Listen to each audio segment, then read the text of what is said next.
3, 2, 1.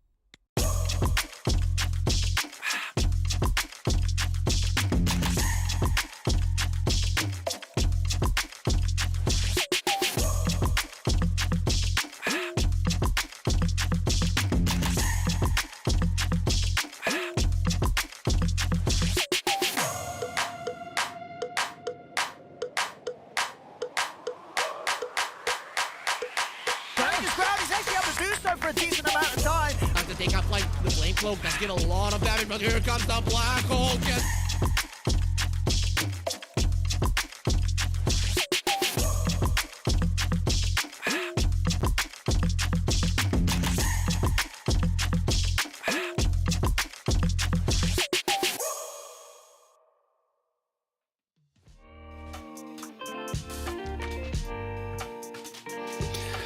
Hello, ladies and gentlemen. We are finally back with some more Southeast Asian Dota, and also, very importantly, more of the two top teams in that division as well, back to back to be witnessed in Division 2.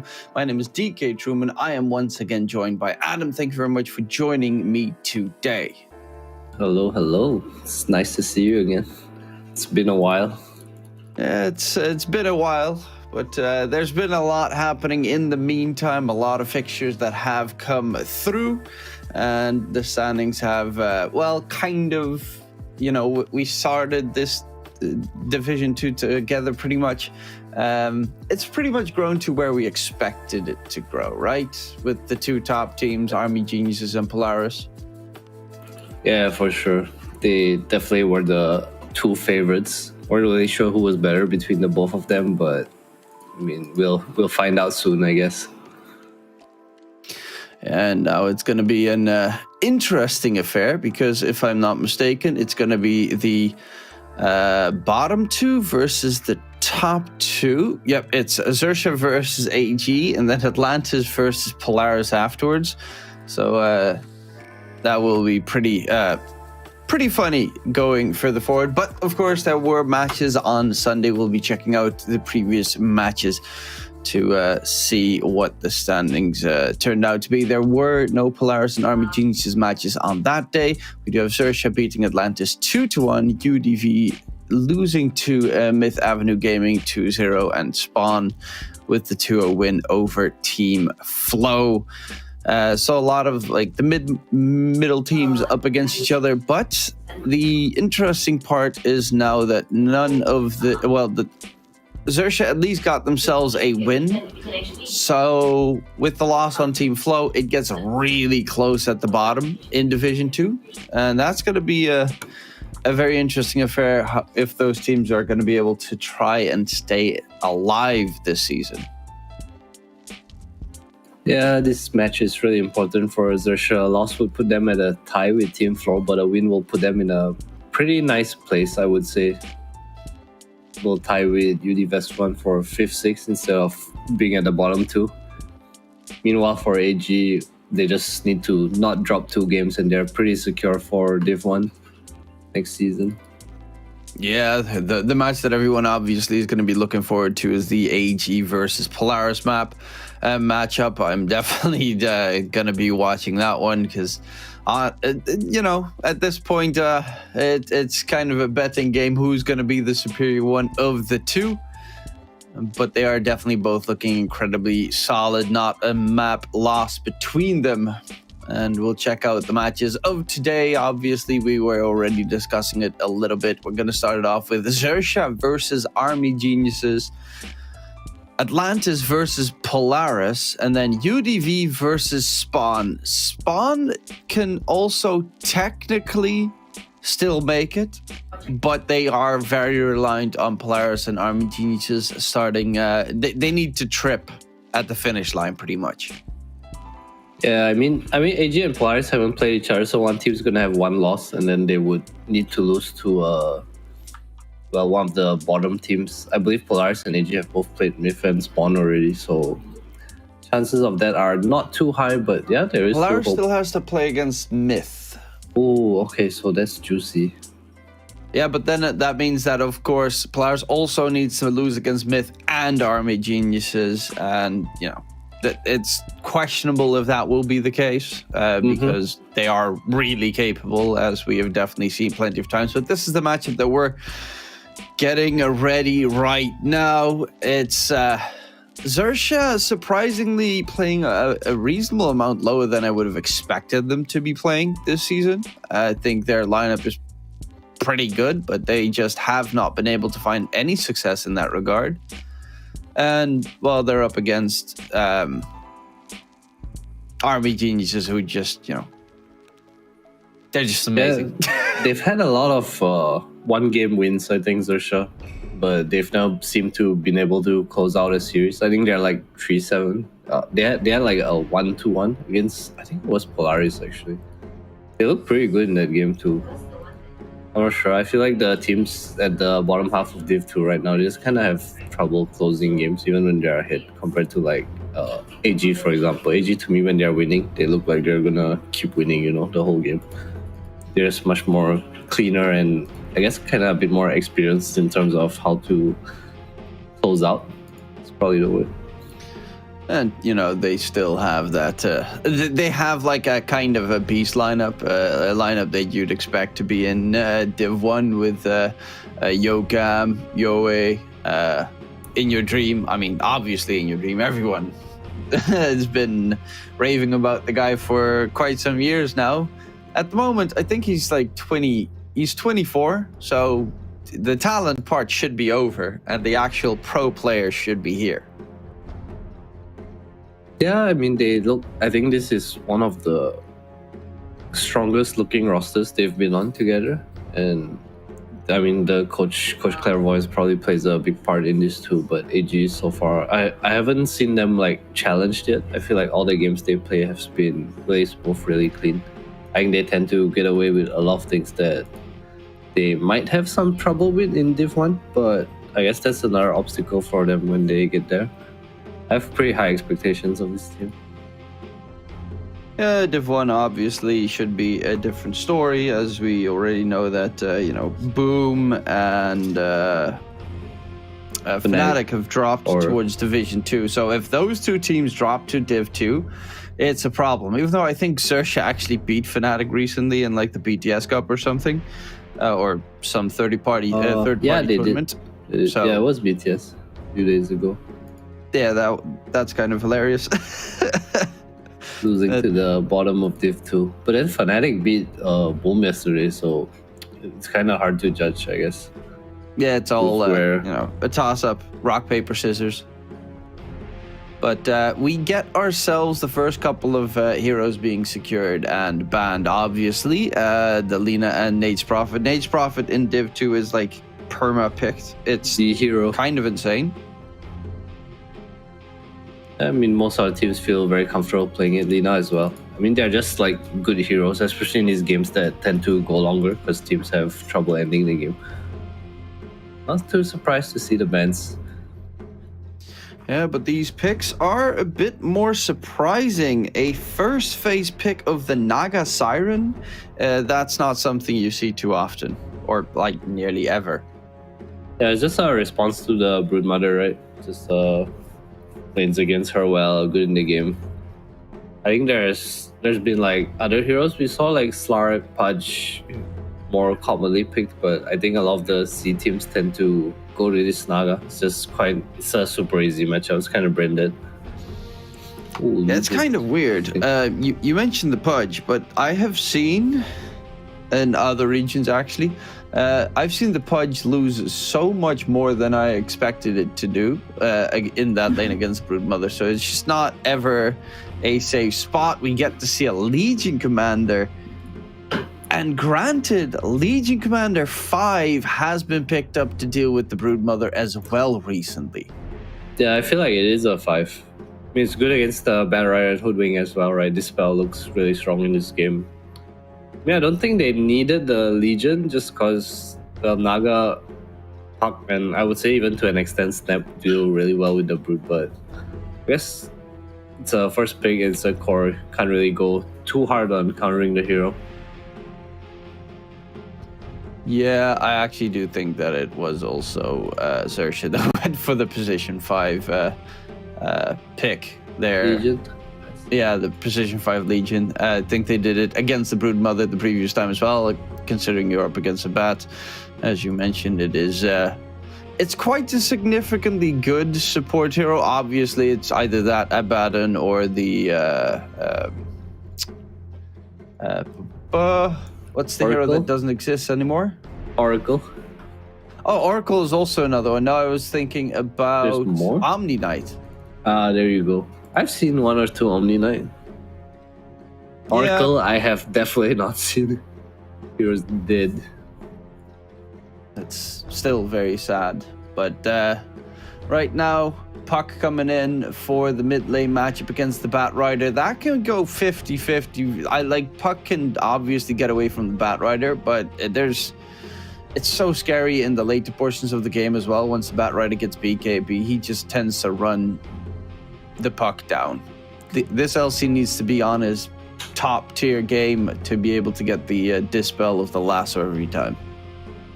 I'm kind of worried for AG now, though. I feel like they have to do really well in lanes, but I'm not sure about this Puck Bat matchup, but I feel like his Brood's not going to have a great time. And if this Puck does do well against the Bat Rider, then he's not going to be able to help the Brood as well. They also have this Undying, Hoodwink, like they're kind of ignoring this Naga, right? It's not this Bat, this Undying, this Hoodwink. They're not heroes that are particularly good against illusions, I would say. I think very early pace lineup. Very early game probably. There's still the Bat is pretty decent because the Naga doesn't have much HP, so the illusions just melt, and you can very easily spot out which one's the real one for the lasso shenanigans. But I think you're right. In the mid game, once Naga gets like the heart and stuff, it becomes problematic. But then when it gets to late game again, and you get like the double flame break charges plus the two sticky napalm charges per flame break, Bat Rider all of a sudden is going to be able to clear it pretty neatly. But I do agree with you. They need some heavy AoE hero on their side, something that either builds a Battle Fury or just pumps out a lot of AoE magic damage in that regard for the side of Army Geniuses. And considering you're looking at In Your Dreams hero, which one do you think would suit them best? Probably, I was going to say Drow, but it's Ben. Maybe Monkey King. But they have an Undying in the lane. I feel like they'd want to range core a bit more. It's actually interesting to see. Pudge? She doesn't play Pudge. It doesn't necessarily feel like a great Undying Tombstone. The Tombstone's just gone every single team fight in like half a second against them Naga, right? Yeah, Naga, LC's attack speed buff, and even the Snapfire just shreds it. Yeah, I feel like their lineup feels very pace heavy. Like, his Brood's gonna have mech, and then they have the Tombstone Soul Rip on top. They'll probably get the first Rosh because of it when the Naga's like not ready to fight. So surely Naga and Puck, and along with the LC5, of course, is a bit of a, I'd say, slower lineup. AG, judging by their bands, probably gonna go for like a Terror Blade here.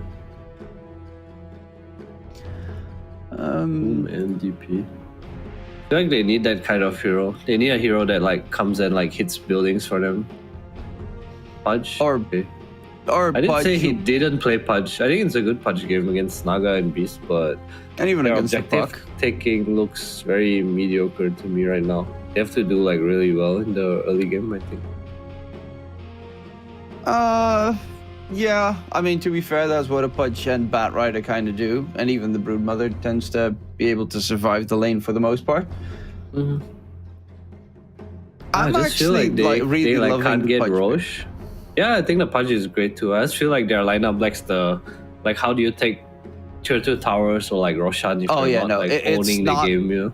It is kind of a lineup where they're supposed to like get really big. Go ham, yeah. Yeah, kind of go ham in the shortest amount of time. Because you're going to get the split push of the Beastmaster, Puck, and Naga against you the entire... It's going to be there, and the Pudge is really bad against that. Brood's kind of okay. Bat Rider is probably your best tool for that, but that means that Yoe is going to be back at base the entire time trying to deal with the Naga Siren illusions all over the place. Yeah, I mean, this Pudge definitely like hard carries this game. I think it's just how long is the game gonna go, you know? Although I do think AG has like way stronger lanes, especially because of this like LC5, and they also have heroes that, you know, they kind of wanna. This Puck needs to like help his side lanes. The Beast and the Naga are both. You want to help this Beast, but they don't have heroes to like come down. Like his LC5 is not gonna help the Beast. The Puck's gonna come, but until Snap is 6, they don't really have the most damage, and by that time, can you really kill the Punch if he has like a Vanguard phase boots or something standing in the lane, you know? It's all about the timings in the early game, I think.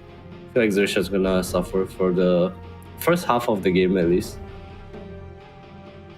Yeah, I kind of agree with the fact that I find them a bit lacking in their like objective handling on the side of AG. I guess Roche, as you mentioned, with like can be done at an okay timing because they have the Undying, but that's like it. That's the only real big Broodmother, okay, but it's still not a super Roche taker in that regard. I'm actually gonna go with XERXIA, even though obviously Army Geniuses, they're 8-0 and blah blah blah. But I definitely think that they have a good shot with this draft. Laning stage is where it's really going to matter. If they do not get dominated in the laning stage, they have a very good shot here.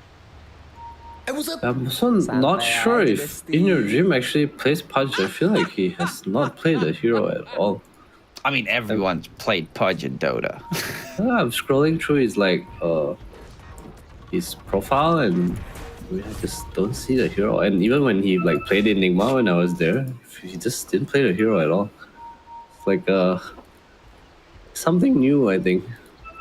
I mean, I've seen, especially in Western EU, I've casted a lot of that recently. The safe laners tend to play a lot of Pudge again in this patch because everyone bans Lina regardless, to try and just be there. And it's surprising how good safe laners are at hooking. So I'm definitely looking forward to seeing what In Your Dream specifically can do with his hooking skills. Yeah, he didn't. He just has a like Undying in lane, so there's no like slow or stun for him. And I think in the game it's pretty annoying because of the tombstone, but that's about it. Rune Bombi trying to steal, nice body blocks. Oh, there's the hook, 1-for-1. And yeah, the Snapfire, Bombi's got himself boots of speed, plus he'll get himself Fire Snap Cookie to get out of the Pudge's rot range. Should be just A-okay in that lane. Rupido's gonna most likely just max level Wild Axes. Just playing close to an Undying plus Pudge is painful, to say the least. Painful. I'm surprised Undying went for his Mango build. I feel like he could have gone for like Aura Venom or even with Laser Boots. It's like so much stronger than them in this lane, I think. Oh, he's bullying Rupido anyway. Yeah, that lane is going to be a struggle. That's why Bombi is going for the pool. The good old classic. This patch is going to turn into 17 different lanes. Oh, there's the counter pull. Come on, In Your Dream, hook your creep over. Well, it's a little bit of shenanigans coming in. Does need to make sure that the creeps quickly die before the other creeps walk underneath the tower towards mid. It's a bit of a brutal tickle. And bottom lane, Karma's taking a lot of damage here from the Hoodwink. A nice bushwhack comes in, and first blood secured. Yokam is very capable in his approach. DB, can they get the kill? They do have overwhelming odds, but he's gonna heal up nicely thanks to the passive. Yeah, that was a nice play by the Hoodwink using his Iron Branch there to get the bushwhack connection. I think that was really good, but it's so odd to me that you can die to a level 1 Broodmother, you know. Just big mistake on Karma's end, I would think.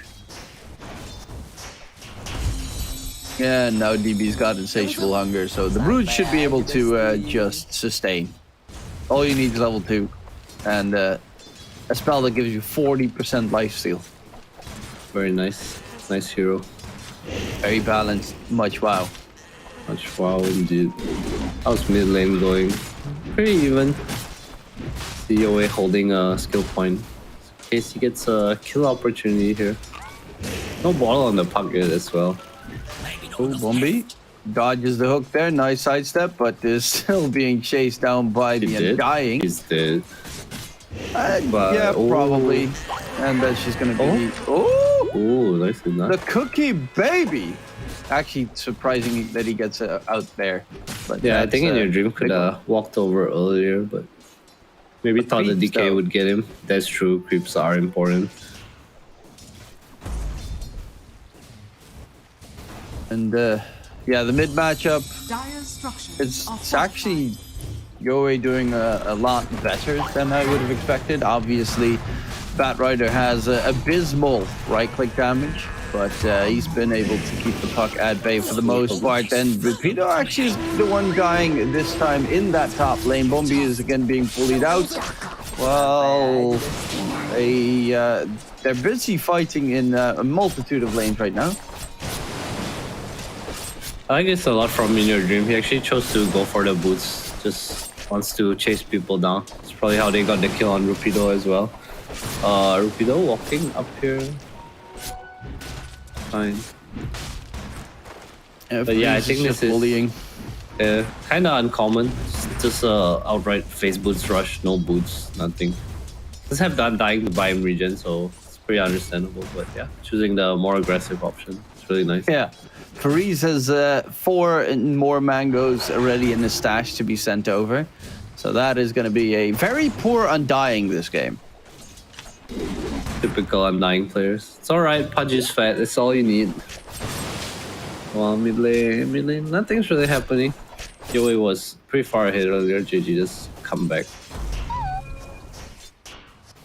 Are there any stacks built up? Not really. One small stack for the Batrider. Obviously a hero that loves taking Ancients at an early stage to get the bots rush.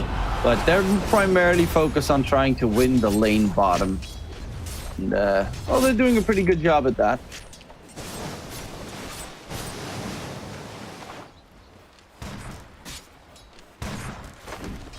I do like the fact that he has face boots already on the Pudge. Obviously, without the Ring of Health, the sustain is a little bit less, but you got a fat Undying there. They're not going to really go for kill attempts onto the Pudge, even though they definitely can with, like, 2 Wild Axis spams. Fire Snap Cookie plus Scatter Blast can definitely bring a lot of damage Lovely. onto the Pudge. As the face boots just walking over Rupido is definitely dead here. I don't like that he chose Nice to go cookie. for a helm. Oh, I say that. but Shotgun did almost. turn? Yes. Wild Axis. Oh. And Reese is dead as well. Yep, that's... You gotta respect the Wild Axe's stacking debuff. And also, you know, Snapfire brings in a lot of magic damage as well. Yeah, Bombi even has a... He had a 1-1-1 build, which was kind of interesting to me. Probably just wanted it to hit the tombstone. I was gonna say I didn't like this helm on Rupido very much because I felt like he needed to match the boots on the punch, but the helm coming in kind of clutch there. Having the armor to tank through and just get the second Nexus off. Oh, Bombi. Just get the rune. Probably gonna die for it. Yeah, there's no chance. They should lasso in case it's needed, but it's not needed. And as every Batrider does, he's playing a little bit careful with his lassos because it's a very valuable good with 120-second cooldown. Yeah, does get his rune denied, but gets a kill for it. Don't think he minds too much. No rune on JG as well. Put the barrier about 600 net worth in front of the puck. So yeah, I think this at the end of the day became quite a. I have not seen the puck win the barrier before, but usually they do like okay, and the bat is always slightly ahead. And I'm not sure if it's a player skill thing. I feel a lot of pucks they go for the gloves of haste early too, because the attack speed is so super. The attack speed on pucks is super annoying nowadays. Not sure what exactly changed, but yeah. I'm actually, I always just wonder what's like the best hero to deal with Batrider. Some people go for the Leshrac mid to take that fight.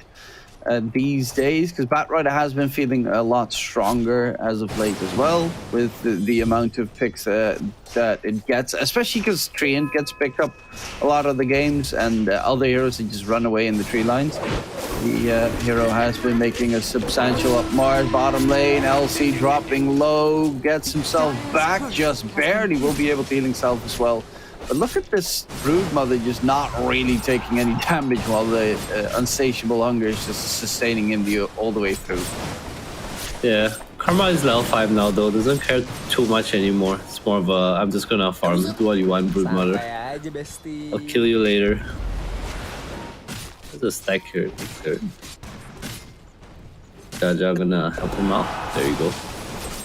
It is one of the weirder things. Naga Siren tends to build like a full defensive, Manta, Heart, other defensive tools, and a lot of the time in the later portions of the game, the hero does, like, the fighting capabilities of the hero are abysmal for the most part.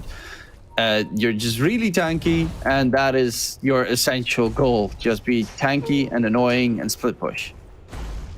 Yeah, I feel like the hero's meant to make your map management easier, but he also tries when you don't have illusion clear, because the way he builds most of his damage is from the illusions proccing the Riptide, right?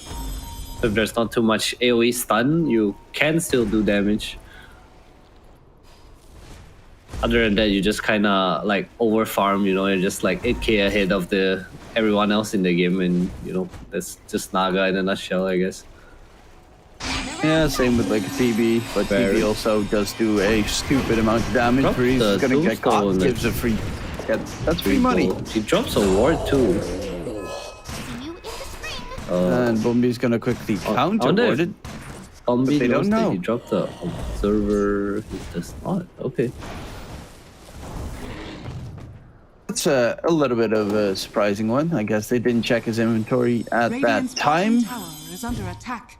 But that's a nice kill. They need to get their cores at the top again, because it is AG 1, 2, and 3 right now. The one big plus is that Bombi on that support Snapfire is pretty farmed. He's actually rushing a pipe on the Snapfire this game. And granted, they only have magic damage on the opposing side. Oh, Bombi, so you're gonna, I guess, no, he just goes for Rupido instead. No, Tombstone can probably just get out here till he hits the hook in your dreams. Yeah, there was not really Got him. anywhere to go in that situation. Rupido had to run in a straight line because he got bullied by Vreeze to the side. He was kind of like herded like a sheep. Just, nicely denied, Jaja. Put in his spot. Jaja has overwhelming odds to try and get a blast onto DB every once in a while, but for the most part, yeah, it's only level 2, so it doesn't have the damage just yet that's required. However, you can see with the ward that Vreeze just placed that they're starting to get a bit more aggressive on Army Geniuses to try and take down the XERXIA structures soon enough, or at least get in their faces. It is what I was. Oh, top 5. So we're gonna chase here. That's a skeleton army. It hurts. We always gonna be in trouble here too, maybe? Yoe should be able to get himself out of there. Hoodwink, same story. So they didn't go for more. The Roar was still on cooldown on the Beastmaster. They didn't have the kisses yet from the Snapfire. Honestly, once they have kisses, that Dream Coil is going to become so much scarier in these fights. Yeah, it really is. Man, his Brood Mother, he's playing against... This is what I talked about earlier, like how AG gets away with a lot of things that I feel they shouldn't be getting away with because they're playing weaker teams. Like, you're playing Brood into Naga Legion, and you take the tower by yourself at 9 minutes, no rotation, nothing. It's just kind of odd to me that these things can happen. Like, he had a decent lane, you know, but you're still playing against heroes that will kill your spiders. But that's the plus of the hero. He's not reliant on spiders anymore. And that's like just the most gigantic thing of it. Back in the day, it was like only spiders and he couldn't really do anything. Now his insatiable hunger actually makes him be able to man fight the enemies. They have a good hawk placement there. Yoe, extreme coiled, and there's the kisses coming in. This time they do have significant amount of damage. There's a lot of spells blocked though. In your dream is Yoe really is strong here. They are going to look for more. In your dream though, there's the interrupt coming through. And the Pudge is on the run. Flesh Heap's about to end. They should be able to get the Pudge killed. Does have a hook in 1 second. Oh, nice access. Yeah. Oh, the duel, he levels up. Onto Veriz, gets the dual victory going. And they're chasing for more. They get themselves 3 kills while all of that's going on. Karma's just farming up on in his jungle and getting pretty fast on this puck. Huge fight. And Bombi is incredibly farmed, so that's going to be a super good timing on a pipe for the 4th position. Lasso control. Mech. KG will falter. Someone else buying mech. I feel like the mech is so strong, especially since they won the top fight. AG as well don't really have the most damage from their heroes. Yeah, but that's why. Oh, Yoe? Trouble here. No, sticky he's nade fine. bomb. It's pretty good. There's a Walkin. You have to be That's a good careful. one. Cookie as well. Yeah, Yoe a bit overextending. Yeah, I think the pipe, a lot of the time, I find it slightly more solid to begin with than guarding Reeves. It depends on the game, obviously, but in this case, like, the only damage Army Geniuses have is magic. They have no physical in their lineup. Oh, no, that's like a Cookie on the creep. And Reeves is going to get caught out as well, but the tier 1 tower in mid has been taken down. They can manage to get top. Roshan is a possibility at that point. It's not a great one though. Yeah, XERXIA still losing their map. They are playing 4v5 though, so Karma has his Manta style flying out pretty much. Top of the net worth now. I feel like the game looks kind of scary for AG right now. 1 coil, 1 roar, and they don't really have a solution to the damage coming out from XERXIA. Meanwhile, it's really hard for them to go on anyone just because of the song and the Legion press the attack that can just come out. Brut's gonna need to have a very huge impact when he starts joining the fights. Yeah, JG also has his Witchblade now done, so that is... He has solo kill potential on the 2 supports on that puck. Which otherwise, obviously, with the rotation added in, you can definitely do that, but normally the puck has some struggles with single target damage. And it does get a little bit on the scarier side. Obviously, they wanna set up still getting pretty bottom. farmed.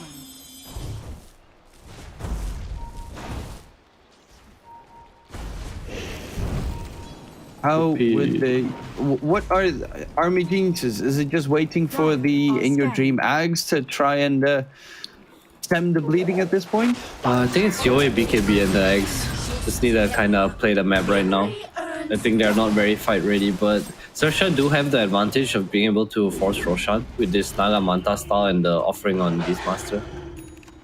That's a pretty huge timing for them too. I think it's kind of hard for AG to fight right now. Your dream throws the hook, gets the Legion, but there is Beastmaster here. It's a pretty nice hook, but in comes Yoe and Lasso drags back to LC. Still a pretty big cooldown used by the Bat Rider there for the 5 position Legion Commander, but a kill is a kill. And you cannot really use it on anyone else but the Legion Commander most of the time, if LC is in the vicinity regardless. So yeah, in this game, XERXIA, are they just looking to take this game late, or do they have a specific timing in mind as well? Actually, I think they're really strong now to like force Rosh, and then they can kind of kill AG's timing with it, but they seem to want to choose to farm here. I feel like once these eggs and Punch and BKB Barra come out, they're gonna have to run away from AG for quite a bit. Oh, bottom. That's a big deal. A lot of damage. Going out This is not Naga. extended as well. Yeah, just I guess a natural counter the net. DB didn't have his grease yet. It's on the career, unfortunately. G needs to get out of there. His spells are almost off cooldown. They're actually going to bail out. Freeze is dying. Please, no. Creeps from the Beastmaster in the process. That is a sad way to fall on the Undying. And the Pudge has his Ags now finished, so there's going to be a lot of damage coming out from the Pudge. So Snapfire with that pipe recipe is almost done. Like pipe, He has 2 rings. The pipe's so expensive, man. By the time he gets the pipe, Yeah. like that's why I wanted the mag, right? I feel like the mag is like he would have had it like 3 minutes ago, maybe. true. And then- the pipe is and then do what you want. 450 damage block plus, you know, everyone around you getting like what, 20% spell magic karma. resist, Get the song off. 15% Yeah, magic resist. Yeah, it's just harder on the support, right? Because of the price. But he's Yeah. really farmed. He had a really good lane. I think that's the main reason why he decided to go for the pipe, because his farm was actually a lot further ahead than it normally would be. The Bombi sitting at the top of the support's net worth. Fido has the helm of the Overlord too now. They look like they want to force something in the mid lane. Bombi is... There we have Oh, the that's LC, a but punch that's egg, a so... hook afterwards. And a Oh, lot of this is them a coming big out from the coil, Pudge. but Bombi's a lot of their damage though. Yeah, they the don't roar have still? the kisses available. The roar should be able to get at least kill off the Undying. Honestly, that Undying is getting absolutely smacked this game. The rest of the team will be disengaging from there. And currently, again, Karma is just farming away. Even though the Pudge has crept up significantly here. In Your Dream, actually, speaking of which, tries to go for a hook, a blind hook there onto Karma. I would Could really like actually to see force Karma out a joining the sentry. fight. I feel like he's so strong, but he's just farming. He's got the Orchid now done as well, so at this stage, joining the Oh, fight wouldn't be a Roshan time? bad choice. Oh, this Roshan's kind of scary. I know they have no lasso, but BKB Bat and Aghanim Punch, they can definitely contest the Dream. Also Trying to no get Tombstone, into aggro though. here. I mean, Tombstone's kind of irrelevant, right? They have Naga with Beast Aura and Snapfire. Yeah, but around the Roche pit, it tends to you drop That's it true. behind it, and they can't really reach it. His Roche is so fast. I'd say Rupido has the dragon too. There's so much. Karma's gonna lose his first life, or He's not. gonna die here. There's no roar. Gonna die? Nope. Nice Dodge. duel. Karma gets Oh, hooked. he's dead. Oh, that was huge by In Your Dream. This Because is it's come out with really it. awkward. Two spread out In Your damage. Dream is in a lot of trouble here. He's truly running. Yeah, he's going a bit balls, but the damage, oh my god, the punch damage is immense. Karma needs to disengage, is on a Is he sliver gonna of health, live? but No way. nope, he is not, because Yoei will be able to chase him down, and they'll even go for more. Can they get the puck? Or Bombi? Bombi is the easier target because the puck is so elusive, and the damage is actually going to favor AG. They managed to win a huge fight. The Age is popped, plus the second life, and that, look at that, 4k damage dealt in that engagement by In Your Dream, and that was when he was at the very edge of dying. Flesh Heap might be a little bit too overtuned. Yeah, he had a nice soul rip from Varys coming out though. Level 1, but did keep him alive for just that bit longer. And I feel like Jaja messed up there. He had the press the attack if Naga got lassoed. He was really never under any threat. And I don't know, the duel just kind of put them in a weird spot. Had no spells to really take a team fight there. AG is still really strong with their timings. How's the pipe Avoid going? gaming with Ags. He's got the blink now done as well on In Your Dream, so Top lane? he immediately uses it, and JG is going to get caught out. Yep, now you got to be very careful, because Pudge is going to be in your face. Bombi. He's still building up that pipe. Yeah, he's struggling. Has to give away his farm to Karma, because Karma needs his heart, as we've definitely seen in that team fight. Because he just melted twice in a row by standing anywhere close to the Pudge.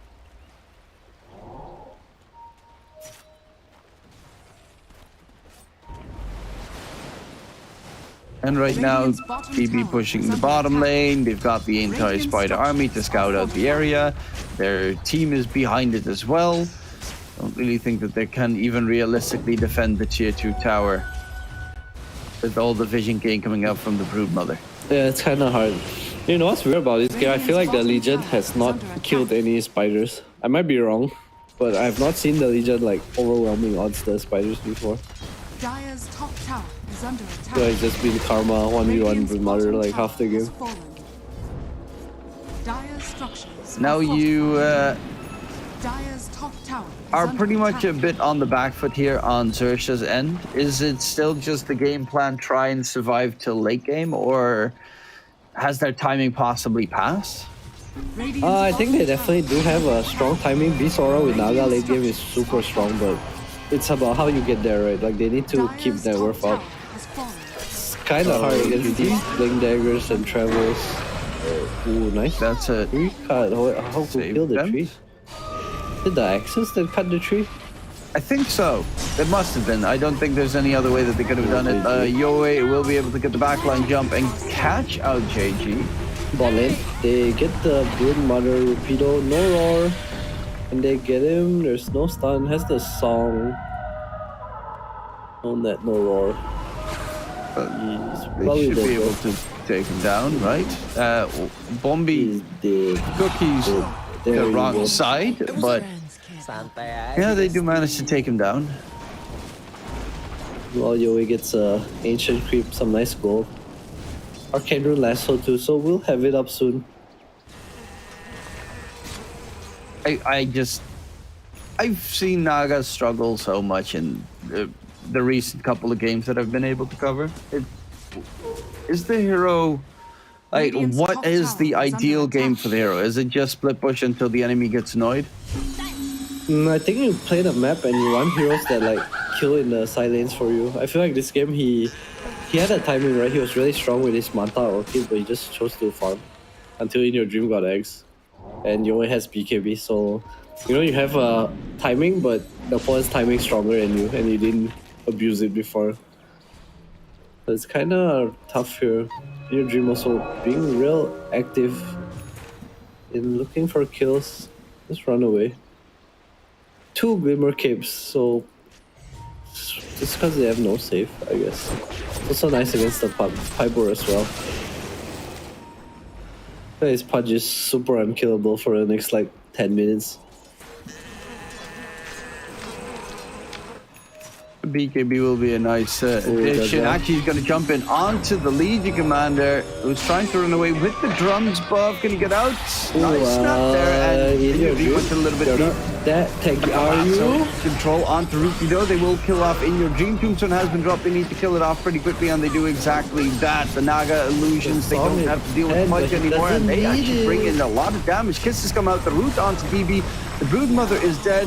Can they find the Naga in return? It looks a little bit on the rougher side, trying to disengage, and the Song of the Siren before will the flame break.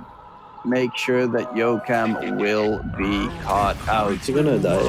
No, it's fine. Alright, that's the heart, like you said. Naga is very tanky boy. Also, In Your Dream, going a bit too ham there, I think. It's like running into like 500 HP or something. I think it's primarily that. Obviously, the Naga with the heart's great, but the heart's regen capabilities get nerfed significantly against the Pudge. And honestly, if In Your Dream didn't just blink into no man's land, they probably would have been able to win that fight. That's true. All his damage was only on the Legion Commander. Well, you know, who cares? It's a Legion Commander.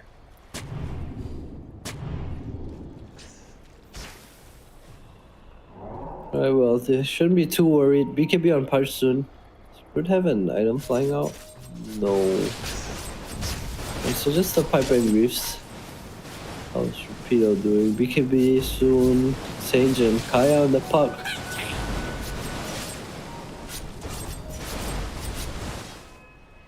They see the Pudge on the ward and are choosing the smoke here. I like this, but they're probably just gonna bump into the Undying. Reese is tanking smokes. So you always and he does it. Ooh, got a dip for the Dream Coil. Oh, it's pretty deep.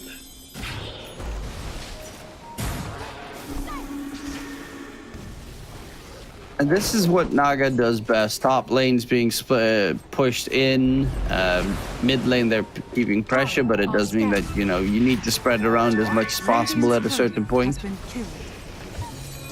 because otherwise Naga's gonna overtake you in the entire map. It is a pretty farm Naga's. Next item is gonna be Bloodthorn. Obviously needs to get that Mage Slayer for the magic damage reduction.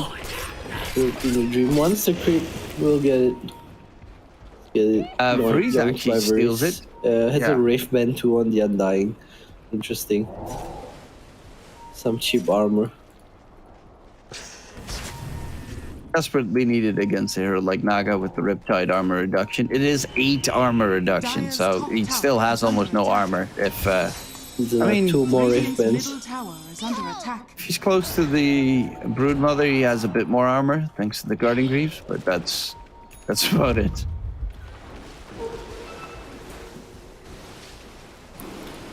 AG are now they smoked. can smoke their own jungle in. Sersha kinda reading it. Karma TP's out, scared. JG probably gonna get back. I say that. Probably jinxed him.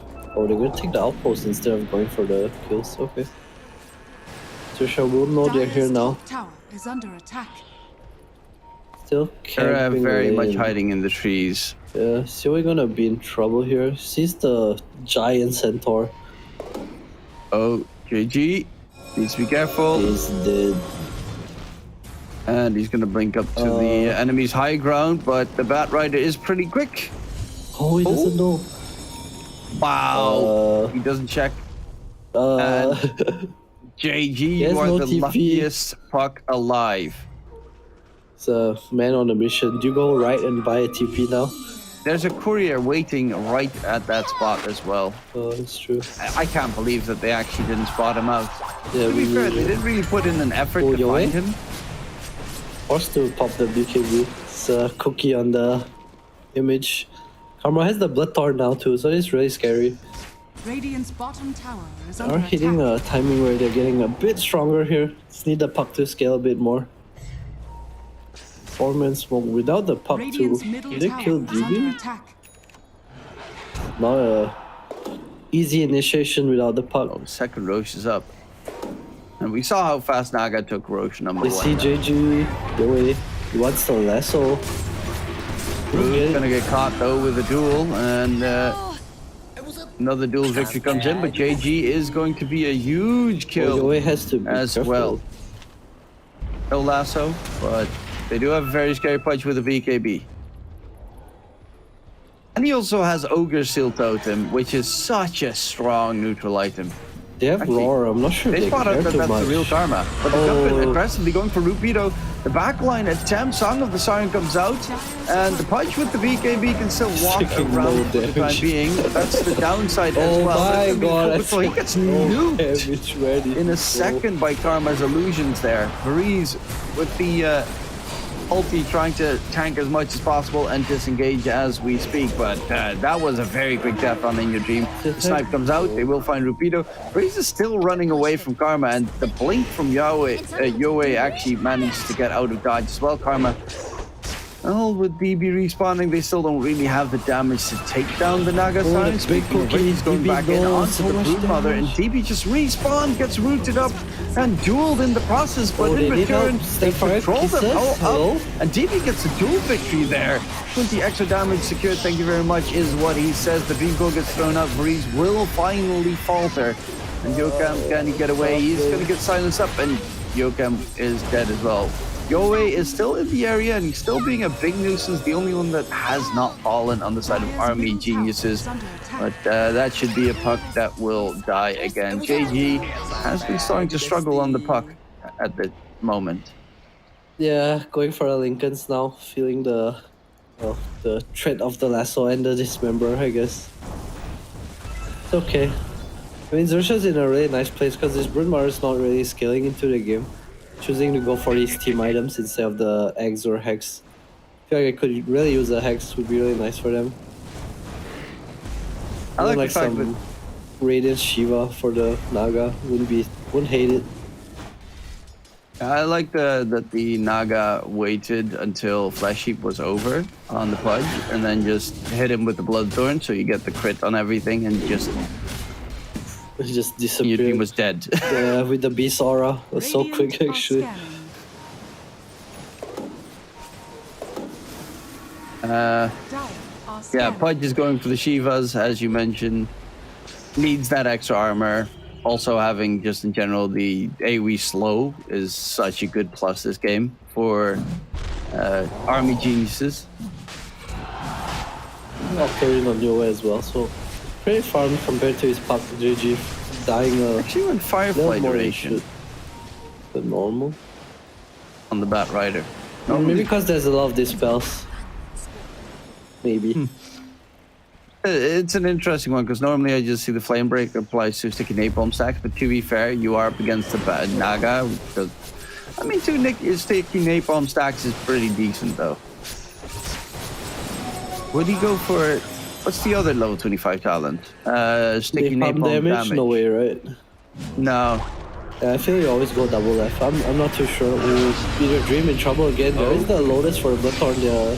They need to be a bit He is careful. struggling. He can't Can he turn. get away? He does have the Ogre Seal Totem if he needs to run. Actually, he wants to turn it around. Tombstone's going to get melted very quickly. He's going to go for the man fight here, but actually his Karma's team so is in a bit of strong. trouble. The damage output is pretty lacking. Reese is going to get controlled up in the process. Jaja will be taking down Song of the Siren. Are they going to bail out? They should be able to, at the very least, find out Reese and DB. Maybe as a secondary here, the Brood Mama will try and disengage into the trees. He goes the up the flame hill, low, Pushes him we're down. in the cliff, and he will be found out. Buybacks on both sides. Jokem will falter. They're going to No, go back your in, Dream, and he has that is no a lot of BKB. damage. Homeby, can he get taken down? He's actually staying alive right now, and In Your Dream does not have a way out of there at all. DB did buy back on the Brood Mother, and with Yoei still making plays on the side. Honestly, this Bat Rider is doing so much work at the moment, but he is going to need to dip out. Is going to get taken down by JG's dot damage from the Witchblade. Jaja is going to be another kill secured. They're going to go in onto Karma. It was a buyback used by In Your Dream. Can they finally kill can they out get Karma? it? The hook comes in to interrupt the TP, and they will finally possibly get the Naga, though it took forever, and should be able to give them an opening into Roshan because Naga is dead for 70 seconds. Yeah, really nice buybacks from AG, securing the fight and Roche, but I don't know, I feel like Karma's so invincible in these fights. Just running in, he Four gets buyback. lassoed, he gets dismembered, like nothing, there's nothing to really kill him right now. And that's late game. Just managing to survive as much as possible, and it gets a little bit dicey because they did use 4 buybacks on AG, and you know, playing against a Naga and Beastmaster, you lose one fight and they're in your base. Speaking of which, they're going into the Roche pit right now. The Orc is thrown out. They steal the Aegis. Oh, that is disastrous. That is the entire fight from previous is now completely lost. They will pop up that Aegis at the very least. I think they also stole the shard in the process, so yeah, they got the GG. Aegis and the shard.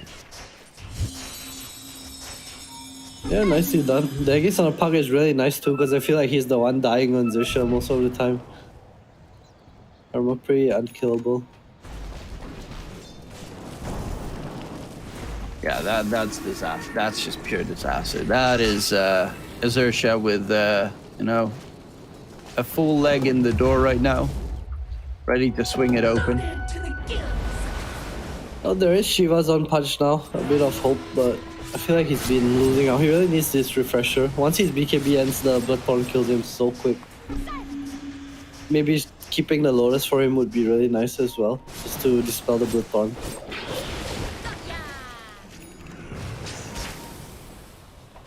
Dire are scanning. Yeah, it's gonna be even like the problem is you can't dismember anyone this game. You pop BKB dismember, they get saved with press the attack, or a roar gets thrown out to interrupt it. That's honestly one of your best tools to lock enemies. Not same with the Bat Rider. That Legion Commander did not have like the most fortuitous laning stage, but right now he is doing a lot of work just making sure that his teammates don't get slacked. By It's the close to fight. BKB Has too. been denied. Jaja, it's like any scale, guys. Yeah, with BKB you don't really die against AG at all. So honestly, you could just duel to keep the enemy locked down. Yeah, that's really nice. Even as the Ogre Seal Totem to be able to get on top of the enemies pretty quickly. JG's so annoying. Feeling unkillable. Lincoln's and Aegis has the Mjolnir queued up. I'm not sure about this one, JG. He picked up the shard from Roche for free, so you know. I'm not saying that he should. I'd rather see him even build a Scotty than that, but Yeah, same. Mjolnir. That's such an odd choice. I guess you kind of kill supports, right, with Coil and the Talon. I'm not sure. a good way to kill off spiders. That is true. Radiant's middle tower. Oh, I you're think right. that's your It's, biggest threat at this point in the game. It's Okay, a free drag kill, back but on yes, Bombi. Frostpuff and Cookie is gonna go out here, stuns DB in the process. Oh, so close to dying. Gets the TP out of there. The rest of the team gonna try and disengage as well. That is a long coconut flying about. JG, no lasso available for Yoe. Will not really be able to control up the puck in the process. So yeah, a couple of cooldowns used, but no big problem. Not that it's the biggest cooldown at this point on the Batrider anyway, because he's got himself a Octarine core fully done. Yeah, they chillin'. Yoe has a Shiva's queued up too. Changes it back to the Witchblade. Probably realized the Punch has Shiva's. In Your Dream has Sage and Kaya queued up. Not too sure about this. I'm sure he needs a refresher, I'm pretty sure. This BKP is so important in this game. Oh, Yoe with the lasso and Rupido. on Jaja Rupido, so far. too far away from... Yeah, and he's so quickly dead. Now they don't have Aurora available for the fight. In response, will they continue the fray? Tombstone is going to get taken down, but he does have Run, himself some guys. disengaging tools. Karma And he's still going to get sticking hunted down. around. Karma's actually in a rough spot as well. The rest of his team needs to help out. It is going to be the puck that has to do most Yes, of the work here. dismember. There's going to be the nom-noms coming through. JG has no silence that's available. wrong. He missed it previously, but in comes Jaja charging forward. In Your Dream's going to get dueled, locked down, dual victory there. With the haste that Legion Command is going for, the back line with the rest of his team. Control with the root comes out. He has a Lotus at the very least get rid of that, but it is going to be just a slow and steady death. And as we've talked about previously, the buybacks are just non-existent right now for army geniuses. So with the Naga, full HP, full mana, bunch of illusions, ready to knock down some buildings. Radiant's middle tower. There was is 4 under heroes attack. on the Naga, but Karma with the Scotty is just, what's up guys, you know? Can't touch me. Super tanky. Pretty far ahead of the game now. Your Dream just Dire's not bottom enough to tower handle has this fallen. Naga Siren. Dire's middle tower is under attack. Yeah, Karma's going boss next, has the Scotty, yep, as you mentioned. He's got 4.2 I HP, feel like 33 armor. they're in trouble here. Yep. There's going to be the duel. The Batrider locked down, and the Batrider will actually... Did he win that duel? No, he didn't win the duel. Did not. It's But he fine. lost his life, and with that, he has no buyback available, because he was the only one that didn't buy back, but he also doesn't have cash. No gold to be able to repurchase his life. Yeah, I bought the Witchblade. Interesting, he does take the right talent at level 25. I don't know if that's normal at all. Napalm damage. Yeah, it's Really? super rare. Yeah, it's so rare, I feel. Dire's structures are fortified. Huh. Dire's courier has been Okay, I guess, you know, maybe it's a specific thing because you're playing against so many purges. I feel like if you go for the double left, you can like burst down the Snapfire in I think seconds. also like you have a another flame break for after he uses one purge, right? Yeah. Dire's bottom tower is under attack. Kinda weird. But this game, it looks kind of over. In Your Dream wants to go in here, but I don't know if they can take the fight.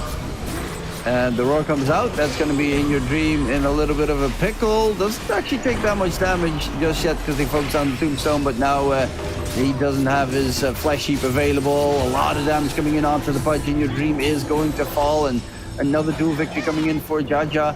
Charging in for more. He has buyback Please. soon on the punch. 10 seconds.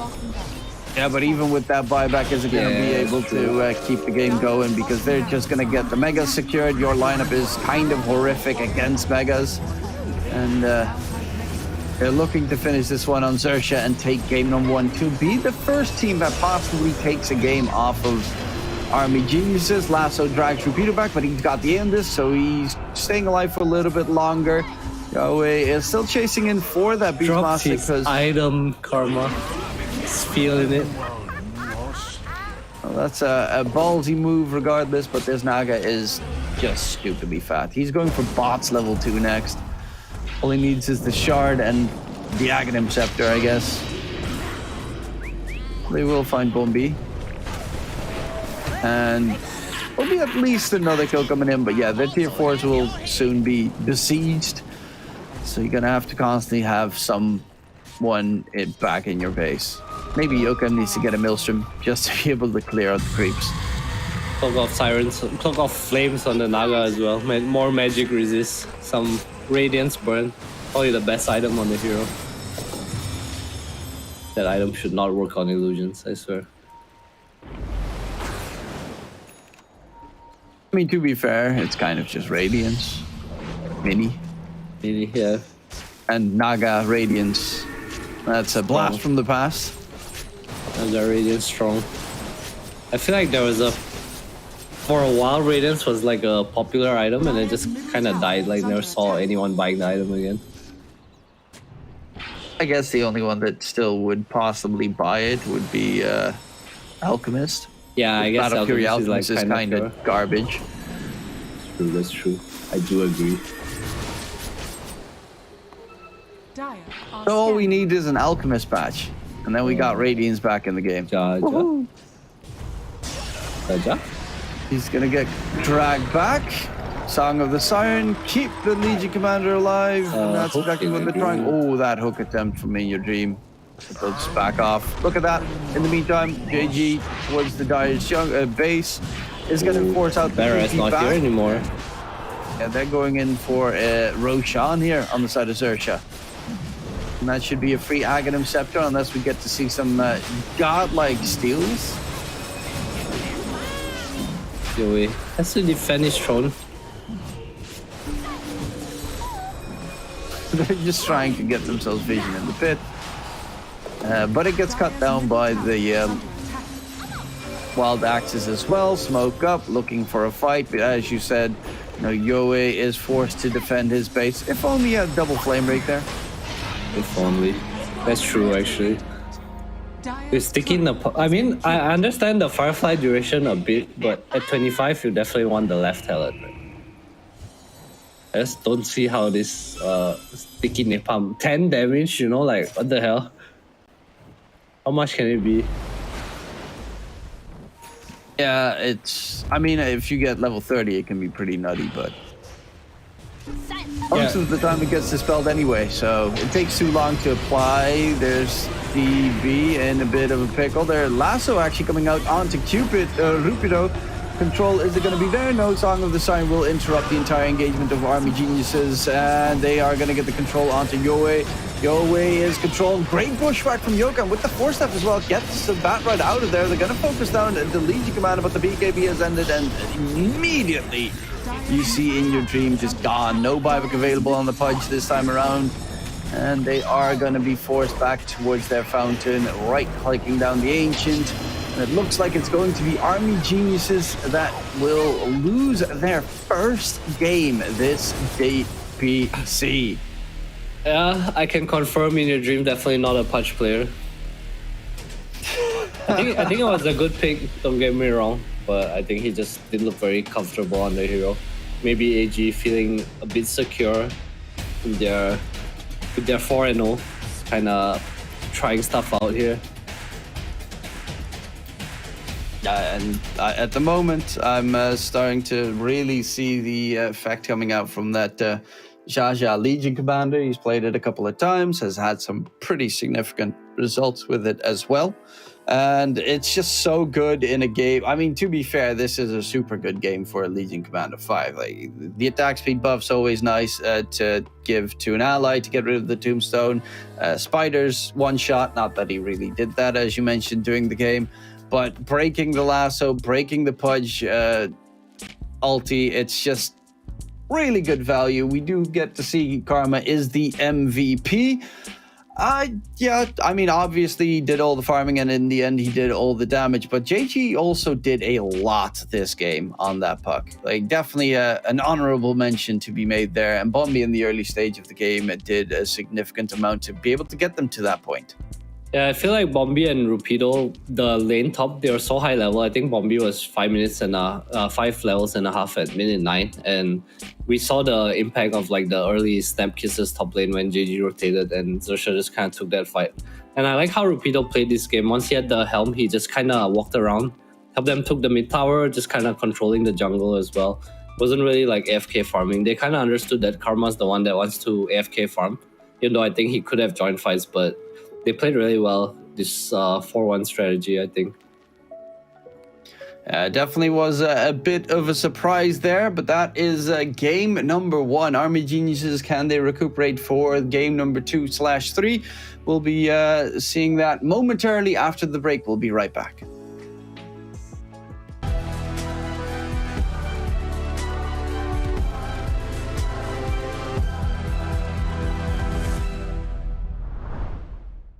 Three, two, one.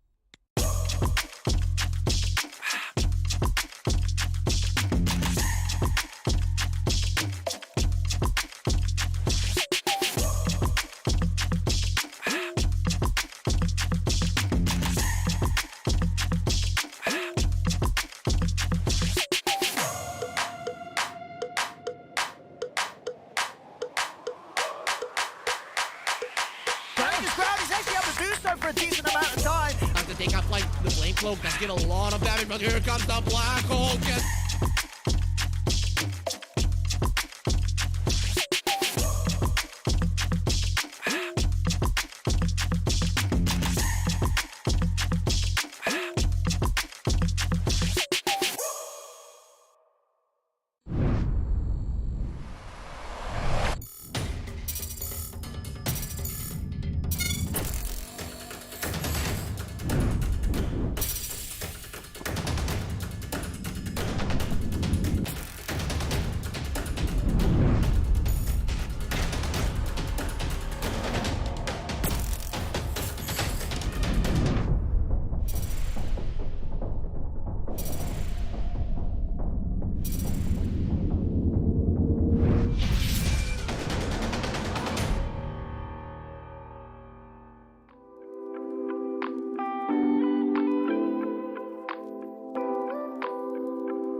Welcome back, ladies and gentlemen. That was game number 1 and a what was a pretty reasonably surprising upset after the drafting phase. Got a little, I mean, there were definitely some problems that we both noticed. Objective taking was a prime example of that, but you know, you expect AG to be able to win it just based on pure skill. Did not seem to be the case this time around, Adam. Yeah, I mean, I feel like they, I don't know, I think they had the draft. Their draft was slightly hard. They definitely had a timing. We saw where the punch was like super unkillable and your dream just went in. And then in the second fight when the Naga had Bloodthorn, he was very killable and then he went in, and from there the game kind of just fell apart for them. Just naturally not the best matchups against the Naga other than the punch. And we see even with the Beast Aura and his Bloodthorn Karma, he was so tanked. He was very farmed. Typical Naga things, and he just kind of took over the game. Yeah, it was definitely not too shabby on their part. Big props as well to some nice puck performance coming into play. It was just a really big struggle, honestly, in your dream, as you mentioned. I guess a couple of times thought he was a little bit more survivable than he thought with that aggressive blink duo dismember onto Jaja back in mid, where he dies. His teammates come in slightly later, and then they're missing their entire punch damage, and they just get wiped. And at that point, I think they took the entire map immediately after that engagement, and they just started to starve their opponents out, even though the net worth was closed for a very long time. But that Bloodthorn really sealed the deal in terms of the damage that they were lacking against the punch. Yeah, it's also just the fact that the punch was like the only Naga counter in the draft, right? Like once he's out of the picture, well, Karma just kind of do whatever he wants. I'm curious about the Bat Rider build. Yeah, I never really actually see that. Obviously, they were up against, you know, they even had Lotus on Bombi, and they had the Legion Command. Like, they have a lot of ways to get rid of the sticky napalm stacks, but it still feels like better being able to have just, you know, throwing out a lot of sticky napalm stacks in like half a second is a lot of value. Yeah, I do agree. I think the flame break pushbacks, having 2 flame breaks is really nice too, just repositioning and all. But I think it also, like, there's a knockback like against Naga Illusions when he comes to you. Having 2 of those, never wrong. Kind of like the concussive grenade, I guess. But I don't know, interesting choice by Yoe, but I don't think it impacted the game too much. Wow. Oh, yeah, we heard what was already being picked up right before you saw it, and it is the Lina that was let through. Interesting bans coming into play here. They actually first phase banned the Legion Commander on the side of Army Geniuses, and that's a lot of respect right there. Yeah, I mean, they banned for Brood, and then XERXIA banned Brood. So we'll probably see a Nature's Prophet with the Tuskar here. I can't imagine they forego the NP. They've been prioritizing it so much. But taking some time... Ooh, no NP, okay. Well, that one's definitely going to get banned out in the second phase. I would think so. I wonder what they're going to like look at here. Oh, no. The Fire Nation is here. Yeah, the Fire Nation's coming to attack, so it's I'm immediately thinking, XERXIA's probably gonna lose the draft. I think they're still Rider in an okay position. Yeah, but they get to ban whatever, like, yeah, Queen of Pain is banned, aka Bat Rider is gonna have a good matchup against regardless who he's gonna play up against, pretty much. Then you're gonna get rid of probably Nature's Prophet, I guess.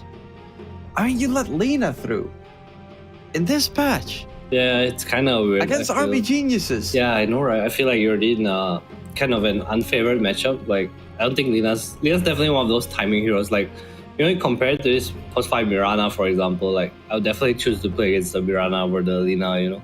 Just have a lot of pressure on yourself to execute. And I don't think XERXIA plays very fast. Like, Karma tends to favor the farming game as well. Maybe they have a solution for this. Also, I think they might mean- not ban the Nature's Prophet just because they have a Bat Rider. Yeah, that's true. Bat Rider would stomp over the NP. It's like, right, there are a lot of teams that think that they can counter the Lina, and then, you know, they lick their wounds immediately afterwards. So that is an interesting prospect further. I know that some teams have gone for like the Enigma pick to try and win the lane at the very least. But I don't know if that is going to be enough. They actually ban out the Silencer themselves on Army Geniuses, which is a more interesting choice. I do think Silencer mid has been played recently to counter the Bat Rider, which, granted, it does counter the Bat Rider, but it could also be a foreboding of another, like, channeling his support, or possibly the Enigma themselves. I don't really think they'd go Enigma against Rubik. That would be suicide. I think it's playable, but I'm not sure if AG would pick it like that. They probably leave DB to a last pick. I was kind of curious what XERXIA will go for here. Their heroes kind of being banned out. Like you said, there's nothing that really lanes the Bat Rider too well. I don't think JG wants to play the Tuskar here either. So I could see, like what you said, they picked the Enigma on XERXIA for themselves. Rupido definitely does play the hero. Enigma Tusk pretty old school lane, very strong, you know, pull the wave back against Lina, kind of hard. But in the game itself, it does feel hard to, well, Black Hole against Bat Rider, and, you know, just to catch Lina itself is really tough. Such a quick hero. Yeah, also here that likes to possibly get, you know, Hurricane Pike at a certain point, has almost hasted movement speed, same with the Bat Rider, so it's not easy pickings regardless. Puck ban, I think that's a good choice because JG was really confident on that puck last game. A couple of times did manage to get caught out, but for the most part had a pretty okay time. Did lose the laning stage slightly, but that is to be expected, right? Yeah, I feel like Puck in general is just not a very strong laner. Neither is Bat, but I think Bat definitely wins that matchup, at least from what I've seen.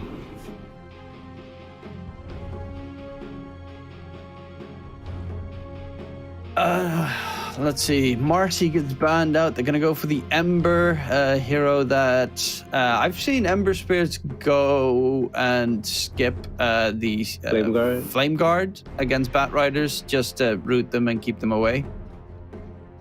Yeah, I think it's I think XERXIA favors this matchup. They like the Ember against Bat, but I've definitely seen this go very badly as well. Like if the Bat gets slightly ahead, the matchup becomes really hard for the Ember. I also feel like XERXIA don't have good support with Ember now. Usually with Ember you want this like Mirana, Hoodwing, Skyraf kind of heroes where the chains have a lot of threat, but with Rubik and Tuskar they're kind of more of a skirmishing kind of draft, I would say. Well, AG going for the Ricky. Well, at the very least Mirana's banned, so you don't have that combination coming in. But Ricky is always pretty good. Gets the smoke screen is so annoying to deal with for a hero like Ember Spirit. And Treant just to keep the lane alive because they banned the Clockwork in the process. And I mean, Marcy doesn't really get played that much as a support anymore. It's these days, even a lot of safe laners play Marcy.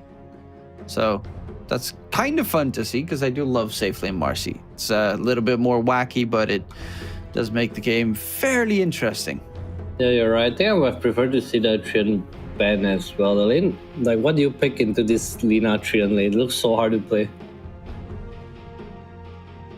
You definitely can't pick Enigma into this lineup. And you have a Tusk. I guess you can have a Rubik in your lane.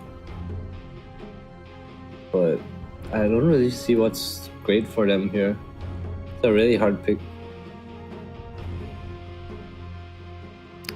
Yeah, the choices are straight. Tuskar offlane, I guess.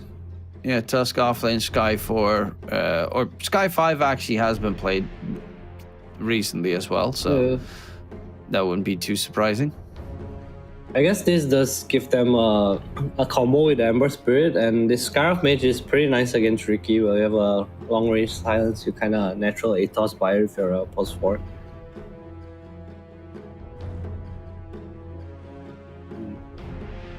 Not too sure about this Tuskar offlane though. I've seen a lot of people play it. They go for like this Mac Grease build, but I feel it's kind of hit or miss, I guess.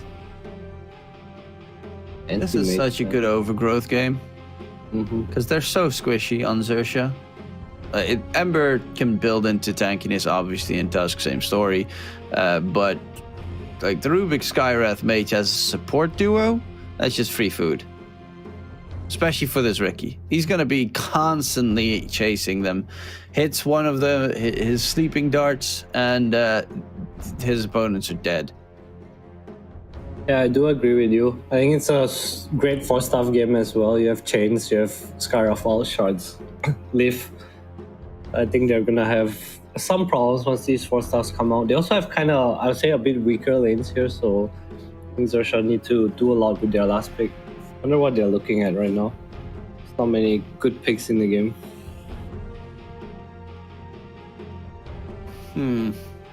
They ban out the anti-mage actually on Army Geniuses. That's an interesting one. Lina doesn't seem like a hero that despises the anti-mage. Yeah, with Ricky and Trian in the game as well. I feel that was kind of weird ban, but maybe Army Geniuses feel like they just need this kind of like hero that can, well, scale similar in net worth and does have a point in the game where he can play. Do you think XERXIA need like a cheese hero to be able to win the draft at this stage, or do you think they're in a comfortable spot? I think they're in an okay position. It's just that their early to mid game looks a bit more difficult to execute to me compared to AG. AG has very like simple and strong heroes, I feel, compared to XERXIA. Nice Stalker ban. What do they want? Row Ranger? So they go for the NP themselves, Well, and then you're probably looking at the NP off lane with the Ricky 4, Lina safe, Batrider mid. Off lane Nature's Prophets, they don't really go for like the defensive tools, but I do know that they go for like the Ags rush a lot of the time, so that could be a possibility to get more roots into the game. That with overgrowth, and then they can't run on XERXIA, and then it's just, you know, Lina, pop, pop, pop, pow, they're all dead. Yeah, it's a very nice game to bully the supports on XERXIA. Like you said, very squishy, this Rubik Skywrath duo. You have Ricky scouting out too. Kind of like AG's draft here, but I do think the Spectre can reach a point in the game where he can carry, depending on how they do in the early mid game, I guess. Yeah, but Lina is also a Silver Edge builder, which is always terrifying for a hero like Spectre. He does have some decent value with the Ags on Spectre at the very least, to be able to like chase down the Nate's Prophet when he's split pushing around the map every single time.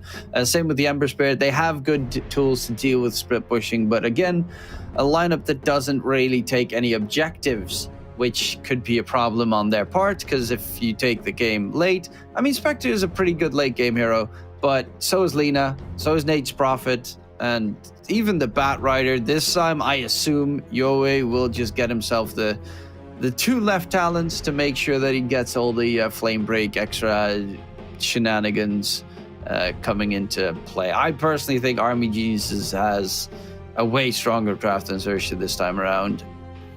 Spectre's been struggling as well as of late from the games that I have been seeing it. It does do pretty okay, but it always falls short when it's up against one of those range cores. Yeah, I feel like he just farms too slow, you know. It's one of those heroes, he needs your team to play the map for you, and then he's a god tier hero at that point, right? When he gets his eggs and he's the guy who helps you catch and connect on the map. But I'm not sure if XERXIA can get to a point. I'm not a fan of this Tuskar Ember duo course.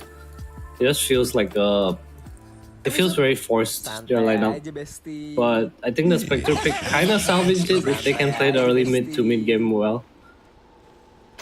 That's the only thing that I really do, that I possibly think that could be a nice tool. Obviously, you know, the snowball, they have Tusk, but the snowball potential that they have behind them with the Skywrath Mage and Tusk Ember, you can get a couple of kills in the early game. It is, by the way, a 4-position Sky and a 5-position Rubik, and yeah, like you could get a little bit snowbally, and if the Spectre pops his Haunt, you can join in. As you mentioned, if he gets his Ags, he can join in every single time a Walrus Punch comes out from Rupido.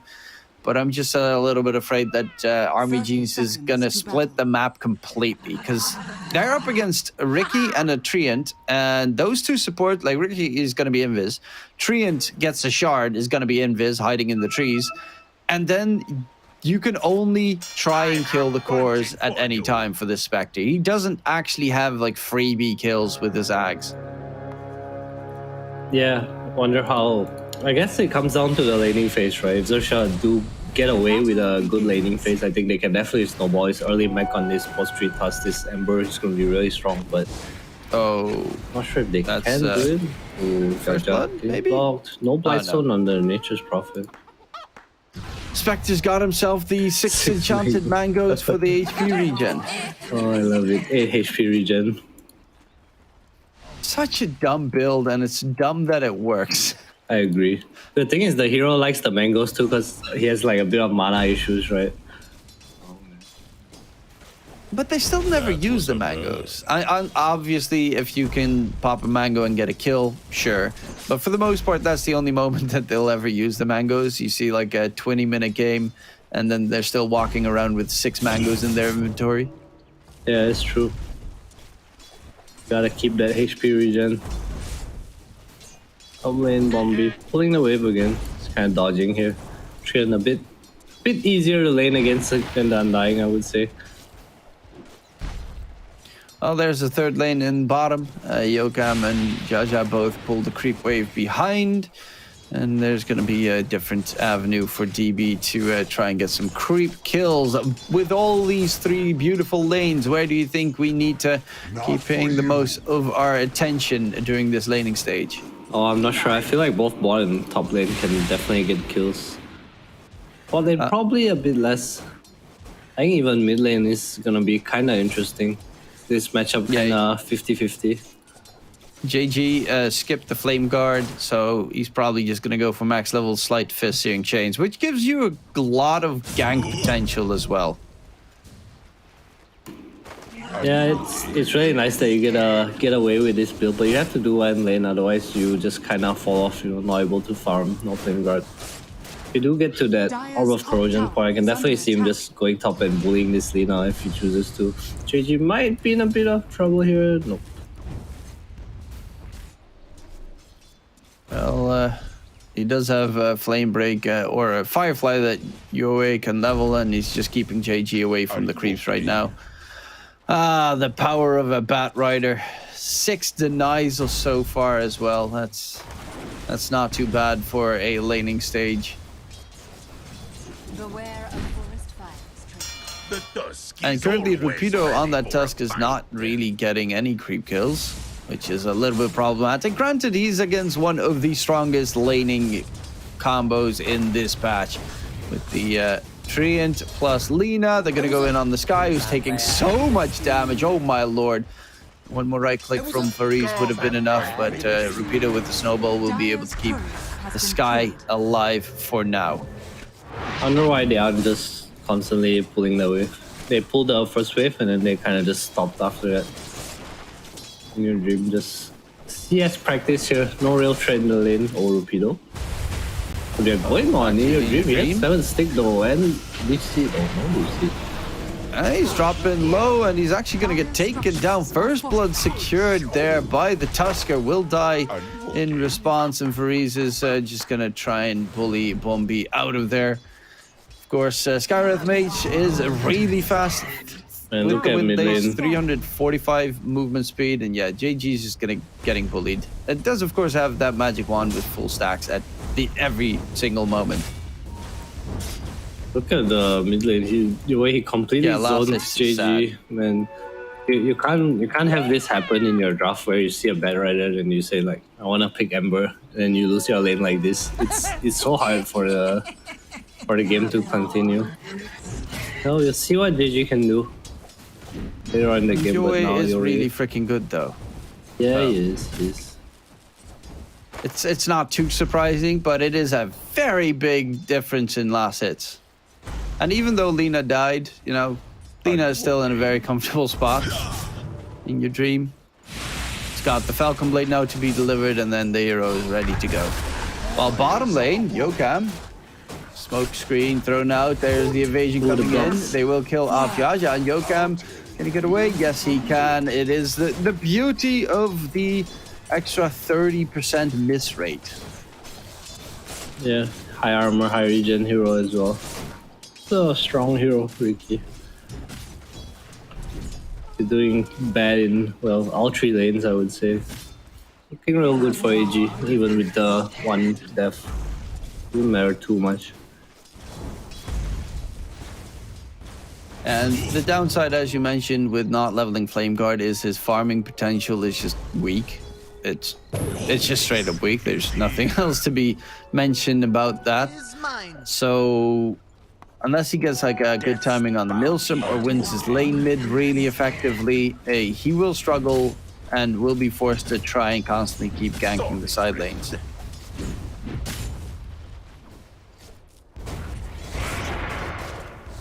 Well, you're always close to level 6 here.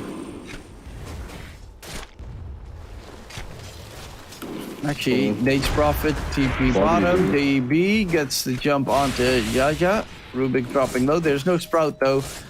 And the Rubik will be just fine. Well, I really dislike this from Bobby. He came mid to try to just like harass the Bad Rider a bit, but ends up soaking the from JG, and then, well, Yoe is level 6 right now. Oh. Yoe is taking a lot of damage here. Double damage. That's not necessarily the best one for a Bat Rider, but with the living armor and also the bottle and a bounty rune, he should be able to get back to full HP, full mana. But it does open up some space for this Ember Spirit to farm up, who doesn't have a bottle. Granted, he has a magic wand and he's playing against Bat Rider, so he don't necessarily need a bottle. So still has it queued up. Wondering if he's gonna just go for the Orb of Corrosion or possibly still get the bottle regardless. Yoe wanted to go for a kill there, missed the flame break, didn't get it. JG. Wilgate is level 6 now, so pretty safe in his lane. Now you see Yoe walking bottom, gets another bounty rune. Radiant are scanning. It's kind of scary for the bot lane. How do you handle this rotation? Yeah, this is a good scan. I know the bat's here. They're just gonna bail out. What do you do though? There's a double creep wave coming in with the siege creep. I feel like Xerxia's gonna lose their tower here. The Ember's strong enough to TP? I'm really not sure. Radiant's courier has been killed. There's this guy, the double TP coming in towards the bottom lane. Can they get the damage in? There is the JG. Nice route onto Yoe. Bat Rider's dropping pretty quickly. Lasso's up the Ember Spirit. Does he have the damage? He's going to get the Firefly out of there. Attempt, but no. JG with the rotation, and that's the kill build that he got secured, trying in for more catches here. DB, though, pops the magic wand. It's going to be able to heal up nicely, and he's staying inside the smoke screen. Actually cancels his TP on that NP, because they spot out that JG has very little HP in the process, mana in the process. And JG Sleight of Fist can get another one with the magic wand, probably, but he will not be able to get the kill secured. That's actually a pretty interesting call there to make sure you don't TP. DB, though, now needs to get back. Smoke screen, can they get the control? There's a root, and that will cost the Nature's Prophet his life. Did pop his ulti before he fell, but regardless, NP is down. It was a massive rotation towards bottom, though. Yeah, staying a bit too long, but that's really good for JG's game. Gets the Yoe kill as well as the level 6 Nature's Prophet. Nice EXP for him. Run towards his corridor, bot lane again, Yoe. What's Karma? No, he just TP'd him. And he's not level 6, so he could not, when he respawns, like haunt to the side to lane to immediately get some farm going. Does have himself the Blade Mill, but yeah, they didn't stack the Ancients for him. Oh, they're going on Lena top lane. Charles, he has the punch torpedo. 14-6 on Ninja Dream though. Chooses not to go for it.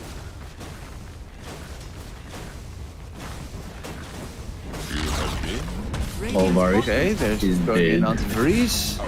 Treant will be caught, and they'll at least get that kill secured. It is a 2k net worth lead though, and the bottom tier 1 tower has been taken down by Army Geniuses, whereas it's going to be a lot tougher to try and do the exact same because XERXIA doesn't have that pushing power behind them that Army Geniuses has.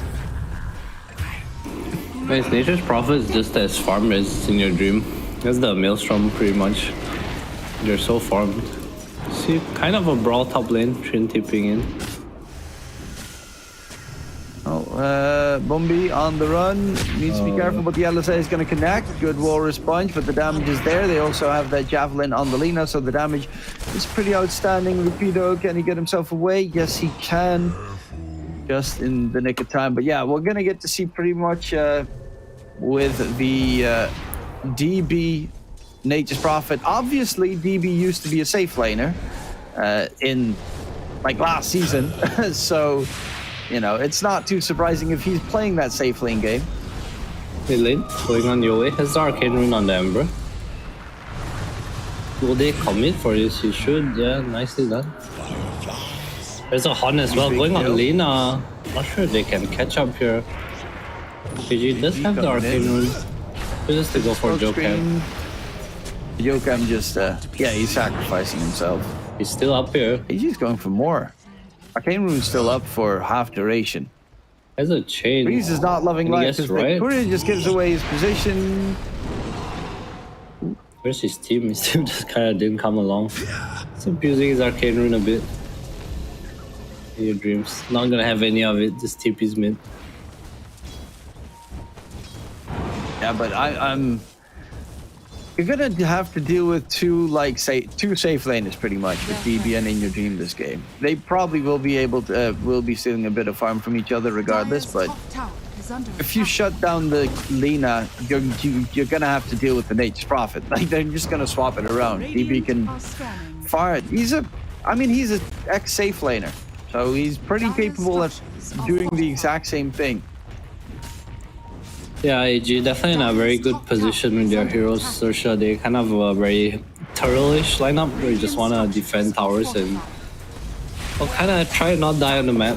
See as Jaja goes down in mid lane. Radiant's middle tower is under And attack. that's immediately when DB is going to try and put pressure on the tier 1 tower mid. They're still trying to take the tier 1 tower top. They haven't taken it just yet. Overgrowth is going to miss from Varese. Okay, that's a little bit of a mistake, but he's got max level living armor this game on the Treant. I don't think they're going to lose a single building this game. Because they have no pushing power and they have a Treant with this early max level living armor. That tier 1 tower is going to take forever to secure. Yeah, I like to see XERXIA either commit hard for his tower or just don't bother. I think it's still not too late to just bring numbers top now. They have the mech on Rapido as well, so it's a pretty good timing if they want to go for it. The Tusk with a mech. An offlane Tusk with a mech. Obviously, a support is okay, but it feels weird. It feels wrong. You know, I feel dirty. Oh, such is the patch. What can you do? Cry at this patch. It's alright. 2 more weeks, hopefully. And we'll be Surprising done. that AA is just not played. I mean, the thing is, Ultimate it's just a lane, sustained right? counter. Yeah, it really is. And no, like the hero just doesn't get touched. Spectre taken down.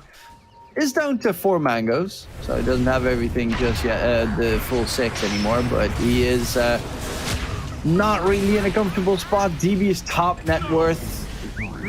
And in a very comfortable top net worth as well, together with Selena. They're getting themselves a couple of very important kills here towards mid, and DB's going for the Gleipnir rush.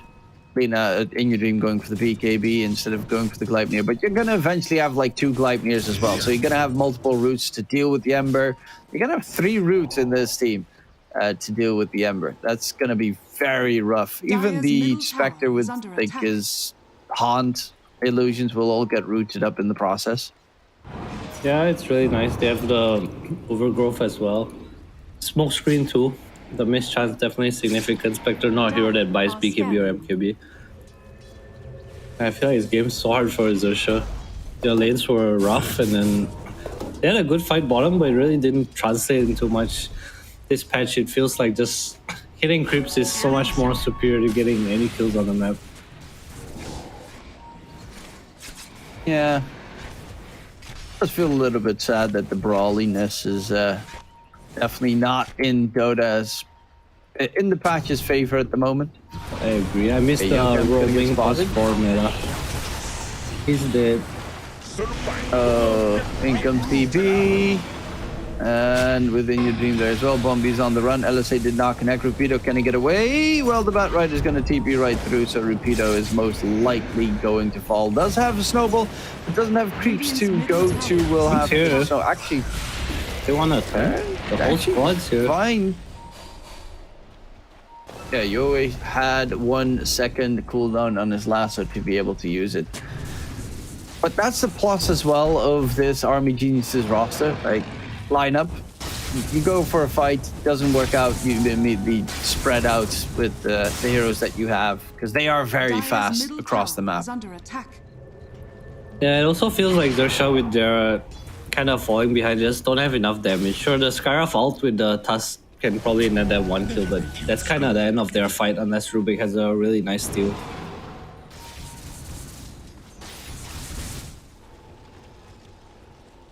AG, yeah, he's going for the BKB next on the Ember. So no Maelstrom coming in anytime soon. It's a bit problematic. They also do have themselves Yokam Sleeping Dart to get the easiest setups of their life. Rapido Tusk able to try and stay alive for a bit longer, but is going to falter. Yokam actually needs to be careful there. Spectre Hunt gets used. He's going to jump in. They're going for this fight here.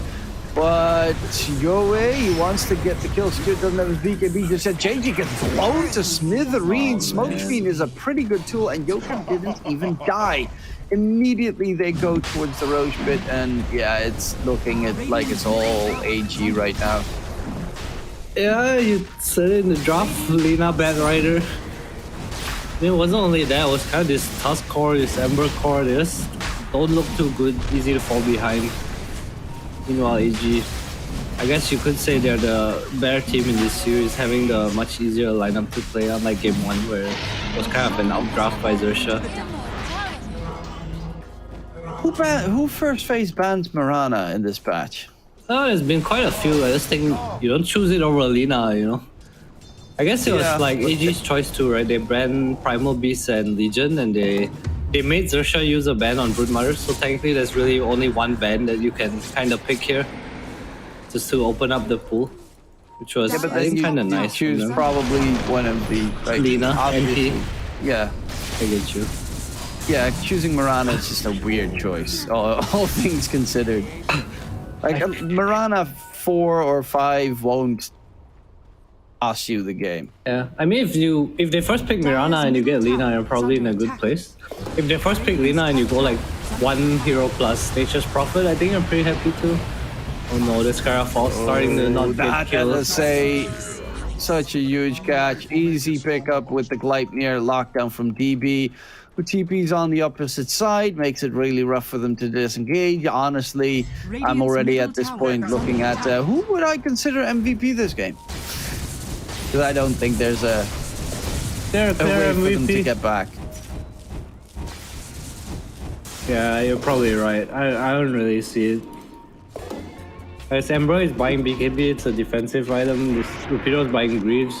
They just don't have damage. There's no damage coming into the play. The Spectre buying eggs, it's not gonna be damage too. It's just gonna get so hard. You're way close to his BKB as well. She has it flying out. Oh man, this game's rough. Playing against a Ricky too on this map with Travel's Bat. Oh, JG in trouble. Oh, another smoke screen. Yeah, BKB is definitely a necessity as well. The Mystic Flare. For me, it bugged every single time that he used it. So. It just doesn't show. Yeah. Happens. Just the beta Dota 2 things, you know. Yeah, it's annoying. I mean, at least it's not as bad as like the Monkey King with the visual bug on. Yeah, where it's just like a big line over the entire map and he's frozen or something. It's weird. But that one, luckily enough, they fixed. Naked DK was another one. Who, Jaja? Who? Jaja? Why Jaja? Oh, Karma. no. Spectre does have his haunt. Is he going to be able to use it to get out of dodge? No, he is not. He's going to quickly get taken care of. JG TP's in. Oh, the DP double as well. sprout. Growth control. JG's dead, looking for more. Save that your has buddy to be syndrome. game. Rupido's on the run. They might get the GG. kill here onto Lina, but it's the Aegis that they'll pop. So Rupido, yeah, the GG was already called. It was a little bit sooner than I expected on the GG, but hey, you let Lina and Batrider through. Yeah, I like that Kind they of called it. can see that one coming. It was a pretty demotivating game to play. They looked like they had an idea when they let the Lina through, but they also looked like they didn't have an idea after the first two picks. Once this Touch Ruby came out, they weren't really sure what to do anymore, especially when you said like they picked the Bad Rider, right? And then they had to respond to the Bad Rider as well. Their draft just looked super weird after that. Yeah, they even made sure that the Batrider had a pretty good lane by banning out decent Batrider counters in that mid lane matchup. With, of course, the Ember being left through. Granted, he actually didn't do that bad, JG. It started off pretty rough, but he was always at like, 150, 200 net worth deficit during the laning stage, which granted is not that bad. Then he had the rotation towards bottom where the fight went pretty favorable for them. But as you mentioned, they couldn't really benefit off of that. They didn't have push in their lineup. They didn't have Roshan capabilities. Spectre with Manta style and stuff could decently take Roche, but that's going to take you another 20 minutes of farming to get to that point. So they were kind of up against Alina, and Alina is a scary hero in this current patch. And then they add in an Aegis Prophet, and then they add in a Bat, and then you're just standing there like, oh, those are like three of the possibly most strongest heroes in this and patch. Ricky. Yeah, Treant and Ricky, two heroes that Spectre can't easily kill off either. We do get to see our MVP. It's going to be DB. I kind of expected that as well. In Your Team did struggle a little bit during the laning stage. Got killed off for First Blood, if I'm not mistaken. Obviously still recovered nicely, but DB with the TP rotations behind his enemies, Gleipnir catch, and then it was just easy setups all the way through. Definitely looked like a pretty capable NP player. Yeah, he definitely had the double Gleipnir like almost every time he threw it out, it felt like. So she just kind of needed to take desperate fights, but couldn't get it. I don't know. I feel like they need to change something up in their draft. It's kind of... I would recommend removing the Lina for starters, I think. Yeah, who cares about Morana? There are worse choices that you can deal with. Though we will be going towards a short little break, ladies and gentlemen. We will be right back for game number 3 after the break.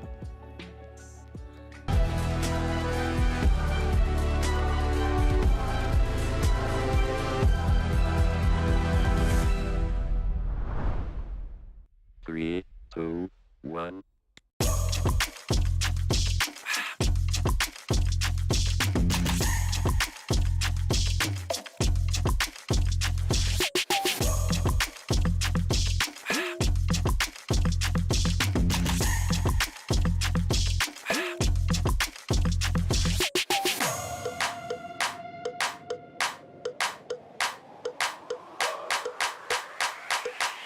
This crowd is actually able to do so for a decent amount of time. Have to take up like the flame cloak. Does get a lot of damage, but here comes the black hole. Get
Welcome back, ladies and gents. We're back after game number 2 has been concluded. And that was a very one-sided, quick game.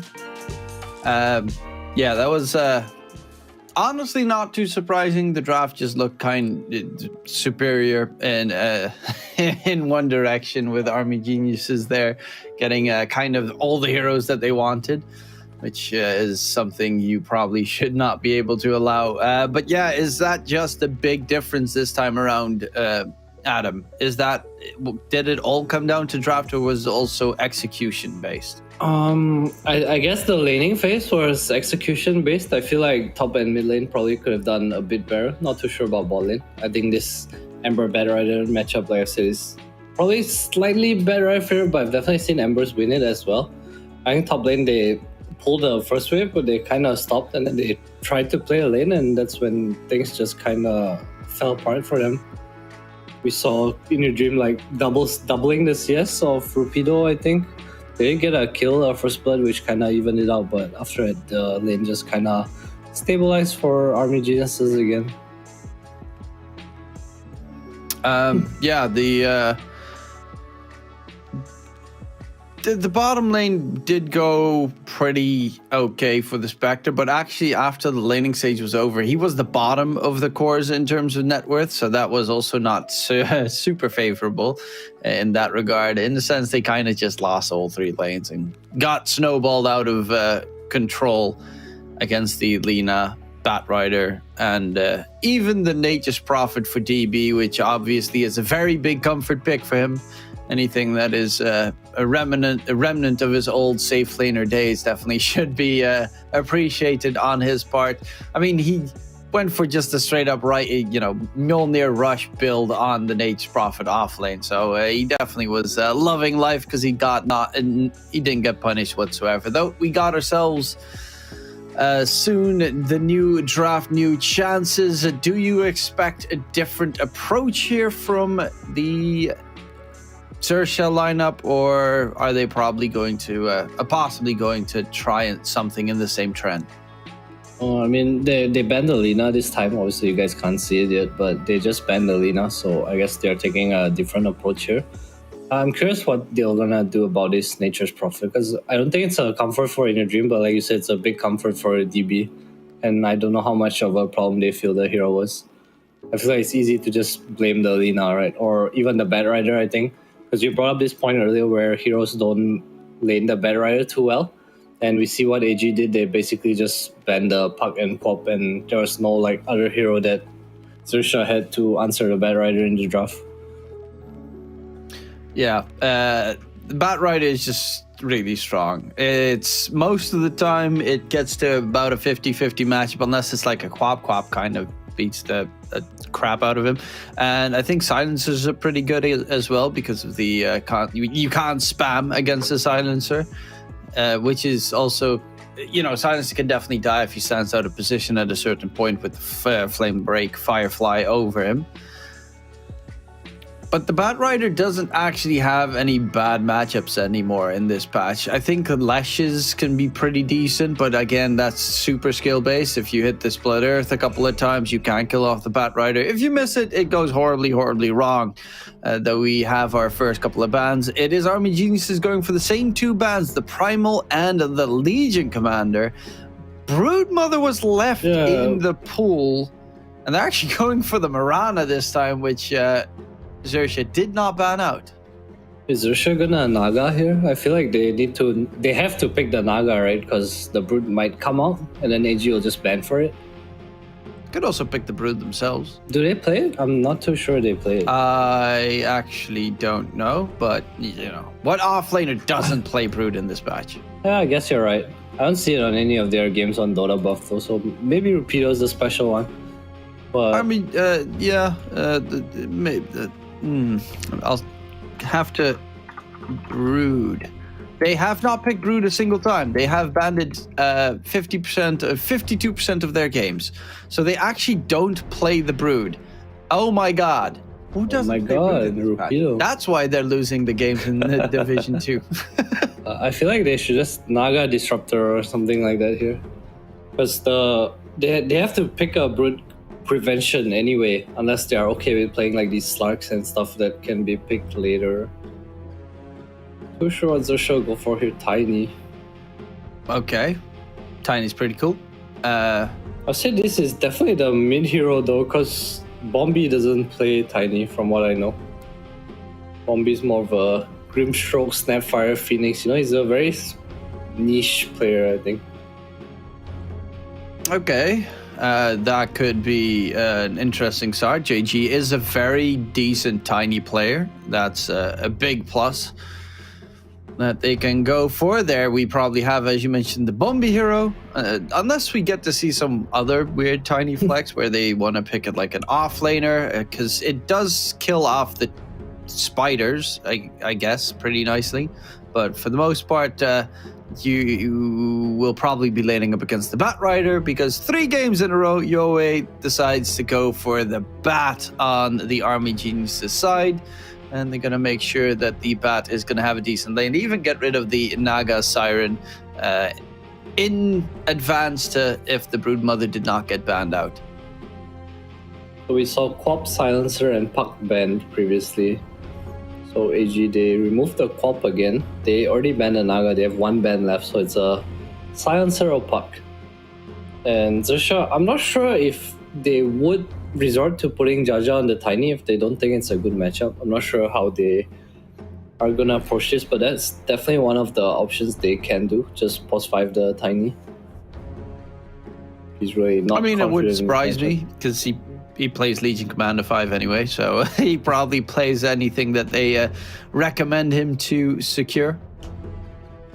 Treant is banned. The Puck gets taken out, so Silence is still left. But the Treant is banned, but Clockwork is still available, and Clockwork is pretty freaking good against the Tiny. Yeah, you don't really As like it a against fight. Snap though, don't you? Yeah, It's cookie interaction. It's Possibly. annoying.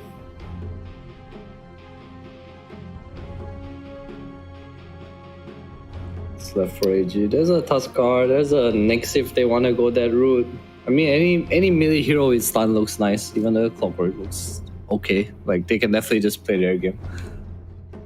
Xerxia's draft, on the other hand, looks a bit more complicated to me because they definitely need to change things up here, but I'm not sure if they will.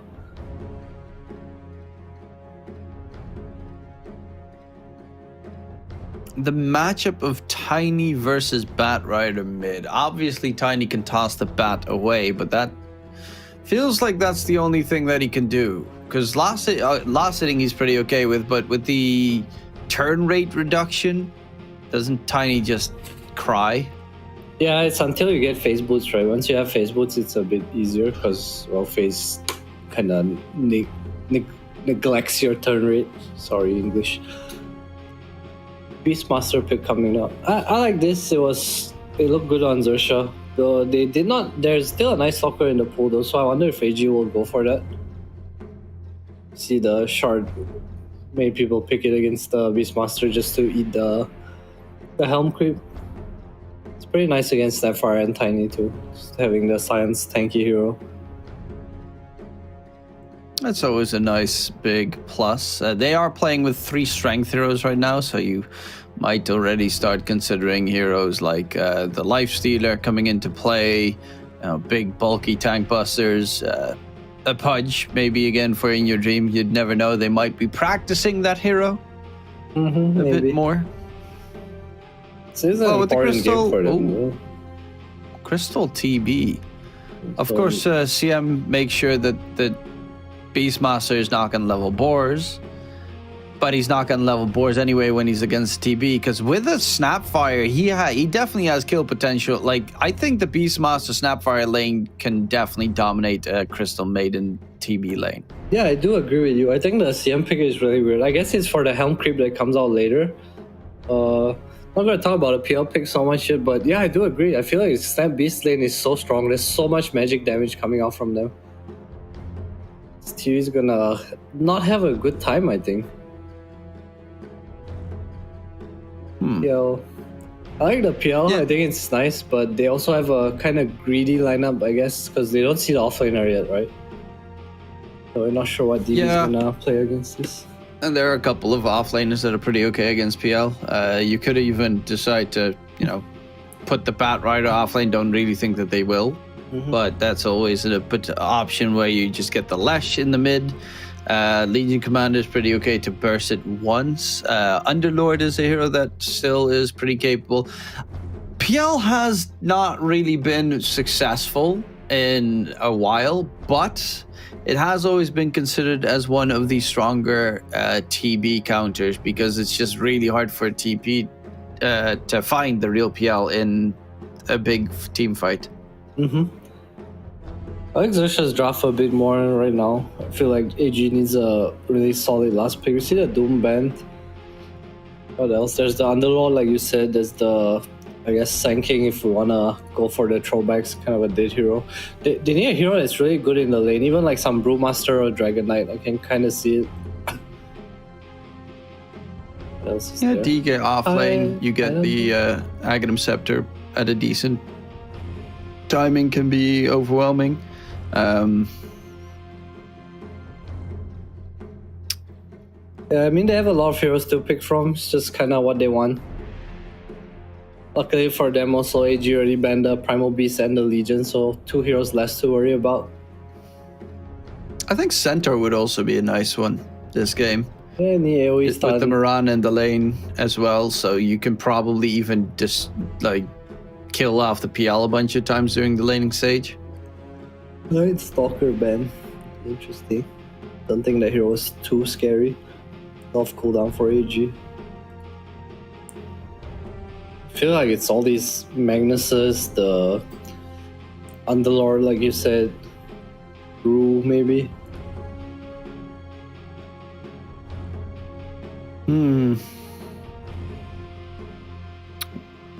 So the one that we didn't call, Tide coming up, okay. I guess laning stage wise, they're pretty happy. XERXIA seems to be pretty happy as well, because they're almost cheering on their part. So what's their last pick going to be? That's the big question. But yeah, the Tide is pretty good in the laning stage against the PL. Does not like his mana being drained, but is a Guardian Greaves building hero and can be pretty effective. Oh my lord, ET coming into play. I do love a good ET. It's going to be Ijaja on it, and it's so good against TB later in the game. I don't like this ET pick. I feel like they already have heroes to deal with the TB in the PL, and this ET he's not good in lane against the Tide, so he doesn't secure his PL, and he's not good against Bat as well. I think he's good against TB. Yeah, I get you, but that. I feel like the TB is already kind of sorted out, you know. I mean, I can understand that, obviously. Yeah, I mean, XERXIA was looking very excited with it. If you saw the webcams, they were like rubbing their hands, like, oh yeah, this is the draft that we want. So I gotta go with them. They're feeling confident, so I gotta go with their confidence this time around. Whose draft do I like more? I think I like XERXIA's draft a bit more as well, but again, the lanes, I'm not sure how this mid lane is gonna go. This Bad Tiny, I can't say I've seen this matchup before. I think if JG has a decent laning phase, I think this game can definitely be in their favor. DB will be pretty unkillable though, I must say. It's kind of hard to kill a Tide with their heroes. Especially since he's gonna have a good lane. Yeah, when he gets the Guardian Greaves pipe, it's going to be really hard to kill him. There is, of course, the Tiny once he gets that timing with the Aghanim Scepter ways, the tree volley. I think the game becomes pretty problematic for Army geniuses. I think they can definitely get bullied back because this XERXIA lineup is it's a very tanky lineup. Even the PL is very weak at the starting phase, builds into like full buff daddy. The Beastmaster plus Snapfire feels like a lane that should win against the TB Crystal Mate. Mid feels like pretty even, and I think the Tide lane should probably have a pretty a-okay time, even though can still get a little bit dicey. But for the most part, I think the laning stage should favor XERXIA, and well, they could get their own little bit of a snowball going on this time around. Yeah, I'm just worried that the top lane will, because DB is gonna have a good lane, and then Joken's gonna be able to leave, right? He's gonna have more stacks for the Bat Rider. He can kind of impact the mid matchup too with the runes, or he can even TP bottom and just outright try lane with Frostbite into Arrow. It's super strong. So that's kind of my worry for XERXIA right now with this ET pick. Can they get through the laning phase or not? I'm curious to see. I just love ET as a hero. It's a fun hero. It does have incredibly interesting shard, Aghanim Scepter and Shard possibilities as well. And his ulti, of course, that is always a big plus, is the fact that it 30 does seconds to a battle. lot of damage. What an amazing thing. Yeah, level 3, its max HP is damage 50%. So Pipe is going to be a necessity against that. In general, you probably need to get yourselves the Guardian Greaves on the Tidehunter. Probably a Pipe to boot. Add in a Lotus Orb here and there. Fighting The for the battle rune here a bit. begins. Goes for a Frostbite Arrow, but they miss it. Still gets the bounty rune though.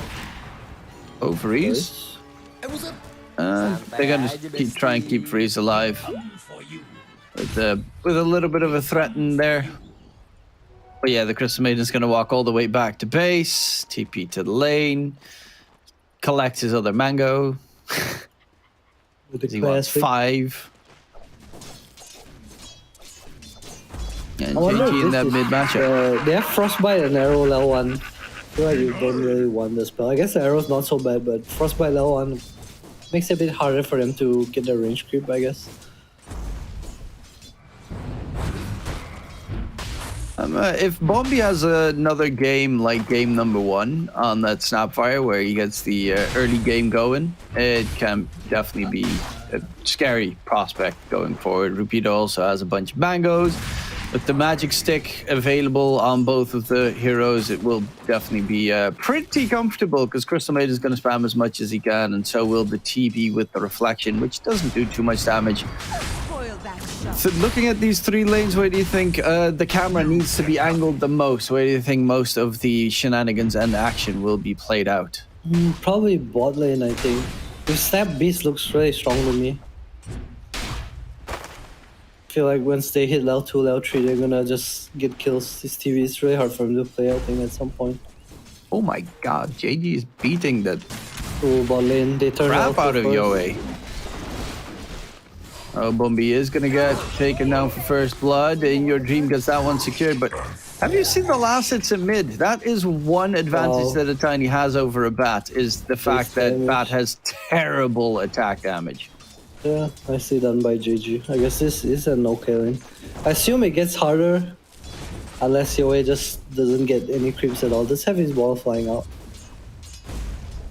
So bot lane, the TB turned level 2 because the CM had to go to base.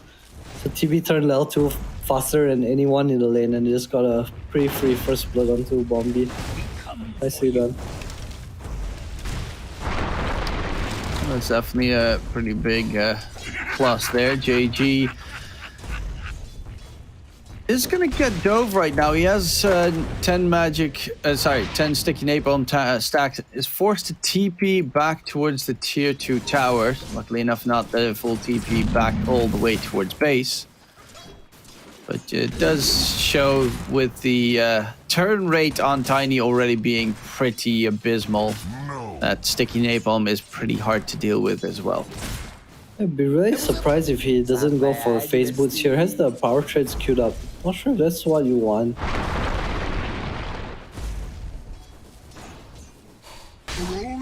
Yeah, right now the Bat Rider's got himself those couple of levels, and JG needs to be significantly more careful in his approach towards that mid lane.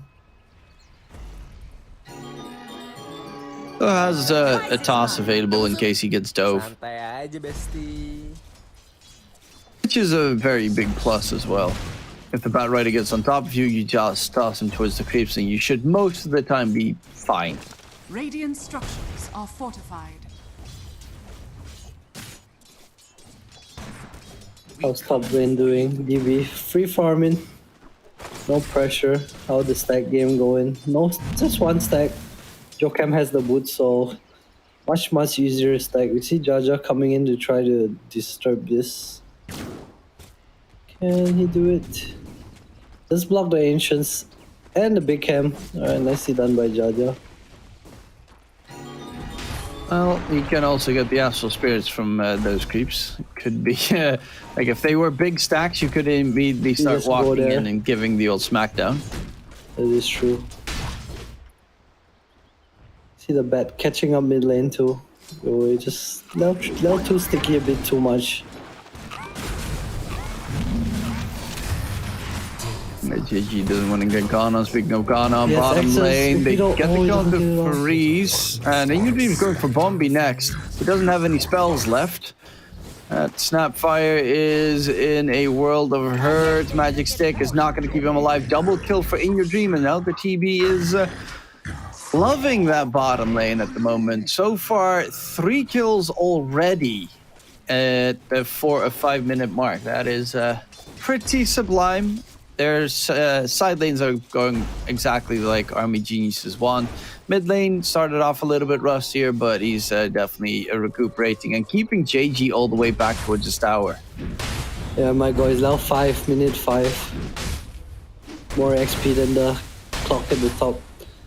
Interesting, we see In Your Dream going for the early boots again instead of the gloves. Just netting 2 kills. Very nice. Okay, DB. Mid lane, this oh, time the does arrow, take a lot of Joker. damage. It's the arrow onto JG. Oh, it's not quite 6, but if you can tank As the a toss. But will be taken down. No TP's coming in. That's a bit surprising. I guess Bombi's TP was on cooldown. And not really much that an Elder Titan without Echo Stomp could do anyway. Man, I think Jokem was trying to arrow the siege creep and then JG just kind of walked into it. More stacking. Polaris gonna have a really good game. So hard to invade the stacks too with DB being so farmed.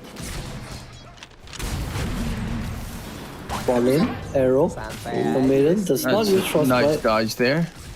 But they should be able to still get that kill. And Rupido's going to TP on the other side, back towards his tier 1 tower and into the triangle where Yoe is trying to steal up these creep farms. Can he get those secured? Actually, might need to be a little bit careful with Rupido in the vicinity. Speaking of which, Rupido doesn't really have much mana anyway. But he'll still back off. Not too much cares. And he's cleared most of the camp. Didn't take down the big ones though. This TB is just having too much farm. Currently, net worth wise, he is so far ahead. Popping the meta. Every meta is a kill right now for In Your Dream. And Bombi does get taken down by Freeze. But it's 6-1, and Army Geniuses, after losing game number 1, they're looking pretty pissed. But their clean streak has been beaten. Yeah, JG is now bottom of the course. Started off so well, but the bat Yoe's got full control over mid. Is a full level ahead as well. Yeah, this game's starting to look rough. AG leading the net worth. Dire's top tower Torpedo is and under JG, they're attack. so poor. Kinda hard to help them come back into the game too. Don't really have the most active supports. Meanwhile, In Your Dream having a field day. Basically has the whole Dragonlance, 8 minutes, shreds Dragonlance. How do you kill this Terrorblade? Yeah, at 8 minutes time, that is definitely very comfortable. And Yoe trying to go for a gank possibly in the bottom lane. Rupido's not level 6. He's very close to his level 6 though. Just needs 1 or 2 more creeps. Is going to get lassoed and taking a lot of damage. Gets his level 6, has the roar, gets it off onto Yoe. Jaja with the stomp. Do they have any more damage coming in? It's going to be JG through the trees. Yoe will be caught. Avatos, is it going to be enough? Yes, it will be. Gonna go in for Bombi. Shocker Blast keeps him slowed, but it's probably going to be Varese that will have to pay the price. And Yoe went a bit too deep in this situation. I was kind of surprised that the Tiny landed the combo on him. Feel like he could just run away, but well, space for his team. Don't think they mind too much. DB close to his mech, and in your dream, TP's mid. Is the max illusions for the optimum farm. Middle tower is under attack. So he's so fat that his career can't even chase him. Look at that. Aye, you Dire's fool. top tower is under attack. Just wanna give you your items. Karma, Diffusal Blade. With the Diffusal Blade, he can already do a little bit more, but most likely he needs his Manta afterwards, and hell, even the heart after that, because PL is a hero that is pretty squishy. You gotta be super careful for the Ravage. You get stunned, you probably die. They're trying to trade here. I feel like AG will defend this. The tide's so strong here. He's just gonna TP in front when they do. Dire's top Arrow? tower. Oh, that arrow. Oof, that was a little bit too close for comfort. Nice stomp on the two. They're actually rotating all together. And the quick kill onto Varese there, picked up by Bombi. But net worth wise, it is favoring the Radiant side significantly with a 3k net worth lead. Bombi level 5.5 as well. Once he gets his Mortimer's Kisses, they will be definitely having some decent threat with the Roar Kisses combination. Oh, mid lasso onto Jaja. Elder Titan will be an easy pick there. Yoe Dire's middle tower is under attack. second in net worth right now. DB has slightly fallen down. Actually, they're going to go in onto DB. Ravage gets blown. Does he stay alive? No, he does not. Ravage will be put on cooldown because of it. But it is a very big cooldown used. Yeah, nice kill by them. We'll probably get a tower off of this too. DB, his mech was on the career right beside him, but couldn't get it in time. If XERXIA can actually get anything, DB's responding to it. I feel like he's just gonna TP back down here with the mech. Oh, Yoe's here as well. Still has the double damage. Oh, He GG. dies. JG gets interrupted TPing in front of a Crystal Maiden. Yeah, not And sure about now that. it's... Yeah, now it's JG that... and XERXIA that went a little bit too aggressive in their hunt for kills. Up against a bot's Bat Rider. He's going to be there whenever he wants to be. Dire's middle tower is under attack.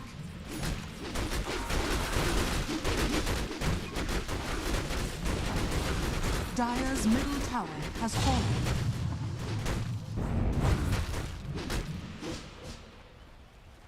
Well, currently 4K net worth lead. The tier 1 tower mid gets picked up by Army Geniuses as well. So they're 2 towers ahead this time around. And the Beastmaster lane has not been able to secure the tower just yet. That is problematic. Yeah, it's kind of hard. They don't really have heroes that can rotate down here. Maybe PL can try to help now that he has Diffusal. He's not really that weak. I feel like he has to help his team somehow. This Terrorblade is so far ahead, he needs to participate in Karma. Gonna lose out on the farm war here. JG so far away from his dagger as well. 900 gold. And in your dream, not getting hunted whatsoever, just relaxing in the top lanes. Got the Yasha done after the Dragonlance. Going for that Manta style next. Go away. Well, they definitely did spot him out walking over that sentry ward. With the Mirana ulti being used, top side, Karma got gone on. Actually, he needs to be careful. Karma does not have a way out because his doppelganger was on cooldown and the Mirana invis right there. Surprising him with a TB that just Look at next Yoe him. bottom. Oh, the ancient stack. They have Ravish too. Oh my god, it's so bad for XERXIA. They're all in the vicinity, but there's nothing they can really do. They have Snap Kisses as well, but DB has the hood. Oh, going for Rupido here maybe. He's got the hood and the mech, so that's a tide that does not care. It's pure just farming, man. Like, why do you buy diffuser? You're just gonna farm. But they need to do something on the map. Or this bad rider has BKB, man. Use the diffuser together, maybe.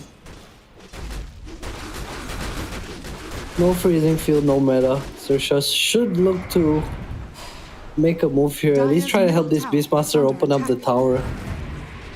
And the ward vision the entire time farming away. Hasn't been cleared in the dire jungle. And I mean, they can smoke gank or just in general normally gank, because the vision gain in their own jungle is not the best currently for Army Geniuses, for XERXIA.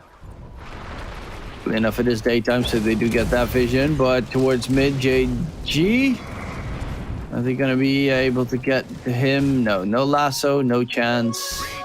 Honestly, they're just playing a very aggressive game of tag between these two teams right now. Yeah, but AG just getting so much more of the map. It feels like Karma's just kind of stuck in the top jungle, can't even farm Ancients. Torpedo's Ancient stack gets stolen. Jaja still continuing to stack, but yeah, the map's just much smaller. AG kind of holding the bot side hostage here with the super farm Titan. They're close to Rears now on DB.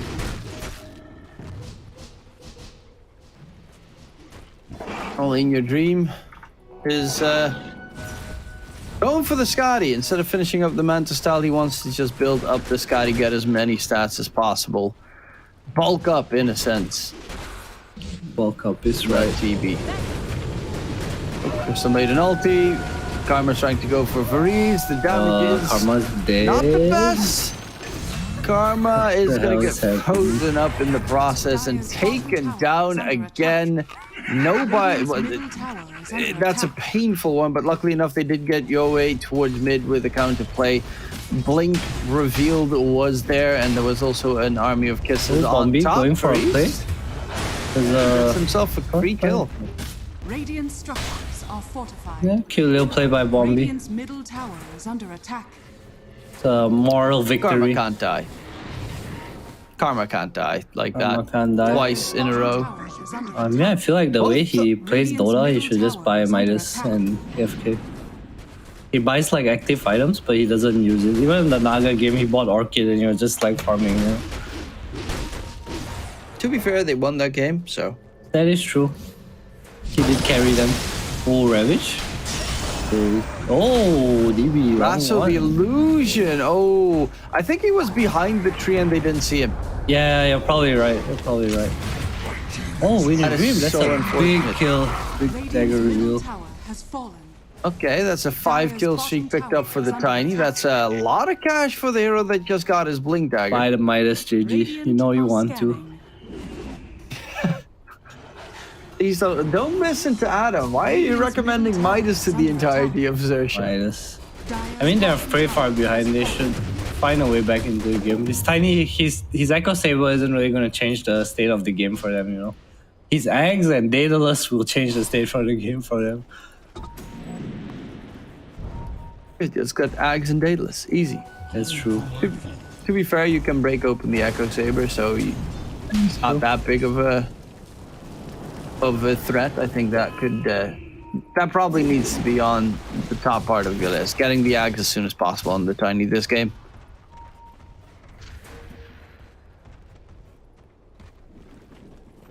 I'm still keeping up in farm, even though he did, as you mentioned,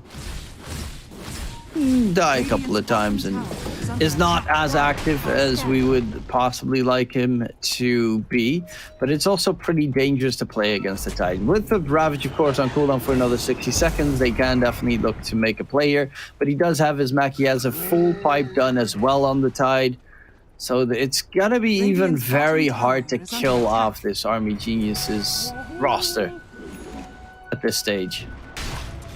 Yeah, they don't have any of that sustain themselves. AG looking to control the top side of the map. Probably walk into Roshan soon with the Gush and the meta. No Skadi yet, but doesn't really matter. I wonder if Xerxia will contest this. They have every spell. ET really strong in the pit. Sapphire as well. I'm kind of worried for HG here. If they lose this fight, then all of a sudden Xerxia could be back in the game. Titan also has drums, He's so gonna he's continue? pretty Yeah. swift. Is under attack. Kind of crazy. Yeah, there's a stomp coming in. It does get dodged. Roach is dropping lower and lower. Rupido actually cannot Look at really GG. help much. He made it a whole round. Yeah, he's looking probably to gonna jump get in. They the can get the steal here. vision in the pit. Is under attack. Oh, this could be used. The kiss is coming in as well. Roach is he's gonna get dropping Roach. low. And Blink that's Abastiel, let's nicely go! JG, he will most likely die, but at least manages to take down the Aegis in the process. Will definitely lose his second life. Honestly, wouldn't even be that bad of a choice to give them the Aegis in that case, but he gets the TP away, so it doesn't really matter. Arrow was already used by Yokam, and okay. Then it's definitely worth it. I don't necessarily know if I would have thought that it was worth it if he died. Picks the Aegis, loses the Aegis, and then dies. Because TB with the Aegis, it's probably one of the worst heroes to carry an Aegis.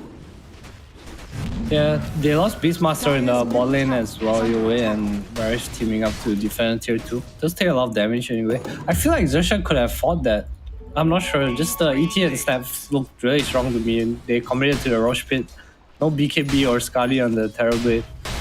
Like there was a world where they just took that fight and the TV just dies. Playing it safe though. Helm 2 on TB's got the now. full Scotty now done. So that's a scary hero. I'm not sure if he... I feel like he really needs this BKB. You talked about the ET against the Terrorblade. One reason ET is good is because you stomp and the illusions and all are just kind of grouped up, right? Like you stop a lot of his damage. Karma, there's a bit of a brawl bottom lane. It does need to be careful. His HP is low. Glory Yoe one. charging forward with the BKB. And they'll find Rupido and control up the Beastmaster. So they think the roar comes out in return. Karma needs to disengage, goodbye. being chased down by DB. Nice stomp, but Karma is looking to get taken down with that arrow connection.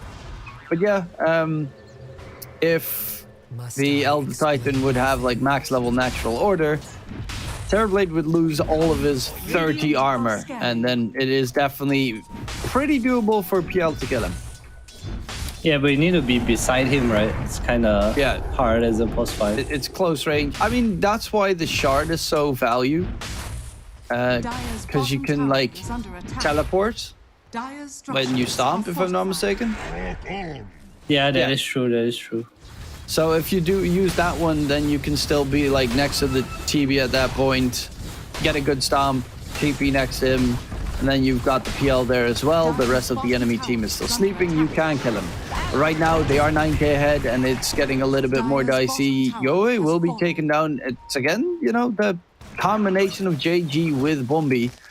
That's finding some catches. Has the gem now picked up on the Snapfire that he managed to steal from his opponents. Varese is going to die. Gives the gem to JG right before he sacrifices himself. JG is going to go for the TP attempt, and JG is out of there. Damn. Is dropping low to the Spirit Vessel, but he's going to survive, and the gem has been stolen. Oh, nicely done. JG. First pick, Tiny. Doing really well here.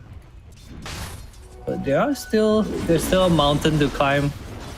Karma is getting close to the heart. This game, they do reach a point where they are stronger. You just need to keep on scaling. Rupido kind of a bit AFK in the mid lane. Still no boots. Classic Beastmaster.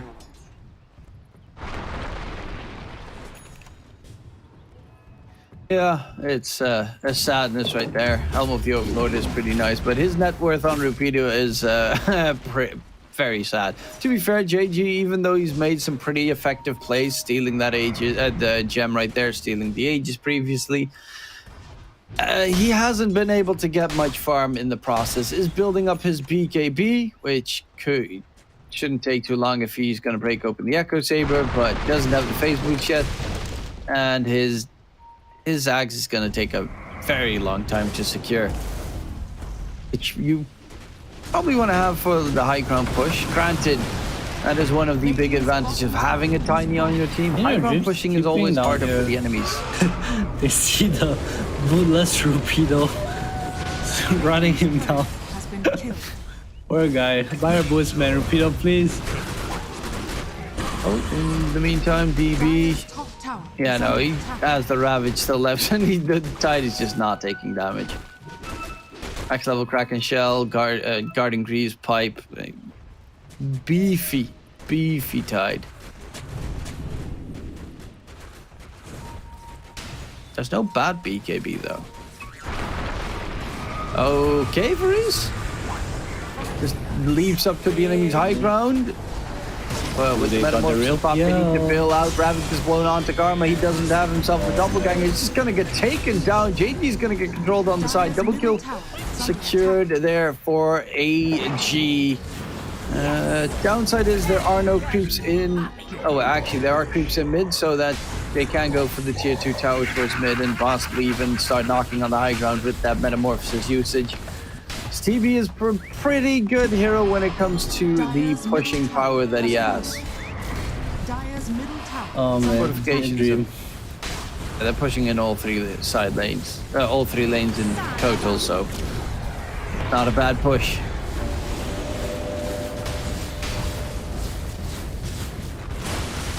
Oh, we're going on Rupido.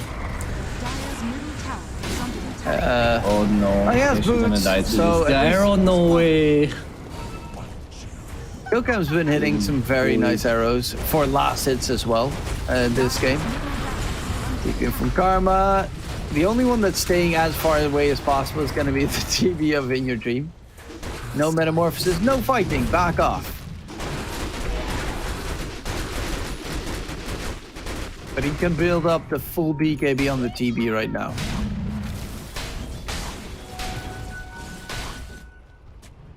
Yeah, game's looking real rough for XERXIA here. This PL, it feels like, I say it has a mountain to climb, but mountain's getting higher and higher. But we'll go down here. They find themselves a kill. JG again trying to TP out, but this time will not be able to get out because Yokam hits the arrow to TP, interrupt the Tiny. And they don't have meta, but they don't have a Tiny on the opposing side for the exact duration of not having a meta. Probably going to be the mid-center racks, if not Dire's more, middle on barracks are under attack. the AG's favor. Yeah, in your dream. Stable gamer, going for a BKB as well. Dire's middle barracks are under Pretty much attack. unkillable right now. Dire's middle barracks is fallen. XERXIA. Dire's top tower. Gonna have is to under take their final fight soon in your dream. Doesn't look like he's planning to stop this push anytime soon.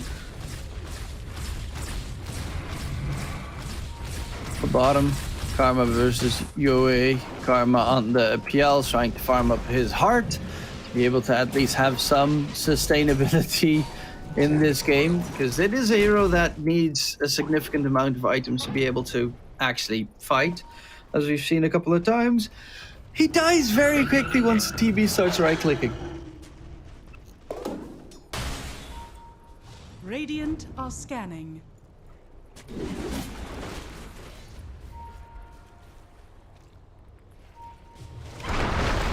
Did you hold the high ground? Good catch, Freeze. Punch more tanky, nice Ravage. Crystal made an ulti as well from Freeze. The roar Forced a forced on the roar. CM, and can they even kill the CM? No, CM's just no. loving life right now. The rest of the team is being chased down by this Tide. He's not even taking any damage right now from the Elder Titan. GG gets called, XERXIA tap out, and it is going to be the Army Geniuses that are now 5-0. Though granted, XERXIA is the only team that has managed to take a map off of them.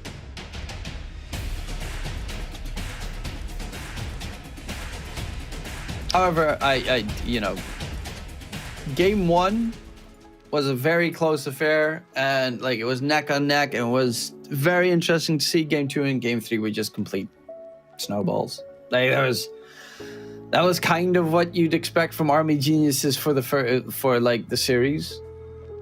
considering the standing of both these teams in Division 2, but it was just Army Geniuses that was by far the superior of the two.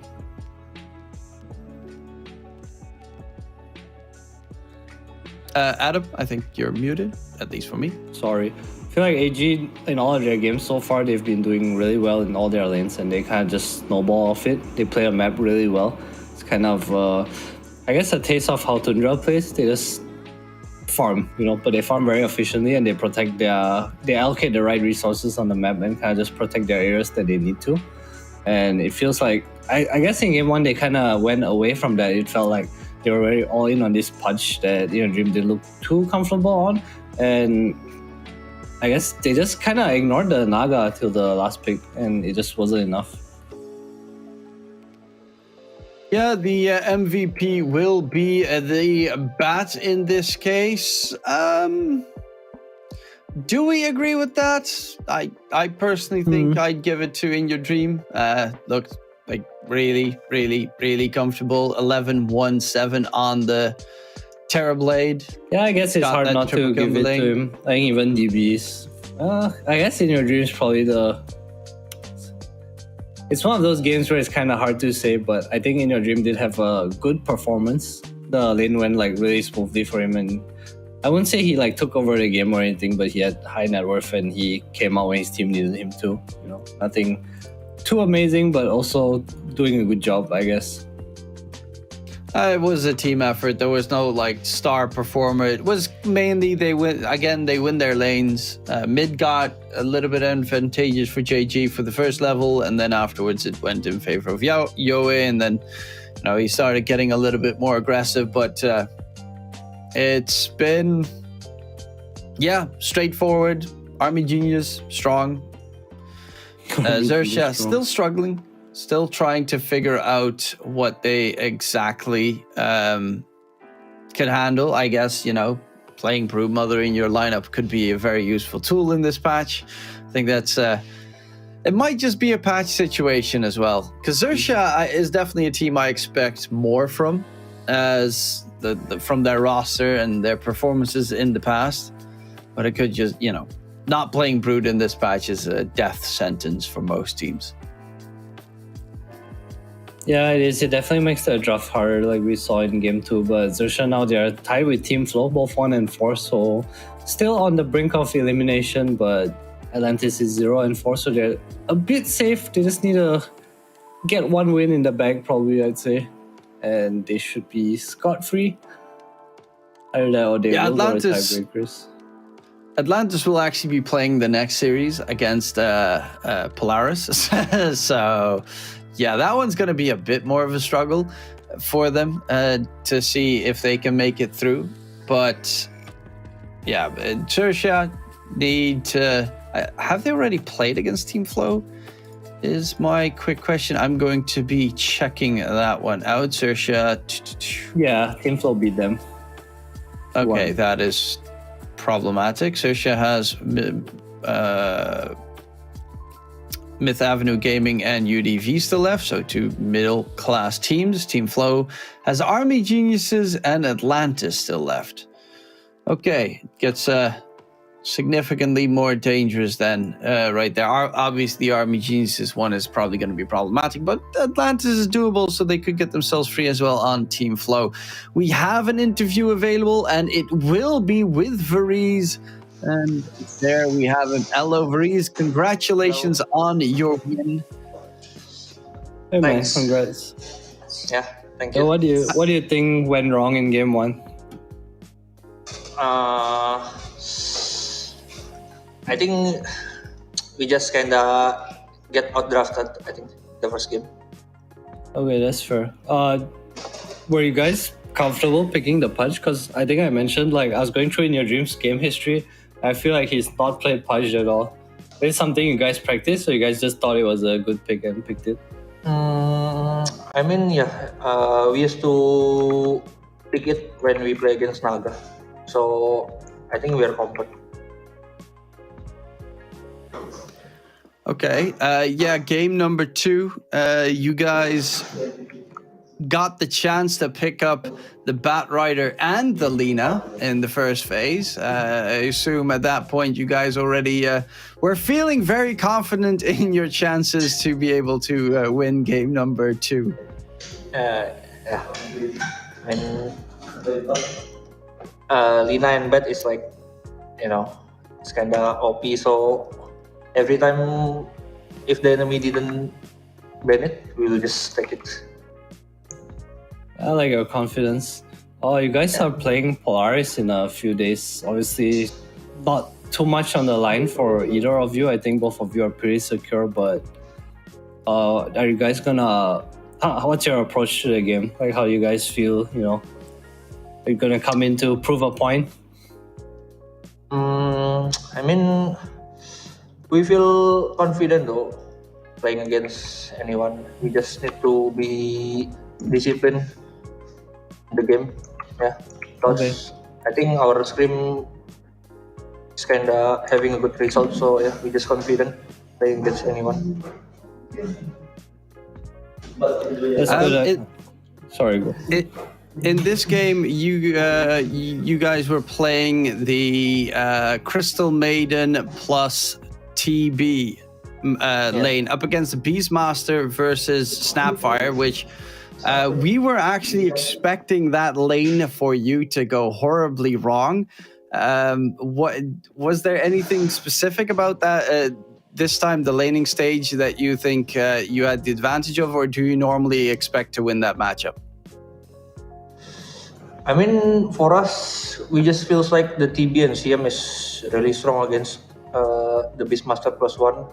So yeah, we are kind of confident on the matchup that we play on the third game. Okay. Yeah, I mean, it showed In Your Dream had like a super good laning phase. I think because you fought Rune and you went to base, that In Your Dream turned level 2 first, and you guys just got a free kill from that. That was really nice too. Yeah. I'm out of questions here. What is the most scary opener that you guys just never want to play against in this patch? You mean like you banned, for instance, the Primal Beast in this series, obviously because XERXIA plays a lot of Primal Beast, but is it just because you are afraid of their Primal Beast, or do you think, for instance, Primal Beast is a really strong hero currently to be playing against? To be honest, it's like we just respect Ben the Primal because they are playing a lot of Primal Beasts, right? They're picking it a lot, and yeah, we just respect Ben the Primal Beast because we think the hero is kinda strong also. Yeah, so that's why. Yeah, they are also one of the only teams, it seems, that doesn't play the Brood Mother. So you guys definitely had an advantage in that regard because you could ban and pick whatever you wanted because you never had to touch the Brood Mother in that regard, which is obviously a plus. But yeah. Currently, from all the teams that you have faced, which team has been the biggest challenge, do you think? Obviously, XERXIA is the only one that managed to take a map off, but as like the full series, which team have you had the biggest struggle against? I think I would say Spawn or XERXIA, I think. Yeah. Okay. Well, to be fair, game 2 and 3 didn't really look like much of a problem. But then again, the other ones were all 2-0, so that I kind of can get that as well. 5-0 right now. Division 1. Almost. I mean, at this point, it can't go wrong anymore, really. Obviously, fingers crossed for you. But regardless, big props, and thank you very much for the interview. Okay, thanks. Bye-bye. So they managed to take that series very convincingly. Honestly, there was not really, like, game number 1, that's where we had our questions for, and game number 2 and 3 was like, Yeah, they stomped him. Yeah, what else is there to say, Adam? Yeah, it was it's- kind of one-sided. Both games just got serious. You know, it's like no more fucking around. Let's go. Yeah, and they definitely showed up significantly in that regard. We'll be going towards a break, ladies and gents. In about 15 minutes, we got ourselves the second best of 3 of the day. It's going to be Atlantis versus Polaris for that showdown. So we'll be back after the break.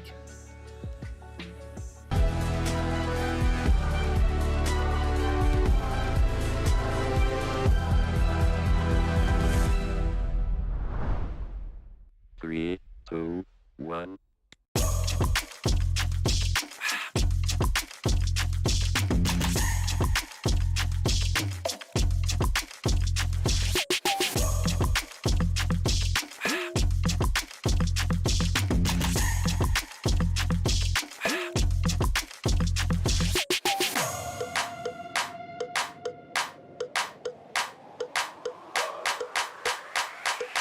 This crowd is actually able to do so for a decent amount of time. Have to take out like the flame cloak. Does get a lot of damage, but here comes the black hole. Just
Welcome back, ladies and gentlemen. We are ready to get ourselves the second series of the day on the way. Polaris versus Atlantis. I'm on the mic, DK Truman, and I'm joined once again by Adam.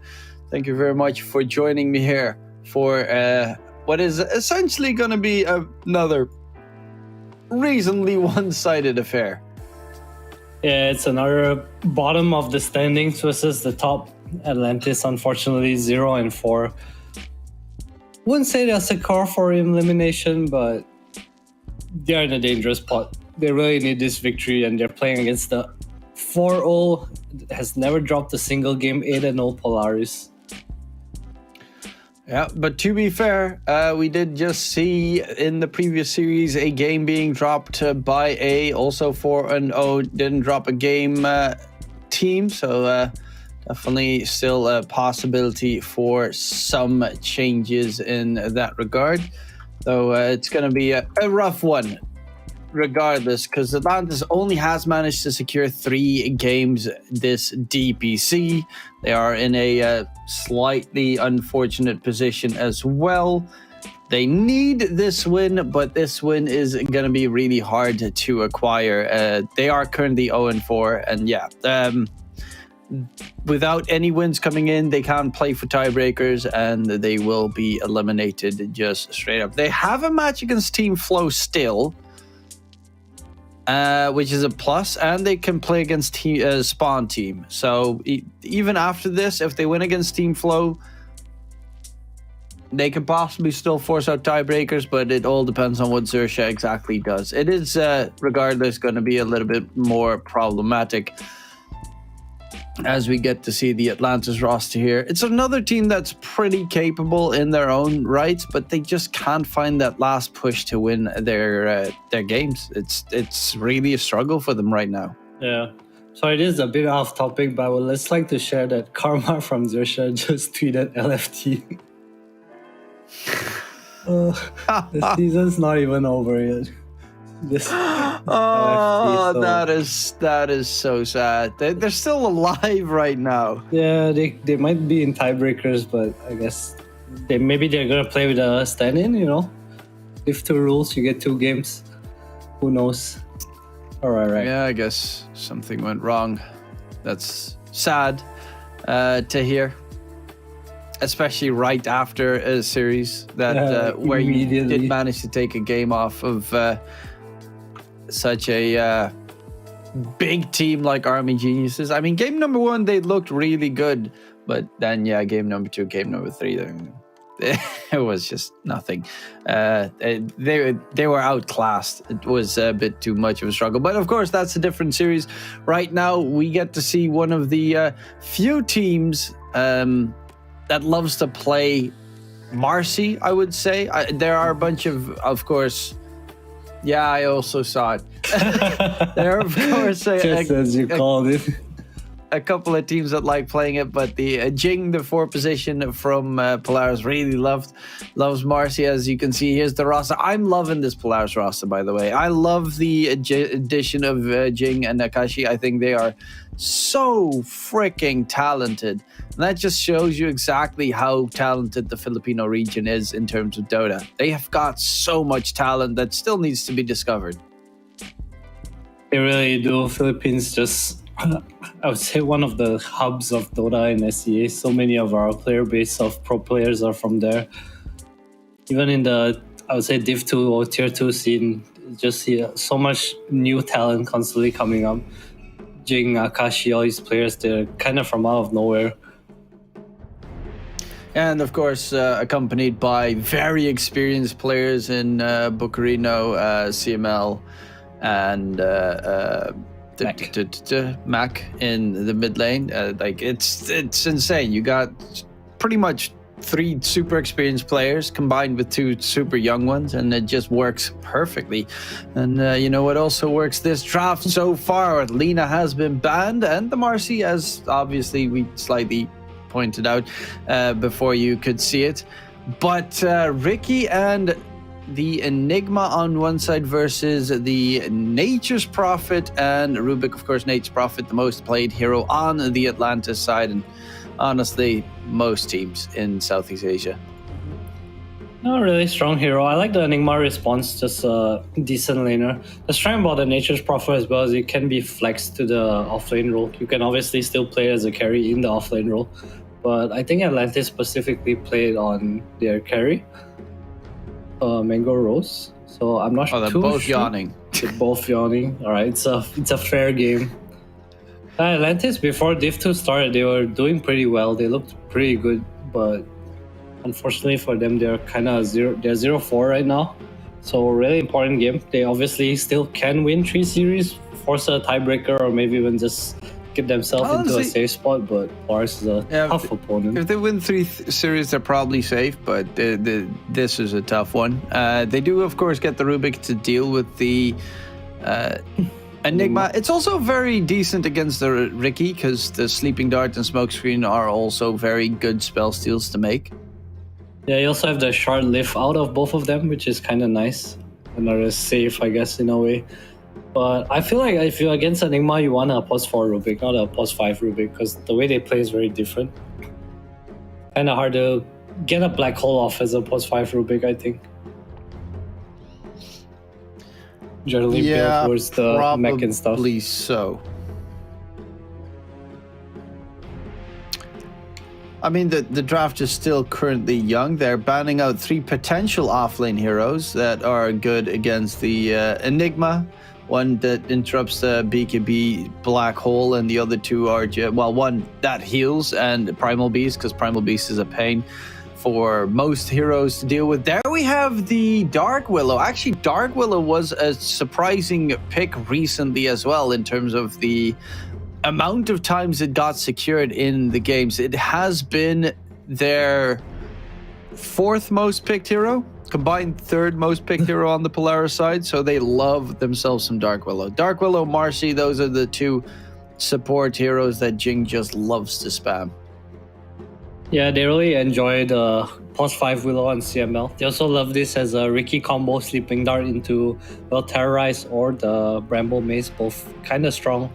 Have the Midnight Pulse on top this time, so a lot of damage. DP. Wonder what Polaris is gonna go for here. Looks like a pretty sick Terrorblade game right now. Wonder if it's too greedy for them. The Scotty carrier, nice against the Nature's Prophet and the Death Prophet. It's also a Pangolier max special. Bango is always nice. It's probably going to be DP. Honestly, they still flex with their course, but probably going to be a Tusk 5 with the Nature's Prophet safe lane, I assume, and Rubik 4, as you mentioned, because of the Enigma on the opposing side. Yeah. I guess there's morph picks kind of expected from Polaris. Akashi favors this hero. They kind of, tend to lean towards it, I'd say. He did look really good on the games he played morph. Also a Scotty buyer hero that kind of just stands in the lane. And shouldn't die to a DP. It's just, he hates burst damage, but doesn't mind dot damage, because you can just always just walk back, swap between Agi and Strength, and walk back into the lane every single time Spirit Siphon has been used. Akashi is actually also a heavy Arc Warden spammer. I'm a little bit disappointed we don't get to see a bit more of that. Yeah, heroes is kind of harder to pick, I guess, especially since he always has weaker supports on CML, I think. This Willows is an Enigma on his team too, so kind of want a hero that just lanes more. Let's see, the last couple of bans coming in, the Bat Rider plus Ember on one side, and the Legion Commander and Puck banned out by Polaris. So not 100% sure exactly who's going to be playing mid or off lane this game. It is going to be a last pick for Polaris, so they can always adjust accordingly. But they only need a mid laner, really. I don't think they're going to flex anything on Polaris in that regard.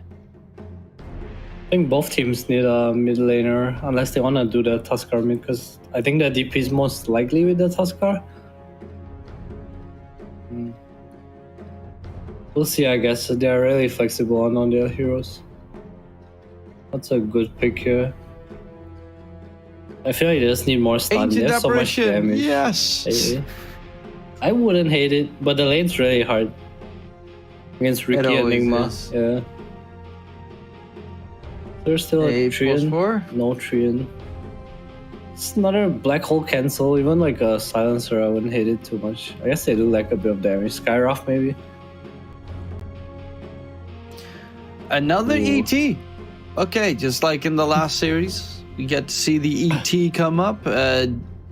Aura is very good against the Morphling, same story, but Morphling is also a decent amount more elusive to hold on to. I like this a lot more than the previous game. I feel like the ET, well, he's a good stun against the Dark Willow. You know, when you're in Shadow Realm, obviously you can get stunned. And it's a black hole cancel. I think that's something that's obviously not easy to pull off, but it does work. Goes through BKB as well. I like the Atlantis draft. It looks nice to me. It's Polaris gonna go for though. Pango?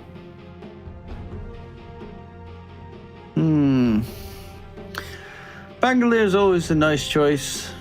A good Mac hero. I mean, Lash, but it feels so weird. I feel like Polaris always end up drafting like kind of a 3 farming course and then 2 Yeah, supports to Bango. do stuff. Yeah, I think it's a good pick. It's nice against the heroes on Atlantis. Pretty decent lane as well against the Tusk. so it's going to be an interesting setup here from the side of Atlantis. It's going to be the safe lane Nate's Prophet with a mid Tusk and an off lane DP 5 position ET.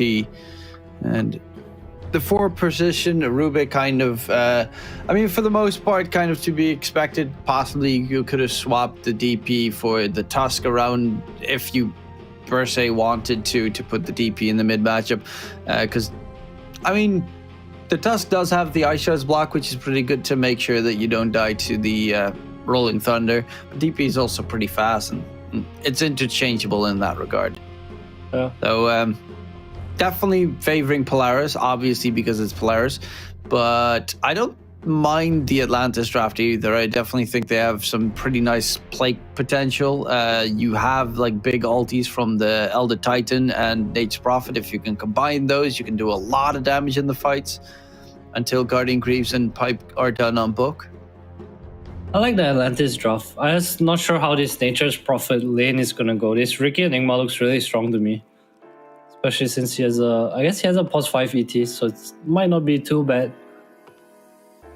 I think the ET should be just fine.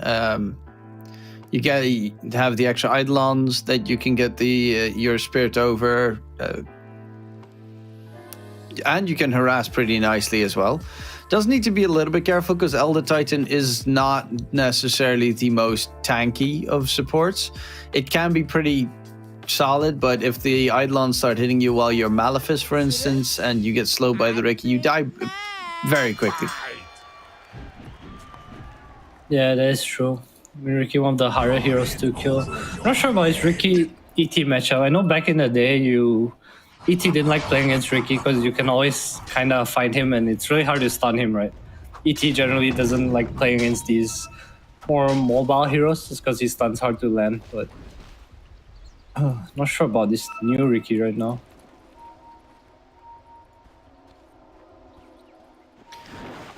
Well, they do have filthy combinations with the Ricky.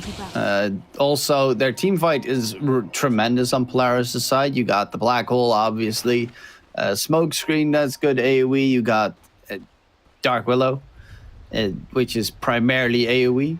Pangolier with the Rolling Thunder shenanigans coming in. Morphling slightly less so, but honestly, it's a Morphling. He's just going to be most of the time AOK. Could be a bit caught off guard if Wonder Boy catches him with like a blink Walrus Punch, especially while the ET is next to the Morphling. Then Morphling has no armor and Morphling is dead. So that's one combination that you definitely need to be a bit more wary of if you're playing more of this game. Stay away from that ET. Yeah, that is true. I don't know how top lane's gonna go. Top lane looks a bit hard for the Morphling to double range, constantly poking at him. Will obviously not the strongest of supports. Yeah, well, his only real weakness is probably the laning stage. And the mid matchup, Tusk versus Pango. Is that favored towards one side, or is it just a skill-based matchup? I think it's usually slightly Pango favored, but I've seen a lot of matchups where they like snowball dodge the shield crash, so the Pango, it's hard for the Pango to trade. So I guess it is kind of skill-based. Because the shield crash is what makes it favored.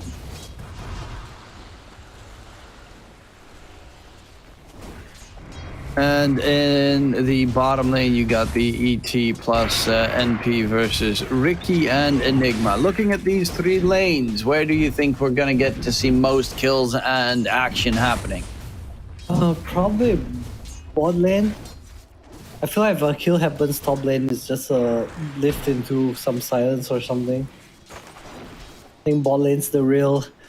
will chase you around, you know. All four heroes don't really have much burst damage, just a lot of right click. Always interesting from Bok. He goes for the buckler first item. It's super old school against Blightstone heroes. I don't consider myself the best player. Yeah, and considering he's got those Eidolons as well, the extra aura, make sure that they will at the very least not die. And you're gonna need it eventually for the Guardian Greaves anyway. I have seen Enigmas, some of them go for the Vlads again, though most of them just stick to going Guardian Greaves. Possibly Pipe in this game. I definitely think Pipe is a pretty important tool as well.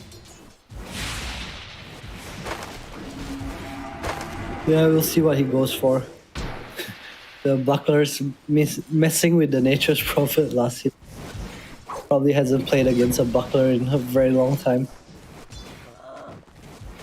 I mean, Booker, you know, is an old player, so he's got them old strats still, locked and loaded. Back in my day, we had bucklers. What's a buckler? That's a Buckler. Buckler definitely disappeared for a while. It's really only the recent patch that kind of came back because of the boost.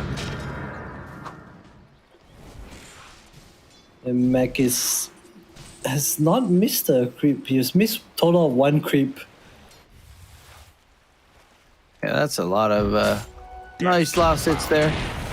Being chased down by Wonder Boy, but the Swashbuckle will be able to get him out of harm's way pretty easily.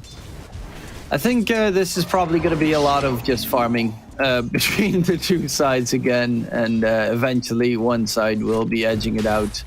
Because the kill threat's not even that big. I think there's decent like gank potential kill threat from Polaris, and you can TP in with the Nature's Prophet if Mango Rose wants to play aggressive, but they don't have like blink heroes or anything along those lines. And Mango is actually taking a lot of damage there with the Eidolons coming in. Do they kill him off? No, they do not. And obviously being an NP, you can just TP back towards the lane. Actually wanted to possibly TP towards mid to go for the kill onto Mac, but decides that his own laning stage probably is a bit more important. Obviously it is. It's a good decision. Ponyo kind of left him. Yeah, ET isn't doing much down here, I feel. The wave's just constantly up. The camp's just unblocked, but Jing is the one who gets the pull off actually. Coincidence? Oh, the creep camp at the very least is almost dead. Coincidence? It is fairly annoying regardless. With that creep pull, and Jing is even throwing out some voice lines there to piss off Ponyo. A fan of the Polaris chat wheel. Yeah, I mean in general there are some really good chat wheels. Bit of toxicity is top lane will be. It's always fun. Yeah, The 1v1, fire Dark and Willow. stick, I think. Another fairy fire. Down here. Ouch. Ouch. That is nice guys there for the DP. First blood secured for Atlantis, who are not doing too shabby, mainly because this Enigma and even the Morphling are not getting as much as they want. Yeah, it's almost 10 denies on this Death Prophet. Has the first blood now too. Feeling really strong.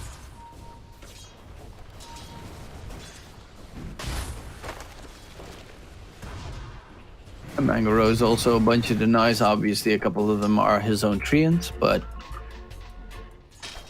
not doing too bad. The only winning lane so far seems to be Mac in mid. Does have his Rolling Thunder, gets interrupted. Stomp. Oh, yeah, actually cancels the Stomp. Okay, that is weird because when you cancel Echo Stomp, you can't recast it. It's just over. You might as well always go for the full Stomp at that point. Kind of gave away his life there too.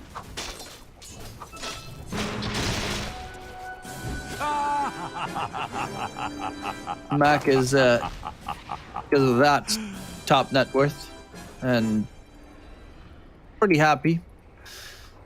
And going forward right now into this laning stage, he's going for the Orb of Corrosion. That's going to give him semi-decent gank potential, but it's really going to come down to like this Ricky to be able to get all the vision and roam around as much as possible so that this Pangolier has targets to find. Considering it's not easy to kill a Tusk, we saw that previously with the Rolling Thunder, you can just dodge it with the Snowball. It's not easy to kill DP because DP is very fast, especially once she pops Exo, she gets the extra movement speed increase. And I guess your best target to kill is the Nature's Prophet, who has no save. Yeah, Rubik and ET are kind of nice too. Once he gets Diffusal, he's gonna have a much better time. Not sure if he's gonna rush it or he's gonna go for the Corrosion first. Has his Arcane Boots now. Coincidence? Polaris tend to be a bit more, I would say, farming favorite. They're a team who likes to get more out of the map and hit like a mid-game timing more than anything.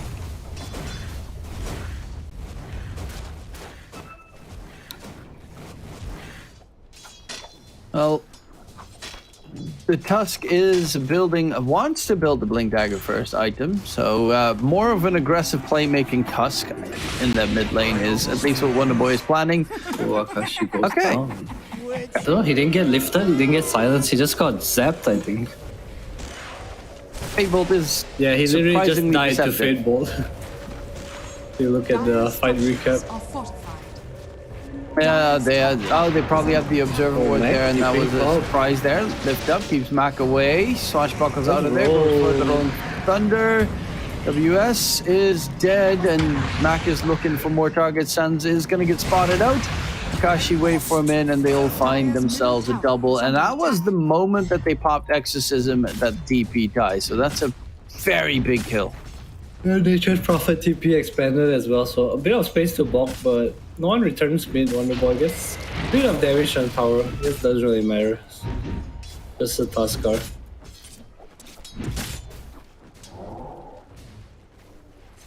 Let us fight! Max got the double damage nicely scooped up. Orb of Corrosion getting slightly closer as well. Poke in the meantime with the black hole, you do have to be a little bit afraid of taking a fight close to this Enigma. Because Eldatize can interrupt a black hole, but it takes a while to be able to get that, Astral Spirit Echo Stomp ready. Pretty much the moment you get that done, black hole's over. Yeah, Mango Rose still staying in the lane, but Ponyo's not with him, so can't really lane. He's gonna TP top now. There's a DD on Mac though. He's heading up top most likely. Radiant's bottom There's tower a- is under attack. Oh, it looks like they'll give the tower for free. Dire's top tower has fallen. They did rotate nicely to be able to secure that bottom lane. The Enigma is trying to get the extra push in himself. Radiant's bottom tower is under attack. I'm surprised no one's down here trying to defend. I feel like at least the Elder Titan or the Rubik can just kind of hang around in the trees, you know? Oh Akashi my goes god, down. Akashi just dies to Nate's Prophet ulti. Oh, He was full agi. there you go, And he swarmed just and gets blown rough. up. And more players, when will they learn? Under attack. Dude, they're not defending bot tower. What's happening? Just TP, guys. Oh. Like, no real threat down here. Tower is like half health now. They will come down, but it's... I'd say it's definitely too late. He's angry. Radiant's bottom tower is under attack.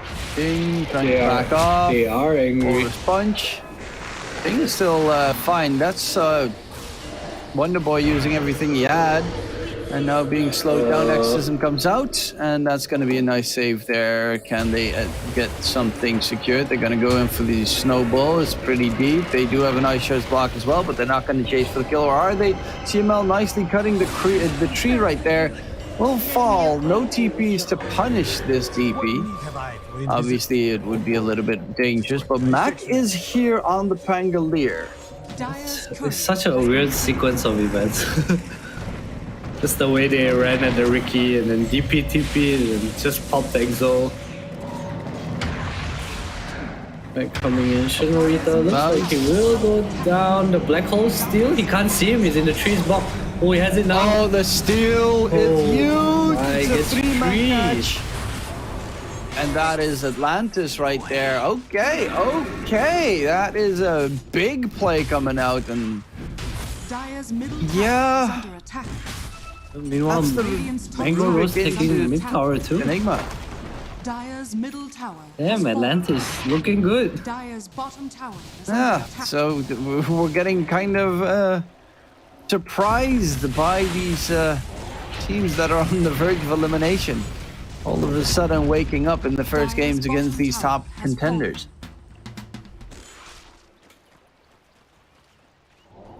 Obviously, that is still a pretty painful affair, the black hole getting stolen. How long?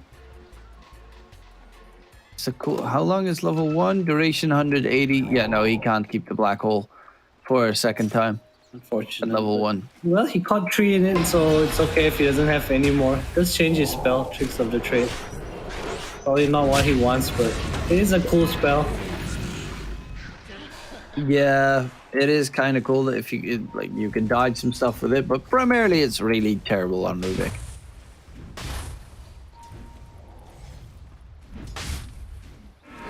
Eight 3 right now for Atlantis, and they're 2 towers ahead as well. Towards mid, Rolling Thunder in from Mac. Immediately Gansett trying to kill off Ponyo. Let's get the kill secured. The Rolling Thunder was used bottom lane in the meantime. A big fight comes out because Book is again stuck and Book is again dead. Mango Rose on a killing spree right now, and he's not even there. He gets all these kills with his Wrath of Nature.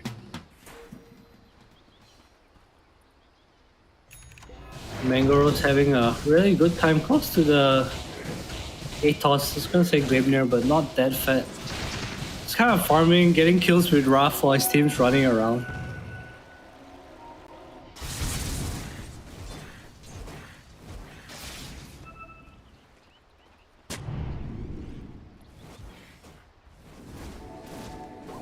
Shinorita. It's very far forward. And they Doesn't get him max though, still, his team's nearby. Yeah, TP's just fine. He has too much sustain. Oh, Pango's angry though, he's coming down here. Doesn't have a Oh, they Rolling stopped the Thunder, so needs to be shield very crash. careful. Will be able to get out of there. But yeah, he charges in without his Rolling Thunder. That's a little bit more problematic. Does have a Diffusal Blade, so we'll be able to at least try and hunt for enemies. Speaking of hunting, Jing on that Ricky, he's hunting for couriers right now. Doesn't have an Observer Ward to spot any couriers flying out, but he's in no man's land, just waiting for a sliver.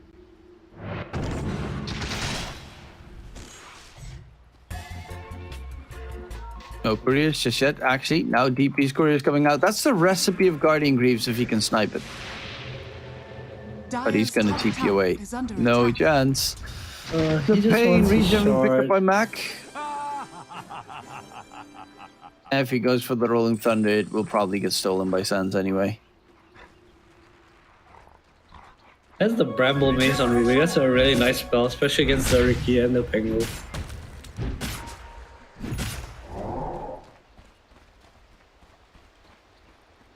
Later down the line, Curse Ground Steel with the shards also nice. But Black Hole is going to be your primary target nearly every single time.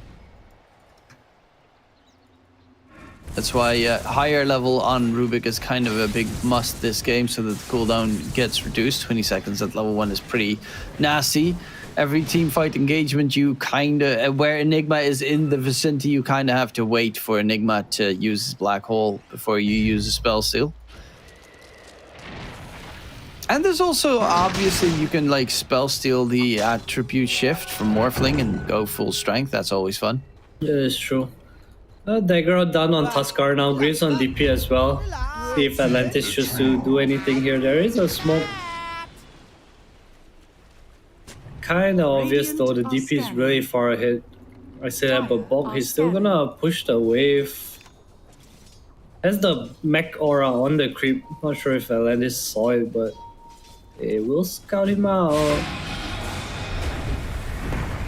Bok is a sitting duck there, has his own guarding views now finished up, but is gonna lose his life. Mango's got the Gleipnir now done.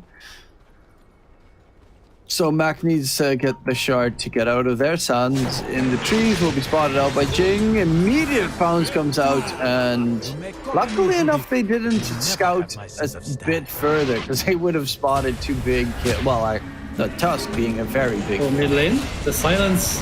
Oh, nicely done. Akashi Ashi on 3 deaths so far. not having a great game. Because it's not even, I guess, you know, the Tusk can be pretty annoying, but it's not necessarily a bad Morphling game. You just need to never be at full agi.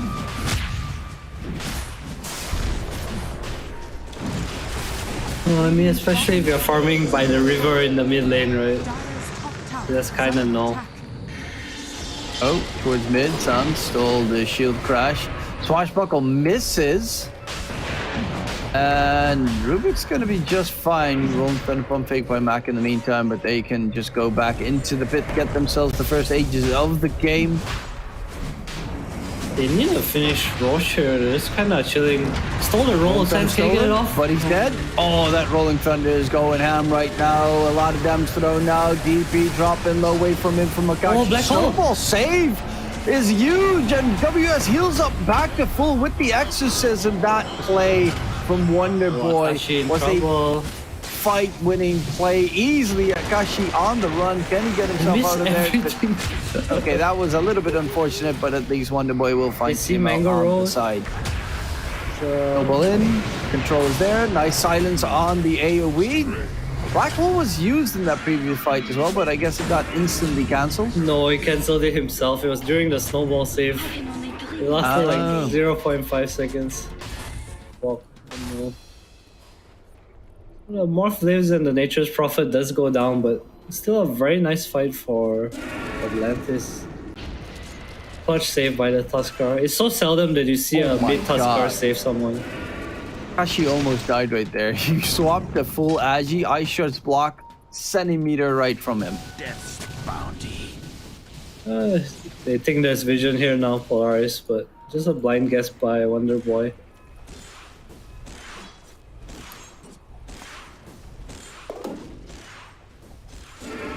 His Death Prophet's so farmed as well. Almost has pipe. Surprised he didn't go for like some BKB kind of build, but he's feeling really strong with his item timing.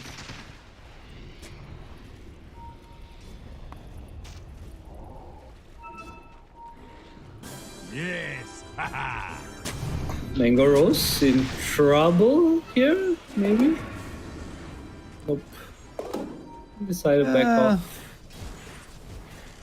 He's walking closer and closer to Mac.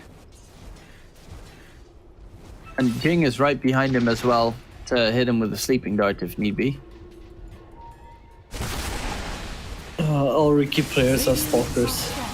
Just follow Yeah, disgusting. Whatever. Watch forward, he walks underneath Sentry Ward Vision. And they're going for Roche again. Exorcism has been popped. They have the tag team going in as well.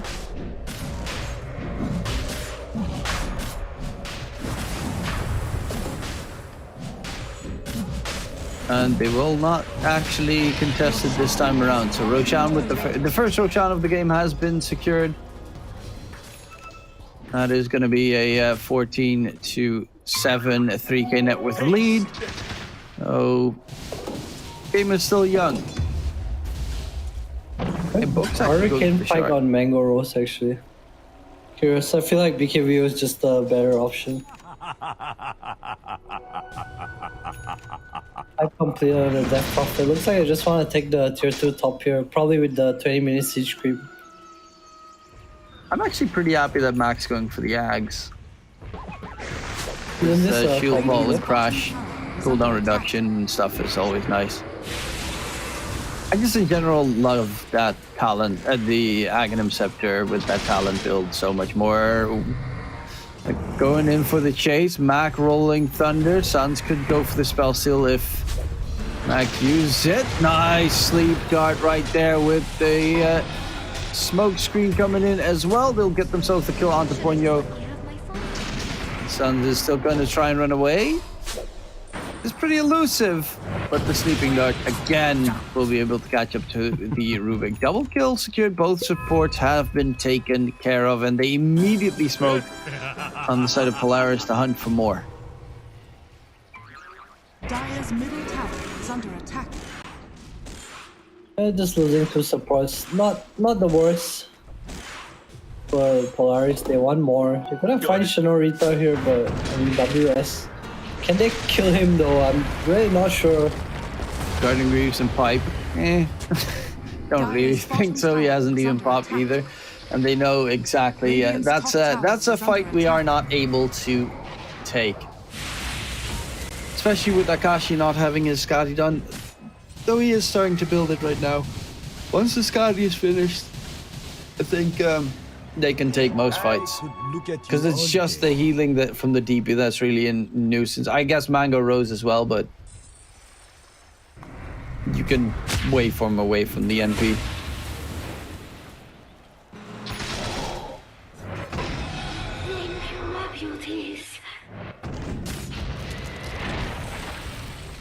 What is Polaris just trying to get farm on their heroes, or are they waiting for a certain item timing specifically? I guess it's the Skadi and the maybe BKB. I guess Enigma's not that important, just the Skadi. Okay, Rolling Thunder, Mango. Nice lockdown there from Mac. Doesn't do a decent amount of damage. But I guess that's why he got the Hurricane Pike, because he just forced S4. They find 2 more kills here for Atlantis. Polaris are on the disengage. And even, okay, Mac gets spotted, gets rooted by Mango with the Gleipnir snowball catch. Mac is dead. Double kill for Mango. Big team fight there for Atlantis, and the tier 2 tower top will be secured because they did pop the Exo. And they, of course, have a pretty fast pushing lineup with that Nature's Prophet. And this looks so strong. This Pipe Greaves on the Death Prophet, the Aegis on Nature's Prophet. What can they do? Polaris always have this tendency to want to defend this top tier 2, but they're just not fight ready. Very greedy cores again coming out from them. Seen this before. Yeah, and the laning stage didn't go necessarily as well as they wanted, especially for Akashi. He's died 3 times this game out of primarily just not paying us enough attention to the specific situation. Yeah, we have Dagger on Rubik soon as well. Kinda nice. Black Hole's not gonna be much of a threat anymore.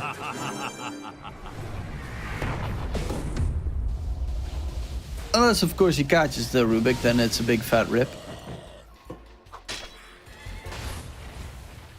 But yeah, Buck going for the Aether Lens next. Octarine seems to be a possibility in that regard, but Blink Dagger not on his mind at the moment.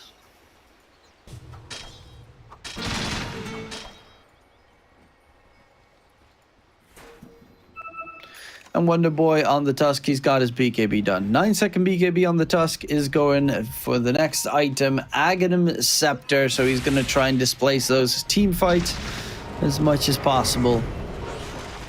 Ching on the run. Nice smoke to make sure he doesn't get caught by any Sprout shenanigans. But the Gleipnir does not care about your smoke because it is, of course, a item that you can easily use to clean up your opponents, hold them down, lock them down. Specifically going to be a big plus. Obviously, the Pangolier is not a hero that you can easily control because you can just roll up Rolling Thunder. Probably the worst hero to control in that regard. They're going to go in for him. Walrus Punch.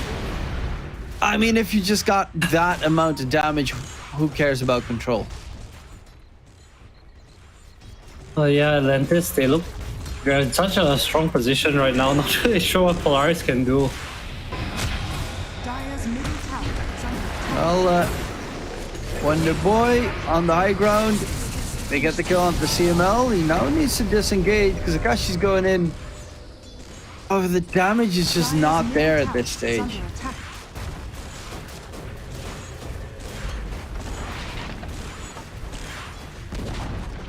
Dire's middle tower has fallen. Radiant's bottom tower is under attack. Skadi on Mango Rose right now. So farmed. My god, it's so hard for the Morphling. Greaves a bit more useless as well.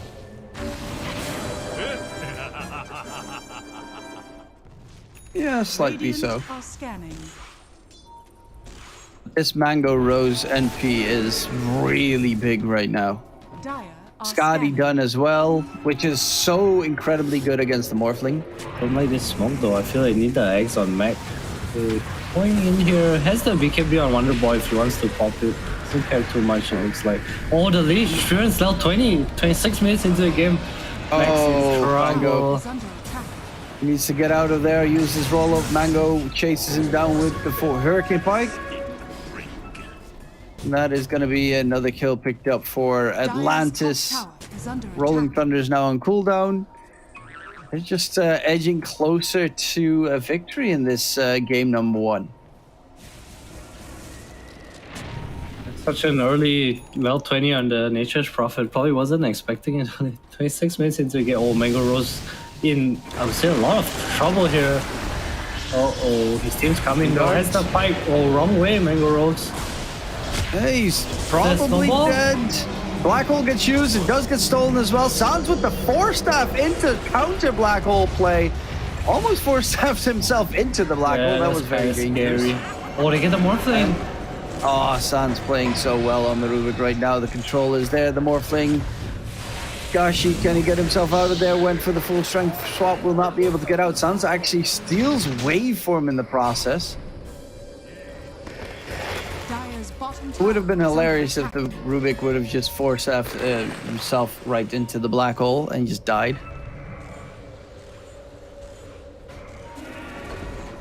But he did get it placed perfectly on his side. Shiva's Guard is going to be the next for the DP. Once Shiva's is done on WS, you've got Skadi and Shiva's on the side of Atlantis. So much healing reduction against a hero like Morphling is just insane amounts of value. Is under attack. Towards mid, Mac needs to be really careful because that Aghanim Scepter is still not done, and Is under attack. his farm has struggled this game. Where Mango Rose doesn't go for Satanic, doesn't want the BKB. Very interesting when you feel like he does need the BKB. Mango's gonna be really annoying later. The disarms coming out. Oh, Mango Rose, he's back. Gleipnir, 3-man Gleipnir. There you go. He gets caught by the Sprout leash. Oh, I Focus thought he next. dodged it. Oh my lord. Oh, this game. Triple kill easy. Mango is just huge. Oh, it was kind of over. I feel like Polaris did nothing this whole game. Like, they did try to smoke once or twice, but at that point the DP had Greaves and Pipe and like, just no damage. And they're pushing up the high ground right now with the Pipe, with the Guardian Greaves, with the very almost done Shiva's Guard. WS is doing a lot of his job pretty much. Just get auras and defensive tools. Is under attack. And Mango Rose, Danik is also almost picked up. Obviously, he does get significantly countered by the Scotty, but it's also the stats that definitely help, and the Dispel that you can add in against, for instance, the Curse Crown, the Bramble Maze.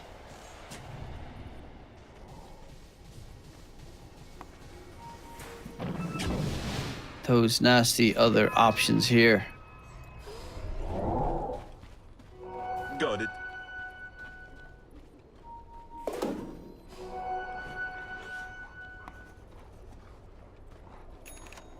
Well, 5-man smoke by Polaris. They really are desperate to look for any turnaround play here. Second Roche has respawned. It is the Shard Roche. They have eggs on Meg now, so a bit stronger. Another answer to Mango Rose with this arm. Counter smoke Shiva on the Death Prophet, man, so farmed.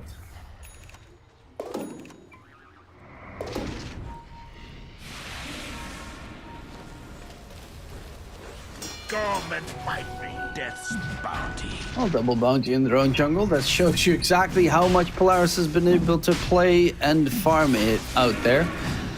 And now we have Roshan being attempted by Atlantis. And don't think that they're going to be able to interrupt this whatsoever. So that should be the second Roche secured. And a free shard for DP? Yeah, I would think so. Could be the DP. Roshan has fallen to the Radiant. Immortality. Really? They gave it to Nate's Prophet? Ah. That's kind of sus, not gonna lie. Yeah, that's really sus. honestly, Rubik doesn't have a shard yet. That's a super good shard this game. Death Prophet shard's super good. Even Elder Titan shard's pretty good. I think this Prophet shard's kind of whack. Four staff on Meg to deal with the Sprout now.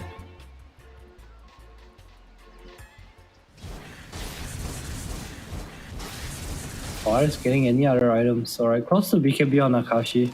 Buys the Ogre X, doesn't disassemble the Dragon Lance, so still 400 go away.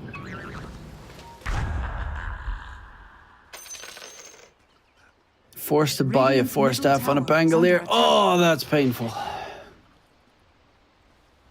Link 4-staff. Basher will be a big addition, though.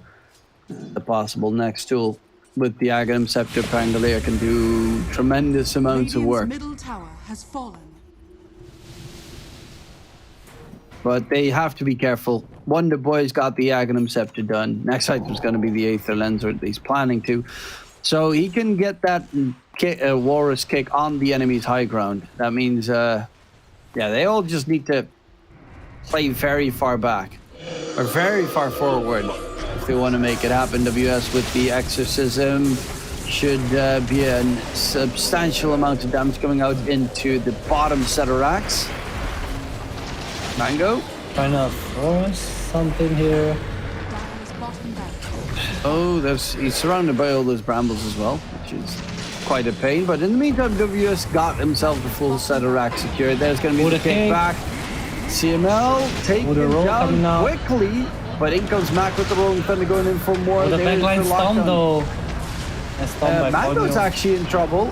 Footsteps aggressively, and Mango is trying to heal up. Terrorize comes out a second too late. They lose Akashi, and he does not have a buyback. Jin gets pushed back, and they're continuing the fight here. They're continuing for more. Jing will be able to buy back to rejoin the fray, but the problem is there is no morphing for 60 seconds. There is no buyback available whatsoever. How are you going to stop this Nature's Prophet? I don't know. I feel like this DP is in front of their face and they can't do anything. This Enigma has resorted to buying shard, just spawning Eidolons. Well, they're going in for Mac Bango. He does have the shield crash buff, which makes him a lot more tanky, but not nearly tanky enough. Kill gets secured. Chasing for more. Nice sleeping dart comes up, but it gets stolen by Sands. Kick back. Book is dead. buys back, still has the black hole, but no way to really position a solid black hole either. 15 seconds until Akashi will respawn, but now Mac will be 400 gold off of buyback, and that should be the second set of racks for Atlantis. And they're making it work. They're doing their job. It's almost on to 30 net worth advantage, 30k, and the full megas in their favor.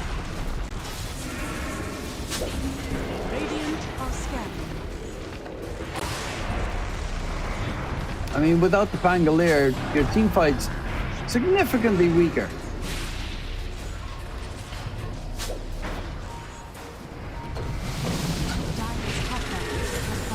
They're just clearing it up right now. Akashi, the more if he doesn't get the BKB off of me.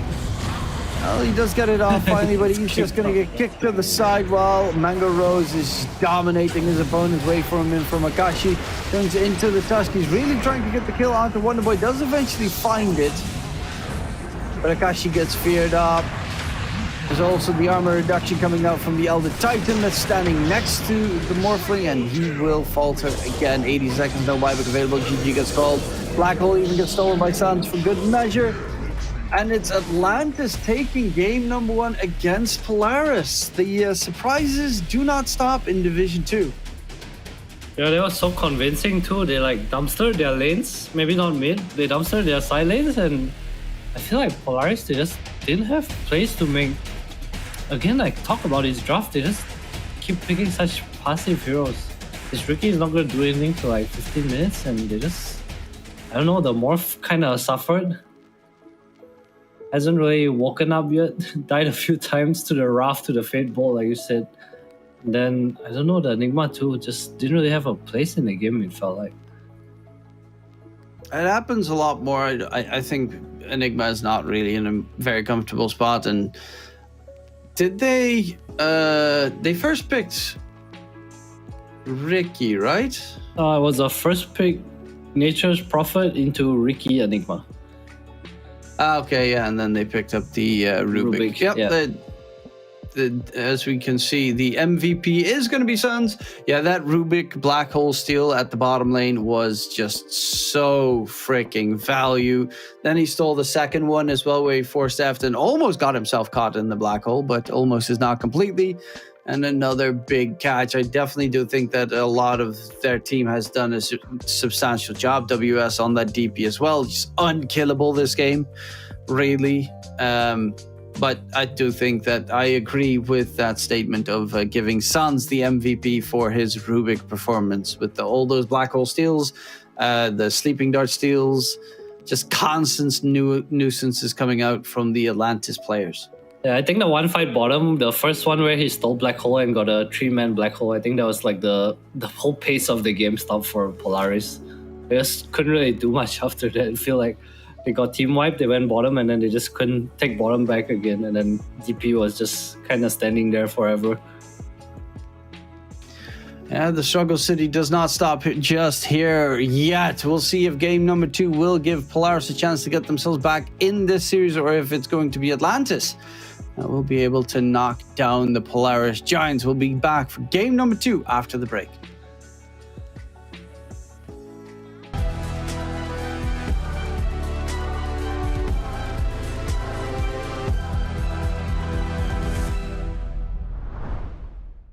Three, two, one.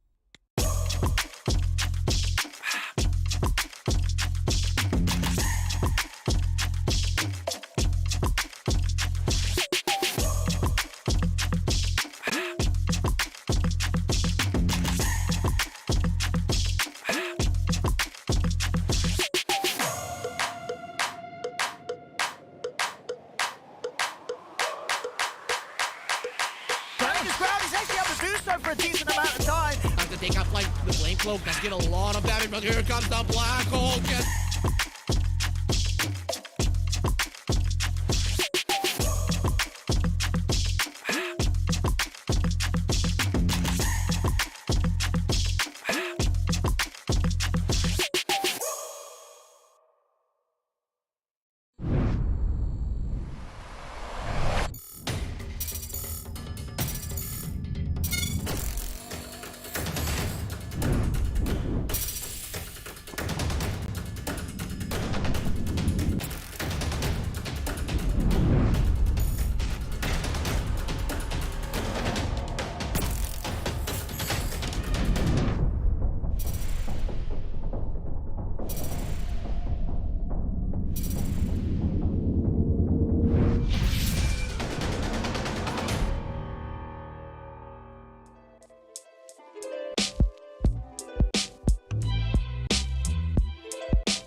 Welcome back, ladies and gentlemen. Game number 1 was quite a bit of a surprise.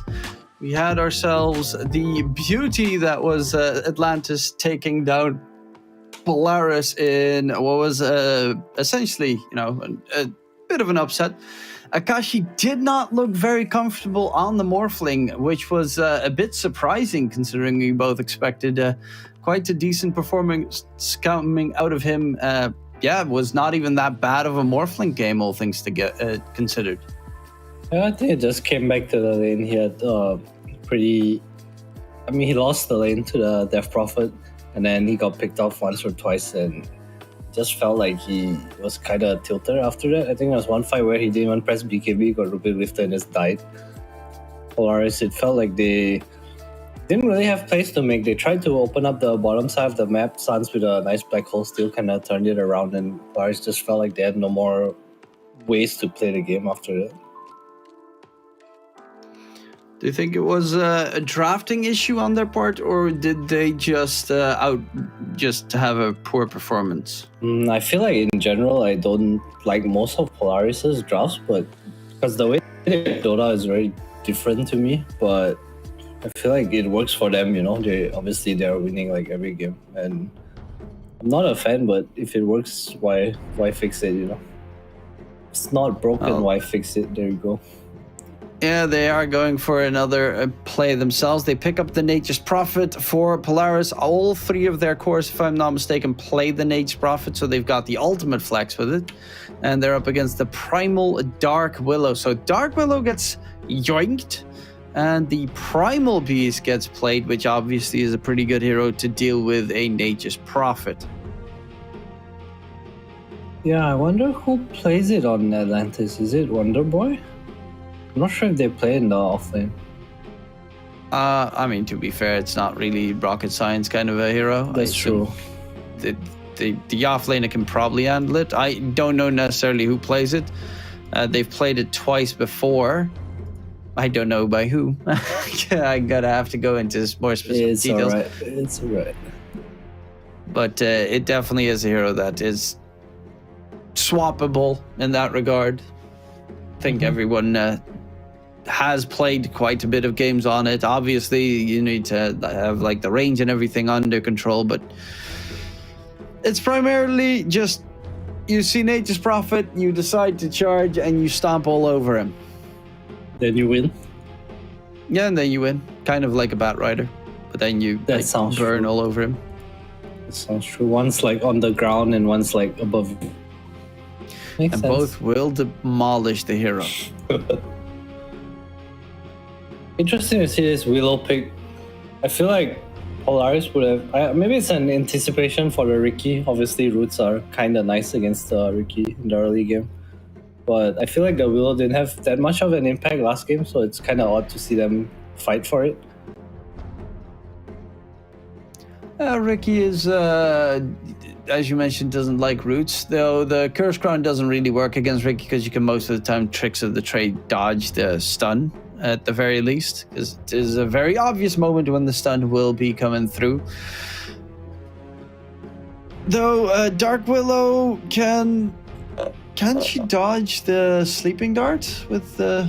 I think she can, right? You probably can. It is a projectile. I would think you can. I'm just gonna be brave and say yes. Ballsy statement totally right there from Adam. No fear whatsoever. Your entire career relies on if this is correct or not. No. Alright, demo time. Find out. Probably will be the case. They ban out the Mirana this time to make sure that the Mirana-Riki combination is not there. Plus, it's hard to kill off Mirana as a primal beast. I mean, not hard, because if you get on top of the Mirana with the charge, like, she kind of dies in one charge. But if you do not manage to get that done, she'll just leap back to safety most of the time. And it's slightly annoying with the Riki combination. Same with like Riki Pudge is a tool that some teams have gone for. Granted, we saw the In Your Dream Pudge previously today. That did not go as well as planned. I saw with Willow and Mirana removed. I wonder what kind of Ricky combo they'll go for. I feel like Willow's the only hero I've really seen Polaris run it with.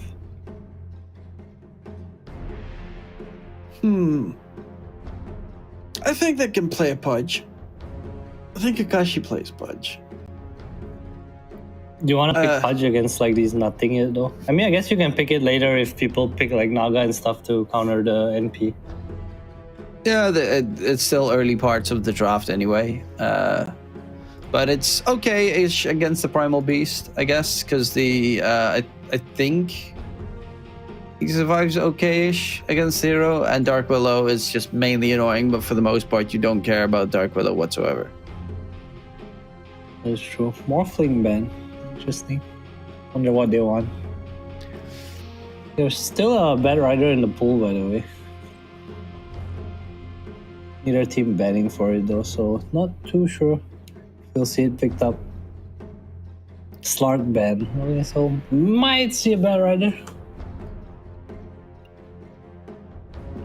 Okay, Tiny, probably your 4th position. Obviously can still go mid and whatnot, but I still see it more as a 4th position. And then Dark Willow 5? Probably, possibly. Probably.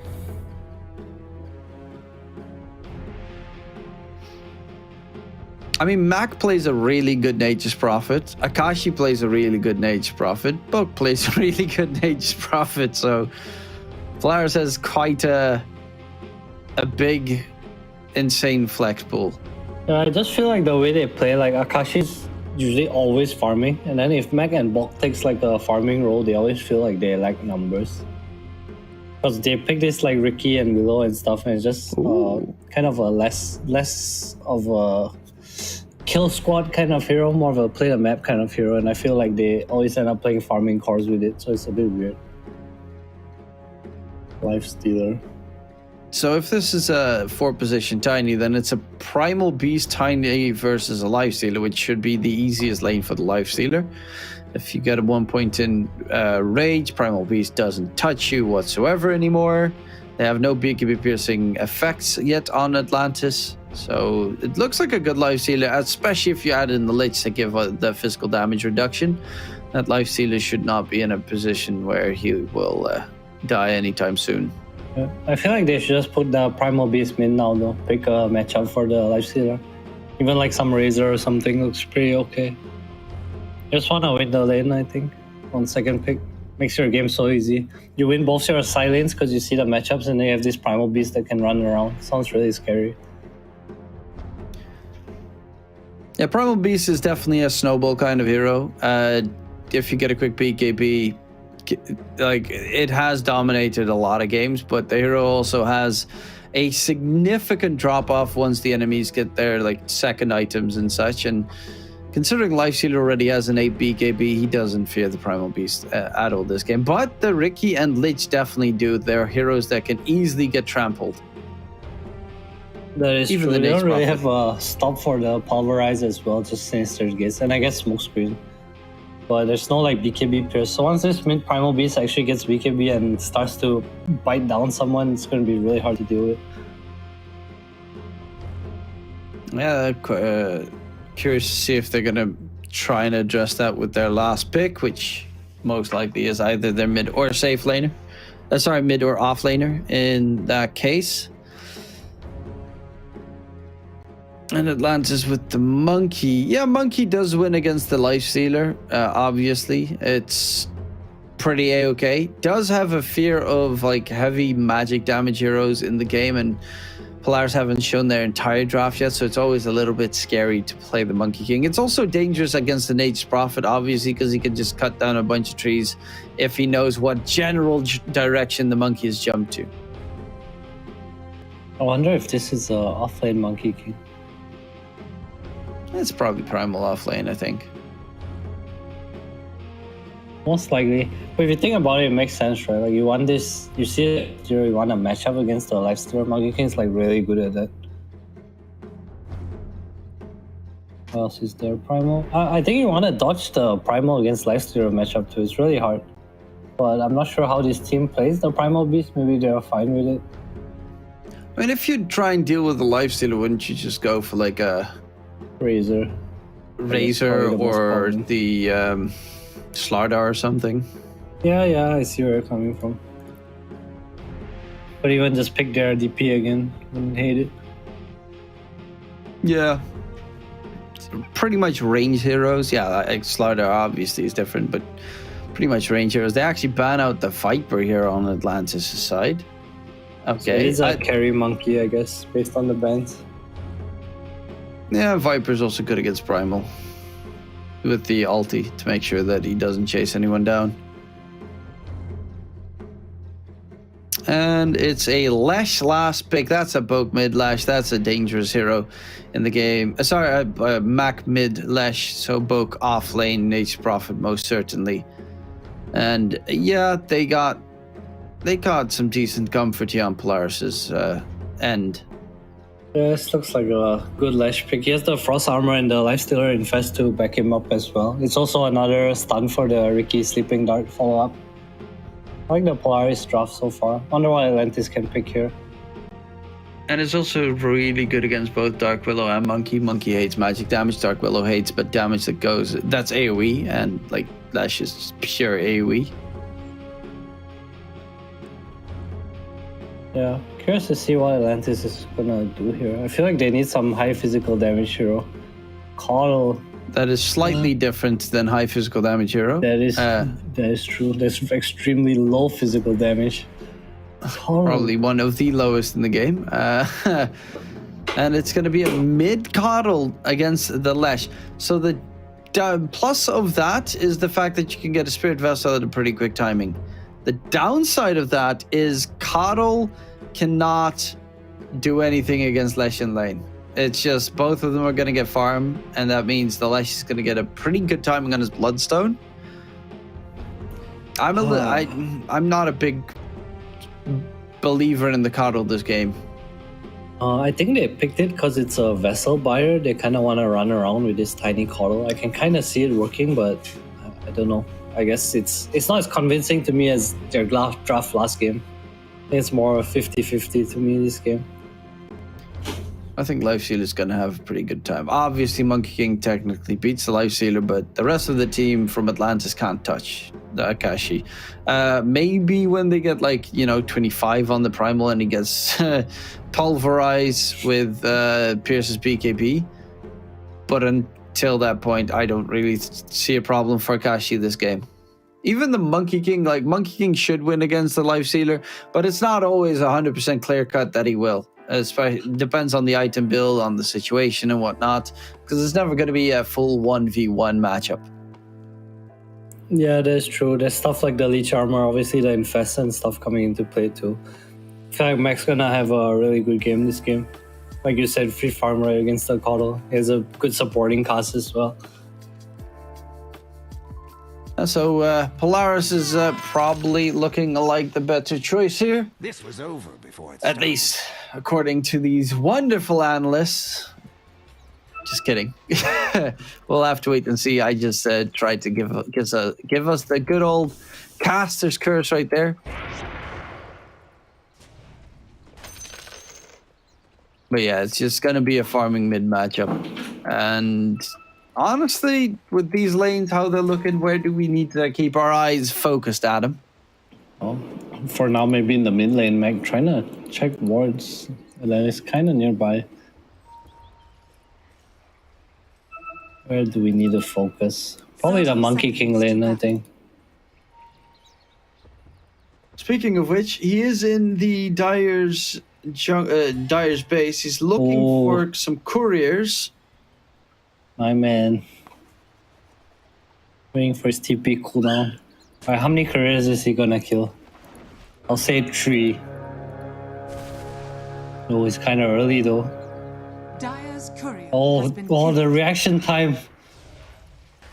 Pretty fast, but there's a fight brewing around the bounty runes as well. It will be a lot of damage on the Ponyo. Went for the level 1 tree grab. Oh wait, this is a +5 tiny. What the hell? Yeah, they're playing +5 tiny, which means that he's going to have to guard the monkey. Not a fan of this, but okay. So he actually And- waited for them to fight for the bounty rune before he went for the careers, and as they are fighting for a bounty rune, they all moved their careers back. That's quite impressive, actually. Yeah, the power of the Monkey King did, of course, cost him his TP. So, if he dies right now, that would be problematic. But don't think that a Ricky plus Nate's Prophet lane has that much threat at this stage. They do a lot of damage together, though. Orb of Venom on the Ricky, plus the Blightstone on the NP. Lane should actually, because of that tiny 5, be pretty significantly solid for Polaris.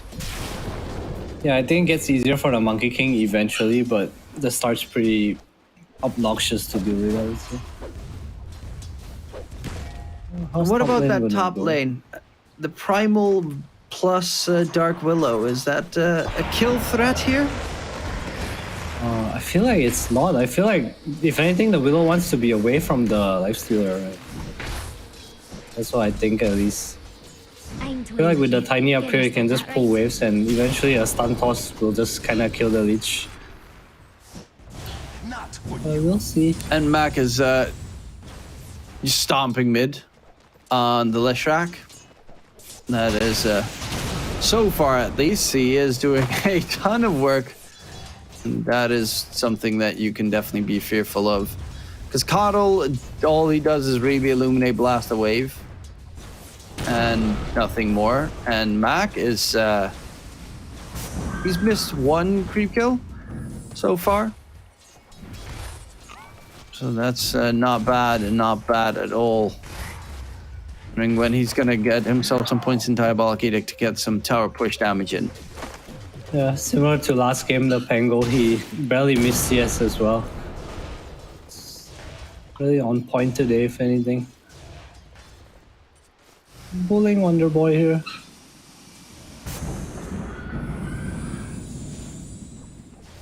And Wonder Boy, of course, not a bottle builder on the Coddle. So needs to be a bit careful here from Max just charging at you, getting the slow, getting the jump, especially because you always need to keep an eye on what Jing is doing on that Ricky. Yeah, not really running to stack either. Oh, stomp, stomp, stomp. That is probably the only one that they can easily kill in Primal that top Beast lane. gameplay. Stomp, Yep. stomp, stomp. Get killed. And then making some weird gargle noises afterwards. It's actually so annoying. You hear him from every side of the map. Yeah. I don't know why they did that. This is piss off annoying. It's a very loud roar. I mean, it's not even a roar. It's like a There's weird a pretty gargle. good impression. It's almost like a Murloc. Murloc Slark. Yeah, Murloc Slark, but then huge.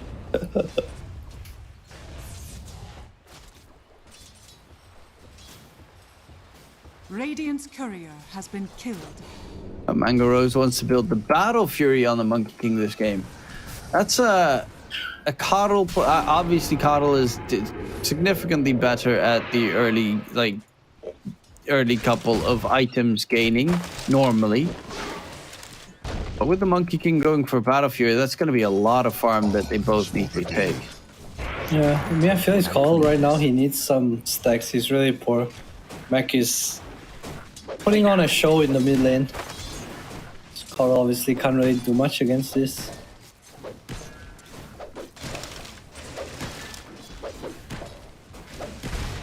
Mac is doing a good job. Is going for more points in Lightning Storm and Split Earth.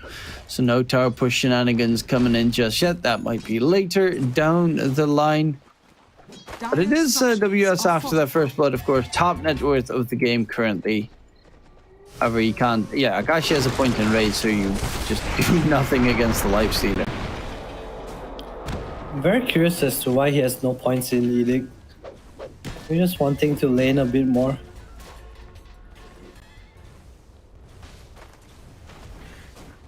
Yeah, tower push is secondary, I guess, in this case. I mean, to be fair, Lesh is pretty good at defending towers.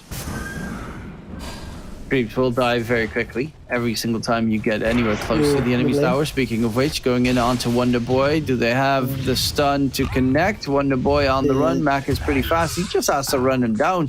False Novas for suckers. Kill secured for Mac. And good rotation in from Jing to make sure that the mid kill comes to work favorably for Polaris.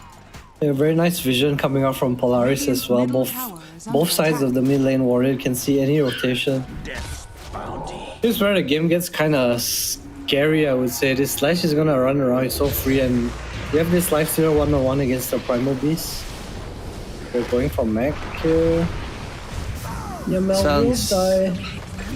Will falter, and Mac spots out that there's a creep stack there, but currently doesn't have the mana to actually take it down. That does mean that Wonder Boy needs to hurry up and clear that camp. Currently, Mac is top net worth, and Mac is significantly at the top of the net worth. Not by that small of a margin either. So farmed. Does he have any stacks for him? We'll run there now. CML very free, of course. Doesn't need to babysit the lifestealer too much. There's the face boots. Armlet, Deso, yeah, you're up against a bunch of strength heroes that you want to kill. I assume Deso after Armlet at least. Probably just gives them rush. A lot of heroes to eat through with the Deso this game. Caudal, Willow, Tiny, all no armor. Primal Beast, no Greaves build either, so armor's really nice. Mango Rose needs to be careful because Boke is now level 6, so you got the Wrath of Nature ulti to throw out in case you got some vision. He's actually going to jump in onto Mango Rose, and there's going to be the healing attempt. Mango Rose back to almost full HP, but he immediately takes that blast, and Mango is he's dead. We thought that the healing would be enough, but Wrath of Nature is not to be taken lightly. Yeah, I didn't expect the Ricky to come in there as well. Mango Rose just trying to find ways to keep his HP up. Bottom tower is under attack. Kinda missing his support down here. Not sure what Ponyo's doing. Kinda cosplaying a pos 4. I mean, obviously, it's a Tiny. What's he supposed to do? Rotate towards mid and help the top lane? That's stun the nature's for your Monkey King, man. Poor boy. He's crying down here. Oh no, Mango Rose, goodbye. And that's after just respawning and TPing towards the bottom lane. That Monkey King's net worth is going to fall further and further right now. It's also not a hero that is super good at farming the jungle. Does have most of his points in Primal Spring, in Tree Dance and Primal Spring. So that at the very least is a recovery plus, because it gives you a chance to clear creep waves. King in general, his right clicks are pretty weak. And they're just building their net worth lead here on the side of Polaris. Yeah, Box gonna get the tower as well. Radiant's bottom tower has fallen. Polaris, it's super farm time. Ancient stack as well for Mac if he wants to clear it. Not too far from the Bloodstone. I see around 12 minutes. He already has, of course, the arcane boots, so it doesn't need the energy booster.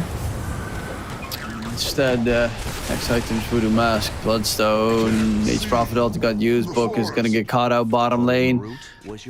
They will take down the NP. Wonder Boy has full bots, so the Coddle will be wherever his team needs him to be, which is a big plus. Hasn't started building up for Spirit Vessel just yet. Might actually knock over. Nice smoke screen there from Jing to make sure that the Pulverizer instantly gets cancelled.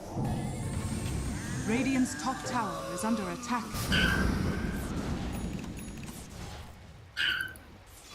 Okay, he did build up the urn, so Spirit Vessel is going to be the main focal point of Wonder Boy. I was already wondering,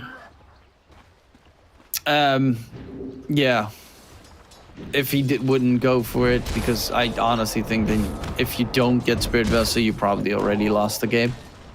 Otherwise, that can just run around. Bloodstone too strong. Infest heal as well, armlet too. The best player? Mango's trying to be a bit active here, trying to open up the top tower with the siege creep. See if Polaris chooses to defend this. Suns will go down. At least we're not stuck in Coig. And his career too.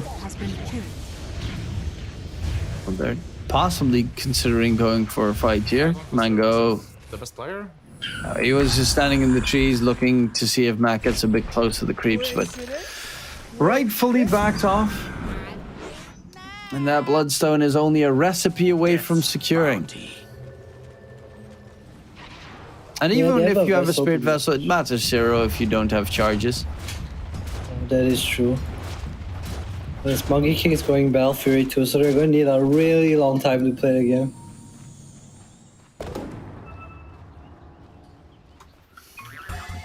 Jing. Not that far. I mean, 3K net, 4K net with lead now, but it's still definitely doable. However, the full Bloodstone has been secured onto Mac, and yeah, on the edge of 12 minutes, they managed to get that one secured. Akashi gets pulverized in the top lane, and actually the trample takes some damage, but Infest trying to go in for more, and Dark Willow, will they be able to take him down? No, with the healing from the Gato should be enough to keep his teammate alive. However, that was a gank attempt that filled miserably onto the Akashi Lifestealer, and as expected, he's going for that Desolate. Oh, mid lane Mangoros goes down to a Chain Frost. Jing set up the career sniping wards as well. Close to 2k gold. Wow, this is a really fat Ricky.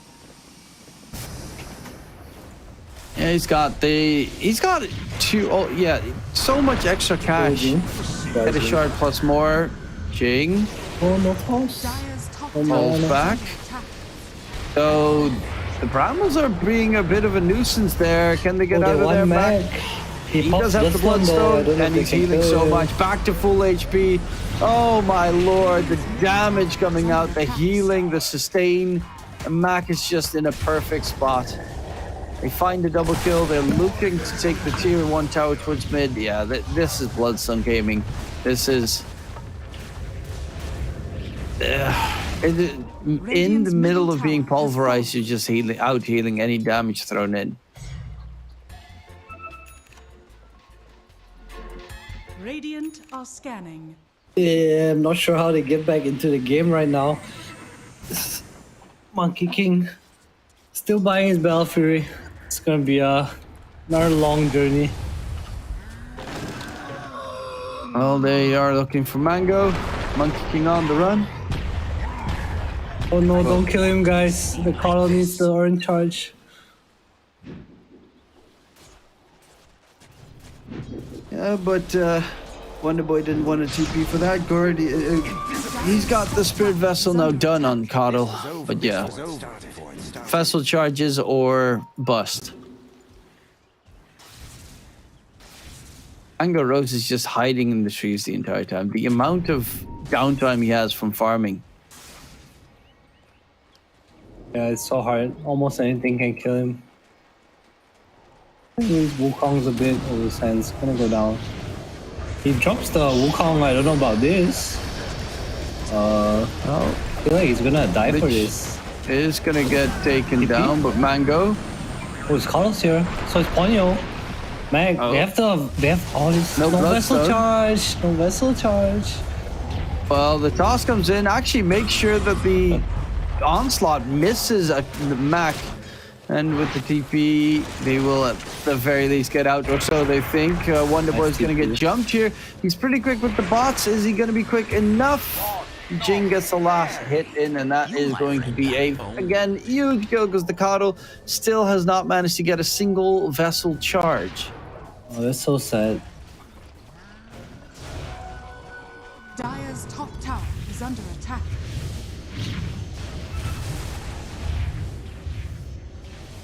feel like the fight looked kind of good, but they just don't have damage to kill Mag now. So far ahead, Mag. So Dire's far top tower has is Cloak, under has attack. Bloodstone. Dire's structures. There's are Travels flying out now fortified. too. My god, it's gonna be everywhere. Are scanning. Together with this Nature's Prophet and the Infest. Literally a global lineup. Oh, Jing. Sees Mango Rose has no Flying Blade though. Oh, They do have a Nature's Prophet. Tree gets cut. Hero gets killed. And yeah, that's 8k in 16 minutes. Are we gonna get to see a repeat of the Army Geniuses series, where it's just like they lose game number 1 and then game 2, 3, it's Dire's middle tower is under attack. maybe. Maybe. Radiant's top tower is under attack. We'll find out soon. We'll find out next game. Because this game looks kind of over. Mac probably playing with one hand. Vape in his other hand. Just like, what's up, you know? Can't die. Akash gets the death they have a too. counter to me. Oh yeah, they need kills for that. Never mind, they have 0 counters. Grid vessel. Just don't die, guys. Okay. If you die, you're Akash beefing. is rage.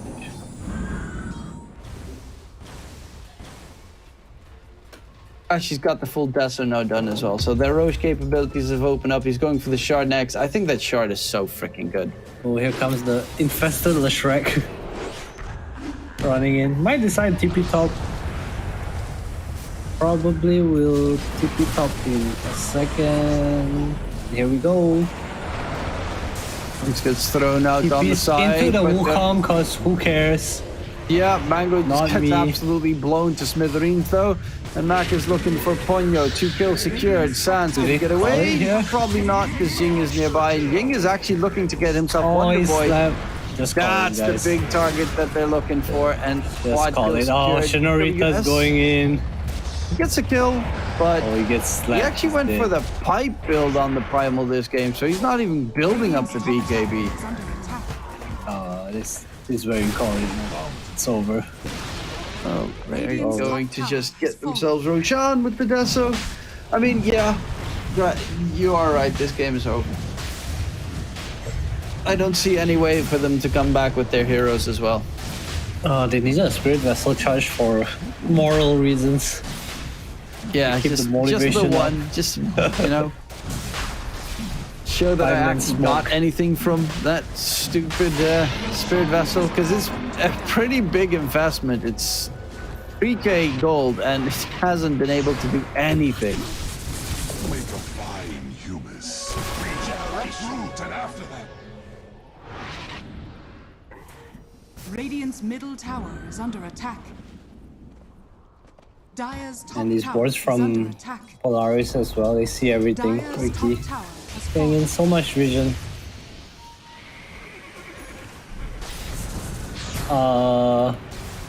Why does Bok have the Bloodstone of Mac?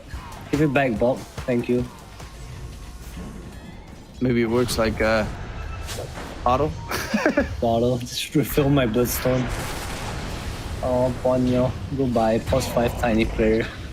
Deserve to die. Merge with the impurity. Yeah, not as successful as he'd like it to be. CML also has the 4 staff now done, so you got a evasive Lich in the game. Kashi. Oh, look at Wonder Boy setting up the blast. That's sad. I'm sorry. That's just sad. Radiant are scanning. Oh, Max going in. Radiant's middle tower is More under kills. 10-0-5 on the Leshrac. And Primal Beast. No. Can the pipe keep him alive? Very unlikely, very not so much. And another double kill. It's just, I mean, they're not pushing. That's the only reason why this game is still extending. Dire are scanning. Mango has that his is Battle true. Fury, so woohoo! Woohoo. He had it quite a while ago. And he has earned 6 gold in the past 3 minutes. With his Battle Fury. It's very sad. They need fighting items. There's no point buying farming items if you have nowhere to farm. Help your Carl get a vessel charge, man. Come on, guys. You can Bottom do lane, it. Akashi. Avalanche comes is in. this it? No It's rage. the moment. Oh my god, Oh, vessel charges, vessel game's charge. over. game is over. They got too greedy. They flew too close to the sun. And it is going to be a kill picked up and 2 vessel charges to boot going in favor of the Coddle. Mac quite a while away still for his BKB, so doesn't have a way to get rid of the nastiness that is the Spirit Vessel charge. Oh no, Mango. Just escape death to be set up on again. Here's 4-staff CML. No! That was not the play, CML. Thought he would break the tree with the 4-staff. CML needs to get out. Jing. Slept again. God, Ricky's are so much fun. He actually has enough money for the Aether on Ricky. Ooh, Mac. He's angry. Sees Mango Rose. Another sleep in the trees. 4-staff use it this time, CML. Never mind, Spirit Earth. I'm not... Why was he still there? How many sleeping darts do you need to hit you to know where Ricky is? Yeah, he's like, I got a sentry here, I'm safe. No, not even in the slightest. The range on that thing's also pretty huge. Yeah, as the... Oh, no Atlantis yet. Oops, sets up again. Oh, Vessel though. He has the illusion rune, unfortunately. Vessel doesn't matter, I guess. Even as a counter for the Vessel at the ready. Oh. And, well, he still has an Aegis for a minute. That is true. That is a counter. They want to defend the Primal Beast. They're always angry. It's coming in. It's like, let's go, Aegis. Sleep. 50 seconds.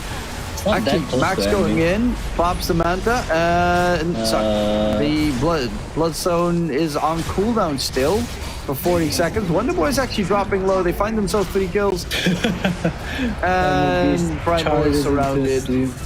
Yeah.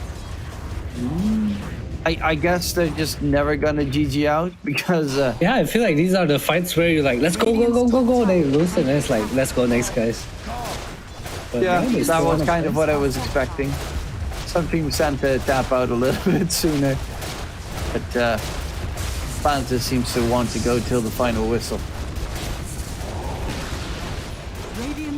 The pushing power as well is so good with the Diabolic Edict, the Treant, and the minus armor from the Deso. I want to see a Meteor Hammer, Ricky. On Jing. Give it to me. Oh, he's actually building it.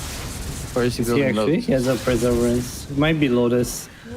I would love to see a Hammer though. Yeah, it's probably going to be a Lotus against the Spirit Vessel charges. Oh, that he doesn't have anymore. And the Pulverize. Oh, they see the column Max in. His BKB's on the way. He will get it nice soon. smoke screen again to interrupt it. There's a Chain Frost. Oh, that did so much damage. 3 kills secured. Wonder Boy on the run. Gets slept. Dragged back. Infest Blast. And no more Spirit Vessel charges gained this fight either. Maybe this time they'll call it. Yeah. They're not going to wait until the very end. They're happy on the side of Polaris with this one, but Atlantis got smacked.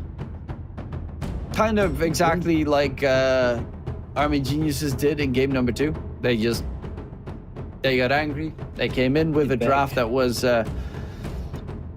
honestly reasonably far superior. Like, they got the big meta heroes on their side, and Wonder Boy on that, like the Coddle, just it did nothing. The last big Coddle was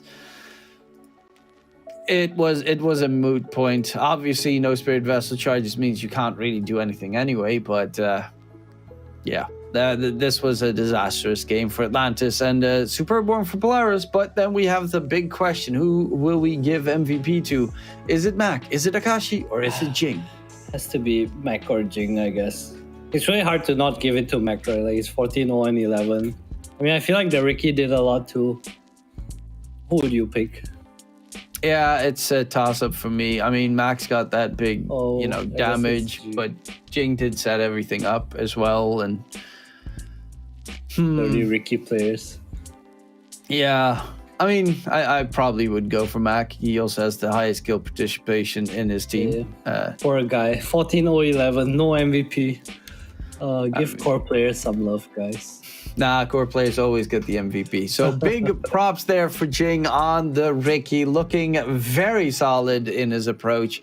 And in general, Polaris, they came back swinging for game number 2. And that gives us, again, a game number 3 to be played. We'll be going towards a short little break. We'll be right back for the final game of this best of 3 after the break.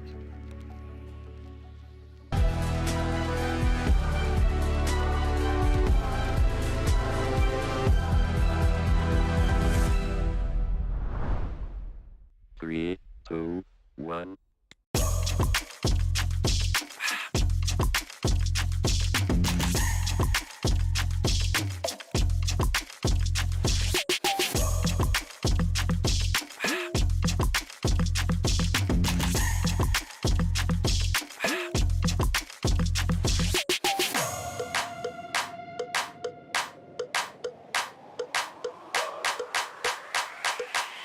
This crowd is actually able to do so for a decent amount of time. Have to take out like the flame cloak. That's get a lot of damage, but here comes the black hole.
Welcome back, ladies and gentlemen. That was game number 2 between Polaris and Atlantis. It was honestly not really worth remembering. That went way too fast and way too one-sided. There were some very nice plays coming out from the side of Polaris, but Atlantis not really showing the same resilience as they showed in game number 1. And hopefully for game number 3, they'll at least be back in action to try and stop this Polaris side from following in the footsteps of Army Geniuses. Yeah, it's felt like deja vu so far. The first series just get the favorites getting stomped now. Second series, kind of the same thing. Game 3, we'll see if anything is different. They're still starting to get into the lobby. Then it's gonna be the possible drafting changes, maybe. I think Nate's Prophet's also a hero that you just can't let go against Polaris. I know both these teams like to play it, and to be fair, the team that has gotten the Nate's Prophet in both situations has won their game. The impact the hero has on a lineup like Polaris, where they can flex it in 3 different core positions, just makes everything a lot more problematic when you are doing the drafting phase. Yeah, it just makes the picking and banning so much more obnoxious because, you know, Polaris is a team that likes to flex their picks a lot, or they used to be, and this, like you said, Nature's Prophet just gives them such a huge advantage in the draft. Yeah, the problem is that they tend to just be forced to ban Marcy every single time up against Polaris, which they don't want to do, but Jing loves playing his Marcy, so that makes it a bit more problematic. And you also have the Dark Willow possibility that although CML might be securing again, which is a very annoying hero. And the most obvious of the two, you need to ban Lina and you need to ban Brood, because very obvious reasons in this current patch. So yeah, that makes everything a lot more problematic here for the Atlantis drafting phase. Is there an approach that they should try to copy from game number 1? Like, what was the big difference maker between their game number 1 approach and game number 2? I feel like it was the lanes. I feel like in game 2, Mag just had such a free lane, and then, well, they picked this Primal Beast early, and he only could go to offlane into this Lifestealer. So the advantages of these picks, like Primal Beast, is you can like flex it, right? So you see a bad matchup, you go somewhere else. But I feel like they saw the bad matchup and they put it there. And then they picked a bad matchup for mid 2 on second pick.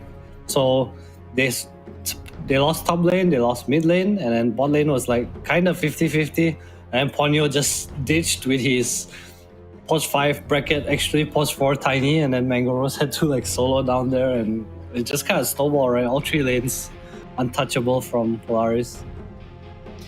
Yeah, and well, there's the hero of the hour, of the day, of the week of this DPC currently, because Lina's always banned, but Nate's Prophet does not get as many bans as honestly the hero is supposed to get. But Nate's Prophet picked up by Polaris, so where is it going to play? Nobody knows, but what do I know? That they have left in the Marcy that Jing could possibly scoop up as well, because they went for the Lina plus Treant bans on the side of Atlantis. And they're actually going to steal that one on Atlantis themselves. I don't actually know. Do they play it actively? I believe they like it on offlane a lot. And it is a nice response to the carry Nature's Prophet. But I don't know if Polaris is going to run it on a carry. I feel like they're very comfortable with Bok playing the hero. Especially since we see this Ricky again. Yeah. Quickly check. They have picked it twice in the last month. They have a 0% win rate on it. Granted, they are obviously not winning many games on the side of Atlantis. They do get their occasional map wins, but it's not like anything super special. It's just not with the Marcy currently, but we'll have to wait and see. It is the Ricky picked up. Jing was very good on it. Honestly, Jing is probably the most impressive newcomer in Div 2, I think. He's been so exceptional on so many different heroes, and very annoying because his hero pool is also very annoying with the Marcy, with the Ricky, with the anything. Tiny is also something that he likes to play. Like in your face heroes all the time. Yeah, I do agree. I think it's also really impressive that I think it's really good that Polaris also kind of limit his hero pool. Like he plays the same heroes very often. I think with new players, you kind of want to do that until they have a much more superior understanding of the game and play against opponents that, well, I guess till the patch changes maybe it's when you want to explore a bit more. But yeah, Jing, he seems really comfortable on the Ricky. Keeps putting these really nice observer wards. We see him being super annoying with the career snipes too. Yeah, that is definitely a big problem. He places that observer ward in the enemy's base and just stands there, waits until the couriers fly over. And backstab is a very useful tool in that case to get the one shot in onto the couriers. The bans are a Naga Slark on one side, and the other side Ember, Tusk, and TB now removed. Okay. You did mention, of course, in the previous game, TB pretty good to deal with the Nature's Prophet, possibly.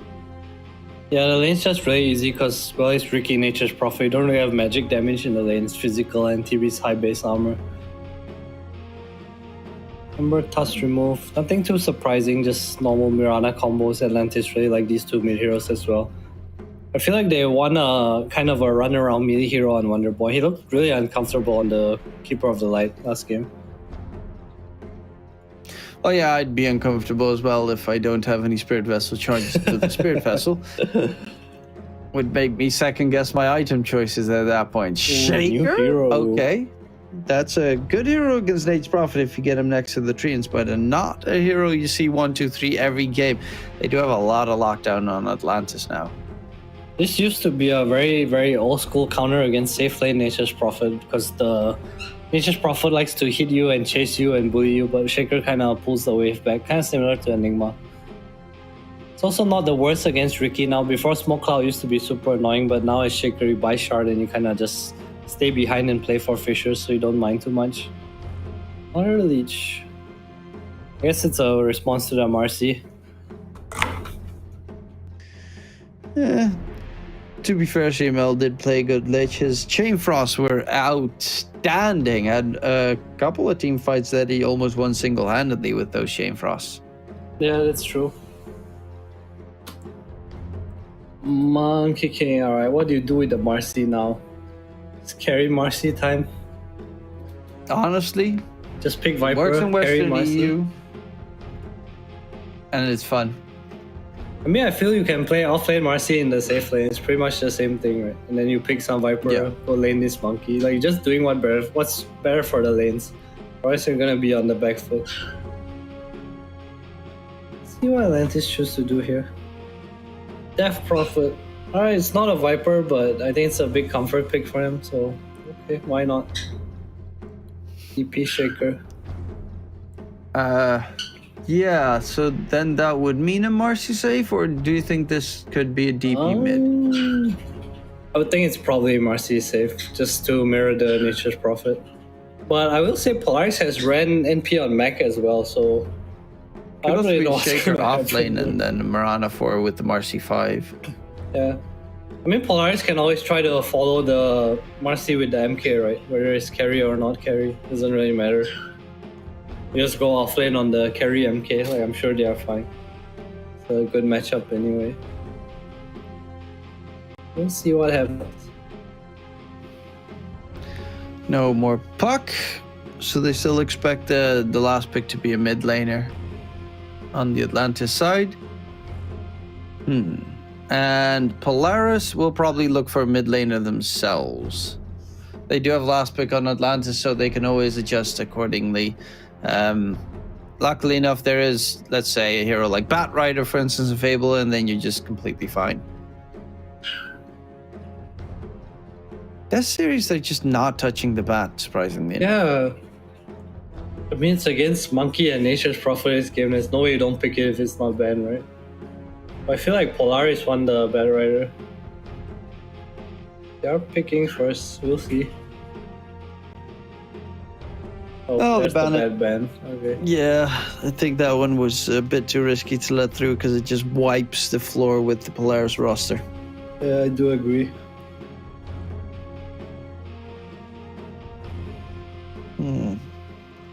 what other choices would be good here. I mean, Polaris, I would so love to see them go for an OD, but they definitely won't.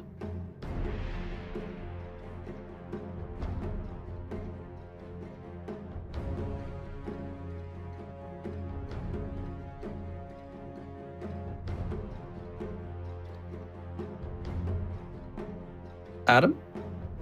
Yep. Sorry, I didn't catch that. Oh no, you were silent. I was just thinking that you accidentally just muted trying- yourself again. Just wondering what they can pick here. I feel like Atlantis, they kind of lack a centerpiece to their draft. It feels like, but I'm not really sure what's too good for them. I was thinking about Sniper, but it also looks weird with the Shaker Mirana. I think Polaris need a playmaking mid, maybe one of the spirits. Though Ember's already banned. So then you'd be stuck with either Void or Storm. Queen of Pain's also taken care of. Honestly, Queen of Pain gets banned a lot, but not really picked that often. They could go for true. DK, to be fair. A nice Mac DK mid. Or the Lesh again. I mean, why do I keep forgetting that hero exists? Yeah, Lash is kind of busted. With the Lich armor too. Oh, that's a nice pick. Atlantis. And again with the Lich, with the I think Ricky. Atlantis better.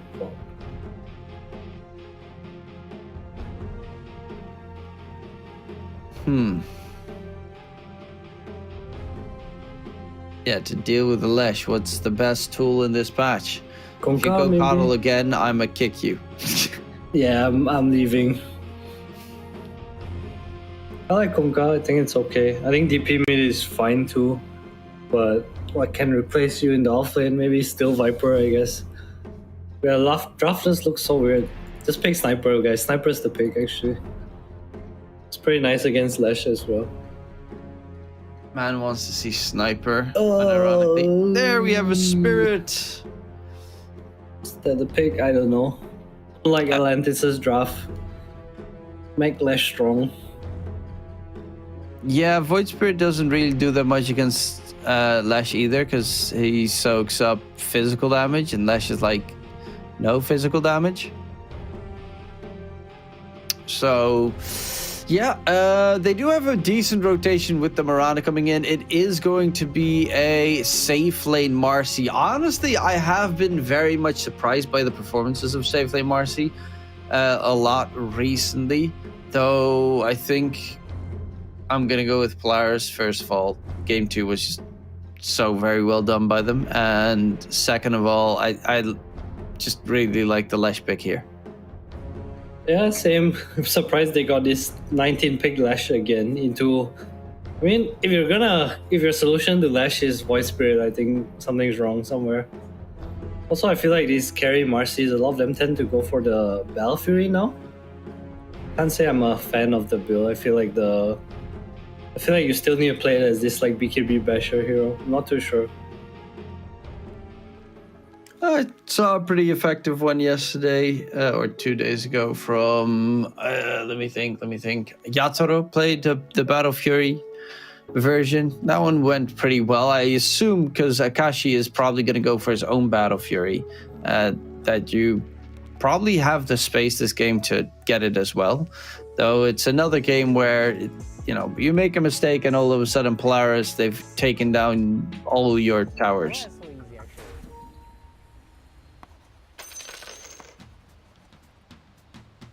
Yeah, it does feel like that way. I guess it's gonna come down to lanes again.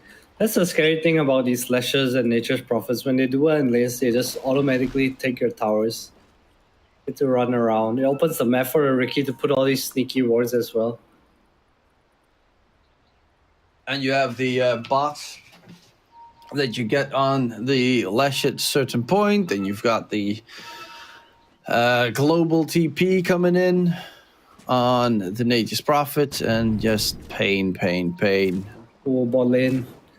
Baiting the tree in here. Probably gonna get Mango Rose. On the strike, stun comes in, Splitter on Gonna top, rebound Mango. up. He Has the tiniest onto a range. cliff. Yeah, wow, he actually gets clipped in that angle. That's a very sad moment and a sad place to die, but it is going to be first blood picked up by Polaris. Level 1 rebound is such a stupid cast range. It is so bad. 3 bounty runes though for Atlantis, so at least a bit of a recovery in that regard. And gonna put Akashi in the bottom lane, I guess. Yep, they're gonna put the monkey up against the Marcy. Yeah, I like that. I feel like just because they get this lane matchup is so heavily favored for them.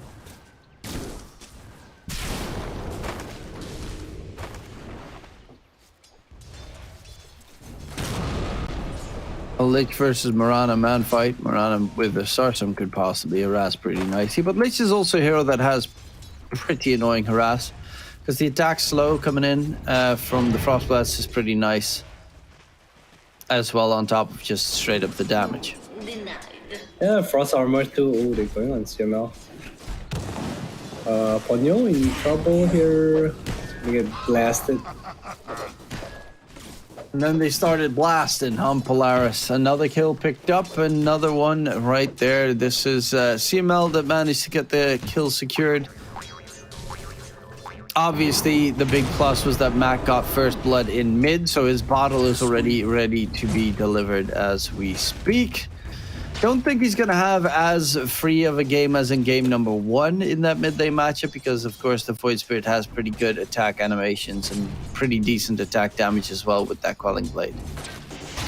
For sure. Coddle's one of the special mid laners where you just blast the creep wave. It's definitely a bit more of a skill matchup, but I think Lesh will still do fine here.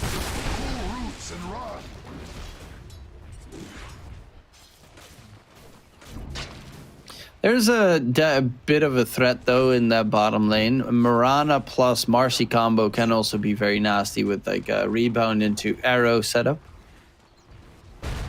Or if you get tossed back with the dispose, they're going in onto Akashi. He does get himself the Jingu Mastery, Mango Rose.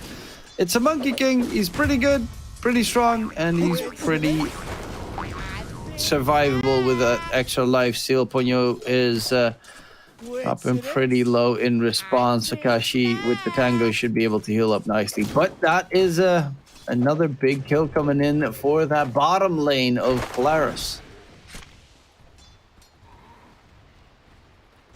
Going on Akashi again. He will probably go down this time. Should be able to get taken down. And indeed, he does falter. Uses the Boundless Strike to try and disengage, but without the Boundless Strike, you can't get Jingu Mastery big fat heals either. Yes, Mirana pokes become really annoying at some point too. Boots on Akashi now. Have the second Rift ban. Ponyo just continuing to be a menace down here. And honestly, the Marcy, even though Mango Rose did get taken down previously, is not doing too bad. Dispose underneath the tower, a lot of damage dealt to Akashi, and Monkey King is starting to have a bit of a struggle. He's only on 9 creep kills. And lane is actually very much in favor of Atlantis. Yeah, just keep going on him every time he comes up. Can't really trade the sidekick as well. Needs more points in Jingu. And lane Mac taking quite a bit of damage. A double point in Remnant on the Void Spirit, so very aggressive build.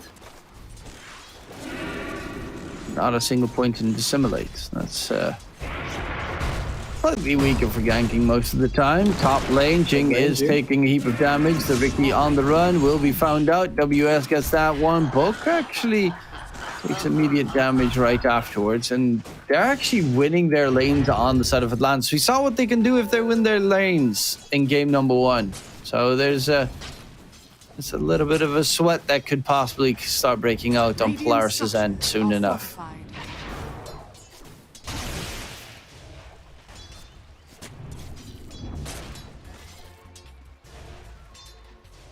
Akashi. Just hiding in the trees bottom lane. Left 2 boundless strike, not even going for the Jingu.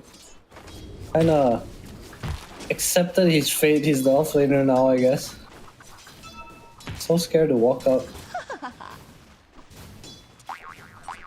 Yeah, I guess he underestimated the amount of damage that a Marcy plus Mirana can bring. Starstorm level 2 plus the rebound dispose is actually it's actually just straight up strong. And then you can even set up like a rebound or dispose into arrow combination.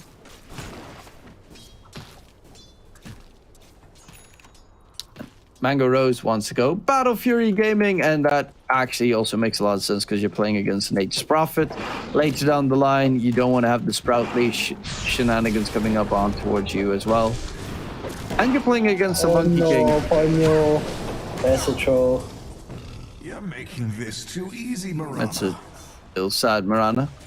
But yeah, saving the leap. Always having the Quelling Blade against the Monkey King is also going to be very useful. A suicide play by CML, when you at least something out of that death that he had. String in trouble. Mac has a haste rune, so they have to be careful themselves. Yeah, Sans is in trouble. In a lot of trouble. Nice arrow, but Sans is still very dead. Or, yep. Tried to juke Mac there on timing. But Mac had a high ground observable word, so he saw everything. Dire's bottom tower is under attack. Our Trends Marcy. Farming time.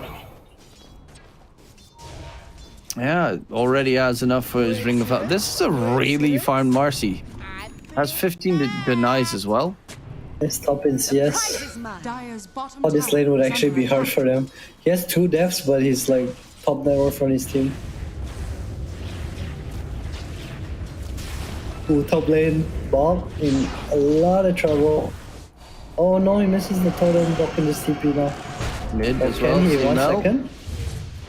CML gets jumped. CML gets taken down. They had the 8th round into arrow setup. Mac is actually charging more for Winter Boy, but Wonder Boy. Wow, Winter Boy.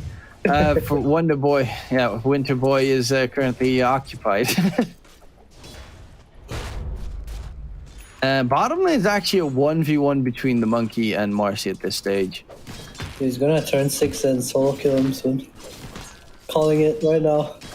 Mango Rose. Let's go, one more creep. Well, he's definitely eyeing it out. Also went for level 3 sidekick, so he's got a lot of sustain and a extra bunch of damage.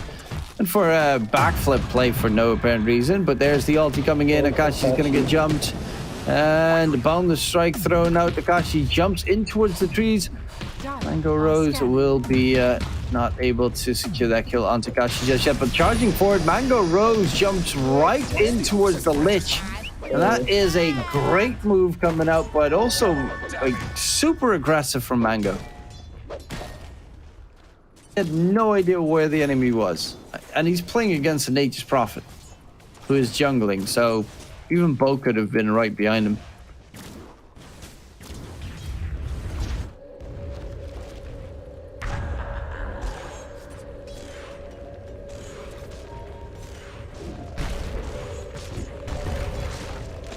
Radiant are scanning. Oh, Mango Rose might be in trouble down here. Nothing to rebound off of. Gonna get caught. Can you get the rebound? No. It's 2 deaths in a row. Yeah, I've seen this before. Yeah, Deja Vu Gaming right now, and bottom T1 is being pushed in. They did lose top to the Exorcism from Book. And even though the lane did not go as well for Akashi, he is now currently ahead of Mango Rose. And top net worth is Mac with the Bloodstone, very close to being completed. Only needs 300 gold for... Wait, no, he's definitely missing some parts. Never mind. I was already confused. He can never have it in 9 minutes. He still needs to get the Voodoo Mask and the recipe, so that he would still be about 1,400 gold off. But he's still pretty farmed regardless. Oh, in the jungle, WS, Death Prophet has multiple Spirit Siphons still left, so... Oh man. This guy's a DP expert. Where is item build? He has some cloak double Wraith Band. Just knows. Radiant's middle tower is And under now Mango attack. gets a solo kill onto Akashi again. That bottom lane is filled with shenanigans. Battle of the Battle Furies. And both of them are not going to get it at a super good timing, I think. That's true. Mango Roads is definitely on a... Definitely closer though. Might be in trouble here though. CML coming in with the Chain Frost. Is he gonna clear the whole wave? Kinda fast on the go.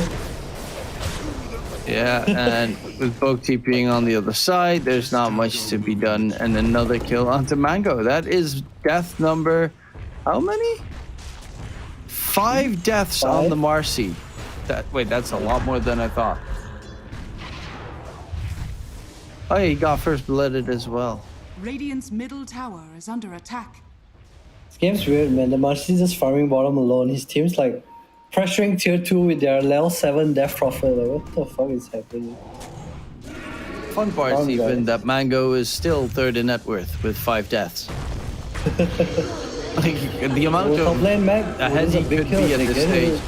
Oh, Mac taking get a it. lot of damage. Oh, Actually, the Wonder Boy dies first. Oh, no Double way. leaping from Ponyo. Mac is going to get smacked down by the second Starstorm. And Norita. WS with the EXO, charging in for more, looking for the supports. They're Dire's diving the tier 2 tower Yeah, at right? 11 minutes. He's feeling so strong. CML meanwhile running a Earthshaker. Has the echo on Sands. I think that's the wrong way, CML. Blow it. Come on. Echo. Echo. Echo. To the black. Pros don't echo. That's true. And he's starting to farm up his Blink Dagger onto the Shaker. Mango almost, yeah, he's got the enough for a Ring of Health or the Void Stone, so his Battle Fury timing, it's not going to be like a 12-minute one, but pre-15 minutes at the very least, it will be better than in the previous game. How's Jing doing? I guess kind of close to sharp. Really, Dire's middle tower. I guess the strongest timing that Polaris is gonna hit that and the Bloodstone that's flying out right now for Mac. Radiant are scanning. This Dire's DP middle though. tower is under I attack. like his adaptation. He's going for a hood. Santa's Echo and he's Invis right next to his enemies. Okay, they're gonna back off for now. Yeah, as you mentioned, Bloodstone has been Dire's top tower is under completed. attack. Dire are scanning. I like this build on the Death Prophet. He went for a Mega instead of finishing the Greaves, he chooses to go for the Hood in 2 pipe. I think the Greaves is like so expensive for what it gives you, but this Hood is so nice, especially against the Lash and the Leech. Top lane, nice stun. Can TP out if... Nope. Unlucky. Drag back, get over here. But then very slowly. It's fine, it's fine. Space for my Battle Fury Marcy, who had 0 ancient stacks, both camps blocked, sadly. Dire's middle tower is under attack. And Marana in the meantime clearing it. Well, or at least arrowing a now. creep in there. It's actually pretty decent timing for Battle Fury onto Mango. Yeah, 13, 14 minutes with power treads. Pretty okay. They saw Jing, but there's no dust on Ponyo. Well, he's got the Observer Ward and he's gonna try and do the exact same play. Oh, Doing career some clear. couriers. Come on. Oh, there's 2 flying right over towards him. Ooh, juicy. Anything important? Just the dust and sentries that they want to see the Ricky with. Oh, look at it. He's gonna get it. No. And they can't kill him because there's no dust. Oh no! Micro the second courier! Oh, the humanity to Korea sniped easy. Oh, he got money. the bounty run too. Dude, that's so much gold from his team. Like that, 60 each, 70 each, 54 each. That's basically 200 gold. Radiant's courier has been killed. Yeah, there's 1k net with an advantage in a split second there by the Ricky. And now he has the money for that shard. Dire's middle tower is under attack. Well, actually TP out. Sans was trying to catch up to him. But he out of here. Currently, both going for the Gleipnir. Mac is building up bots for the global presence, especially considering he can't TP on the treants of the Nature's Prophet. And Akashi also says Battle Fury done, but... And this game looks like we've gone into a farm mode. Both teams don't look too interested to do anything, maybe other than kill the Ricky. I guess now that Ricky has the shard, they're looking to fight. Mac also very close to the boss. That extra movement speed could be a big, huge. Ooh, they gotta find Mango. Yeah, there's so much magic damage coming in, and he has no way of sustaining his team. Oh, nice vision block coming out. Ying is dead, and they're even gonna get the catch onto Mac. He does have the Bloodstone, and he's trying to heal up, but probably need a little bit more of an opening to be able to start that healing shenanigan. Exorcism was popped for it, but they do manage to get a double kill in return in favor of Atlantis. So they come out ahead significantly after that fight.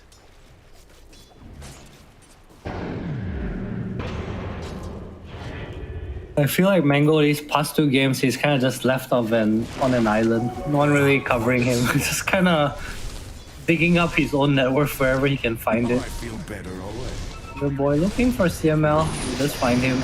That's a dead leech. Oh, the smoke screen though. No chain frost. Doesn't really matter. Oh, Wonder Boy looking for more. Jing has the dissimulate. Rooted. His root pace is almost about to end. Oh, and the split earth immediately hits the mark. Jing, look at how fast he's chasing that Marana. Has the dart soon. Bok tipping into. Can get the shaker. Has the Gleipnir. Make sure the Marana's going to be held in place. And a double kill coming out for Mac. Oh, he's gonna set up on Mango Rose again. Yeah, that chase with the Ricky, with the bot CP from the Leshen, with the Nature's Prophet's really hard to get out of. Radiant's bottom tower is under attack.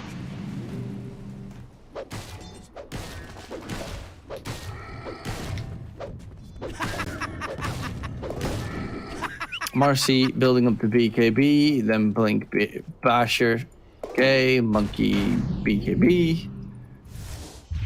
What a surprise. Both safe lane is going for the BKB. Close to Blink on the shaker. Interesting build from Wonder Boy. I thought he'd go for the E-Blade for the burst, but going for Sanjin Kaya wants a bit more HP. And I guess also against the Sleeping Dart.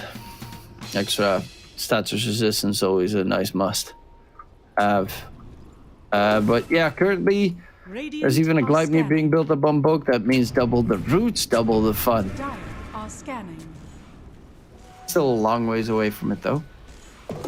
That Blink Dagger on Shaker could be such a huge game change, but when they get it, they really need to start making some fights happen because they are falling behind in terms of farming. No. Some miscommunications there. That Chain Frost, a lot of damage. Actually gonna back out because WS comes in with the Exorcism and he's very tanky with the pipe, with the mech. Yeah, Ponyo not waiting for the fish arrow there. Shinorita might be in trouble here. Has stick and mech if he wants to turn. It's under a smoke cloud though, can't get the heal off. Oh, the mass heal. Can they turn on mech? Yeah, Lesh doesn't care whatsoever about anything you do when he has Bloodstone and doesn't get jump. He also has the signs now already completed as well. Wonder Boy, Void Spirit, silenced up, and could not get his spells off in time. That's 3 big kills. The Slash, yeah. He's going Kaya Sanj and then he's going to get himself a little bit of magic armor with that cloak. Mac is just unleashed. Meanwhile, Marcy farming AFK again. So I hate these carries that don't do anything, that just hit creeps forever. is under So that's Carry like 99% of the carries. Good to know. Just buy Midas, man. No, stop listening to him. Don't just buy Midas every single time. I've seen God King or from China play Midas Morphling too many times. Or bot lane. Yeah. Seen trouble here? No. Oh, just a smoke. Nicely done. Had the sleeping dart actually, but decided to throw a smoke screen. Well, Agashi, I think he's got his BKB now done, so the Monkey King should be reasonably comfortable. Still definitely can die against the Exorcism and the Marcy. Marcy does do primarily physical damage. Ponyo has drums, should be able to leap out of range, and out of range he does go. They don't have the Echo. Actually, he still gets chased down by Book, because Book goes in for the aggressive TP. Death Prophet, Spirit Siphon, spam will not be enough into the pit. They immediately head on Polaris to get themselves the first stages of the game. And Book is almost done with the full axe. Guy's pretty good at farming. What can you do? Polaris farming experts.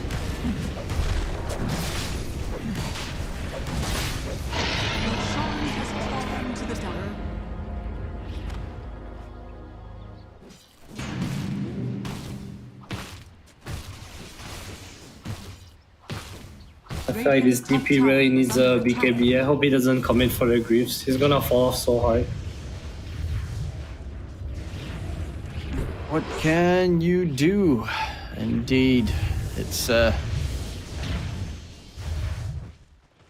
really gonna come down to the moment that Marcy joins the fight. He needs to kill his enemies quickly. I guess.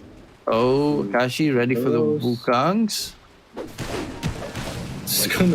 Just jumps off, kills off the quick wave, jumps into the trees immediately. It's actually going for the Aghanim Septinex on the monkey. Which I like, but I also think that he needs a bit more sustain at this point. Maybe something along the lines of the Scotty. Radiant's top tower is under attack. I like the Scotty as well. It just makes fighting so much more easier. Sidekick and, well, the DP heal. Radiant's top tower has fallen. Radiant are scanning. Linking it with Lee, they're cutting the creep wave with the Treants, and Is under attack. I mean, they will be able to get the tier 2 tower top, so that's a nice prize there for Atlantis. Gonna be able to do more? Are they actually going? They're going to knock on the high ground. While Polaris have the Aegis, that's an interesting attempt. Yeah, just trying to force rotations. Polaris don't care too much. Still on the farm train. They are hunting though. Jing has a sleeping dart. We'll find 2 heroes here.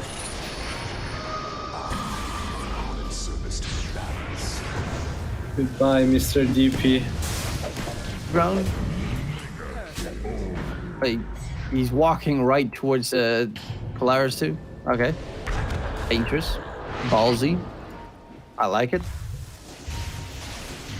But there's a 4-level difference between Mac and Wonderboy right now. That's one big downside that a Void Spirit has compared to honestly almost every Void Spirit has problems farming. That the heroes farming is up pretty weak. There's a quick jump onto Mac coming in. Chain Frost though, look at that damage from CML. Oh my lord! And so does Mac bring in the heat with the Bloodstone, trying to just do more damage. Mango Rose doesn't have a BKB available anymore. Max still has an Aegis, so this is a really dangerous chase for more. Ponyo, no leaps left, no chance to get out of that area, and while all of that's going on, Akachi's just chilling with his farming. Easy money. But that was a lot of damage coming out from Polaris in a short amount of time. Yeah, I mean, it's the Max show again. This feels like every time he presses his Bloodstone, these 2 games, he just can't die. Going in. Very nice item build too. Has the SNK and the plate mail. Radiant's top tower is under attack. Knocking on the Has high boots ground. of travels too. Radiant's Who top cares tower item has progression? Me wants TP. Yeah, it's a nice combo because you can like boots of travel onto Nage Prophet right before he TPs in, so that you instantly TP with him and are on top of the enemy. Yeah, it's you for can the also- Ricky as well, right? Yeah, the Ricky, even the Monkey King. Big Such a good here. game for it. Mango's BKB still on cooldown though. They have to be careful. Oh, sleeping dart onto Wonder Boy. There's the TP onto the Ricky. In comes Mac. Hello, New She York. does not want to use Wukong. See Isn't Mal it dropping now? low. It's really Wukong's late. does get thrown out. He's just gonna keep that one occupied. Well, Mac is gonna see. Daddy Max here though. He still has the Aegis for 40 seconds as well. WS, just stand still. Come on. Okay, Bok helps with you standing still. And with the kill, it will be for Bok or Reno, actually. Alright, what's next? Akashi. Oh, they almost got his tree.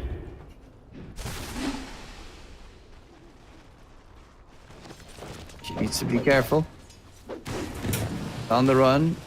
Mango does, of course, thanks to the Battle Fury, have a way to cut down trees. But in comes Bok. Chase for more. Wonder Boy will be spotted, won't be rooted. Mango Rose doesn't have a TP for 10 though. seconds, though.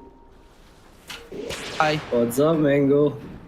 Ooh, blink Radiant's to the middle side. tower is under attack. Oh, he guessed incorrectly on the monkey, and Mango gets out of there.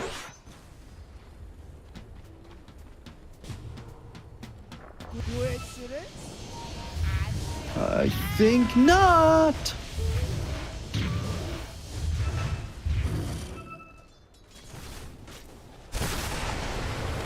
Oh, Wonder Boy. He's actually going for the Aghanim Scepter. The AoE silence is always not. Oh, Mango got cracked. Never mind.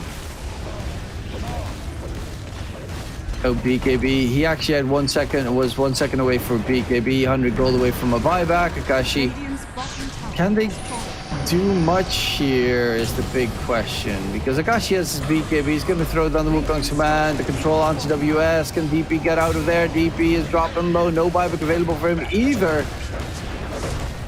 The bottom set of racks are their main target. There is an echo from the Shaker, but the Shaker is going to be slowed down, controlled inside the smoke screen, and they find themselves pretty much full set of racks bottom, heading in through mid. The only ones that have a buyback are the Mirana currently for Atlantis. They're just looking to get megas right now. Yeah, Meg. Hell of a push. She's so strong. Have the diabolic, the eggs from Monkey King. It felt like Atlantis, they were in a good place in the game, and then they just took fights without, well, Mango participating. That's game. That's set. That's match. That is Polaris taking the series 2-1 in what is almost a carbon copy of what we saw happening with Army Geniuses. Game number 1, Army Geniuses, they lose that one. It was a pretty convincing show from their opponents. Game number 2, it was a stomp. Game number 3, it was a stomp, but slightly slower than game number 2. So Yeah, indeed. that's it. Is Atlantis? That's it. That is it. I mean, I guess in this game they had like a bit of rougher lanes right on Polaris. Didn't expect the Monkey Marcy matchup to go that way. Akashi was really poor, but it felt like Megaros just kept playing like some offlaner. He was pushing out the lane, then he just died once or twice, and then he never really scaled into the game. Meanwhile, Akashi was doing fine. Meg and Bok just farming up a storm the whole time. Yeah. Again, just not much to be said. They had a pretty interesting draft here on the side of Atlantis, but it's just Polaris was looking very capable. The MVP is going to be Mac in this case. Quickly gonna have to go over it through my mind. Do I think that that's the case? Probably. Who do you give the MVP for the series to? Probably Mac. I think both the match performances were kind of outstanding. He was in like so much control of the game. What was his first game? His first game was the Pango. That was not the worst. Actually, he was the one that actually managed. He's the only to one do a doing decent something amount. on the team, I think. Yeah. Yeah, so I'd give Mac the MVP for the series as well. It was a remarkable one. The outcome is kind of what we expected. Granted, they did manage to get themselves a map on Atlantis, which I also still find pretty impressive. But the Marcy just didn't have the impact in game number 3 that honestly was hoped to see. Even though the Marcy was very farmed, but the 5 deaths in the early game was just too much, and the Void Spirit was struggling significantly. But we do have ourselves an interview here, Adam. We have an interview with Jing, the newcomer for the Polaris roster. Congratulations on your win today. Thank you. So Jing, in game number 1, you guys honestly, this series you kind of copied exactly what your opponents, the Army Geniuses, did previously by losing your first game in this DPC in game number 1, and then in game number 2 and 3, you managed to pretty one-sidedly win. But in game number 1, what went wrong in your guys' opinion? Was it the draft? Was it just you guys weren't feeling the game just yet? We lost because we just underestimate them, I think. That is something that the old guard needs to help you out with. Obviously, you being together with Agashi, the newcomers for the team. What was the step like from when you joined this team, when you first joined the Polaris roster? How did it all come to pass? We know each other. Like last year, we just built the roster. Yeah.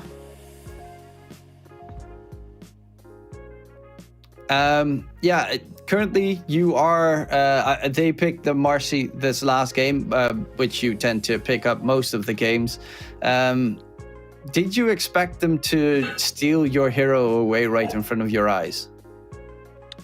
Yeah, we expect them to pick the Marcy, and we didn't expect that they didn't ban the NP.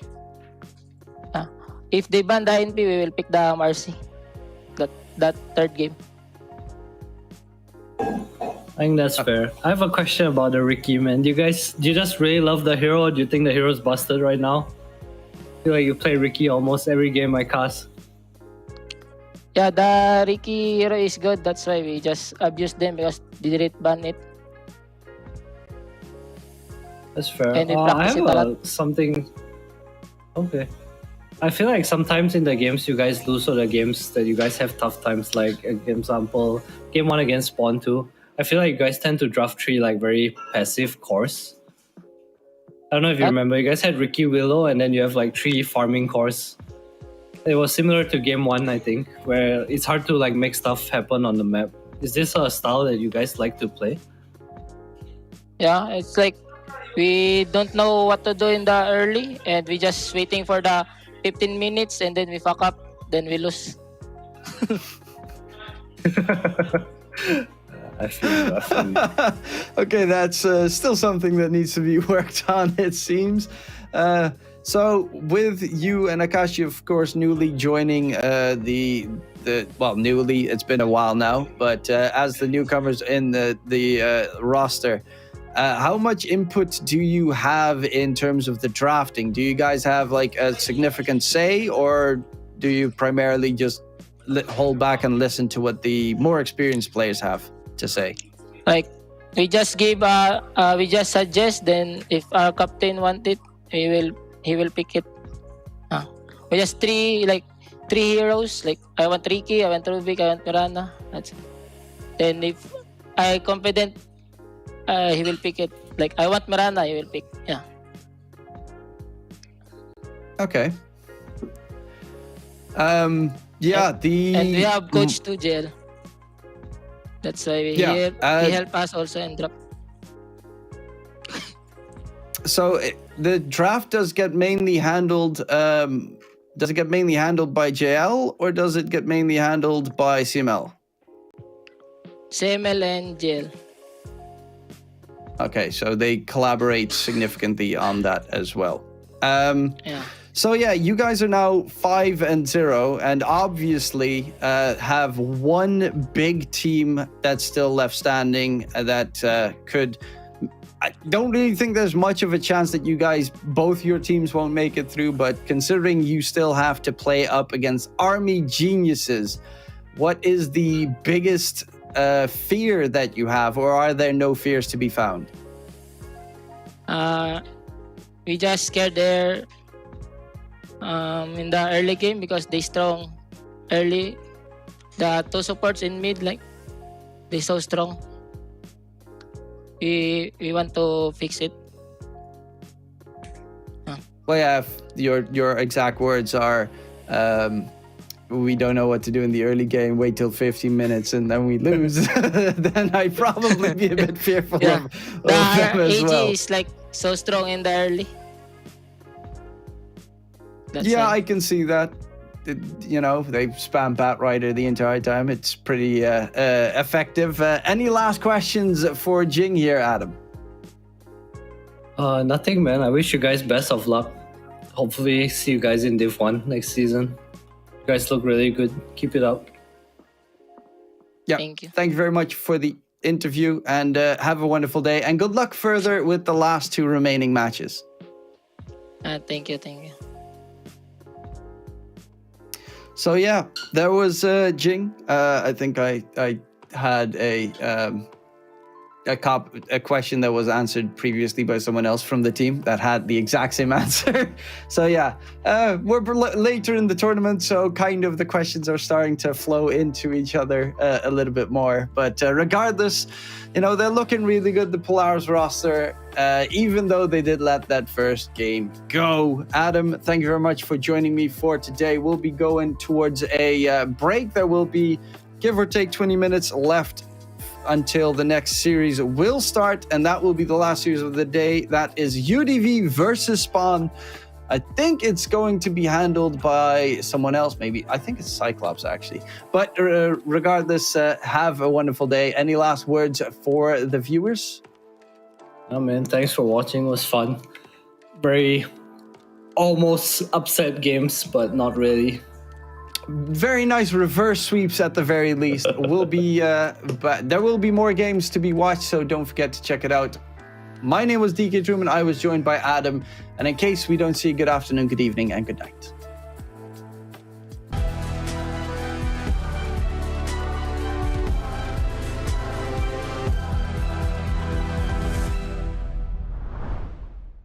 Three, two, one.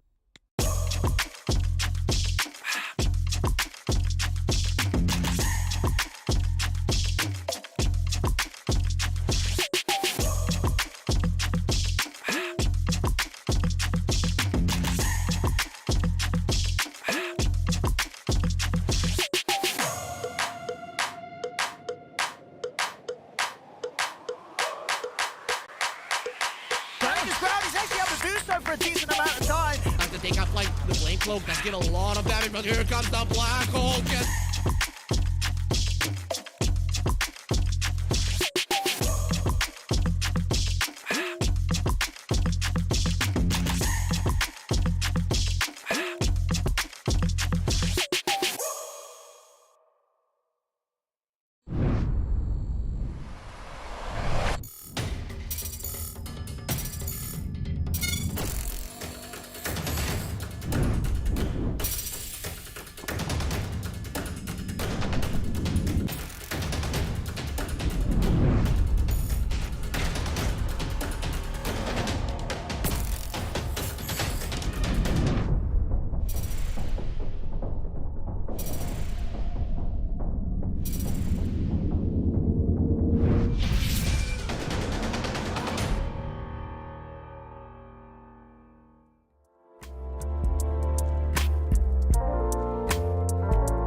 As you're going to welcome back, we've got our last series of the night. 2 brand new teams with 2 brand new casters as well. Danog, look, we're doing some Southeast Asian Dota. How exciting. CDPC, you know, that's where it all began, and that's where we just come back to. I'm really thrilled, and man, now I'm hungry seeing all of that extra footage coming through from the street stalls, and man, it's maybe it's just hungry for some Dota as well, because we've got one more series left for the night. Yeah, it looks like I don't think I've ever seen you with a white background before. You've always got your green screen going, always being crafty with your backgrounds. Now we just get the plain Danog. Very much suits your personality, but that's okay. That's why we have 2 of these incredible teams to kind of make up for the lack of kind of personality that Danog brings us. We've just got the light and the darkness coming on over there, all right? And we all know who. But then I'm wearing this shirt and you're wearing like a light shirt. So, you know, there's a bit of yin and yang in all of us. Yeah, there definitely is. You got the kind of the red boom arm, and you know that's definitely out of the ordinary. Can you even see that? Can you even tell it's red? I can. If it's on its own, it's not green. Okay, it would blend into all of my backgrounds if it did. That would actually be nice. Maybe I should get a green one. Maybe you should indeed. But yeah, we got 2, of course, brand new teams playing for our last series of the night. UDV up against the boys on Spawn. It's a pretty important series as well, because if you take a look at the table, yes, at the top, there's 2 teams that it would definitely stand out at a glance. Army Geniuses and Polaris, they're both 5-0. And then at the bottom, you've got Atlantis 0-5, XERXIA 1-4 with Team Flow. But no one is guaranteed a spot yet. There is still so much yet to be played for, potential for them to be promoted. Of course, some series have to go their way in regards to Polaris and Army Geniuses losing, but also for Spawn and UDV, they lose all their series and they could be in trouble for potential relegation tiebreakers. Yeah, I think the only thing that's guaranteed is that Spawn won't finish dead last, but they could still come second last, which is still enough to be able to go down. So yeah, like you said, every single series is so important as we have a look at some of the Spawn boys. Of course, Delol, I'm keen to see, like the last time you and I regularly cast him, he was playing in the offlane role. Obviously, he's been playing position 4 for like the past 8 or so months, but part of me still just thinks back to, you know, the Delul Pango, the Delul Chaos Knight in the offlane as well, and he seemed to be able to make it work a fair amount for them. But Spawn, with this season of the DPC, they're having some pretty good results come through as well, and of course joined by Red, Travin's Mamang Daya, as well as Jikroy. Yeah, we saw in the last iteration of the Pro Series, there was some issues with their rosters where they kind of had Patatu playing as a position 2, Wami at the 3, and then Wami got called to one of the international events, so then they needed Mamang Dai to come play in the offlane, and then all of a sudden Mamang Dai is back on the team. You did just mention Delul as well, and in that tournament in particular, I was very impressed with how he was able to perform as a position 4, because we, of course, had seen him in the past playing 3, and I thought he actually played very well transitioning over to the 4 role. Yeah, for sure. I mean, it kind of fits his style, right? You know, the heroes that want to go in and make a lot of stuff happen. You know, the Tusk, the Marcy, the Clockwork, those are his bread and butter, but he's been picking up a lot of Rubik as well lately. Just, it feels like both of these teams have been a little slow to adapt to what the meta is, and well, they're probably only going to get to enjoy it for about 2 weeks until Lena is put into the dirt. Nature's Prophet as well probably isn't going to stay in his current state for too much longer. But of course, we got to talk about their opponents. UDV, a lot of times people just thought about them as being this full Filipino roster, but they are, for the vast majority, the Thai boys now. Of course, BB representing Laos, but what do you reckon about these guys? You know, a lot of them have had some stints on like Motivate Trust, for example. You've got Boombui, we're going to a position 4 again. He seems to be able to flip-flop between the two. What are you thinking?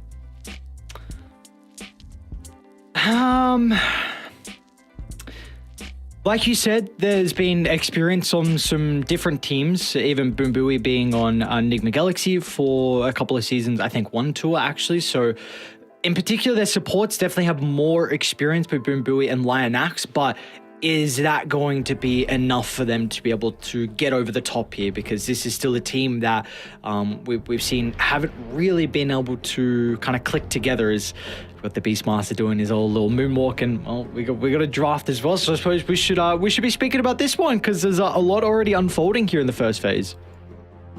Yeah, for sure. I mean, it's pretty rare that you see a Batrider and Alina both get picked up, but I guess something's got to go into the bans in the first stage. Mirana is something that Spawn likes to pick up with pretty good regularity. And I was talking about before, you just got to take away some of that comfort from Dalul as well. Well, you already see for UDV with the Batrider getting picked up in the 8th. They'll use this second phase of bans to protect the Queen of Pain and the Slark. Already taken care of. Of course, the Slark also matches up relatively well versus the Lina. The easy way to be able to get on top of her. So that's a nice kind of ban to be able to protect both the cores. Yeah, absolutely. And it's kind of rare that both of these heroes come through. I mean, Spawn spam bans on these two heroes. And the fact that both have slipped through means that they're a little bit more worried about... I mean, maybe they were just watching that past series because Jing on his Ricky was an absolute menace playing for Polaris. So we'll see what happens. Of course, no one really wants to play against a Broodmother as well. Maybe feeling like they just need to be getting a better time out of things in the early game. My big question is, what are they actually wanting to pair together with this Treant Protector? Like, is it something like a Drow Ranger? Because that's not what UDV have banned. Would you have concerns picking the Drow into the Batrider? Yep, I would have concerns picking the Nature's Prophet as well. So, you know, this is where I feel UDV have already come out a fair ways ahead. You know, you might just say, oh, Lina, he's just thinking about that. But really, when you think of what options there are to go together with a Treant Protector, there ain't many. It's also nice as well with the Batrider being able to deal with the tree. You also kind of block pick Mamang Daya. That's one of his more comfortable heroes for him to be able to pick up. So the UDV are pretty happy. They will have some flex in regards to Spawn with their Tusk, and we're going to see the Marcy picked up as well. So this is a hero that's starting to be popularized a little bit more in multiple roles. I know over in Eastern Europe, Pure kind of likes his position 1 Marcy. We just saw it in the previous game as well for Mango Rose. We're getting a lot of offlane Marcy as well in the China region, in particular Division 1 was, and we're starting to see it slip through into Division 2 as well. Yeah, I'm interested to see who goes where, right? Because like I was saying before, Dalul loves playing his position 4 Marcy. Tusk loves the position 4 as well for Spawn. Obviously, both of them can go into core roles, but it just leaves their options open, which I like. You know, you want to make sure that you've got as much of that flexibility, especially when you've got the second pick available for themselves. To me, it seems like UDV are going to go for kills on kills on kills. Just secure the early game. You might not have a Broodmother to have to play around, but you've already picked 3 strength heroes, so something like an Undying paired together with Alina seems pretty damn solid to me. Yeah, and that second phase from UDV, it looks like that's pretty much a guaranteed kill. You get a lasso, drag back into the tombstone, and then all of a sudden Spawn, you can't go protect that hero. When the tombstones lay it down, you are pretty much just fed to the wolves because there's going to be a sharpshooter in your face. There's going to be the Lina right clicks as well. So they, in particular for UDV, are really going to thrive in an area where they can get themselves set up. I'm still not sure what they're actually thinking of picking the last pick for Spawn, to be honest. Like, what core works with this draft? You need something that... They don't really have any great tombstone hitters right now outside of the Marcy with the Unleash, and I really don't think you want to be wasting your ultimate for that. Batrider hasn't exactly been answered. Lina hasn't really been answered, so I'm feeling pretty confident with the UDV's draft so far. Is there any hero that you can think of that does address all of those issues? I'm just not quite sure if they're going to put the Marcy on the one or not. That's a beautiful thing for Spawn. Marcy doesn't feel great though, right? No, it doesn't, but Marcy offlane into Undying is also... Maybe you... I mean, they just swap Undying as well, right? Yeah. So it feels like a no-win scenario for me. Like, I don't know, could they gyrocopter or something? Just if they run into you... I know. Yeah, but I know your reach. I understand. If they're running into... You got some way to hit the tombstone. You're one of the few heroes that can actually outrange the Lina as long as you've got vision. Only for 5 or so hits, but you could still do it. I guess the nice thing, they do have this ultra last pick here for Spawn, so we'll get to see what UDV try and reveal first. They are looking for their offlaner to combine with the Hoodwink. Lacking a little bit of AoE damage, maybe a initiator as well. It's pretty much solely on the Bat Rider, so it's going to have to probably consider about a blink potentially at some stage of this game.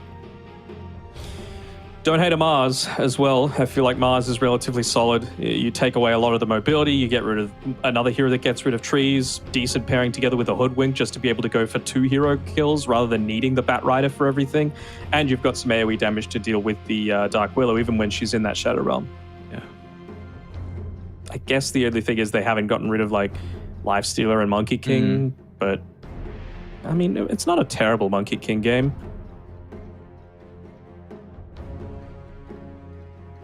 Yeah, I'm stretching. No, I understand. I'm kind of stretching as well. I feel like UDV definitely. This is the power when you go Lina Bat Rider in the first phase. Like a draft is always going to look a little bit better, even though the Spawn have a tree and a Tusk. Like those heroes are pretty strong as well, but I don't know if they match up to what UDV went for the first phase. So for them, they're just trying to decide what they want to give over to the position 3. We've kind of already spoke about they need that kind of initiator, and maybe some AoE damage would be nice as well.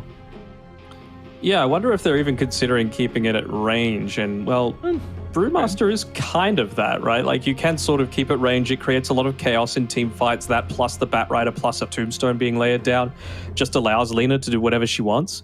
And it honestly feels like as long as you're controlling the Marcy, Lina's not going to die. So that must be what the mentality is for them. And you can still stay at range, right? Use the Akon shot in combination together with a Cinder Brew to be able to get a lot of harass off in the lane. Usually some extra team fight as well, which they were kind of lacking before. It's really just that pick off onto one hero. So now you're playing off the back of the Tombstone and the split here for UDV. And with the Brewmaster getting shown, is there a carry that kind of leaps to mind for you? Not particularly. I mean, again, if you pick for the lane in your Monkey King or your Ursa or your Lifestealer, then you're kind of ruining your game against the Lina. Maybe it is Ursa, you know? Like, you're going to be up in the face brawling a lot, so the Leech Seed is going to give you a lot of value if the train is put into that lane. And then just go Lifesteal. I mean, I don't hate it, right? You could shrug off the Cinder Brew, but I'm just worried that you're going to get kited around a lot in these team fights. They do have pretty decent control for the Lifestealer, and if they give him... If Marcy rebounds off Jikori as well, then it might help him get on top of one of these key heroes. I think the Heroes into an undying. Lionax is licking his lips right now. I think for the Lifestealer to eventually be able to address the Lina, I don't think you can ever win a man fight. Maybe with the Bissell, but I feel like you're even considering a Halberd, but you don't really have the heroes to enable you to go like a Halberd. You don't really have that other damage source in like a position 2, so we'll see. I mean, it's going to be a good lane. You should have a pretty good time. Lifestealer, Treant Protector. It's going to enable the tree to make a lot of early rotations to leave the Lifestealer maybe around like that 6-7 minute mark. Get the tree maybe into the side lane when Marcy is able to find her ultimate. If you can get a kill, open up that side of the map and leave Lifestealer alone, because of course that's what he wants to be. You know, wants to be just chilling in his own safe lane. Very hard to be able to shove out. So we'll see. I do kind of prefer UDV's lineup a little bit, but I definitely don't hate this Lifestealer last pick. No, and what I'm thinking of is maybe they just don't want to lose the lane horribly, so that chaos, that team fight comes out a little earlier than what they were hoping for, right? So if you go a Lifestealer against this lineup, you're pretty much going to win the lane, and then they're just banking on Red, I think, to be able to try and put this game on his back, because you talk about these heroes that need to get in on top of the Lina. He's going to have that, right? With the rebound, you can go the Blink Dagger into the Basher and actually look to get some decent damage off onto her before she can start to pump it out your way. Yeah, we've seen kind of the Marcy is starting to rise in popularity in regards to a one-to-one counter versus Lina, but it's just, are you able to really get to that stage? So it's going to be exciting. This series is very important between these two teams, and just so everyone is aware, looks like we're going to have a restart of the router. So that never sounds good. When I restart my router, that takes quite some time, so it really doesn't take too long. We're in Australia, bro. Hopefully it's not so bad over in Indonesia. Yeah, I have not missed the pauses, I must say. We've been doing a decent amount of China, and they do not pause at all. But every time some pauses that feel a little BM sometimes, but then they say a legitimate quote unquote issue, and I'm like, yeah, sure, buddy. Yeah. Your mouse is having issues, right? You just got a triple kill. You gotta let it kind of. You gotta enjoy the moment. Let them kind of dwell. You're already dead, so and then you gotta wait on top of the pause as well. Whose voice thinking is about that? this Google Street View going? He's zooming around. All right, if you could live anywhere on the Dota map, where would it be? Not in Roshan's pit, that's for sure. What do you mean? Maybe I could actually bring Roche down. He'd never be able to respawn, and that would be my lair. No? No. You don't believe me? No, I don't believe you for a second. I mean, where's cozy? Honestly, anywhere would probably be by secret shop, right? I feel like that is the most logical thing. It would be on the Radiant side for sure, if you want just some kind of greenery. Sure. I'm happy with that. Just Merc, the secret shop dude. Let's steal try and all his find goodies. Let's try and find our perfect spot. I think that's what we're looking for. I just said it. The secret shop. Like that's actually that. What do you? Come on. Do you feel like my logic isn't good enough? He's got so many goodies there. Where do you want to go? Where do you want to go on the map where you're going to be able to get food and water? This guy's already got the goods. You can maybe sell some of his stuff you are right as well. next to the river too. That's kind of yeah. You're on high ground too. I don't know. Right next He's to got candles there. You know, bad You can take his clothes. Bad neighbors are a serious thing, dude. Yeah, but Roche doesn't come out of the pit. That's true. He stays a little hidey hole. Oh, he's got a quiver there as well. You go hunting. A few drinks. Yeah. Get kind of litty. I don't know. See? What am I telling you? It feels like you're agreeing with me. Maybe like the ancient camp area is where I want to be. Close enough that I'm still able to access all those goods because it's higher ground, you know? You've got to get that view in. What, and you want to be stuck between two camps and an ancient? What are you going to do to the ancients? One of them is my camp. Oh, so the ancients won't spawn because it's yours? Yeah, because I'm standing in it and I'll build a house there. Oh, I don't mind that crystal. I don't know. I might go this is my area, all right? You can have your terrible secret shop. That's my crystal.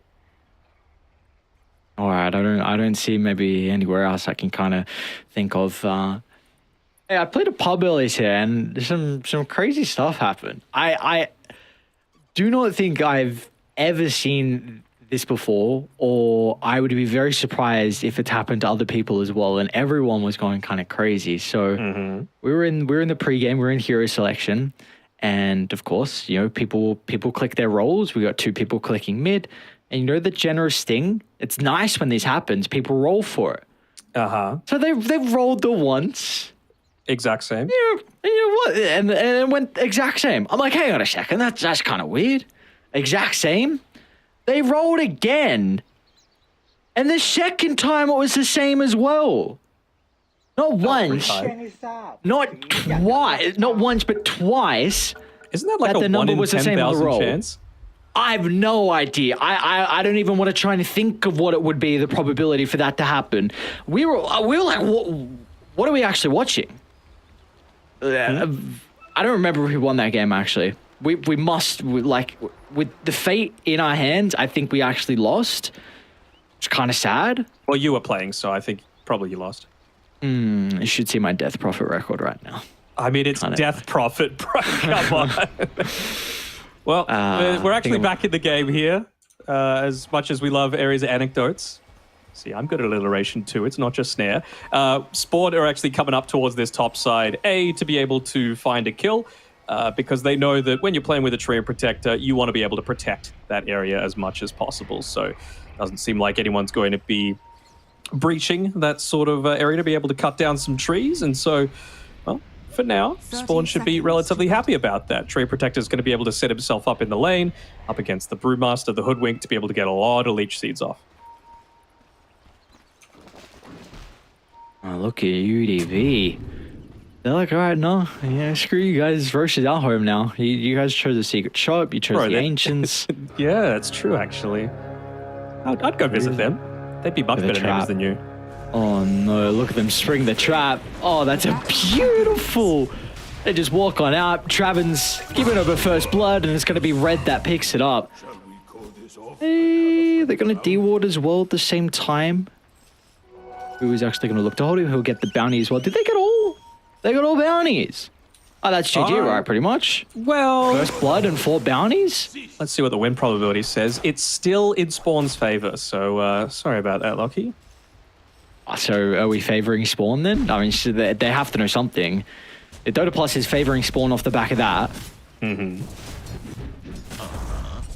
Well, I'm a little bit worried then. Draft, I guess.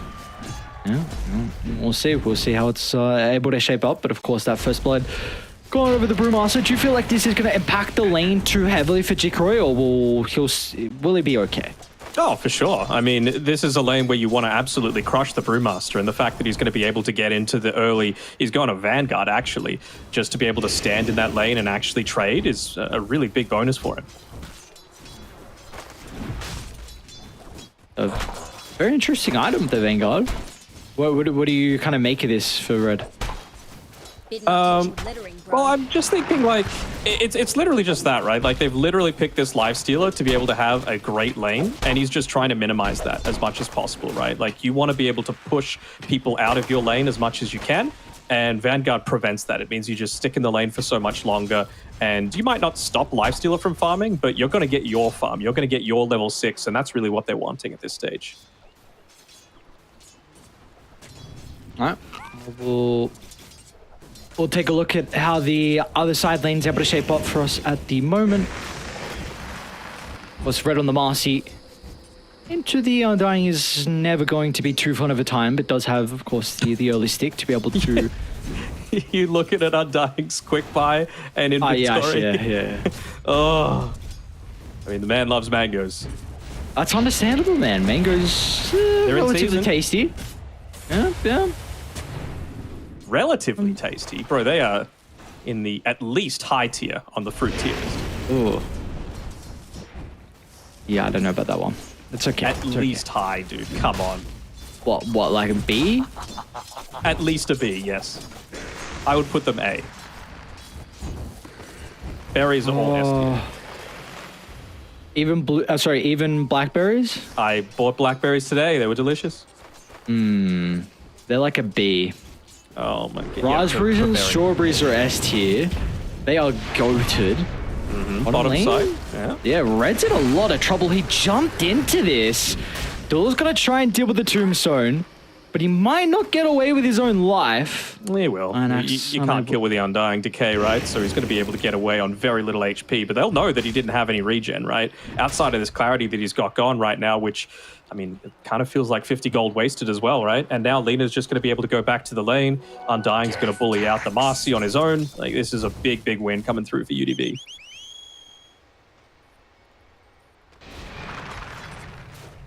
Mid lane at the moment. Let's see if maybe this is where Spawn can look to have a favorable exchange. Among Die having a pretty good time at the moment, 17-7 compared to the 10-3, so a big CS difference. But are we maybe expecting BB to have some kill threat shortly?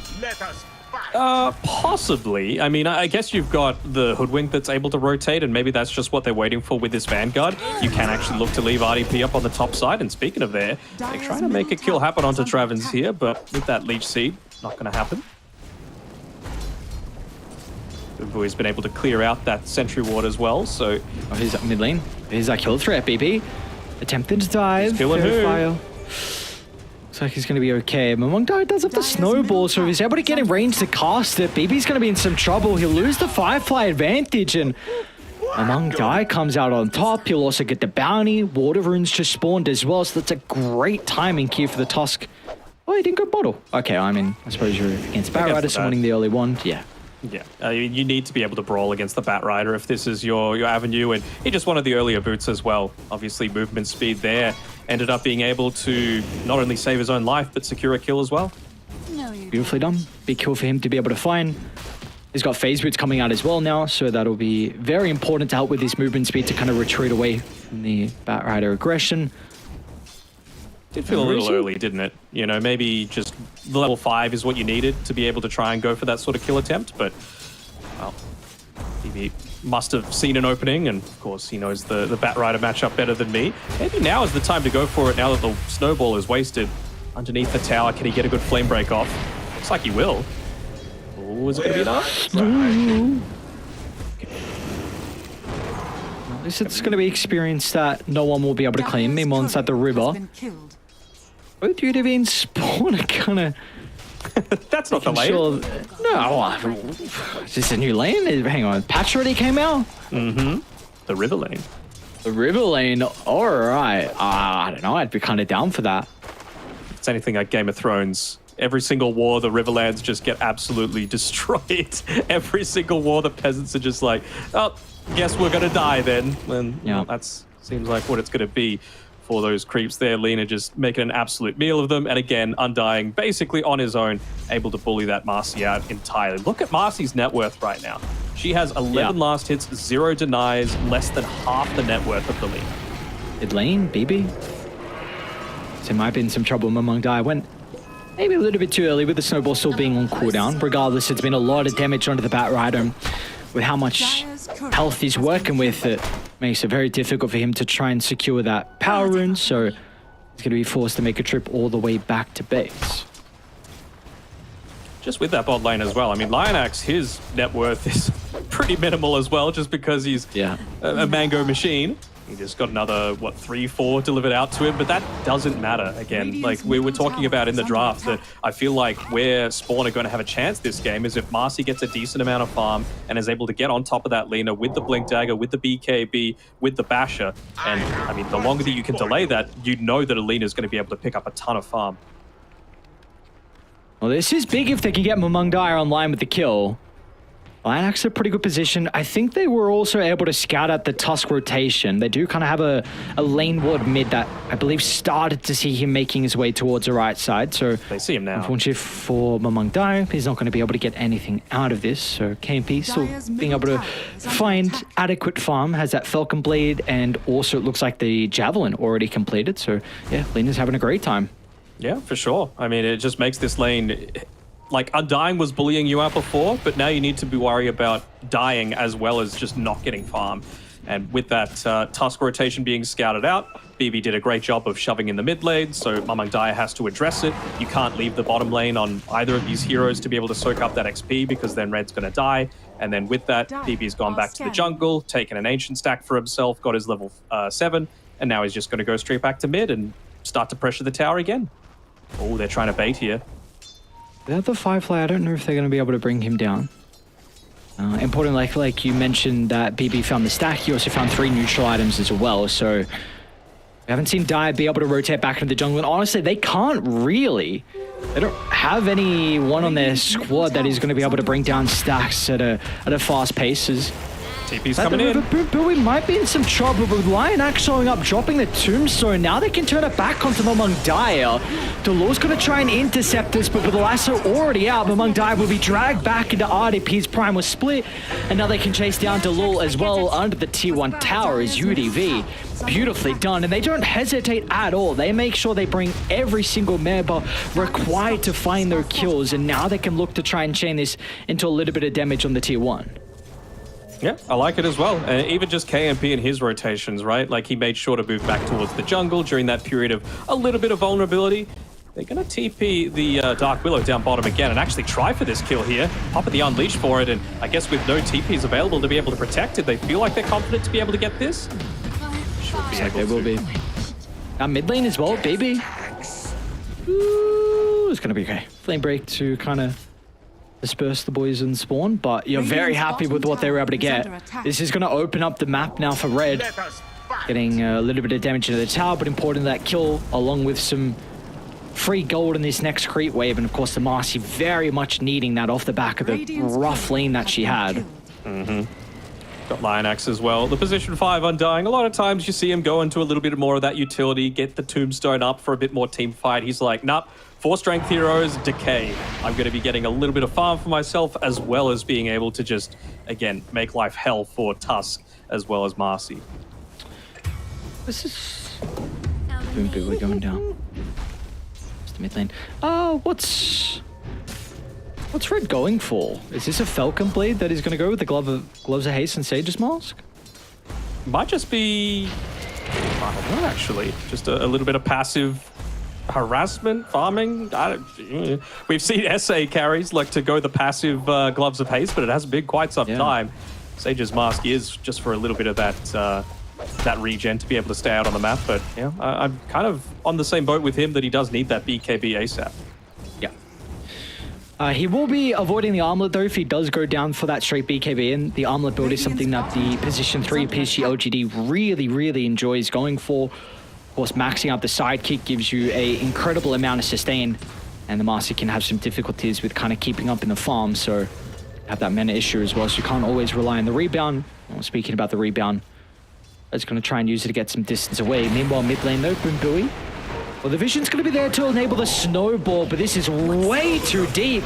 And look at the boys, they instantly come over. It's a hell of a dodge from among Dai. That might actually be enough to get him away, as RDP didn't commit with the primal split just yet. And among Dai, be cautious over the bushwhackers and able to sidestep the trees. And that'll cost him his own life. So in the end, it was a individual brilliance coming out with that power room, but he will still go down nonetheless. Gives him time to buy out at least, and it brings 4 heroes to that lane. So look at what Jikroy does, similar to what we saw previously. A Maelstrom for the lifestealer. Okay, something a little bit unorthodox, but I guess he feels the need to be able to shove the lanes out, because you do have decent pushing potential there. They're onto the Lina here. Already the level 6 for the Dark Willow, so with the damage coming out from the Bedlam, it's going to enable them to find a big kill onto the position 1 Lina, but Boombuoy will at least find a rebuttal. Himself doesn't have enough damage so to also take off Red's life, but if you are able to find something, comes at the cost of the Lina, which you aren't particularly too happy about. 2 deaths now for KNP. Yeah, especially with how good of a laning stage he had. You know, that's the thing that frustrates you as a position 5, right? You set him up for perfection, and then unfortunately it doesn't work out like that at the end of the day. Red doesn't have a TP available for himself, so he's kind of in no man's land, although he has recovered his own farm a little bit. Just want to touch on that point that you were talking about before, where he kind of didn't go into the armlet. It means that you're not going to have that. That plus sidekick's really good, but you got to remember he's up against a Brewmaster, right? So you're going to have the ability to dispel that sidekick anyway in team fights, unless he's got the BKB. That's a good point. Maybe this is one of the reasons why they wanted to go down this Brewmaster route, seeing it was picked up last year for UDV. Is there anything else you're pretty happy to kind of dispel this game with the primal split? Can you dispel Overgrowth? I feel like you can, right? Am I mistaken? I can't remember. Potentially see bottom lane. One dial. Bushwhack's going to be on the mark here from Boombuoy. A lot of damage early on out to the Tusk and RDP. Well, he's going to be able to get the finishing blow. Now BB also catches up to the Master as well. So we see Radiant making sure that no objective is free, and simultaneously across the map, KNP is also getting a lot of damage in the T1 tower mid. So Spawn will be forced to address this. Be careful, he just walked into a bramble. He's in some trouble now. The boys are starting to rotate over. Jikroy's not an easy kill at all, so the lifestealer should be okay. In fact, Spawn, they actually want to try and turn a man fight this off the back of the overgrowth. Jikroy starting to get the right clicks out, but it's not enough. BB will be able to fly himself away, so in the end, everyone coming for the brawl around mid, but no one goes down. I mean, the happiest one about that would be KNP, though, right? He just, for some reason, stepping into that bramble, is going to be able to get this stack off for himself. I mean, I can't imagine why you couldn't dispel the overgrowth, right? It's just a basic dispel and it's AoE, so could be some really good value coming through there from RDP. You just have to consider with the Vanguard, it's good for the lane, but even just against the Marcy, right? With that Unleash being popped, kind of hard to be able to take you down with almost entirely physical damage outside of that Dark Willow. Dire's top tower is under attack. which is going to be really important for RDP just to be able to kind of pop himself in front of the Lina. You don't really have that on anyone else. BB's going to act more of a initiator type, not the one that's going to be able to protect the Lina, who might be in trouble at the moment. On Dial, in combination with Delul. It's the kill squad right there. Unfortunately, they won't be able to catch up to the Lina, so they'll turn to RDP. They'll take Brew. Yeah, they definitely will be happy with that. The position 3 will end up going down. Delul's going to be rewarded with the kill, so decent amount of gold. Of course, you're not too upset about the Dark Willow finding that. I wonder if they're going to look to put a lot more emphasis onto taking towers soon on UDV, right? You've got the 15-minute siege creep to be able to play with. By the time that Brewmaster's back up, you'll have that primal split available, and you haven't been able to take anything against a tree and protect it just yet. If I'm them, I'm certainly looking into that boat. KNP's got a 4-star instead of like a BKB or a Boots of Travel. Really not going to help with his farming at all. If you get caught, you're basically just done.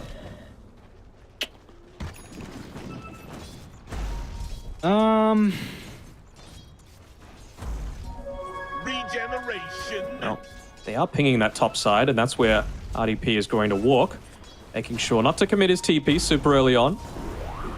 Only BB. There's the jump in from Red. Travens. Does he want to use the overgrowth early on or wait for the team fight to break out? Because the rest of UDV, they're starting to show up. The Soul Rip trying to give a bonus health back to BB, but it's not enough to keep him alive. But at least they will avenge his death. Spawn dropping 2 members. Travens will TP out. In the end, not the worst fight for the boys on UDV. Lionax is a big boy. Oh my god, I don't know how you feel about that. Well, Living Armor's going to be able to protect him, so it looks like the Tusk will be okay. Dire's bottom tower is under attack. I mean, this is a dream game for an Undying, though, isn't it? He's just no cares, 1-0-6, joins into a team fight and does the vast majority of the damage towards those heroes that were being caught out. Yeah, it doesn't really... 10. Yeah. And is farmed as hell, and he's even pumping up the decay on top of that. 4 points decay, talenting into it. This is going to rip through the Spawn heroes. Kind of wish we could see how many mangoes he buys at the end of this game. He must have so many. Guys, just feasting off mangoes. It's the only way to keep himself alive right now. And solely off the back of that, he's kept his tower still up at this stage of the game. UDV, there's only 1 tower that's gone down. Of course, Spawn, they've got a Treant Protector lineup, but UDV have done an incredible job to defend this tower, and they might be able to continue to do so. Oh, he really wants that up in too. a couple of seconds. The boys can definitely come to protect this. They've got the Primal Split as well with RDB TPing in. The damage needs to come through before he's able to find the ultimate off. Are they able to bring him down? It looks like they will. And can they turn the team fight into their favor now? Because all of UDV, they've shown up to the party. Mamang Daya, oh, he'll be burnt to a crisp, and now Jick Roy's in trouble as well. There's no Infest to get him out to safety. Travens? I don't know if Travens you want to be here. Travens! Oh, he just feeding over a full team wipe now. UDV, beautifully done. All they lose is the Brewmaster in the end. The boys recognize we could help the Undying to hold this tower, and that they do. Too early for an MVP call coming out for Undying. I mean, he's having basically the perfect game so far, going into the 4-star for himself. Of course, the name of the game for UDV is still just going to be how do we kite around this Lifestealer and the Marcy. Lifestealer around, of course, the Rage, and Marcy around the BKB when she eventually does pop it. I mean, I know we're speaking about MVP pretty early on, but you'd have to say this is one of Lionax's best heroes on the Undying. The amount of times we've seen him pick this one up, and he always looks like an absolute god on this hero. But it does look like finally they're going to have to give this tower, but they're looking for their own trade. Maybe the kill onto Mamang Daya. He may have actually just seen the smoke particles. Did he back off at a bit of... Okay, never mind, he did. Very interesting. They're going to go for the Roche anyway. So bottom tower is going to end up going down, but UDV, they'd be incredibly happy with the trade if they're going to be able to get this Roche for free. Yeah, especially with the Lina that's gone this slightly different build, right? They feel that they don't need to address the BKB factor as much on KNP. He goes the Hurricane Pike instead. It's fully completed. So now this is going to provide him with a little bit of that extra safety net to be able to perhaps position himself a bit more aggressively.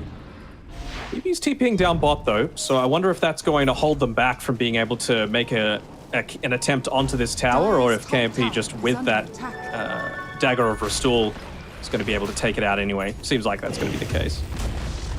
Dire's top tower has fallen. Really one of the better heroes to be able to utilize that dagger, isn't it? Marcy, Lina, they'd be my top two.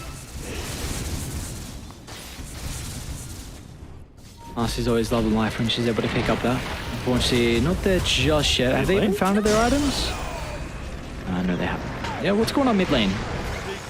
So drag back. Looks like the Tusk gonna be in a lot of trouble here among Dire. Free kill for them to be able to find. RDP did commit with the Primal Split. I think Dickory has the rage to play with afterwards. Are they going to be able to set up perfectly for the LSA?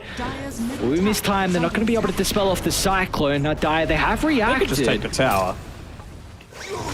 Looks like they'll be able to do just that. Cyclone to the last second to send the Marcy up into the air. So even if Spawn were thinking about trying to defend the tower, they will not be able to without the Marcy. So all of a sudden, mid tower gets claimed, top tower gets claimed. It's up to a 5,000 net worth lead now for UDV. These past couple of minutes have definitely been favoring them. They've been very productive, for sure. And did you see that, though, on the Observer feed? I mean, you get the sidekick plus the open wounds, which Jikro's gotten pretty damn early. And his HP, it's like a satanic, essentially, at the 20-ish minute mark of the game. So it's really just going to be... It feels like that's assisting him with just sticking onto a target, you know, the additional slow that it has, plus the Ghoul Frenzy, and then he's just going to go, not quite the race car build with the Sanjin Yasha, but into the Halberd. Very important if Lina is still going to be stubborn and not get this BKB for herself. BB? Who's actually in trouble right now? BB's got an Arcane to play with. If he doesn't have plays boys to his play team with, fight though. with some distance, BKB is going to be expended between the two, and BB will look to TP out. That's Unleash also used as well, so an 80-second cooldown. They're going to try and be proactive with this now in UDV and get something out of the map. Unfortunately, they won't be able to deal with the ward on the higher ground, so they're forced to fresh the... He couldn't reach it with his undying arms. He's like, please, someone get rid of this Observer ward for me. I do like Mamang Daya, though, playing around that vision. He knows that they're playing from behind at this stage, and so any kind of information that they can get on the map, they got to protect it as much as possible. KMP? They've got a ward on the high ground, so they saw the rest of UDV start to move away from the Lina. They're going to try and jump KMP on the high ground. He doesn't have any stacks of Fury Souls, KMP. Going to be protected now. BB actually finds to jump him. Lasso drag back into the LSA, but the Terrorize, it's not enough. Lionax!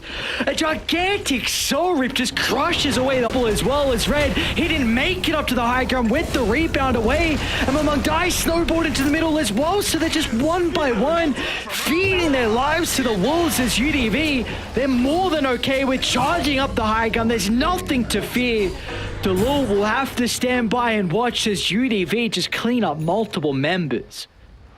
Oh, that's one of the juiciest Soul Rips I can remember. It just completely obliterates Lifestealer's He did the most damage. He did the most damage. Well, outside of the Lifestealer himself, but, you know, it feels like they're doing everything that they can to enable the Lifestealer, but it's still not yet at that point. You don't have the items to do it. And I feel like you just walking up into a Lina really isn't the way to go. It's really just got to be off the back of an Infest with the Marcy as well. He's level 14, man. Never He's doubted got a him. Philosopher's Stone as well. And it's How going to could be you a pretty doubt the good... man? I haven't doubted Lionax. Never would I. KMP. Aegis not playing with her. Can Hurricane Pike up with the high gun. Do they want to turn it? Lionax does a great placement with the Tombstone.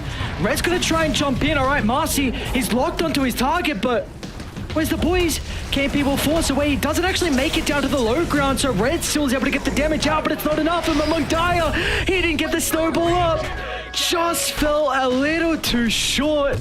And in the end, that's going to cost them a huge kill onto KMP. They tried so hard Travens as well to bring the Lina down, and well, BB might even be able to catch up to another, but Travens will make it safely back to the higher ground. But UDV, I mean, ever since they got the Aegis, this has been entirely their game. Yeah, I mean, it's enabled them to play so much more aggressively, right? It did kind of feel like KMP's been caught out a little bit out of position the past couple of times, but the rest of the team has been in a good position to be able to back him up, and they're really using those Force Staffs to their fullest potential. That time around, they probably got a bit lucky. Like, they tried to Force Staff him onto the low ground so that he would be away from the kill attempt there, but the fact that they didn't get him onto the low ground meant that Tusk wasn't up there to be able to finish the kill, and, you know, it's a little bit of a comedy of errors, but works out in UDV's favor. It does, and now maybe with his invis on BB, it might catch him off guard if he looks to wrap all the way behind the tower. I just don't think he can do it without Jikroy. Or He needs BB. to be here. Dash, he's not going to be okay. Of course, there's not really much you can do there when BB gets a jump. You got to protect yourself with a snowball, otherwise there'll be a lasso. A really difficult position for him to be in, but importantly for UDV, it means they've still got this lasso to get an easy pick off to help with the siege. I mean, yeah, they'd be incredibly happy with the glyph being popped for this as well. I mean, this isn't the siege creep wave. The siege creep wave is coming right now. They're actually even going to protect it just so that there's no backdoor protection. I don't hate it. I mean, they're dropping the tombstone as well. They're setting up camp and saying, this is where we want to be right now. There we go. They find a pick. That's your damage. And it's an important pick as well. Red's really the one person that's able to easily get on top of KMP and force the Lina to not be standing her ground and right-clicking, and this will be a full set of barracks and spawn. There will be no way they can contest it. Jikroy's just parking himself over the triangle. Delor's trying to get top lane shoved in as well. And Delor's going for a scepter on the Dark Willow, so... It's kind of at that stage, isn't it? That you just need something else that's going to be able to do damage, and do damage from afar as well. That's somewhere where a Dark Willow actually is going to provide you a lot of utility if you're able to get up into that state. At least she's got the level 12 though, so a big buff up to the Bedlam. I wonder if they look to make a play around it, but if I'm Spawn, you've already lost this Rax. Top lane, pretty shoved in. Bottom lane, you've got some towers. So get into the BKB on the Tusk. He's damn close to getting it. Marcy nearly has the Basher as well, just about 700 gold away. Once that's picked up, then you can look to make an attempt. I think Treant might even have a... he's got a 4-staff, not a Blink Dagger, but still, it's an additional item. Besides that, his inventory is looking kind of bare here for Travens. See what UDV can get out of this not a smoke, bear. though. I very much appreciate that. Thank you very much. No worries, anytime. I am kind of animal blind, apparently. Is it a color blind? You know, I know what it's like. You got my back. I get it. I appreciate it. Who are they going to find, though? Yeah, don't... It's up to BB to get that lasso, and he's going to be able to drag back into the follow-up stun. Although, Terrorize will actually give Jikroy some time to pop the rage, but... He knows he can't stand up to Lion Axe. He backs away from the Chad Undying. The 6-0 and 15 Undying. With a plate mail and a Ghost Scepter and a 4-staff. This is a lifestealer's nightmare, dude. He's almost got more farm than Red on the Marcy. Oh god. Alright, they're gonna look to try and smoke up Infest Bomb. Really, we haven't seen it for the entirety of this game. See if it's gonna be able to pay off for the first time here for Spawn. They will be a little bit too late. They are trailing UDV. Looks like Radiant too fast for them. They're gonna back off over towards their triangle. And they won't be home for this smoke attempt from Spawn. Yeah, they want that safety of the high ground, the Casa de Danog. They really just want to be able to set up shop inside of that Ancients area to be able to just feel nice about themselves and their view. I mean, it's got such great vantage points at all stages. And, well, that's actually a pretty quick Roche respawn as well, isn't it? So I want to see them put up a little bit of vision, but unfortunately for them... Oh, they've just got the one. Boomboy with the gem as well. It's going to be able to provide a lot. And, well, look at this. Perfect position to be able to pop everything. How are you going to take the team fight when they get set up with the Tombstone? Red, that's a pretty good jump in. A lot of damage onto Lion Axe, but the Ghost Scepter, it'll keep him alive. Now all of a sudden, the initiation completely thwarted, and Spawn just need to retreat and cut their losses. But the lifesteal is going to be sent up into the sky. He might have rage up shortly when he drops down, but the timing is perfect. The Dispel into the LSA. Jikroy will try and play around with the lifesteal, but the Force Staffs guiding him into oblivion. The armlet toggles are there from Jikroy, but it's not going to be enough. Mundaya will be next on the chopping block, and UDV take game one in pretty goddamn convincing fashion. So what did we learn? Lina, incredible hero. Plus Batrider. Incredible hero. BB had a pretty good game too, but we also learned that Lion Axe, the Chad, the MVP, you have to first phase ban the Undying instead of the Lina. Or don't pick 4 strength heroes is another way to go about it, especially like one of these lanes was going to be double melee and they didn't even have to put it into the one that was. It just completely stopped Red's game. You know, that Marcy didn't have the scaling potential that they would have hoped. Marcy's an incredibly good laner, but they took that tool away from Spawn Gaming and pick up a very valuable first win. Let's go. There we go. Come on, Lion Axe, bringing it back. He was godlike. Mm-hmm. Oh my god, man! Most kills in the game, not most assists. No, wait, was he? Yeah, 9 kills, most in the game. Oh my lord! Because of kill involvement. He was involved in 26 out of the 29 kills. You literally cannot ask for more. Sure. You cannot ask for more. Okay, maybe beyond God, like one more kill. Beyond godlike and being involved in every single kill. I think so. I think, and also being highest net worth. Like honestly, he should have done it all. Mm-hmm. Yes, he has to lift his game. Lion Axe, unfortunately, come on, we've got to see a little bit better out of you. But for everyone else on UDV, the 4 other players, I mean, they had a incredible showing. BB, we saw on his Batrider that he's ever so comfortable on. A lot of the times that lasso is really important that we spoke about in the draft. The lasso dragged back into like the tombstone laid down, and there's just nothing you can do. As soon as you get that initiation, that kind of territory is all UDVs, and you're just going to have to cut your losses there. And unfortunately for Spawn, they weren't able to cut too many losses because in the end, 29 deaths, and it was all UDV in this game 1. It was. So to me, it's going to come down to the draft. It felt to me like Spawn never had the opportunity to play a proper game of Dota. We know what they're capable of, so let's see if they're able to do it in game number 2. We'll see after this short break.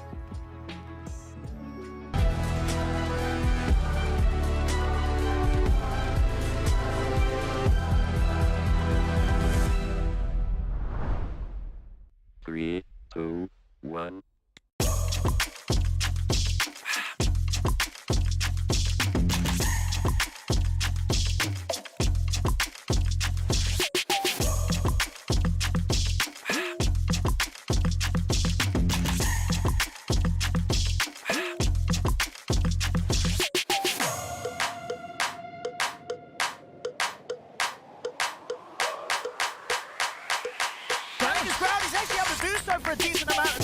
Have to take out like the Blame Cloak. That's get a lot of damage, but here comes the Black Hole.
Gentlemen, welcome back. We've got our second game coming up shortly. Although, Danok, I mean, game one, UDV, they made quick work of Spawn. What an incredible showing from them. We'll see if they can replicate it. Do you believe they can replicate it? Because Spawn, they're looking pretty good so far in regards to overall. Like that game, if we don't look at that game, we just kind of, go past it a little bit, pretend it never happened. They've been looking pretty good, in regards to the standings, 3-2. But can they adapt? Do you believe in them? We know that every game counts, right? Like, you just think about over in Western Europe, for example, Into the Breach, relegated out of Division 1.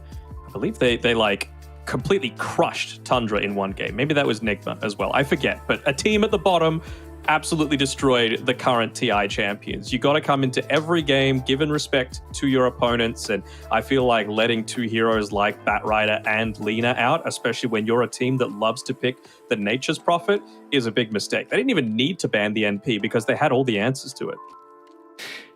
Yeah, so we'll see how, in regards to the draft, they're going to try and set themselves up. If you want to try and pick up the Lina yourselves, ban it, leave it in the pool, because we saw they obviously looked incredibly comfortable on it for UDV. You got the Batrider for BB as well. So do we feel like in particular is a bit more on the drafting side of things? It's entirely on the drafting side of things, in my opinion. Like, that draft was like 90-10 for mine. They needed to come out of honestly, credit needs to be given to UDV as well. Like, Undying completely sacrificing his early game, only buying mangoes basically to be able to just completely keep Marcy out of the game, set them up for a good mid to late game. Like, we saw that not everything was perfect, right? Batrider went for a dive onto the Tusk, ended up getting solo killed. So, things could have turned around, but the draft was just way too strong and it didn't give them an avenue to come back into it. But this time around, Spawn have first pick. So if they want to pick that Lina, they can. All right, we'll see. We do have our draft getting underway here for game 2. We Spawn up against UDV. So we'll see kind of the adaptations from either side. Of course, UDV with his game advantage definitely puts him in a little bit more of a comfortable position when you're looking at that game 2 draft. I mean, to me, Spawn, they've gone and gotten rid of the Riki and the Broodmother. We'll see it on the screen soon enough. But what I'm thinking of is, how are they going to be able to pick up that Nature's Prophet with confidence, right? And to me, the way that you do that is look at you smiling at the... Is that a Melbourne Shuffle? I know it's a Moonwalk, but like, what would you give that if you had to give it a name other than Moonwalk? It's a Moonwalk. What do you want to say? It's already I want you to use your brain and be creative. Come on. No, I'm saving my creativity for the cast. Thank you very much, sir. It's already been named. I have to rename it. It's got a good name, the Moonwalk. I need to... What did I say? Reinvent the wheel. Redo the wheel. Thank you for reinvent. There you go. You see, clearly you're saving your creativity for the cast. As we get a Mirana first pick, I mean, this is another one of those heroes that Spawn like to go back to, right? You could play it on position 4. You could play it on 5. Don't think they've put it into the core role just yet, but it's just a hero that ticks a lot of boxes, right? You get a lot of vision through your Moonlight Shadow. You can take team fights in ways that almost no other hero in the game can do. Decent combinations together if they go into a ganker heavy lineup. They've banned the Riki themselves, so they're not going to be able to have that tool in their favor, but it's just flexible enough, and it's what you want out of your first pick of the entire draft. Either pick up a hero that's completely busted, or a hero that you don't really want to counter that can just fit into almost any draft.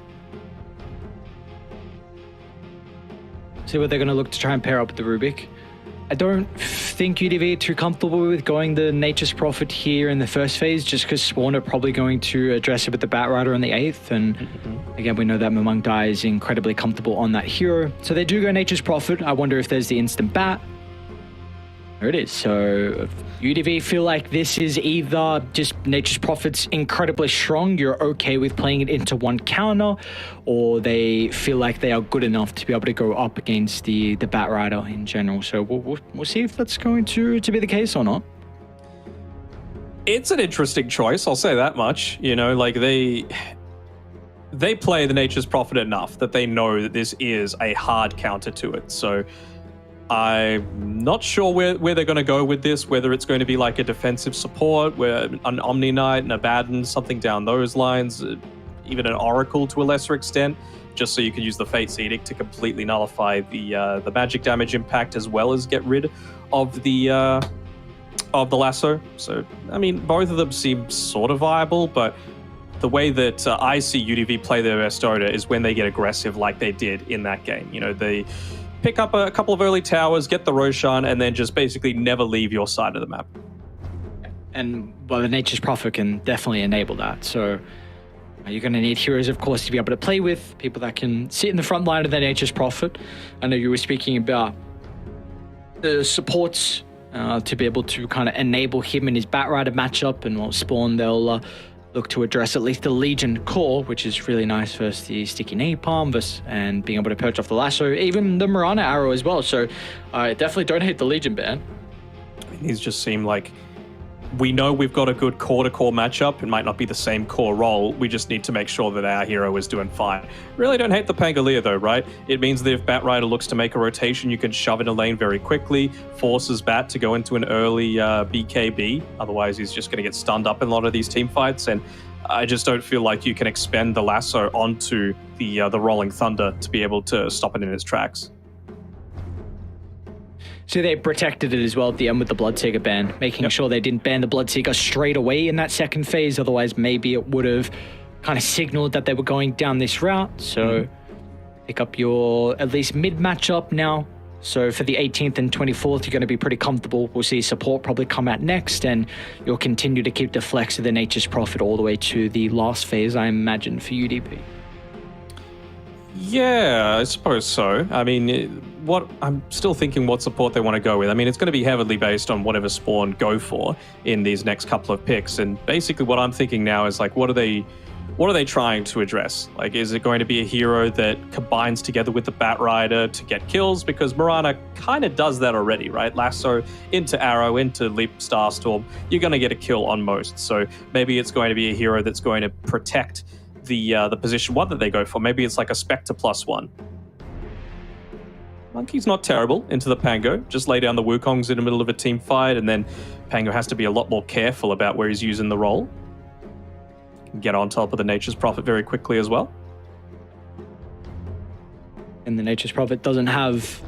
You're not really a Hurricane Pike builder. I mean, you're not. So it's going to be very difficult for you to be able to get out of the ring. Maybe we could see that early shard picked up for the Rubik to address that issue, but you've now got a really strong lane in regards to, at least if it is going to be the carry Monkey King, which more than likely it is, then you're pretty happy with this hero, even though you do not see the off lane for UDV. Trying to think what... They couldn't Wyvern, could they? No, Tusk. Okay. Don't hate it. You can look to put the Tusk... Honestly, the lanes are still kind of flexible on Spawn, right? You could put Tusk mid, you could put Batrider off lane, you could put Tusk 4, Mirana can be 5 paired together with the Monkey King, so it's good. You know, they've got lots of maneuverability with their draft, and are they really heavy on anything or light? I guess the pushing power isn't amazing, and their overall team fight isn't that great. It's really just pick off central for Spawn. So I wonder if UDV are going to try and address that somehow. If it's all into the team fight, maybe it is the Oracle build that might be the winner for them.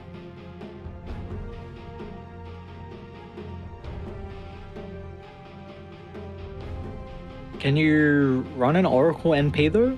Are you concerned about the lane potentially? I know you addresses the Batrider, but yeah, I get what you're saying, like double range, but you've got your Treants to kind of act as that buffer. They go on Omni Knight instead. I mean, I don't hate it, right? It's a melee hero on the front lines, very tanky, strength hero. The Lion Axe hero too. Yeah, it's an Lion Axe hero.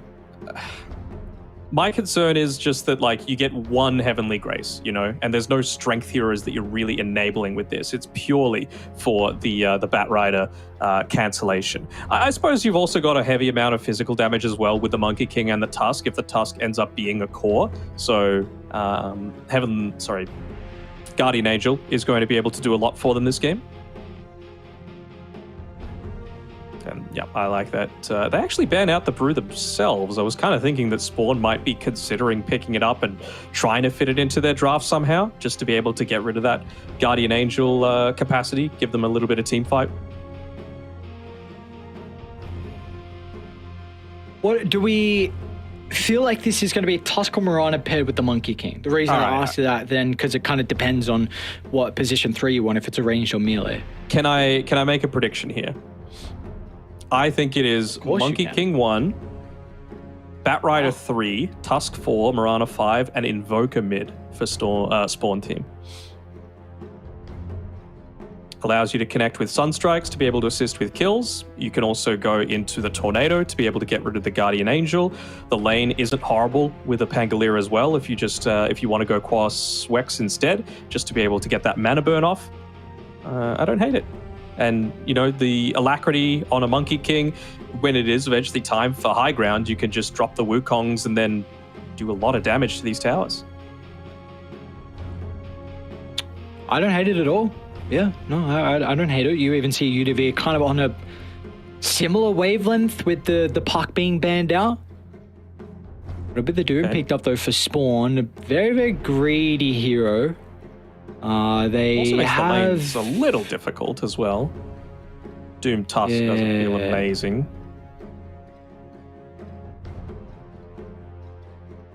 Maybe it's like, do you reckon it could be like a Monkey King Tusks together instead? And then you just go like, someone gets an Orb of Venom and then you go tag team and try and get some of these kills super early on, and it forces UDV to go into a bit more of a defensive style. Like they're getting rid of these heroes that are able to pick up a lot of their last hits and farm by, for example, Beastmaster axes, Cinderbrew on the Brewmaster.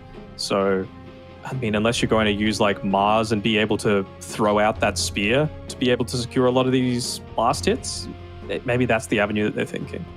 I think there might also be... I think the Mars is a little bit better in the lane versus the Monkey, but I think there's also a potential for a Centaur if they want to go that route. I think you could go like 2 points double edge and with Fade Bolt try and out-nuke the Monkey King. The reason why I really want the hero though is Stampede. I feel like Spawn are going to have issues when Doom is used, that you could just disengage out of fights with Rolling Thunder to cover and Telekinesis to cover as well. And the Stampede could definitely help enable that even more. What about a Lifestealer? Like, you put the Prophet 3. Lone Druid, okay.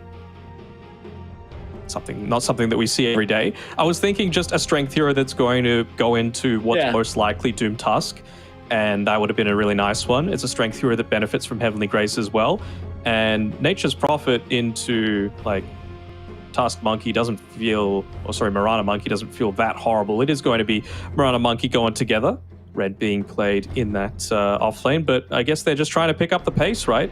This is going to be BB shoving out lanes, it's Nature's Prophet and Lone Druid doing a lot of that tower pushing, and then it's basically Omni Knight pure defense. So I'm going to see if it's another MVP performance coming through from Lionax here, because he just cannot be off the mark with any of his positioning. He is going to be public enemy number 1. That he is. There's also going to be a lot of other people that are public enemy number 1.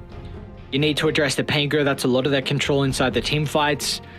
Might even see RDP go down for this utility kind of Nature's Prophet build. It is very flexible at the moment, but if UDV are looking to try and group up as 5, especially with this Druid, I mean, this is kind of how the hero plays. You don't scale overly well into the late game.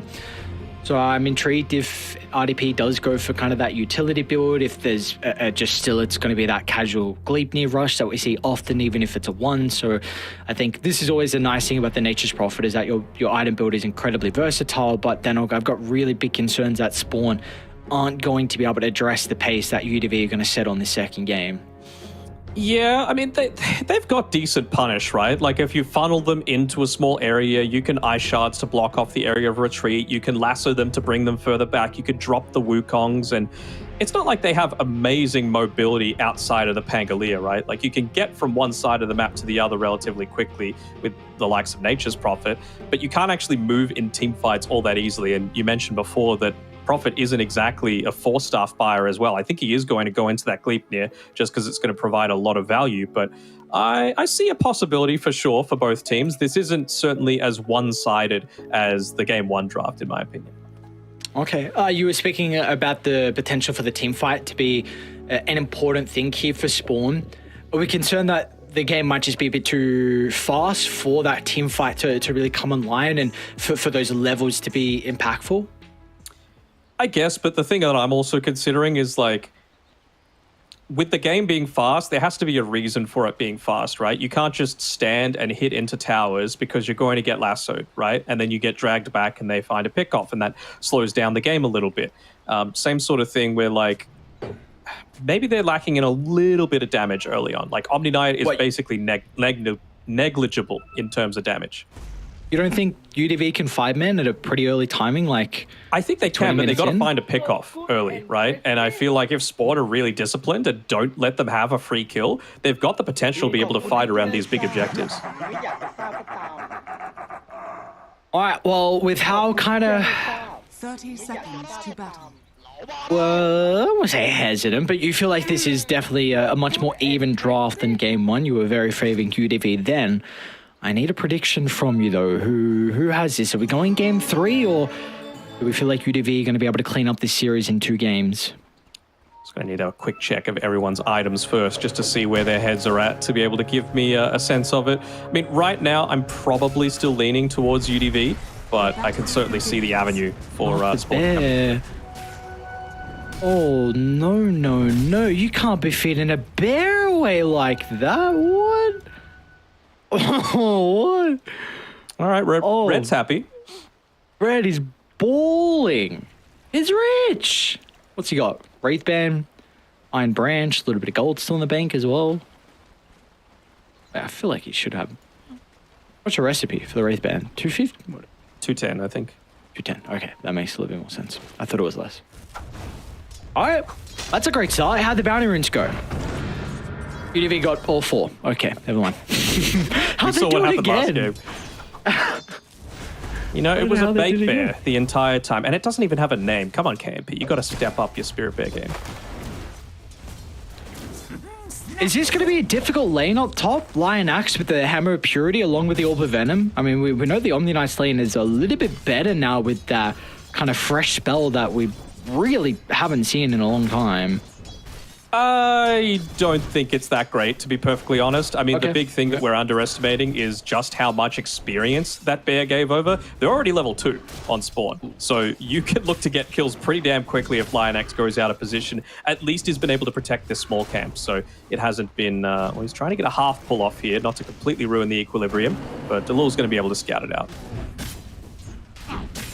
So it gives some solo experience over to KMP as well, which is going to be nice, but yeah, doesn't have the greatest positioning with the equilibrium. So with that going on, we'll take a look at how the other lanes are shaping up at the moment.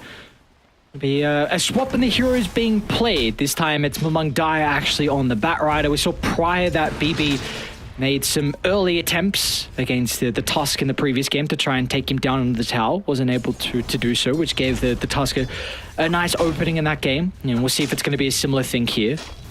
I mean, you got to go for it, right? This is a big reason why you pick the Batrider. It's for that oppression that you're able to provide, that constant kill threat that makes you have to play a whole lot more cautiously. Mamung Daya is trying to just bully BB away from this water rune as well. He'll still be able to pick up the other one for himself, but yeah, this is the... If you had to pick a hero that was synonymous with Mamung Daya, I would say it's Batrider. Like, him and Bob certainly are the players that love to go for those super deep dives, the flashy plays as much as possible.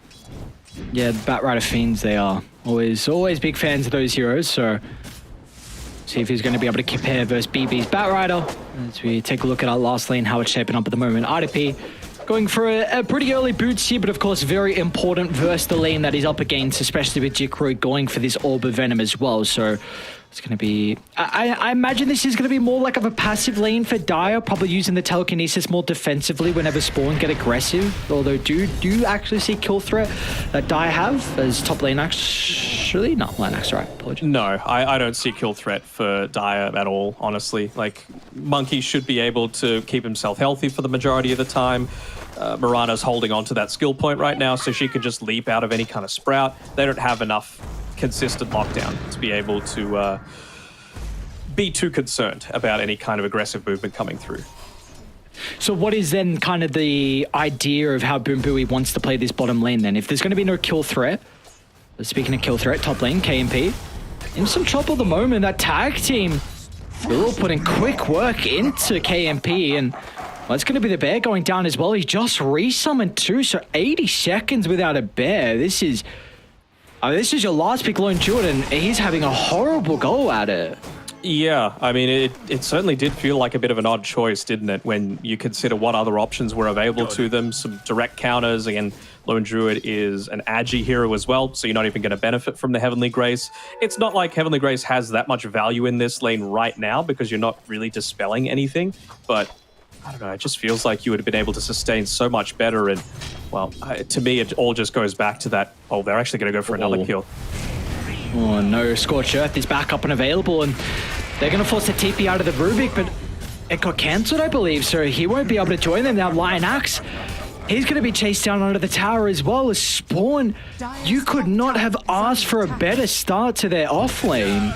No, I mean, this is a lane that, for all intents and purposes, in my eyes, you know, you've got 2 melee heroes and you haven't punished them at all, and that's an issue to me, so... Yep. Now you could basically just look to leave the Doom up here on the top lane pretty consistently. Maybe they're going to look to go for a kill attempt here onto BB as well, with the time that... Good presence of mind coming through there. He went back to the T2 tower, the madman. I thought he was actually going to tick out. Still though, it's another hero that's just completely kept out of the lane. Bottom lane, Jikroy. Nobody get the Jingu stacks. Beautiful telekinesis at the end from Boom Boo. He held it to the last second. He wasn't worried about the Jingu stacks being accumulated. He just had to make sure the right clicks weren't there. KMP back to top he goes, and he's in some trouble. Heavenly Grace is not going to be enough to get the distance away with the tag team, or is it actually KMP? Well, that's huge. He's going to be able to turn it around. Now RDP shows up, an incredible sprout block. Red, however, will still be able to cut his way around it. And with all that going on, Mamang Dia finds a solo kill mid lane, and that was it without the lasso usage as well. All right, pretty big for them to be able to pick that one up. Again, though, you've moved away from this bottom lane. Now Jikroy is going to be able to recover somewhat of his farm. But the most important thing is that the Lone Druid is starting to get a few more of those levels for himself. Just level 4 at the 6-minute mark, certainly not what you're wanting, but with how much they've been pushing the lanes out as well, means that you're having to stick Lion Axe here on his own. He's just going to be feeding more and more of his life away. This is not a hero that's very similar to the Undying. No, it does not have that capability. You need to play with someone. You are not a solo. You are not a laning hero. It's Midas gaming for KMP, and honestly, I don't blame him with the start he's had. Catch up Midas, that's fine. So, yeah. Delul, I mean, his mission has changed. It's basically just find and stop Lone Druid from farming as much as possible. You can see he's kind of like patrolling back and forth between the jungle and the top lane, just not wanting Red to go down at least before he picks up that level 6. But certainly once this tower goes down, it is complete reign for Delul to just, again, be annoying, basically. That's going to be his job description. How would we like to see UDV look to use this first Rolling Thunder? I guess bot lane would be a good one. I mean, you got to keep the Monkey King somewhat contained because, again, he is the one going to be doing a vast majority of your tower sieging. It's not like you have really any other heroes that are very proficient at it. But I mean, you just see as soon as he looks to potentially make the move down towards bot, Mamang Dia comes back mid. He's going into the Boots of Travel for himself, so it's going to become even easier, and he's just not going to let the Pango get this free rotation through. Well, for Spawn, you have to be incredibly happy with this start. You've got the Doom with almost the Midas recipe completed. Red's going to be able to use this time as well to find some levels to get a couple more points into that Devourer. Still holding a skill point as well, yet to put a point into his ultimate. You've got you've got Mamang Dia, that's closing in on the Boots of Travel. And of course, we've spoken a lot about Jikroy, and how he's been able to shape himself up on the Monkey King. Should be 2 contested down bottom. So for Spawn, you are very, very happy with the start you've gotten, especially with an offlaner who definitely is much better in the lane than what he used to be, but is still a greedy person, without a doubt. Oh, just calling him out like that. Boy at least did make a good rotation through, making sure that Bat Rider, who was getting a little bit out of control, didn't get a double damage rune to be able to play around with as well. So he's going to be able to deny that one away. Try his best to be able to shove this lane in. Is BB close to being able to pick up any items? Not really. Just going into that Orb of Corrosion, hoping perhaps for a neutral item as well to be able to play around with, but looks like they might be going for a bait here onto RDP. actually makes the TP happen, but doesn't connect with either of his spells. So I would have seen that he moved a little bit too quickly for that to just be walking from that lane. So I wonder if that's going to be the trigger for Among Dire to again get aggressive and maybe even make a move inside of the Dire jungle to see if he can find a pick off onto this Lone Druid. They're not going to have a map to play with shortly now with his Boots of Travel picked up on Among Dire. We already see him starting to sweep into UDV's own jungle. Will be scouted out. That sentry just a little bit too shy of clipping off that defensive ward that UDV placed, but nice attempt nonetheless. Is going to look to go back to mid. You do have the power runes up in the next 30 seconds, so you'd love to get an active rune here for the Bat Rider. Instead, he's going to look to go for BB, but great position from Lion Axe. A perfect use of the Heavenly Grace is going to make sure that Lasso gets nothing out of it. Thinking Jikro is getting a little bit antsy to try and go for kills there. Of course, there's the Nature's Call available at all stages, and he's guessing potentially whether to just pop that one, try and find the Monkey King on his own, but well, he's going to just continue to hide in the trees for now. Maybe he's wondering, why did that tree convert? Surely this doesn't work, right? I mean, he's been doing this a lot in the lane. Like, he turned into a creep and followed the creep wave. Oh, oh no! Oh no, that's not good at all! BB's here, but it's not going to matter. He's got the Rolling Thunder to be able to bounce back off the wall. Misses the first stun. He can do a quick U-turn. Now we'll utilize the wall, so in the end, we'll get the kill. It's actually Lion Axe that's rewarded for it. So a little bit of gold going over towards the Omni Knight, but at least this time BB's rotation pay off dividends. Never ask if Jikroy is going to do something that's worthy of a few laughs. He always is going to take that option, man. He loves making those big style plays. Is it worth it in the end, though?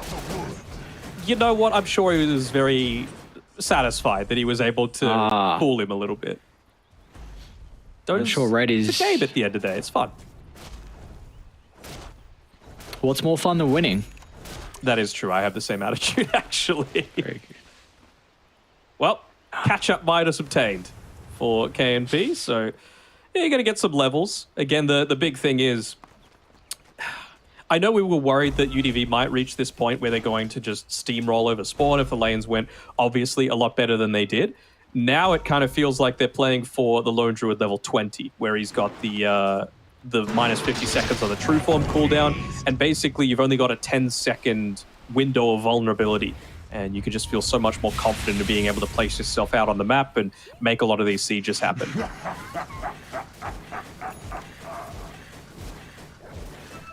This thing's going into an Orchid instead on RDP. I wonder if that's even for. I guess the Monkey is still a prime target for that. Prevents any kind of mischief dodges or dropping the Wukongs like we just saw to try and escape from a gank attempt. We'll see. They don't really have the greatest members to help with like a pick-off on a side lane, though. It's always going to be the issue, right? Lion Axe just... Omni Knight does a lot in terms of team fight, in terms of save, but damage, you do not. You do not do any of that, so... basically, it's going to be his role to be able to play around who they feel is the highest priority target at this stage of the game. They feel somewhat protected with KNP being able to play around that high ground ward as well as the sentry. And BB, his job is to keep the lane as shoved as possible, get into that defusal without giving up his life. And Red is giga rich. Oh my god. What are you going to do against him? What are you actually going to do against him? He's almost got a BKB already completed. 3 points devour. This Midas has been giving him so much gold and experience. And they're just happy with the status of this game. Now bottom as well, the Bears can end up going down. KMP is just... that's the tricky thing. Kind of verse the Bat Rider along with the toss. The tag team incredible verse the Bear. And the Bat Rider can just play distance with the sticky napalm. Making sure you don't have to put yourself in a compromised position. Whereas you can just do so much damage to the Bear simultaneously. So for UDV, I mean, you're just giving away so much gold across the map. This has to be the kind of the turning moment now with this Orchid completed. It does. I think they're just waiting for the defusal to be finished up by the Pango. You know, you talk about the ways to limit the damage as well on spawn. Well, you're going up against a Monkey King, a Tusk, a Doom, not the greatest mana pools. So a single Swashbuckle can honestly turn a fight, not just for its damage, but also what it limits spawn from being able to do. Going to see UDV look to try and smoke happen across the map. They'll need the Nature's Prophet for this attempt. But the BKB is getting delivered on the courier, but it's going to be a little bit too far away to keep the Doom alive. So close to finding him. They're a couple of meters away. BKB would have been delivered, but unfortunately, it was a great timing out of that movement from the UDV. A much, much needed kill, but the status quo of this game has not been in their favor. Yeah, I mean, you had to address the Doom somewhat, right? He was getting a little bit out of control. At least he finished the BKB before the death, right? So he's not giving up a lot of this gold, the unreliable gold, of course. And, well, it gives a bit of time for KMP as well, who looks like he's committing into the death, so they want to up the tempo again just to try and take out some of these towers. So, you know, more and more pickoffs like that, either onto the Doom or probably the Bat Rider are going to be the main two that they're looking to go for, but I think Bat's just in a position where he can play kind of similar to this Nature's Prophet, right? Play around the jungle a little bit more and then use the Boots of Travel to join in anytime he wants.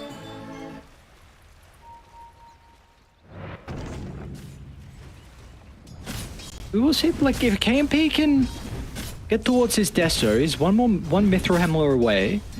If they get a pick off, maybe you might need two, then they could get Roast, and all of a sudden you could start getting a little bit more proactive across the map. It's just a question of how fast he's able to find that last Mithril Hammer. Oh, they're actually going to go for a smoke attempt here.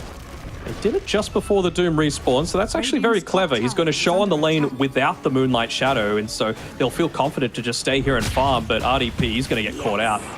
That is a very, very clever move coming through from spawn. Gives enough gold for Delord to be able to pick up his Blink as well now. Pretty good timing for him. Multiple heroes showing at the top side of the map, so we're going to see Boom Buoy and KP continuing to play down this bottom side. And there's no pressure they're going to really be able to put into him among Dice. If we're going to lasso the bear. Why not? Yeah, that's just plus 300 gold. There's the resummon. Tons of experience. Is that like 5 bears he's lost already? I mean, 4 or 5. The most. One of the most I've seen so far. Did he see the... Oh, yeah. They got confirmation. Boom Buoy looking to try and fly into the tree line. They want revenge for the bears that's been killed off.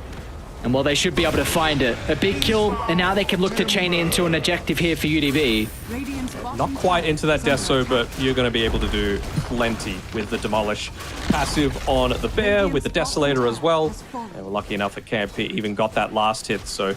Well, if he's able to pick up that Deso for himself, he could certainly look to up the tempo of this game, which they've been wanting. It feels like they've been wanting to do for quite some time. And honestly, if they don't, if they rest on their laurels and they sit back and farm, I'm going to be quite concerned because RDP, he's playing the Nature's Prophet, and we've seen success come through the likes of the Gleipnir. He didn't go that. He went the Orchid. You need to be getting kills and chaining those into towers every single opportunity that you can get because you're not going to be able to keep up with farm otherwise. Especially not with this Battle Fury now completed on Jikro. Like, surprisingly, he's actually kind of not where I'd expected him to be in the net worth, considering he's pretty much had a free game. Yes, he's got 2 deaths, but like Spawn have had a lot of map control for the entirety of this game. But now that he has this farming steroid top lane, Delord, a jump in should be able to set up for Red's Doom. And even with Lion Axe nearby, there's not going to be much they can do. Maybe keep him alive long enough to get the deny out, or he might not even need it. Back to the tier 2 tower, but the regen's going to be enough thanks to the maxed out Heavenly Grace. So great positioning from Lion Axe, and honestly, you wouldn't expect it any other way. This man is always on point with his position across the map. Really, really solid position for him at all stages. Even just with the amount of debuffs that he had onto him, the Heavenly Grace ended up giving so much more. It's maxed out at this stage, so there was no way that the Pango was going to be dying. Even made sure to walk underneath that tier 3 tower just for the additional... tier 2 tower, excuse me, for the HP regen that it provides. Would you like to see them kind of take a crack at the map now on UDV with the Doom being on cooldown? Doom on cooldown, Desolator finished, plus Blink Dagger on BB, absolutely. Top tower is under attack. You see Boom Buoy's actually going to be the target here under the tier 1 tower. Tusk, along with Imrana, once again in combination together, but UDV They're actually going to try and jump in. BB, he's got a pretty decent angle here in the team fight, but Red will have an opportunity to cover himself with the BKB. And now they're going to turn to Lash to the Bear once again. And look at Jikroy, who he's got an opening to lay it down with the Wukong's command in combination with the arrow. Will send a punch that the Omni Knight will not be able to survive. You can just sense the frustration with the Rubik going down there first, though, can't you, right? They were in a position with all of their timings lining up together, and then they just find a pick-off before your fight can even begin. If the Rubik doesn't go down, then maybe after that, they're hanging around in that sort of area. Instead of the BKB going off on the Doom, you combo it together with a Telekinesis, you combo that together with another hit from the Rolling Thunder, you get the Swashbuckle, Shield Crash, Doom dies, and then you don't get the follow-up kill.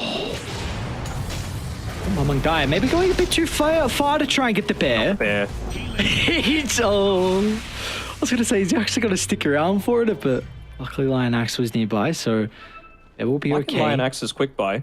Blink Dagger is the item that you want this game. You know, I guess Monkey King is going to be scouting out constantly. They smoke under a ward? I think they did. They did. So Travis, is he going to be able to get into position to be able to pop this one? Doesn't seem like it'll matter. They go for a smoke of their own, just with Doom and Tusk. Doom's got Doom back off cooldown, Aether Lens, Blink Dagger, Grove Bow. Plenty of magic damage coming through. See who they want to try and target. Onto the bear once again, but they'll turn their attention over to the real Druid. It's okay for the moment. BB's got an opportunity to turn with the Rolling Thunder, but the BKB's available for Red, but he actually won't get it off. The damage was already done too fast, and now Delor's going to go down, and that's close enough to the pit that UDV, they can chain this sort of objective, and Danog, this is what we were saying, couple of kills with that death, so they can now consider about taking the grand prize of Roche. Yeah, I'm a little confused as to why he didn't look to use the Doom onto the Pangolier, right? It was a really great arrow coming through from Travins to be able to lock the Pango in place, and Doom was right next to him. Could have popped the BKB, could have used the Doom, maybe felt like they didn't have the damage to convert, but if that's the case, then why make the smoke? You know, I don't think you could have asked for a better initiation than that. That's a very important Aegis as well to pick up now for UDV. Definitely not back in it at all. Well, and the net worth is a little bit. Yeah, 50-50 says Dota Plus. Oh wow! All right, like I'm not saying they're like far out of it. I just feel like you're saying they're no. It's still chance. a difficult game.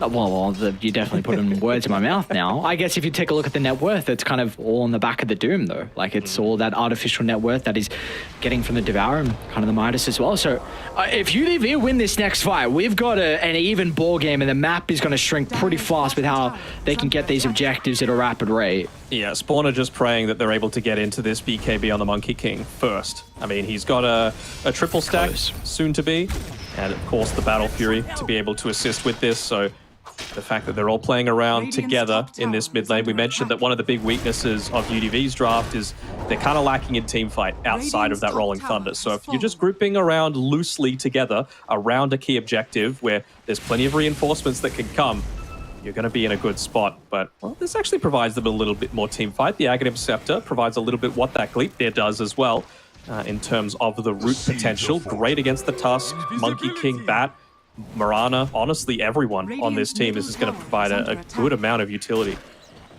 Look at that crafty ward placement as well from Delul. Dropping it inside the camp.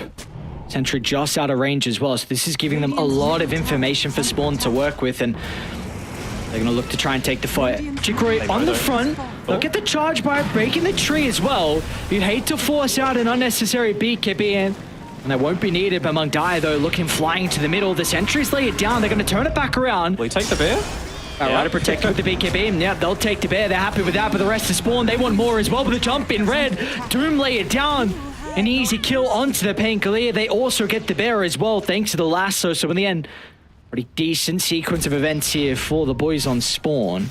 I mean, the name of the game is pretty obvious for Spawn, right? They see that Rolling Thunder didn't exactly have the best connection, and that's all off the back of Travin's Observer Ward in this mid lane as they find another kill. Like, they had complete vision of that movement coming through from UDV. They're able to set up a little bit more defensively.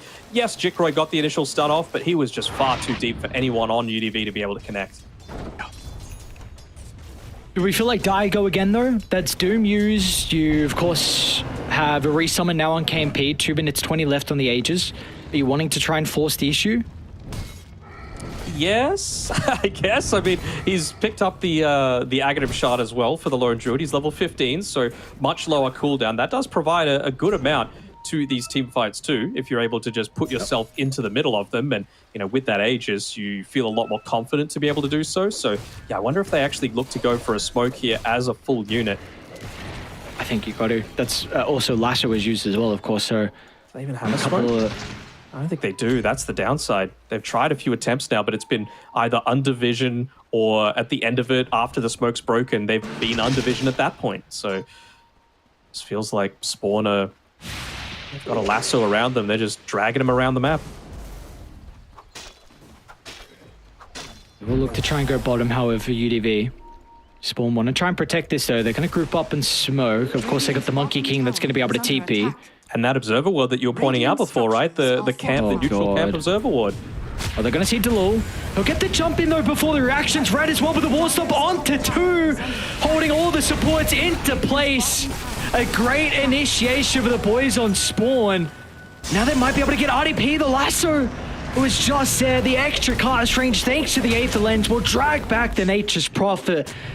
And now that is your Aegis advantage completely nullified. 50 seconds left of them to work with it, and that is not enough for UDV. And it feels like this tempo, kind of this timing lineup for UDV, they may have missed it now with not getting anything out of the Aegis. I mean, now maybe it is down to that fact of, all right, well, let's sit back, let's play for our level 20 on the Lone Druid. But again, you've got to consider that you're going up against a Doom with Devour and Midas. You're going up against a Monkey King with Battle Fury. He's nearly got a Daedalus for himself as well. So he's going to be able to dish out a ton of damage in a lot of these incoming fights. They don't exactly have anyone. I guess they could TP in on the Bat Rider if KNP looks to move himself out past this creep wave. But with that Aegis just 10 seconds away, I don't think he's going to put himself in harm's way. Tower is under attack. Unless... no, he's good. Oh, Aegis gone. Aegis gone and nothing claimed off the back of it. And meanwhile, Jick Roy has just been farming up a storm on this Monkey King. Almost, dude, he's rich. Oh, don't get hit by the logo.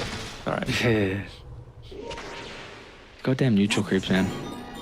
I'm going to ask you, it's the middle of the game. If you had to give the best player so far this game, who would it be? Radiant are scanning. Oh, hold that. What are they going to take a quick, fight? You want to 2 run seconds. the high ground? Hang on. Time's up. MVP. I'll just go Bat Rider. Red. Bat Rider, Okay. red. I don't know. All of them. All of sport. I was going to give it to the supports, just so you know. RDP. Oh, guys, hunting. I'm just waiting in the tree line.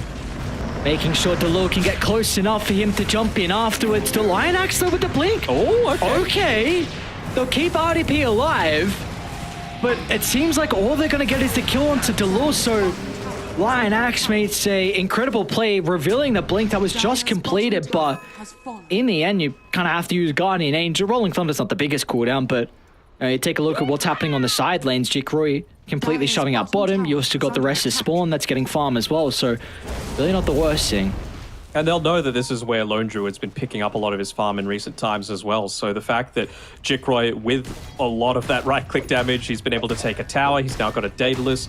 You've got your tier 3 neutral items available as well. He could just go into this camp as much as possible and take away exactly where Nature's Prophet and Lone Druid are wanting to be farming. I'm liking this from KMP, though. He's doing the exact same thing on the other side of the map. All right, you got time. Make your case for the support player you wanted to. I feel like outside of like the lead that happened because of the laning stage, all of the big plays that have gone Spawn's way have been on the back of Vision. You know, like the one that you mentioned that Delul had dropped there, that's just expired. The one on the high ground right before this previous smoke. even Delul just getting a super early Blink Dagger, right? He's been the one to dive in fearlessly, get 3-man stuns with the Snowball, plus the Walrus Punch to be able to start these off. He's going into a BKB, man. Not going to be concerned about Rolling Thunder or any fear coming through from the Lone Druid to try and disrupt. Crew? Very close to breaking the tree. And they're confident. They're like, all right, no Rolling Thunder, let's go. One guy's going to blink if he's going to be able to catch up. It's actually coming on the corridor. It's going to be Red that gets the jump in. 50 seconds. No pain go. Let's see how fast of a Roche spawn it is. And it's very watch slow. the spawn. When it's 20 till it's up. They don't have the greatest position in the lanes as well, so they might not get any objectives off the back of this kill. I think they're still generally happy for it. Like, this just means that their cores have complete freedom to put themselves out deep onto the map. I don't feel like, again, it's the issue with a Rubik and a Omni Knight. Rubik has ice shards, sure, but it feels like you're playing a whole lot more defensively on Boombui as opposed... Like, they've given him nothing great to steal outside of the Doom, right? Yeah, I guess maybe the Lasso, but it's nothing game-breaking. They're going to make this attempt. Red's BKB is already back up. I don't think they can, man. He's got an Octarine core, too. I must say, this is probably the best Doom set I've seen. Is under attack. Oh, it's like a Cthulhu Doom. I didn't even notice that. He's rocking a wild set. He's got that guitar kind of sword as well. That is my favorite item in the entire game. They're going to clash. If he gets a jump, the chain control's a little bit awkward. He still wasn't able to protect himself with the magic immunity. Red, can he turn around and lay it down any spells? But the Doom still being on cooldown. He won't be able to have any impact throughout the team fight, so the rest of Spawn. Monk actually still playing on the higher ground. Gonna be cautious though, potential lasso target. Wow, why not go for the bear? Once again, what can KP do, man? The no-named bear is always the target of the lasso. Delul's ever gonna commit himself to bring it down, and he'll get out to live the tail. Now. So he's like, all right, I'll take that 300, yoink. Well, they stole lasso. Which is, yeah, it's pretty significant. Oof. Just one hits that creep wave on the Monkey King with the Boundless. I think that Doom getting caught out is a pretty big deal, right? He was still second on the net worth at that time. He, I believe, was trying to use the Ogre Seal Totem to be able to go south, but he must have made it without directional movement, so ended up walking into the cliff and pivoting off to the side instead. So just got deeper into that team fight, unfortunately. Second rush of the game's going to be up in 5 seconds. They'll use the trains to scout this out. Never mind. I mean, it's super late. Like, they know it's either now or within the next 30 seconds. So both teams are going to look to play around that one. They're scanning it just to make sure. Nature's Prophet knows. And they've got some... Yeah... I was about to say they got some decent vision, but honestly the best vision is the ward placed by Boombui inside of the lane, but the smoke's going to be able to dodge that. Maybe just waiting for this Treant to die, but he's got another one waiting right there. They should note that someone's nearby. Roche got aggro, started killing off some Treants. Long Dai's going to be cautious. Boombui is ready with that stolen lasso. Look at his positioning. I think he saw it. So, well, nothing's going to happen. Dire's courier has been killed. Just trying to keep waves pushed in, force them to perhaps make a defensive rotation, but that's the advantage of having a Nature's Prophet. You can look to play a whole lot more away from that Roche pit. And even if they look to make a move to be able to, you know, find the kill onto the one hero that's on their own, by the time they're able to move back towards the Roche pit, maybe it's not going to be enough time. Yeah, back-to-back smokes, and it's going to pop. Among Dire trying to enter the fight, but it's going to be Jikro that uses an early Wukong's command. The lasso's there with the Wrath of Nature holding multiple people into place, and look at them turn it back around onto the Doom. They'll kill off Red. Can they turn this into a favorable team fight now on UDV? With the Wukong's command expiring, Jikro forced to retreat away. He'll turn to try and deal with the bear, protected with the Guardian Angel for the moment. Now KMP, he can pursue on for more. The Bashers are raining in, and they'll find a gigantic kill onto Jikro. They won't be able to catch up to him among Dire, but UDV have to be incredibly happy with that team fight. I mean, it's all off the back of Lionax, right? Another great Blink Guardian Angel coming through, using all of the healing onto the bear once that made that was the target. He even bullwhipped the bear just so that it would be able to provide that little bit of extra movement speed, so that there was no way Monkey King was getting away from that fight. You could just Any see like shots? they're tired of having to play against this Omni Knight. You might not have picked up the Brewmaster or the Invoker like we were talking about during the draft, but Monkey King, his next item is going to be a Nullifier if they let him get to that stage. Radiant's top tower has fallen. This is a very interesting game we got now, Denog. RDP is giga rich. I mean, Gone that Gleipnir like you were kind of hoping for early. So this is a lot of control out of your Nature's Prophet. Orchid, Scepter, the Gleipnir. How do you like to pronounce it? Gleip? Gleeper or Gleiper? I'm a Gleeper. Or a Gleeper, a Gleipnir? Or a Gleeper. Gleep? I'll take a Gleip. Ooh. A Gleip? A Gleip? Gleipnir? No, I don't like that one. Stop Sorry. saying Gleip.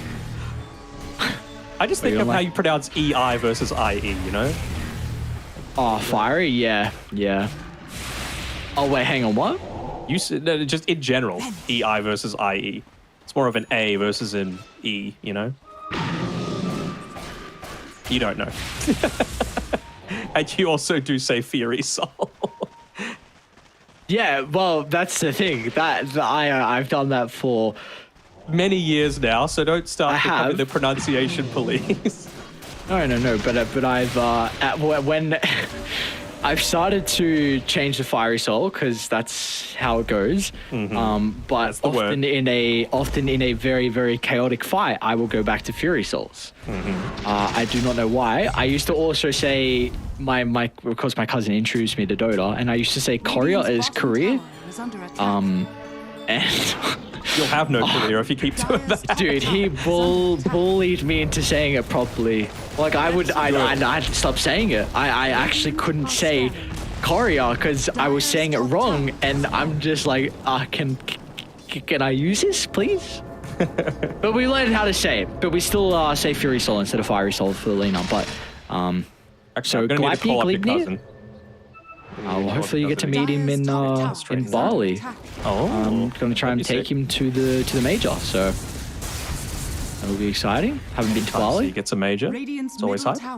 Dude, gotta go to that one. Haven't been to Bali. He hasn't been. He's currently traveling Vietnam, which would be a lovely place to visit as well and see. And well, for UDV, they're looking to try and visit their own jungle. We'll have a quick pause. Red was their initial target, but now they've got some time to work out where do they want to go with this pause. So what do we got with the status of the map? Bot lane shoved out. They've got a really good ward on the cliff and the outpost control as well. Mid's going to be pushed out as well.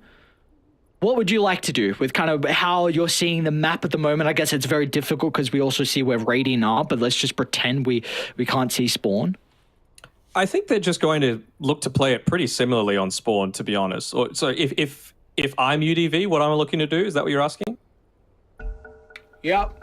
I think you're just hoping that you find someone that's overextended themselves, right? Like, the lanes, like you said, are relatively deeply pushed in. They've got this Observer Ward to be able to play around. So if you could find that initial pick-off, then maybe you're able to turn that fight. But again, what Spawn are hoping for is that they once again use the Rolling Thunder without too much impact coming from it. He's like 5-hitting the tower. So one thing now as well, Doom's going to be really cautious on where he jumps in his fight. We saw previously that instant use of the Savage Roar, and then he just got chain controlled afterwards. And it's going to be even more difficult now with this Abyssal Blade onto KMP. I mean, you might get a first hit bash, so we're going to have to kind of pay attention to how Red looks to jump. 5 hits to less than half. Don't let the bear die. Don't let the bear die. He's got a resummon. As the Tolkien needs to drag away. Don't do it, Mumung Dire. Arrow was just a little bit off, unfortunately, but there we go. Heavenly Grace brings it back up to being plenty healthy. All right. They're able to get away from that one, but Spawn as well are able to dodge out the majority of that Aegis, as well, he's starting to buy up a few Wraith Bands on the Lone Druid, realizing that he is going to be a prime target once that Aegis goes away in a minute or so. Starting to... So they again, sir? He sold the Wraith Bands again on the Lone Druid. Did he? I don't know. I was actually just about to say that. So the bear TP'd back, he put them in the bear, and then recalled the bear. But now you've got level 20. This is the big timing that I was... Great snowball, though, from Delul. But still, BB's going to look to try and counter-initiate. Look at the Wrath of Nature as well, holding 2 into place. They want to try and target down with the bear. They should be able to secure the kill thanks to the lasso. It'll force out a resummon. What else was used there? Nothing crazy. BKB was forced on Mamong die, but he's got a refresher, so unless they were checking the inventory pretty fast, this might actually catch UDV off guard. I don't think they were. I mean, that team fight was a little bit too chaotic to be able to look into any kind of inventory items.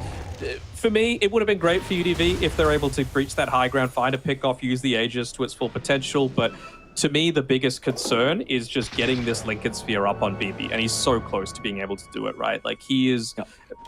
How are you finding this initial pick off onto him outside of the Walrus Punch, you know? You're worried about Doom, you're worried about the lasso as well. So Lincoln's is going to be an amazing item for him. I see clash around this mid wave. The positioning from either side. No ways for Doom or Bat to be able to break it either in the form of neutral items or anything else even in their inventory. You'll separate like this. Trying to find the Prophet. Yeah, I like this a lot. They might actually run into him. Thought the Mirana was going to go drop a ward down at the triangle, but RDP will be okay.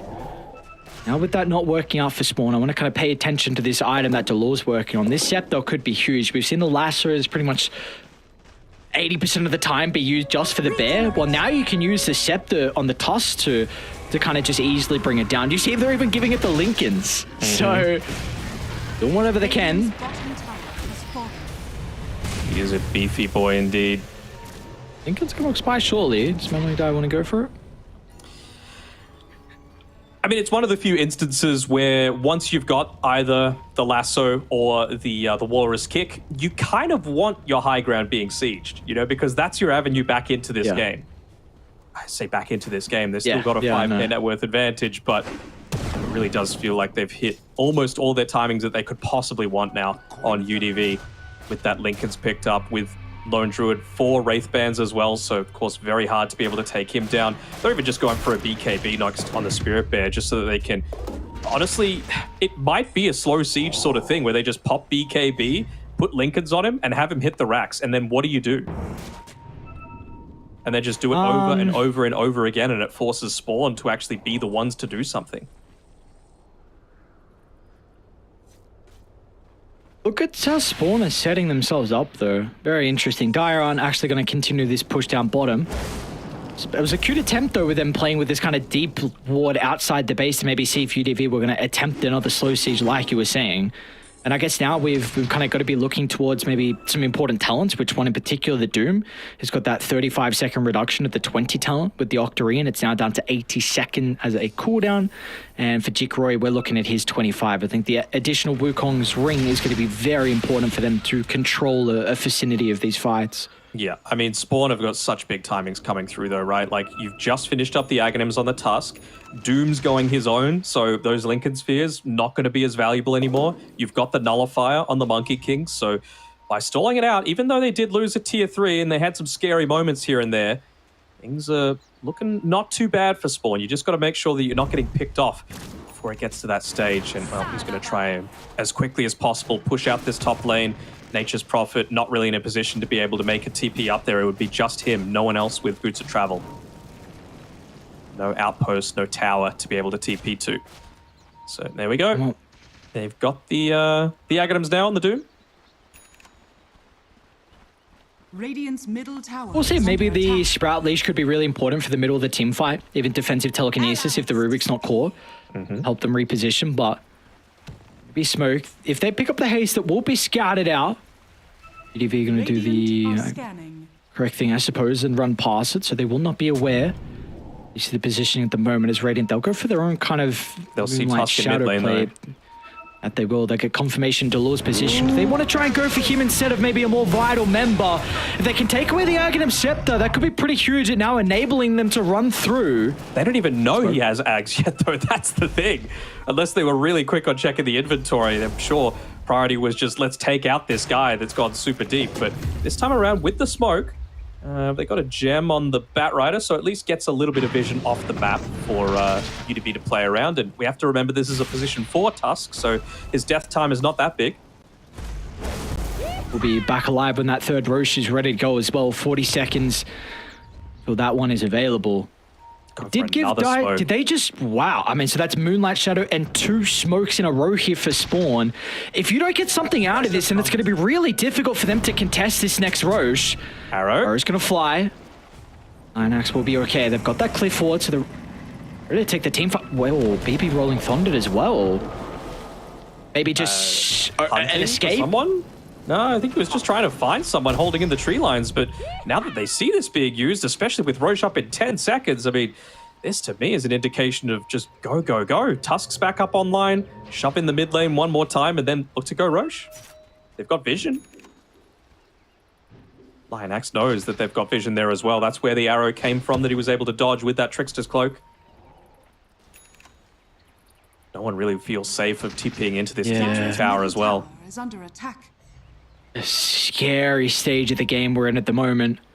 Last smoke for Spawn. Can they get out of this? Boom Booey on the front line. Third time's the charm. It's going to shortly pop. And Mumung with no hesitation will jump into the middle, but Lionax protected for the moment with the Heavenly Grace, but Red with the BKB getting activated along with the Doom is going to try and charge to the middle, but meanwhile the Monkey King, Jikroy's in trouble. The Bear's been able to lock onto his target with the bonus armor coming through for the work like a man. Jikroy will not go down, and they can turn it onto all of the UDV members. And Delul will get the follow-up stun, holding the Pango into place.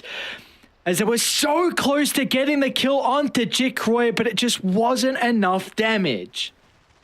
All that bonus armor, man. Did he? I hope he didn't have the Aghanim Scepter in his backpack that entire fight. I doubt it. I was just looking at the Rubik. It's kind of weird that the one that got initiated on somehow gets away as the only member of UDV to not die in that team fight. They just had much bigger priorities. They said, right, didn't give him Doom, only gave him the War Stomp.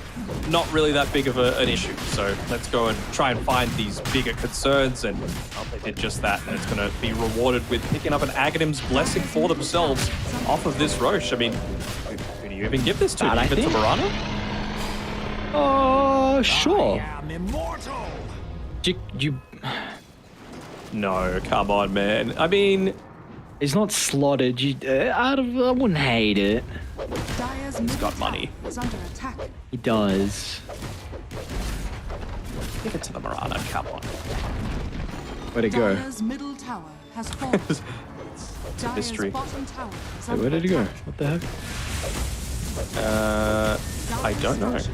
He didn't destroy it, did he? Did he bring his own blessing out? No, it's still in his backpack. So but it says he's got Scepter. So he must have bought the blessing. Interesting. Okay, so we'll give it to him along Dial. Wait, what? He said it was dropped somewhere. Did he just drop it on the ground and then pick it back up? Maybe they're just beaming a little bit. No, back on it, back on it. Good. Imagine if he was like, here you go. Oh, no. Just kidding. Nothing will stand in my way. It's mentality of these core players, man. All right, enough. Come on. Cores are fine. They've done nothing wrong.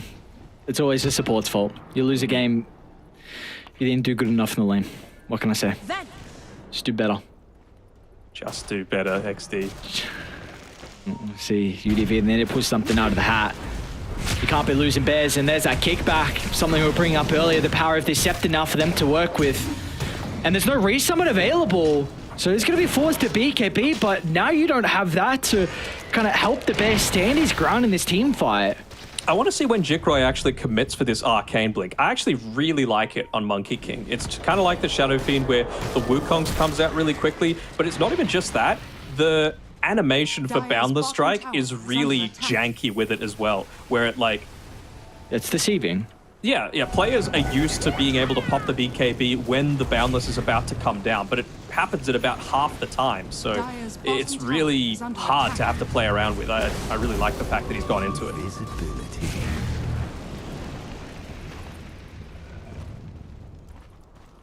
Even a couple of Boundless troubles. Excellent. Oh. Just letting them kind of marinate across the map. That guy is uber rich. 25,000 net worth lead. Highest it's been at this so far in this second game, and UDV just kind of forced to haul themselves up inside the base. Not a great position for you to be in. I mean, RDP is kind of hoping for that level 25. If he had that, maybe he could play the map a little bit easier, but he's gonna have to protect his base with all the members.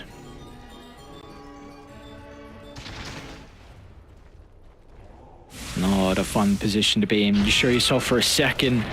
There's a potential kickback from the Tusk, maybe a lasso drag back. A lot of pressure has to be on Lion Axe as well with where this Omni Knight is positioning. Heavenly Grace is going to be huge for them to be able to potentially stop one of those jump in as well. All right, this could be big. Tusk doesn't get the greatest initiation. Still, the Bear's in a lot of trouble. And all right, Bear down. He's got to resummon though. I mean, my big concern as well is, like, this game isn't going to get easier for UDV. Like, if Red gets up to his level 25 and he chooses to go Doom applies Break, then that works on the lone Druid Bear with the Demolish. So not only, of course, does it reduce the amount of building damage that you're able to do if he's trying to ignore the rest of the team fight, but that 33 magic resistance, it's gone. So you can look to actually try and burst through him without being able to pop the BKB, no Savage Roar to be able to do anything, and all the while, Batrider's just burning you down. Even just the Infernal Blade, honestly, against a bear. RDP. Do they see him? Oh no! Oh no! He wanted to try and get a ward out, so maybe they could take a fight with Roche. So with the H's expiring, but Red and Jikroy were in a perfect spot to be able to see him as soon as he teleported in. Yeah, I mean, he got the ward down. That's a plus. Mission accomplished. But, yeah, they still got, don't sound American, they've still got 30 seconds left to be able to make use out of this Aegis while they can. And they're going to be checking if Nature's Prophet has buyback. Of course he does, though. He has just been spending this time getting a good amount of farm for himself. You kill the bear, that's 25 seconds till it's back up, so it's actually not the worst. I was going to say, maybe it's just onto the quickening charm on the low Druid, just the lower cooldown on the true form, but even just to protect. Oh my guy, oh, we got both of them! He can only purge off one, so BB is going to be okay. They'll be able to deal with the bear relatively easily. Now, they did steal the lasso on the Rubik. Maybe that could be vital again. Mamondire, and he got the Omni Knight. That's the person they needed to drag back into the middle. The buybacks will be raining in.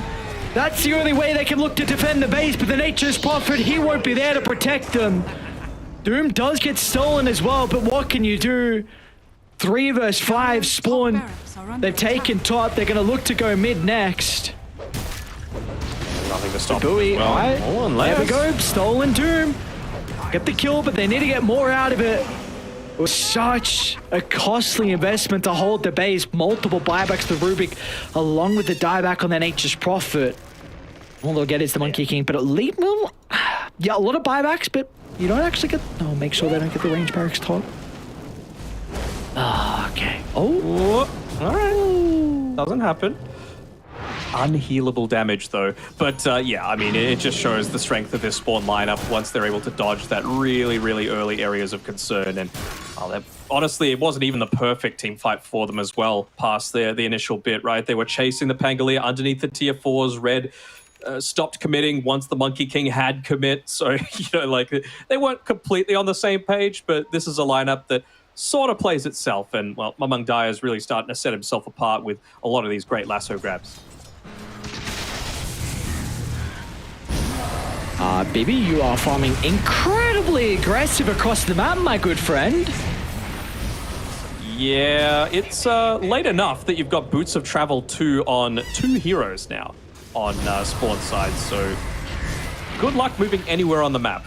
You can't even TP away fast enough if because it's just the 2-second channel tab, right? Not even the 3. Well, now they sense a sign of weakness with 2 heroes in the grave. Spawn gonna try and Moonlight Shadow, but it'll be a little bit too late maybe to sweep across the map and catch him off guard. Freddy's gonna TP bottom. It'll send UDB back inside the base. Actually playing so scared, and he did get that Doom applying break as well. So Spawn are feeling very confident to fight. All they're really waiting for is just to have that Doom available again. 30 seconds away. Boots of Travel 2, so you can do it at any stage. I'm just going to have a quick look if there's any bounties. Oh, what's that? There's 2. Maybe now he'll be able to pick up that refresher for himself as well while still retaining the buyback. And yeah, this is it. This is the game-ending push by Spawn. Just no one get picked off before that stage? Well, they might actually be able to find a pick off of their own with a kickback into all of this damage. Nullifier as well. Any pop BKB2? Oh, can they actually get it out? Telekinesis. Sure. Again, coordination wasn't perfectly there by Spawn, so getting a bit of a reprieve coming through, but you can see Reddy's got the chuckles, so they're still feeling that they're in a commanding spot. DD on the bottom side of the river as well. They're coming out. I mean, you got to do something. You can't just wait for them to come up into your base. You don't have the lasso, you don't have the walrus kick to be able to. They might catch the play Lul like off guard. The rest of the team aren't really set up to protect the Tusk. Doom's going to be used still from the Rubik that he stole prior. They get the kill into Delul. Now they're going to try and sweep maybe across the map, but the Radiant's positioning. They're going to be okay. Very nicely done. Making sure that no one else is going to be caught off. It was just about to wear off that Doom, so may as well make a bit of a play with it. Now you've got that double damage on Jikroy to have to play around. Again, Tusk isn't one of those heroes that has the Blink Dagger though, so... sorry, the Boots of Travel, so they're probably going to have to sit back and be a little bit more passive, but it's really just going to be playing around this ancient area, right? If Tusk needs to buy back, he can and get to the fight relatively quickly, but you just can't run the risk that Roshan was going to spawn quickly and you give it away for free to UDV. Look at Mamangdaya, ready to catch out anyone that TP's down here. Doom, he's going to be listening out to Mamangdaya's voice for any sort of opportunity to be able to find that one pickup, especially in the lead up to Roche, but UDV aren't going to give it to them. They're just going to play together as much as possible around the two little bits of vision that they've been able to obtain on the map. This is very aggressive once again. A jump in from Jikroy, but the Wukong's laid down. There's just really nothing that anyone can do to keep him alive. I was so impressed what UDV did with that pickoff onto the Tusk. Like, they knew Roche was spawning shortly bottom lane. There's the jump in, refresh. Damage. Look how many flame breaks were used. Oh my lord. Well, that level 25 ends up doing a fair bit of damage once you've got the flame break talent for sure. Yeah, I wonder if he's just going to go and get into the Aghanim Shard next, considering how well he's playing around a lot of these lassos, and he's level 25 as well.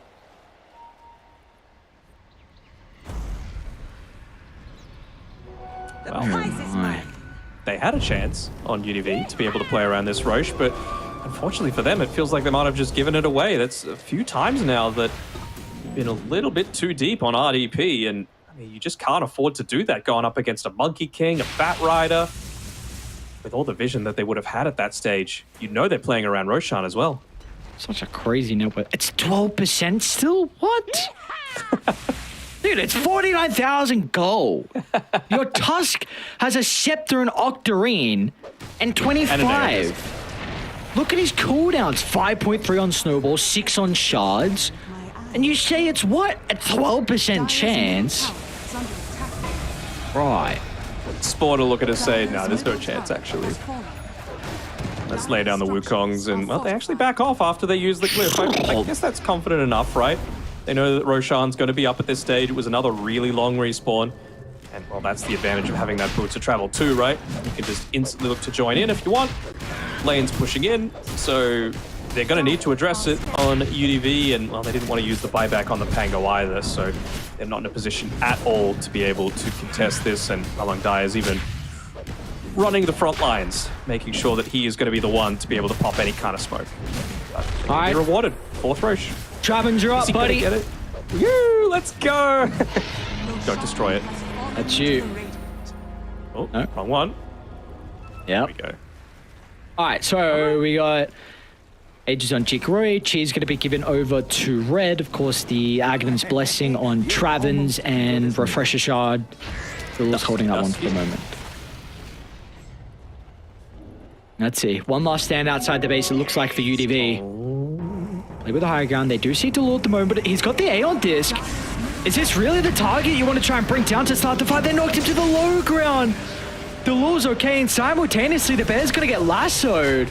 So they're going to be forced to resummon if they're going to try and be successful in this team fight. Like you said, Delul has definitely caught more Boom Buoy. Punched at the secret shop. Oh, escape. No buyback for him as well. I mean, yeah, they just don't. What's the win prop now? 11% with 61. Okay, Gaben. Yeah, maybe he's a little delusional now with the the patch still not out. He's like, no, it's viable. Dire's bottom tower is under attack. Ah, yes. IDP's like, give me more farm, brothers. What more do you want? He's like, what the hell can I do? Maybe cutting some waves would be kind of nice, but... Again, though, can you do that against 2 Boots of Travel level 2? I don't think you can. Dire's bottom They're going to give up Mega Creeps off the back of this. They gotta do something. BB's gonna look to try and start, but the force staff will get Jikori out of danger. The arrow even connects on the bear as well, so there's gonna be no right-click damage coming through from KMP. That's gonna be the resummon gone. 60 seconds without a bear. It's a decent amount of damage onto red, but Mamang Dai finds an opening with the lasso dragging back 2. He's even caught another out as well, and this is why you do not give Mamang Dai his Bat Rider. What a final team fight from the position 2 of Spawn. 6% win probability coming through for them. I mean, yeah, the game is over. 76k net worth lead. They held on, maybe thinking that the hope of tier 5 items might be enough. But yeah, you've just lost another hero after a buyback. They're going to look to go for more. Do it! They get caught by the curse. Oh, yeah, good there we man, go. Dolo. Boys? Team? No one wants to dive. Disappointed. Come on, Jikori, get in there! Of course he wants to. No, I mean, you get the kill into the druid at least. You need to get more out of it. Wait, what? Jikori got kicked in. All right. All right, can they keep him in? Is he going to buy a Ghost Scepter? Nope, just blinks out. All right, he's just going to blink out. All right, very cool, very cool. Now, Tuss like, all right, you kick my brother in, I'm going to kick you out. Yeah, we'll make him work for it in the end. KP might get the kill on Jikori, but... He handed over the cheese. Very nice. Oh, some cute plays coming out from Spawn in the end, but this one goes... That it's going to be over an 77,000 with, I think, the toss dying. 79,000 net worth lead in the end. What a crazy game. Spawn, beautifully done. We're going to game 3. We are indeed. And I mean, it really felt like after what was a disastrous laning stage, UDV almost managed to be able to claw their ways back into that one. But I mean, given up, what was that, 2-3 Lone Druid Bears before it felt like 5-minute mark of the game was just a little bit too much. You can't give a Doom levels to be able to snowball off of. And Red, I think he played a fantastic game. Yeah, that he did. Was very impressed with kind of that decision making through the entirety of this game as well from Spawn, and Mamang Dai in particular. And this is something we spoke about as well in the draft, where if you're going to pick the Nature's Prophet, we didn't honestly really see the Bat Rider 1-to-1 matchup versus the NP. But I suppose it just showed how difficult it was for him to play this game, and it got forced to a 3. So maybe that was just enough for them. Picking the Bat Rider into this made sure it didn't have that position 1 priority. He maybe wasn't able to farm as aggressively as what he would have liked to. But in the end, both games now have been with the team that has the Bat Rider come out on top. So I wonder if this is going to set the scene for our next game. I mean, it's going to sound kind of obvious, but I feel like a lot of these teams are just drafting heroes and forgetting that the biggest counter is still in the pool, right? Like, what's next? Are we going to see a Spectre with an immediate Viper pick coming afterwards? It feels a little weird. And to be fair, I feel like the teams have had enough time to have a complete understanding of how the meta is at this stage. So, I don't know. I think... Again, this came down to another draft issue. Of course, wasn't helped by the fact that the early bears were fed through, but still, UDV, through their individual skill, were nearly able to bring it back. And it is fitting that we're going to go to a game 3, though, isn't it? 2 teams locked at 3 wins, 2 losses, and 2 wins, 3 losses. Means a lot for both of them to be able to push themselves towards either safety or even for Spawn. They've got a slim chance of being one of those 2 teams to go up towards Division 1. Yeah, like we said, no one is currently locked in place at the moment. Yes, there are some teams who are maybe in a better position than others at the top and at the bottom, but in particular for these 2 teams at the middle of the pack, anything can happen, and you want to make sure you leave the fate in your hands, and to do so, you need to take every single series victory you have left here in Division 2. And well, for Spawn, they're going to send us to a game 3. We're going the distance here for our last series of the night. We'll see you guys after break.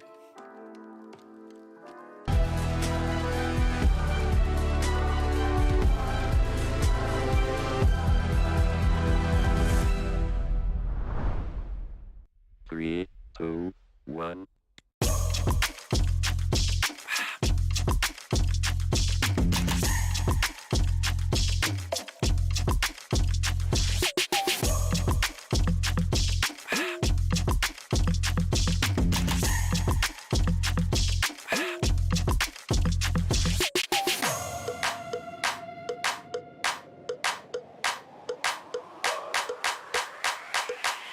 This crowd is actually able to do so for a decent amount of time. Have to take out like the Flame Cloak. Does get a lot of damage, but here comes the Black Hole.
every single series of the night has gone the distance, and it's going to be no different here in our final series. UDV up against Spawn, an important series between these two teams who are currently sitting in the middle of the pack. Now, that second game was a bit of a roller coaster. Going 59 minutes, we were 44 seconds away from it being 60 minutes, which would have been very exciting to get some tier 5 neutral items, but in the end, we probably had one of the games we saw ending with the highest net worth in quite some time as well. So took a while for Spawn to be able to finally knock out UDV.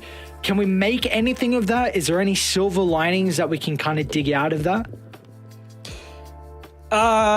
Maybe they were just hoping for the 60-minute items, to be able to bring them back into it. I mean, kind of feels like that's what Gaben was banking on with that win probability at some stage. But, I mean, another part of it is also the fact that we've seen over the past, let's say, half year or so, C teams in particular have had trouble finishing games, whether that's just a lack of confidence with being able to go high ground, whether it's their strategy, who knows. But, that could certainly be playing into it as well. So maybe that's where UDV were thinking, going for this Nature's Prophet style. At least now they've banned the Bat Rider. I wonder if we're going to see a Primal Beast come out here for Spawn, because we've seen in the China scene that is the answer to the Nature's Prophet a lot of the time, and you can still look to protect it with a few bans here if they do go down that route. Wong Dai really likes that hero as well, so... Oh, yeah. Be surprised if there's Primal Beast potentially lurking at the 8th. I'd be surprised if they didn't pick it. Like, if they don't pick it, then you're just going to ban it. You probably ban a Spectre as well. And then you've even got the luxury of, if you did throw this Nature's Prophet into a position 3, it's not going to be bad, because you could still pick something like, I don't know, a Drow or a Sniper or something else that's just going to be protected by the Treant Protector. Fitting. But yeah, I certainly feel like you got to give Mamang Dyer his comfort, and they do. It's the number 2 counter to the Nature's Prophet. Just pick it. Dota is as simple as that sometimes, isn't it? Mm-hmm. Pick the counters, set yourself up with a solid draft, and then look to go from there. And Spawn have to be pretty happy with how they've at least opened up the first phase. Mirana, it was a pretty decent showing from Travens, like nothing too crazy. Definitely felt like he just, played his role in the last game. That's the important thing. So basically what they're banning out now from Spawn is to be able to enable that Primal Beast to do whatever he wants, right? Like the Searing Chains stops the Trample from doing any sort of damage. The Dragon Tail, similar sort of thing. I really wouldn't hate seeing them pick up something like a Kunkka on UDV. It provides a lot of control in team fights. The X Marks is great against the Primal Beast, and later on you can even get into something like the Torrent Storm, so that you don't just have the freedom to be able to run in onto the backlines. You're going to get stunned up by something. We've also seen, in regards to maybe some supports to address the Primal Beast, the Clockwork and Disruptor have been some that a lot of people like to pick up. Where could you see that being a potential, or is it a little bit more difficult because you already are showing the Treant Protector? Yeah, it's exactly that point, but also the fact that I think this is going to be a mid-Primal Beast, so that they don't actually have the ability to have as much of that answer, right? The reason that you're picking these heroes is because you've got something like a Naga Siren in the lane that her time is going to be ruined if you just clear out those illusions with your high magic damage. If you run the Primal Beast mid, then you're obviously not as worried about that. So I feel like that's where UDV's mind needs to be thinking. And I mean, it's Mamang Dyer, right? He loves playing his heroes, so you just got to take away the comfort. He got away with a Bat Rider last game, and we saw he was able to deliver an MVP performance. Just do the same this time around, but actually acknowledge what he's got the potential to do. Well, UDV going to look to go down the Snapfire at the 15, so this will give them some extra team fight damage that the Treant Protector can kind of be lacking. Some wave clear is going to be nice as well, but Spawn, they will not stray too far away from their winning success in regards to their support duo. Don't hate it. I mean, it's a support duo that's able to get a lot of kills, honestly, even just with the 2 of them once they reach like level 7 and you've maxed out one of Mirana's skills. It's another hero that's able to get in on top of the Nature's Prophet, which is never a bad thing. Tusk can probably look to build something like maybe a Lotus Orb this game, just to be able to get out of the Overgrowth and still have that save for the middle of the team fight. So I could certainly see this working. And again, Snapfire, another one of those heroes that if you get on top of her, she does feel a little bit more, not squishy, but certainly very killable. Yeah. And really the question is, like, what is the core that they're wanting to run with on Spawn? They're going to go with the Monkey King again. Don't hate it. Again, like, you've got a hero that wants to play in the tree line, in the Tree and Protector. You've got a hero in the Nature's Prophet, which wants to be ping-ponging around the map as much as possible. So if you're able to match his movement alongside the Marana, the Primal Beast, then that's going to be a big benefit. I was tossing up whether they might consider something like a Dawnbreaker, just because it's really going to enable, any kind of follow-ups to that, the Primal Beast charging in. It's pretty decent in the lane against the Nature's Prophet as well, and it's something that Red is pretty comfortable with too. Ooh, okay, so it is a 3. Yeah, very interesting. I actually thought they were going to Mars at the 18th. I thought you'd be pretty happy with the Mars Snapfire lane into the Monkey King. Would be a lot of team fight, a great way to protect the Nature's Prophet as well, because Primal Beast can charge through, but everyone else might have some difficulties in that regard. But yeah, they're going to look to swap it up. So KMP is staple.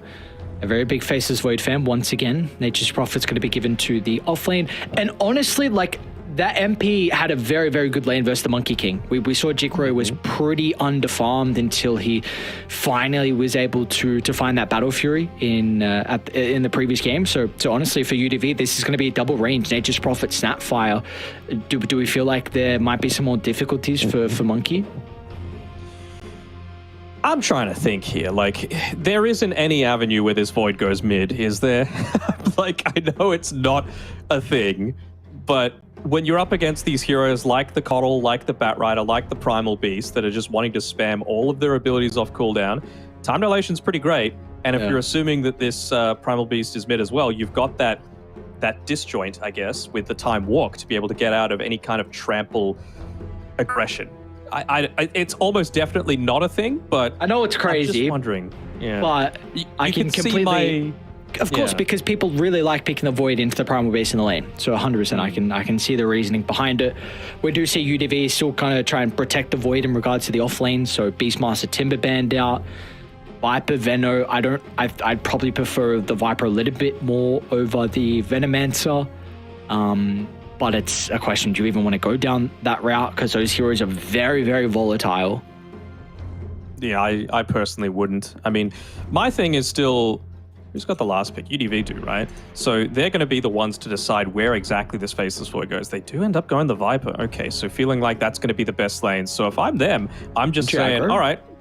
No, I would say, all right, Nature's Prophet's going the position 1. We're having a Tree and Protector to be able to back him up. The Leech Seed is going to be able to do plenty to be able to save him. You run the Void mid. I can't believe I'm saying it. And I don't know, what else does a lot of physical damage to be able to deal with the Viper somewhat? I also think you can, if you don't want to do that, you can just put the Nature's Prophet in the Viper lane and look to run aggro, like Snap Void Tree. And the Viper could technically still be mid, though. That's the only other thing that I'm tossing up in my head, right? So you can't go all in to being able to counter out this Primal Beast is my issue. So what do we want then? I mean, it's not amazing. It seems like they're just like they want to get rid of control and from long range, essentially. That's why Puck's gone. That's why Zeus, not exactly control, but damage from long range and a little bit of an escape potential. They're pretty cooldown reliant as well on UDV, so you kind of want someone that can kind of play quick tempo. Conquer.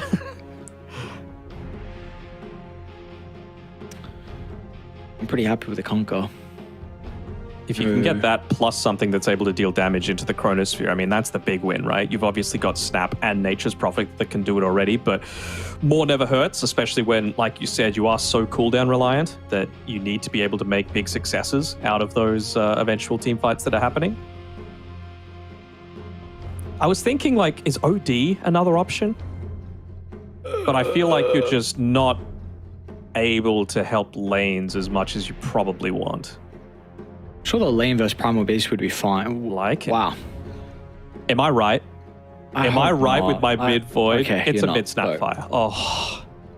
Is it a 5 Void? What do they do? What? Hang on. See, exactly. Maybe I should have been right.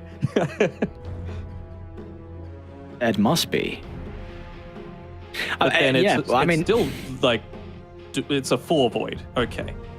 But into a Monkey King Mirana? That doesn't feel amazing to me. Would you agree? Especially when you're paired with a Lycan? What? So you think they're going to put the Void with the Lycan lane? You'd avoid. Oh wait, no, never mind. So, never mind. RDP is playing it.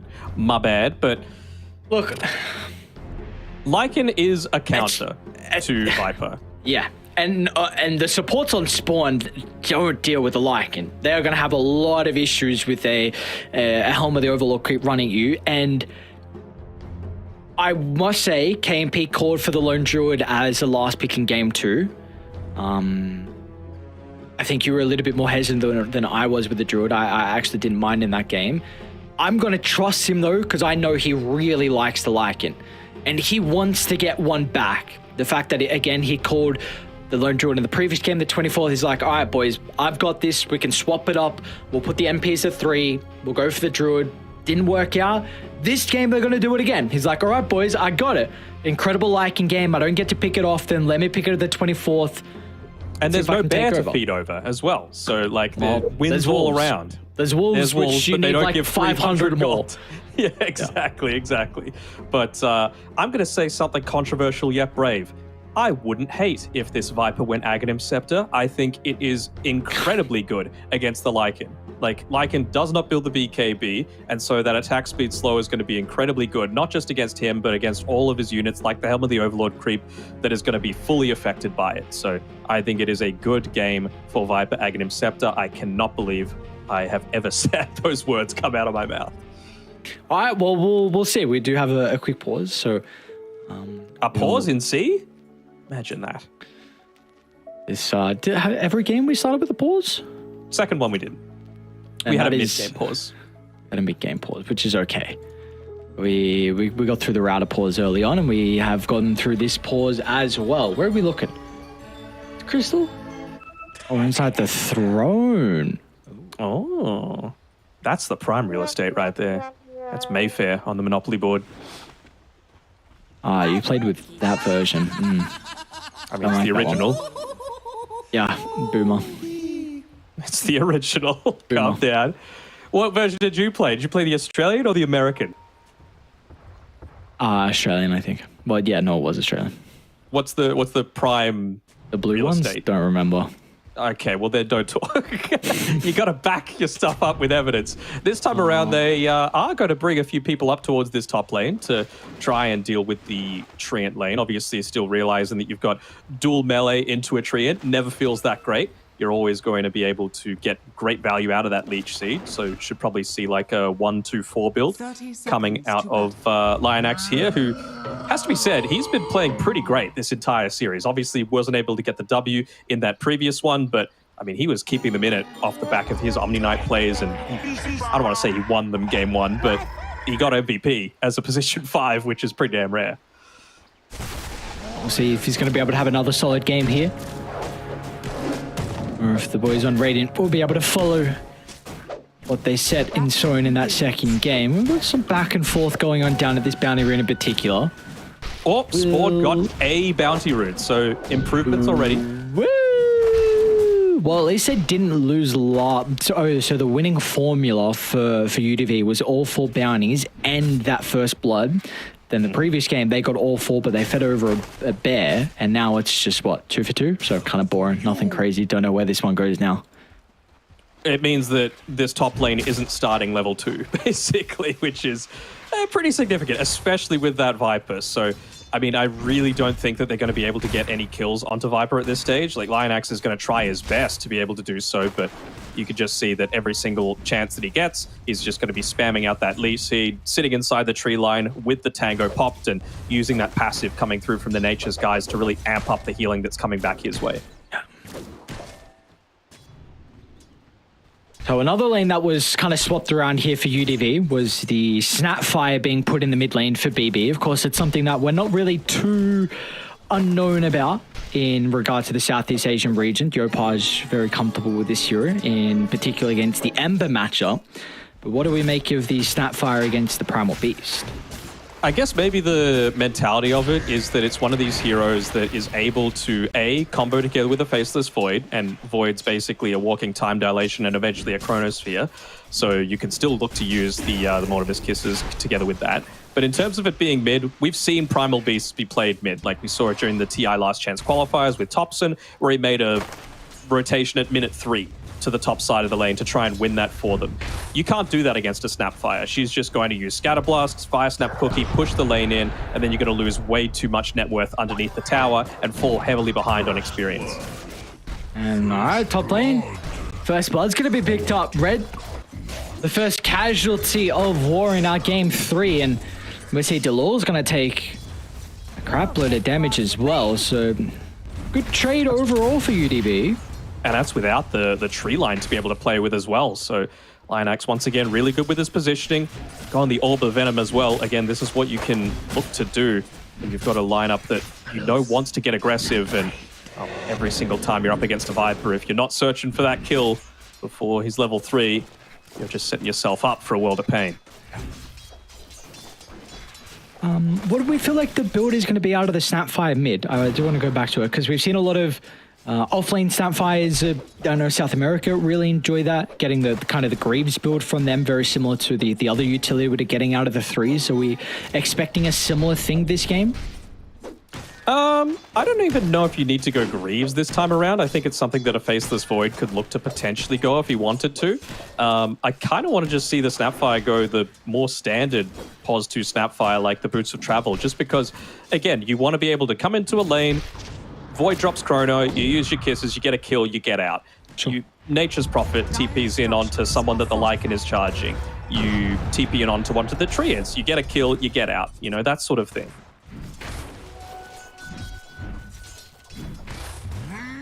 See what route BB looks to go down. Regardless, he's having a really good time at the moment in the mid lane. Once again, we're going to have another kill. This time it's actually onto KMP's Lycan up top. So as soon as we see that second point into the poison attack, Spawn look to get aggressive straight away. And they're going to try and shove the lane in as well. So the Lycan will miss a couple of creeps by the time he's able to re-enter the lane.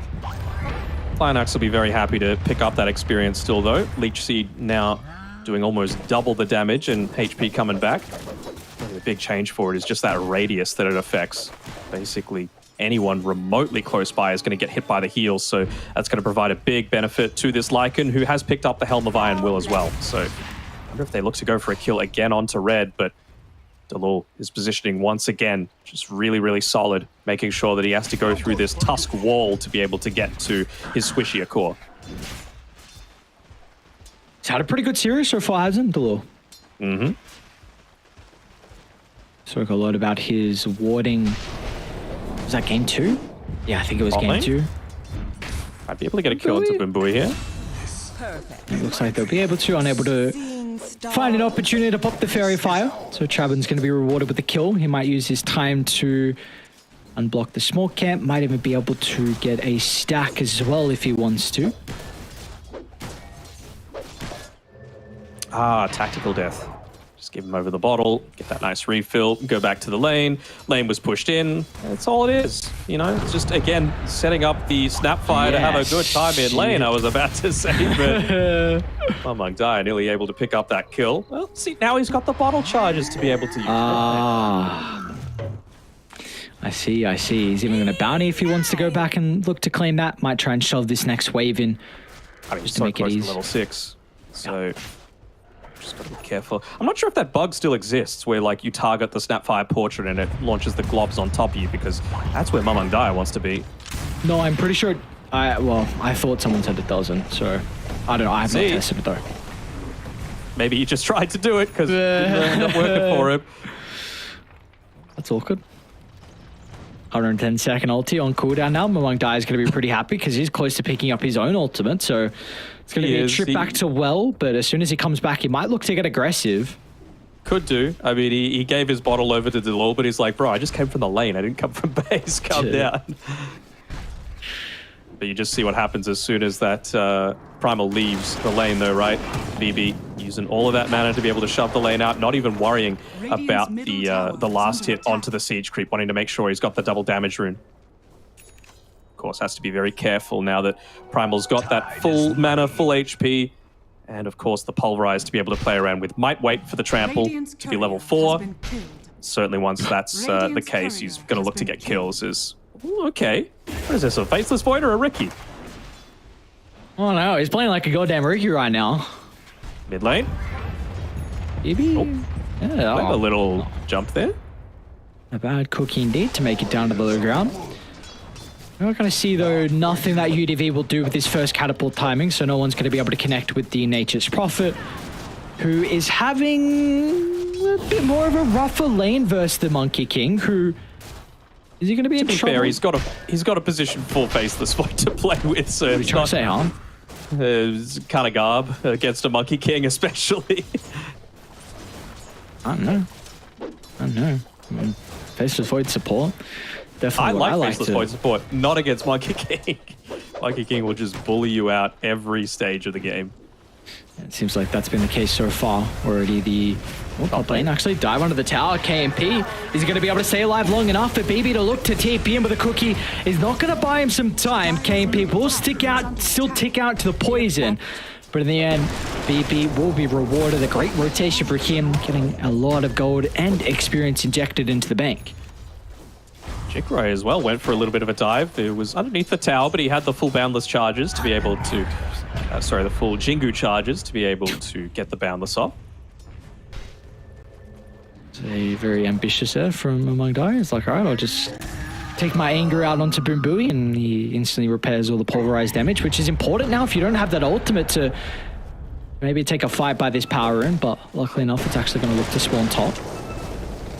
That death, though, on KNP was enough for him to say, you know what, I've got my my Helm of the Dominator, I've got my Centaur creep, I can just look to go back to the jungle and pick up a few of these neutral items for my team. You know that they want to get somewhat aggressive, especially once Boombui hits level 6, right? There's that chrono set up for the pick-off into the tower, will really open up a lot of the map for them to be able to play around with. Radiant's courier has been killed. It's a big courier snipe again. Value. Right. Ooh, RDP. Run, my friend. Strength treads. Saving lives. Maybe Treant Protector saving lives. TPMP. Oh, that was very awkward. All right. And look at what Primal Beast does. He's like, you know what? You think you could shove out lanes? I can do it too. Instantly going to start right-clicking into this tower. And, well, this is the downside of going in this more team-oriented build, let's call it, with the Guardian Greaves, of course, being the main thing being picked up by BB here. Of course, it is going to be important in being able to shrug off things like the poison attacks if they end up getting stacked up onto you. Yeah, it's a little optimistic there, Boombui. But yeah, there's just not that same level of kill threat, right? No, unfortunately, there's not. I mean, it's... Radiant's bottom tower is under He's going to be chased down. Another big kill that they should be able to find. Boundless, they weren't able to combine it with the arrow. Travens will still land it, but Lion Axe reeling his position inside the mid lane, however.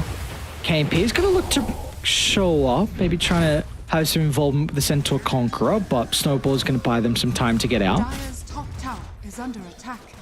Man, Prophet Treants do way too much and give way too little still. Like, all the while that was happening, and he still gets away at the end of it, the boys just take the tower because Treants are busted like that.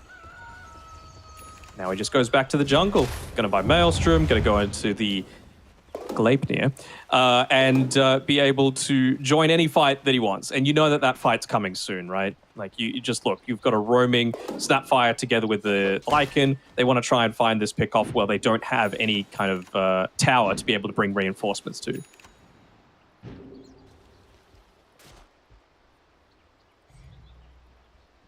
Do it, Jikro. I know Lion Axe is a juicy target, but got to be cautious with our KMP showing up. He's got that shapeshift ready to go, but of course it's just more of the catch-up farm for the Lycan and Mo. He's definitely caught up. Third in net worth.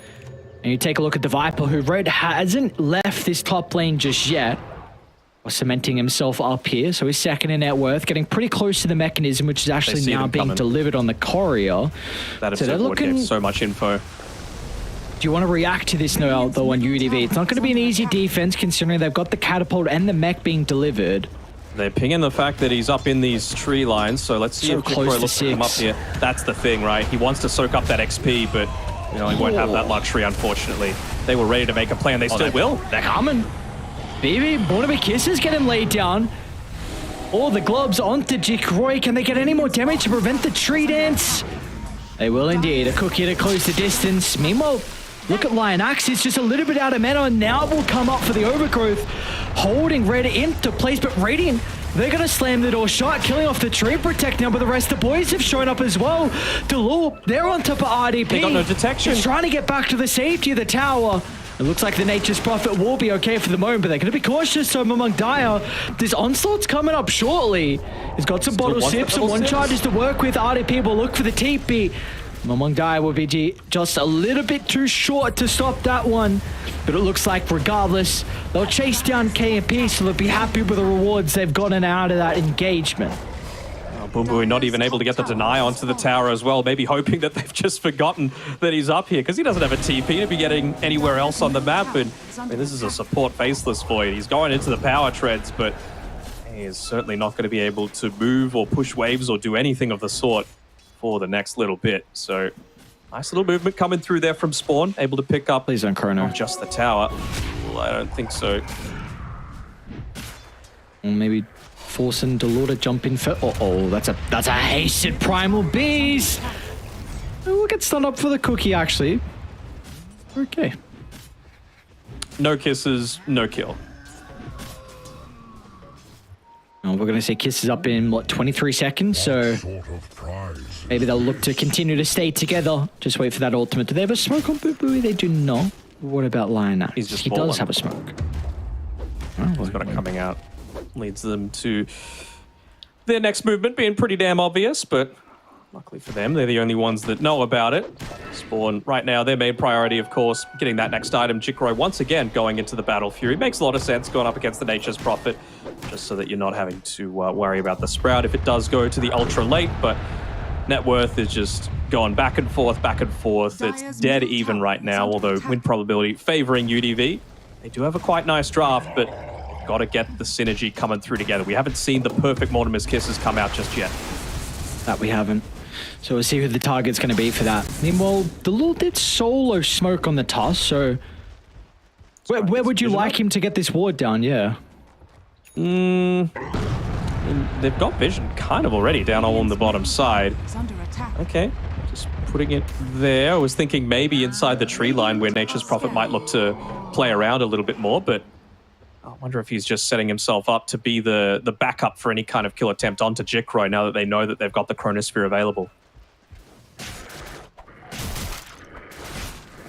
Jikro is getting relatively close towards the Battle Fury. 1200 gold in the bank, so close in on that Claymore. Need a couple more components afterwards as well. So he's still trying to find his farm. Of course, the maxed out Primal Spring is definitely going to help out. He's that smoke, though. Yeah, well, we'll see who they're going to look to try and catch out. Might be Delul on the retreat back into the jungle. The Spidey sense is going to be tingling here for the toss. Don't walk up those stairs, so he's all right. They're just... Oh, they're trying to make this... the stun? Oh. Linax might get him, though. They've got the overgrowth if they might be forced to use it. Hunt him down. Get him! He knows. Oh, he jumped over! Oh, they got the ward though. All right, there's the Chrono. There's the Kisses combo. And this is really the two ultimates that we're going to see in unison for a majority of this game for UDV. My question still is, like, what did they get in response to that? Because that was a heavy rotation coming through from UDV that took them quite a amount of time. And all this time, Red is just sitting back, getting his farm. I believe he's got the Greaves now for himself, which is going to be especially helpful against a Faceless Void with a time dilation. It means you're going to be able to break out of that overgrowth. Even the Nature's Prophet, if he does go into the Gleipnir, it's going to be very effective against that too. Yeah, it's not going down that route, actually. That route, I should say, just yet for RDP. I mean, do you feel like with this BKB that's getting picked up next, he wants to... that they feel like they're going to be forced to take more team fights instead of maybe just more skirmishes with the Gleipnir? I don't think it's necessarily that they're going to be forced to, but that's what they want to do, right? Like, you're playing with this Faceless Void. It's basically just going to be, you know what, BKB, Mortimer's Kisses, they have similar sort of cooldowns that we could just look to try and make a play every single time those are up. And, well, we've got a lineup that really does have quite long cooldowns, so we've got to make the most of them every single time. Can't spend it backing up if we hear a Primal Beast starting to charge in. BKB stops that entirely. That it does. We'll see what they look to do now with the Primal Beast BKB. And Red has finally started to move on over as well, so he's got his Greaves completed. And they're going to be pretty tanky here on Radiant. I mean, Kisses will be up in 20 seconds. You're not going to have the Chrono to kind of enable BB to land those Kisses, though, so you might have some difficulty with getting the damage, in particular out from the Snapfire as BB. He's doing the right thing. He's protecting their vision, but now Spawn know that they've got it on that high ground. With Snapfire being there, there's the only one reason for it. So just trying to see if they placed any other vision down, with Lionax placing a sentry behind the tower. Might mean that they just look to converge around the left side of that lane a little bit more for the next little bit. Or maybe they're just saying, you know what, we've got a Monkey King going Battle Fury. We can still just look to sit back, relax, let him make the most out of that, and look to accelerate himself to the top of the net worth charts. Oh, well, they want the Helm of the Overlord creep. Dire are actually nearby to take a fight. Red's going to be in some trouble as well. The Shard's holding Red directly on top of the Helm of the Overlord, so not the position you want the Viper to be in. And now UDV, can you get any more out of it, though? They might just look to go mid instead. They've got a creep wave that's shoved down in a tower that's about to fall. BB might be in some trouble, though, among Dire. Gets the Onslaught into the middle. A great timing with the BKB. He's able to purge off the Overgrowth, but that's where Boom Booey can come into play. A Chrono used defensively to keep them alive, but the Wukong's getting laid down with a Boundless Strike as well onto 3 members of UDV as their corpses littering the deck, and Spawn, all they lose is Red's Viper at the start of the fight. You could tell what he was trying to do with that Chronosphere, right? He was trying to make sure that he could waste the duration of that BKB so that they would be able to stop the Pulverize, but all it did was just give Jikroy enough time to be able to TP in, lay down the perfect Wukong's command, and we saw what happened. 3 kills for 1, and it's going to give them that first Roshan as well.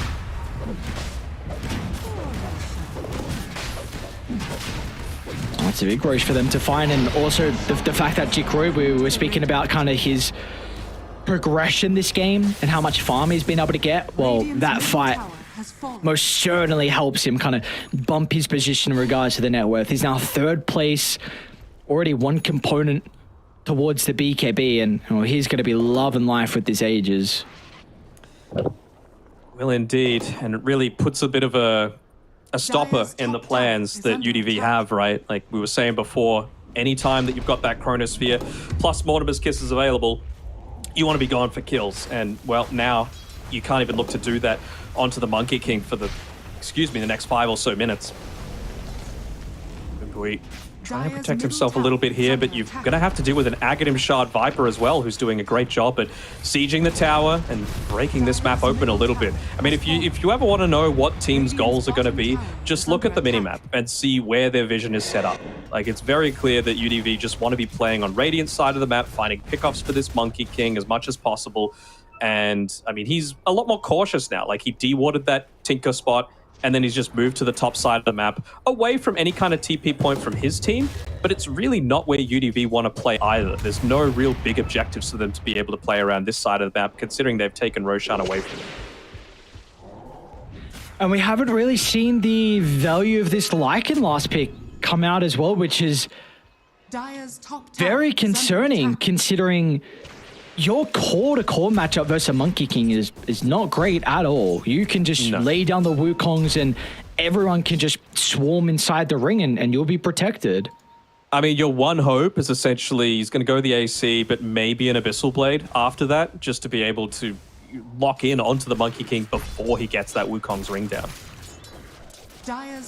But by that time, I mean, Jikroy's going to have a crap load of farm as well, so it's not going to be easy. No. This is really concerning for this last pick Lycan. Of course, it's still a very even game, but Spawn having this Aegis advantage, and well, they're looking to come down to try and defend the teacher. I believe they will be scouted out. That Observer Ward place saw the Moonlight Shadow. They're going to see Boom Booey, though. in his little hidey hole. Oh, he actually got the time walk off. That was with raindrops in his backpack as well, so a little lucky that he was still able to get away. They did need to use the glyph, though, to be able to protect that bottom lane. So we'll see if Nature's Prophet chooses to TP up towards the top side, deal with that farm that's up there. Oh, look at the chrono. Perfect. 2. They're going to use the Mortimer Kisses as well towards red. But the boys have rotated over. Wukong's lay it down along with the charge into the middle, but they're lacking the control to hold them inside. So UDV, they'll be able to go back in at God's will. Overgrowth, multiple members locked into place, and now with the ring expiring, UDV can look to try and clean up. Travens will be successful with the TP. They've got to be cautious. They don't cut down the tree. The stun's there. They know exactly where the Monkey King's position. He's still going to be able to tree dance away, but unfortunately for Delul, he does not have that innate ability to escape. Catches a few. Lionax got all 4 remaining heroes with that overgrowth. The man knows how to use his big team fight ultimates, that's for sure, and couldn't have come at a better time. They had the vision to play around with, so that they were essentially just getting pincered by all sides. Spawn, every little bit of movement that they had was completely scouted out by UDV. Great team fight, especially into this Aegis advantage as well, which you only have for a minute now, and gives him a lot of map control. T2 Tower is going to be claimed. You've got the outpost now to work with, so this bottom jungle pretty much completely for UDV to play with. Now for Spawn, it's going to put them in a little bit more of an area of the map where you have to group as 5, so it's definitely going to limit the golden experience that will be spread between them. I wonder who is going to play there. Like, is this going to be exclusively where Nature's Prophet's looking to farm just to take that away from Spawn, and then the rest of the team play on the top side of the map? Or is it going to be, all right, we all play bot while Chrono and Kisses are on cooldown and Shapeshift, and then we start to move towards top, except for the NP, once those spells are available once again? I'll say really the map is all for RDP. It's kind of his little playground here with how he's been performing. 0 deaths, 0-0 and 4. So not the craziest KDA, but we've seen what a Nature's Prophet can do when you're able to just kind of have your own game and get all the farm you would desire, and then late game you can be a real big menace. I'm hoping that he becomes James Bond in the next team fight. Just 3 more assists, that's all you need. I'm sure he'd like the kill zone instead of being this fake James Bond. Nah. Give it to Boom Boy. He's got one either. I mean, he wants a blink, and we've seen what he's able to do just with a immediately going time walk to get into the middle. Yeah, they're just layering down some sentry wards, making sure that they don't get scouted out by this, well, I was about to say impending smoke. Seems like KNP wants to be able to at least get into that assault cuirass, and that's understandable, right? Teamfight needs to result in an objective as well, but well, they're going to be happy enough just claiming the Ancient Thunderhide and going straight back in. So how are they going to look to respond to this? RDP, as expected, just continue to farm on the bottom side.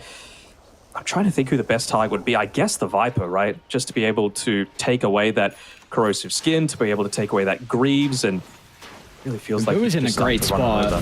Bambu's in a great spot. Once again, Chrono clipping the Tusk and the Viper with the Mortimer Kisses raining down, but they haven't secured the kills just yet.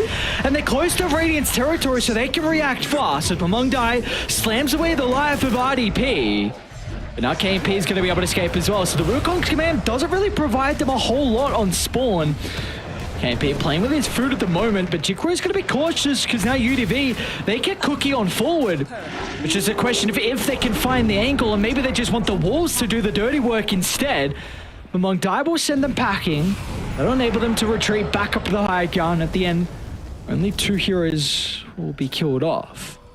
And it was a very keen TP coming through from the Nature's Prophet. Wasn't able to pop the BKB. That's how perfect the control was coming through from spawn. That fight would have gone even more overwhelmingly in UDV's favor if they were able to get that off, but it still does feel like they're lacking a little bit of that damage into the Chronosphere, right? They weren't able to completely kill the Viper because of the magic resistance coming through from the Hood of Defiance. He's going into a pipe for himself, really like it. And then Tusk was able to just snowball away. They still got the Greaves off. It still went overall well for UDV, but you just see what Spawn's reaction is. Instantly looking to go straight back in. And that's a big target for them to bring down. BB's going to be caught out. Great use of the Observer Ward as well. That was deeply placed inside UDV's jungle. Now with the Snapfire down for 40 seconds, Spawn might be able to get some map control back. Top's going to be shoved out from Jick Roy. They could get a little bit of poke damage onto this tier 2 if Red's set up. Like, Bumbu even did the right thing there. Like, he time walked forward and used the Aghanim Shard to be able to backtrack it, just to be able to pop a smoke. But they just happened to be walking along the left-hand side onto the stairs to be able to catch out the Snapfire at the time. So sometimes you can do the perfect thing and it just doesn't work out. Is it the perfect thing then if it doesn't work out? Yeah, he was doing. He had the right idea, but they were under a smoke. He had no idea that they were going left. They had come forward, he would have been a genius. We would have been singing his praises. Could there have been a better idea then? No. There is no way to tell if they're just going to come up the mid stairs or go on the left ones. If anything, going on the left ones is more likely to be warded, so probably did the better thing, to be honest. It just didn't work.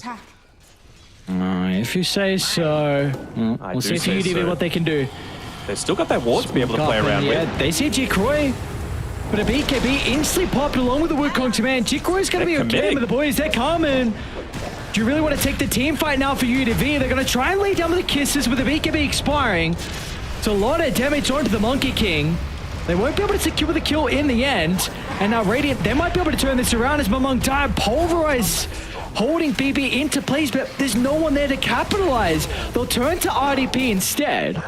So they're able to get the kill. A 1-for-1. Mamong Dire's hunting for more though, BB. A cookie up in a couple of seconds. Is it going to be enough to actually get him away? Mamong Dire onslaught still on cooldown, and it looks like they'll be okay.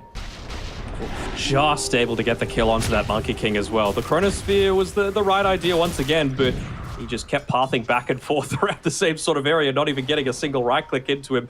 Not that he's really itemizing for the right click though on Bumbu, but just the little things as mid lane, Primal Beast.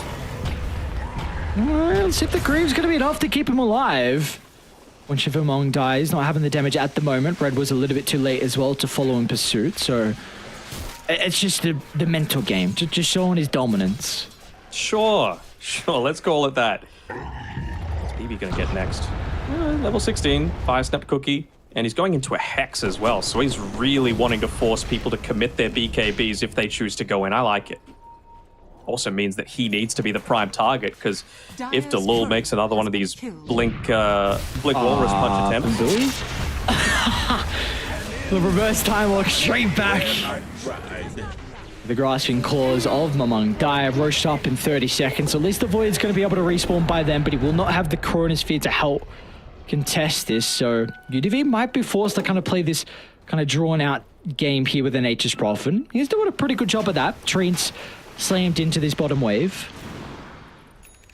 I mean, they want to be able to just stand and fight though on both teams, honestly, right? Like Nature's Prophet just standing there, Mortimer's Kisses being laid out, but you know, you drop the Wukongs, you enable a Viper to just stand and start to right click with the net worth that he's really starting to build up for himself. And now he's got the Pipers. Oh, no, actually didn't commit for the pipe. He went 4-staff instead, looking to go into this Hurricane Pike. I don't hate it. Okay. I'm just thinking, like, if he gets chronoed, you know, like all of the damage that's coming in is going to be magical. So I figured the 30% magic resist would have been a nice little bonus for him. Here we go. Roche is up. Only one not nearby is Nature's Prophet, as usual. Just looking for what power rune they can see to play around, and it's going to be an invis bot, so nothing really too influential. Even trying to give this tome over to Mamong Dire, so he's able to pick up that level 20 just by the team fight of Roche. He's very close to the Shivas as well. As the plate mail, he's got a crap load of armor with that blast rig as well inside, so it's going to be really important for the Primal Beast to charge down this Nature's Prophet. That is really the one person that you are trying to mitigate all the physical damage against.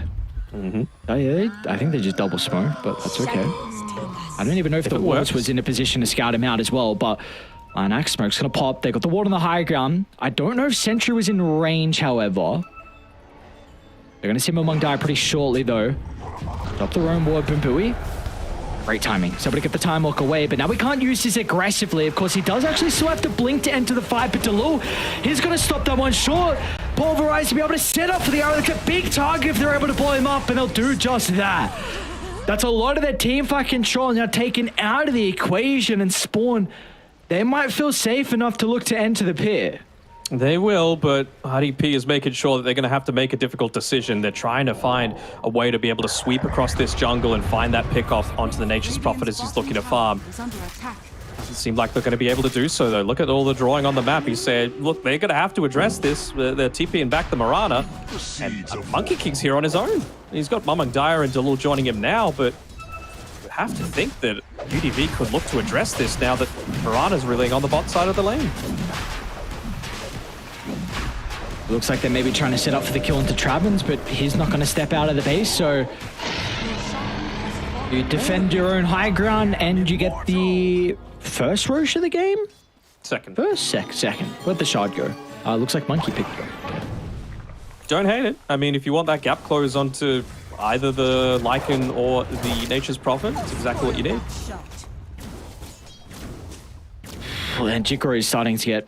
I'm not starting, dude. He's really goddamn rich. 3-3-3. A bit of trend going on here for his KDA, but we saw what he's able to do. And again, it's really no different in any game with the Monkey King. Levels are so important. You've got some incredible talents, and in particular, that extra Wukong Commands ring is really vital for you to be able to deal with this Lycan.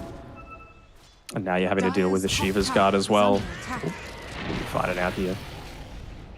No one just yet. DD denied. Pretty important with how farmed this MK is. But they're just completely taken over the map once again. Any kind of hesitation that UDV have is going to be punished accordingly. So they're actually looking to try and get set up here, though. Yeah. A great ward placed from Boombui.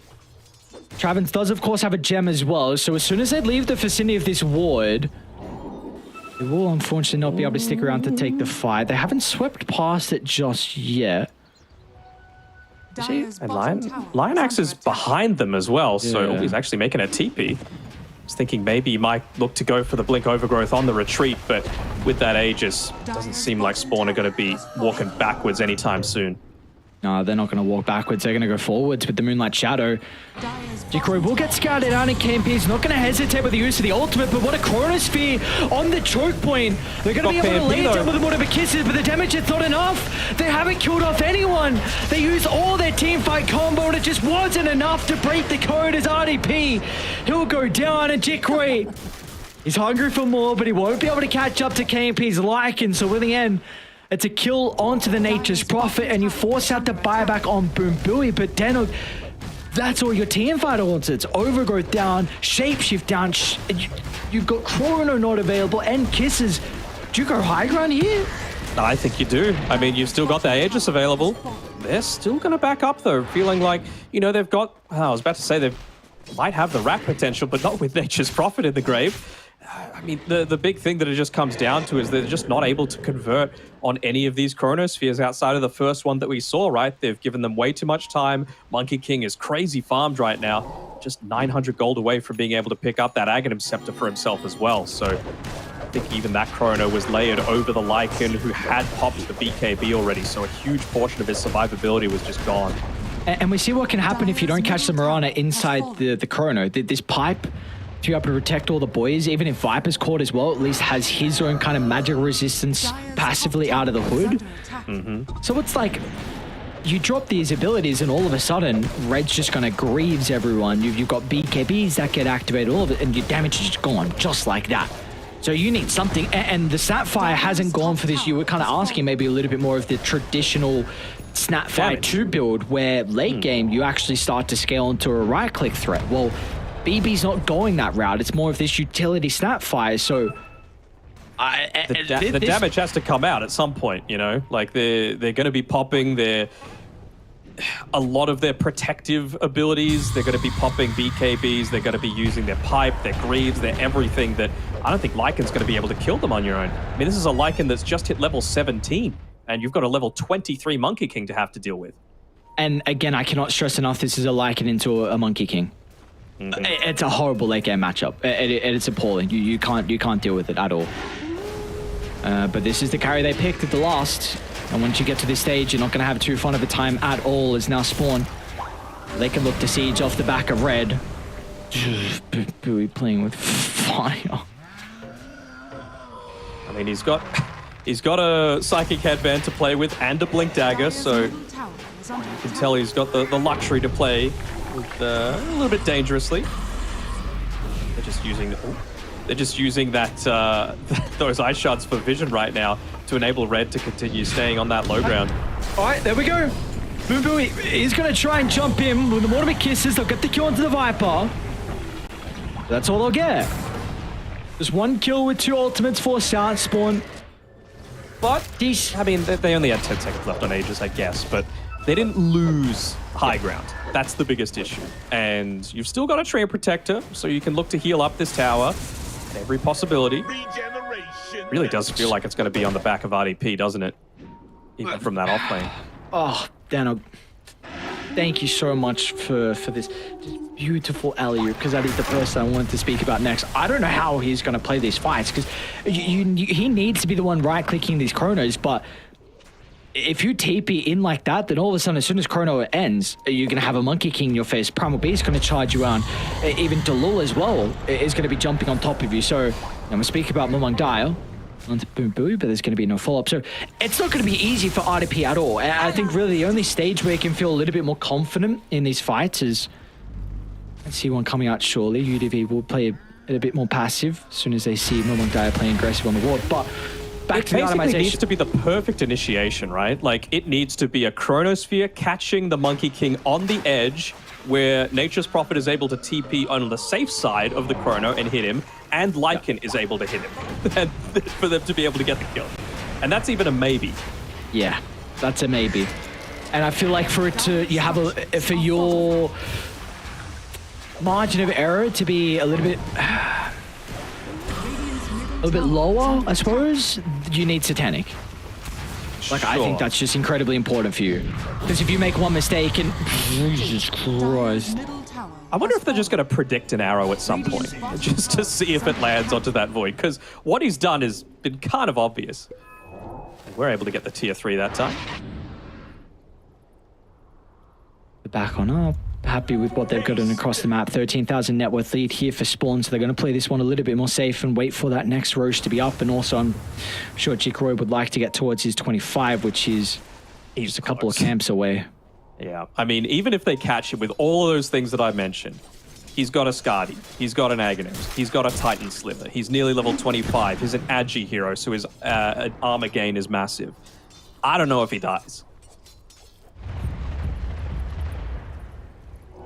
Excellent. What can you do? What can you do? What can you... I don't know if he dies as well. They've nearly got Nullifier, I guess. That's going to stop 4 staffs, at least.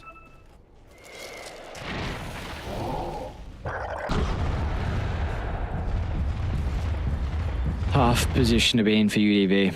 Very tough position. We'll see how much that Nullifier is really going to pay off here, but he's level 17, man. Yeah, I'm sure they want level 18 at least, you know, just for that little bit of extra damage. The health bonus can't hurt, and honestly, even the cooldown at this stage is starting to become pretty significant, right? The big reason why they didn't contest that second Roshan was because he just didn't have Shapeshift. Luckily for them, still a minute and a little bit away, so he should be able to pick that one up before they look to take that potentially game-changing fight. He's got his level 18 and he's got his Nullifier. He just needs to join the boys now. And well, but the boys, they are trying to shove out top. So at least have one lane in their favor, but with this kind of Tinker Ward, they will not catch anyone else inside, anyone inside the tree line. They're going to be forced to back on up. And with all that time that Spawn have been farming up, this has given Momong Dial enough gold to work towards a refresher. And he's got an Arcane potential in the arsenal as well. So this Pulverize is going to be a 14-second cooldown in combination with the Spell Prism. Man, I even forgot about the level 15 Moonlight Shadow talent as well. So you're going to have to deal with 20% evasion with whoever you catch as well. So, like, they're coming. Good luck killing anyone. Who's just going to look to try and Dean Ward. I don't really have any other vision here for Spawn. Step 1, That's the right thing that they needed to do. Also going to have these other lanes pushing in somewhat regularly. Lycan's been able to pick up that Aghanim shard, so top and bot are going to need to be dealt with. This kind of deep observe ward from Radiant inside the lane, though, might prove to be a bit of an issue for the next 20 seconds. Looks like they're going to look to try and play away from that, though, so they won't get any extra information off the back of that. But we spoke about Mumongdai and his itemization. He's also very close to the level 25, but for Jikori, he just completed a Satanic, so I don't know if he dies. No, I don't either. And it's also a Shiva's Guard passive that you've got coming through as well, so... Linax, pretty good positioning.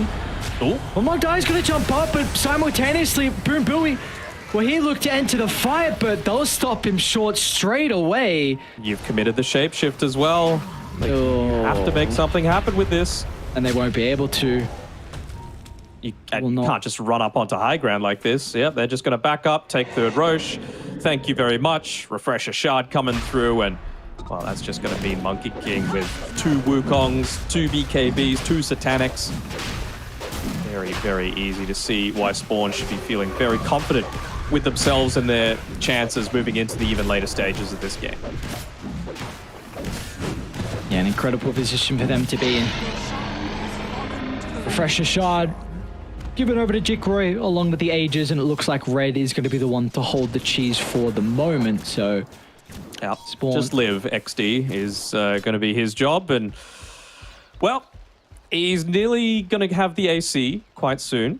Could probably afford to buy the plate mail right now, just so that he doesn't die super early on into a lot of these team fights, but...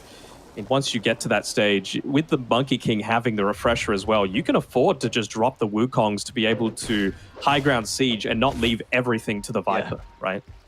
I think that is one of the really nice things about a Monkey King at the late stage. Travin's bottom lane is getting scouted out from Lionax. All right, so finally something's going to go their way for UDV. I said if they had any chance in this game, it was going to be on the back of the Nature's Prophet, and, well... It's a kill on a pos 5, not the greatest, but it's something. You know, it might discourage them from wanting to siege onto that high ground, might give them about 50 seconds of breathing room. The question is, what are you going to get in the meantime? We can see BB's finished up that Scythe of Vice, so that's a nice little bonus. Nature's Prophet, not quite yet level 25, but he's been able to finish up the MKB for himself, which is nice. I still really think that big next item is going to be Satanic for him. Just a standard fight once that BKB is gone, once Monkey King uses the Wukongs as well. Because we had this discussion where we spoke about like the chrono he needs to be there to get the damage in, and as soon as chrono expires, they're just going to turn at the Nature's Prophet. Yeah. And if he doesn't have Satanic, then you're going to be forced to run, and you can't do that. The NP's not fast at all, so you just have to stand your ground. And until he gets his Satanic, it's not going to be easy. So 3200 gold in the bank. He's still holding a Iron Branch at 44 minutes in. Props to the one attribute that it's able to provide you, but I understand it's potentially most efficient in the game, bro. Most efficient in the game. You just hold on to it. Ah, I see. Oh, they've got DD now as well on Jikroy. Got to be careful. Remember, this is a Monkey King with the Aghanim shard, so you get out of position, he can just look to immediately converge onto you. Oh, okay. They use the nullifier on it. So slightly less damage coming through from the MK, but it's only slightly. You've still got this Viper to have to deal with, trying to keep those poison attack stacks on the tower, so that, oh, the uphill miss, unfortunate. Means that it'll take at least one more wave for it to be able to tick out. Will they look to commit onto this? That was an early use of the Satanic as well. Who's going to be cautious about jumping in those clones? Mumongdai. Looks like he sees an opportunity to jump into the middle. Shapeshift was used. All right. You got to get something out of this now. You got to do something. Window. You need an opening. Where's the Chaos to kind of have the opportunity for the Void to jump in? Oh, time's running out. 10 seconds. Tick tock. Well, it's another fight where Lycan's essentially going to be a non-factor.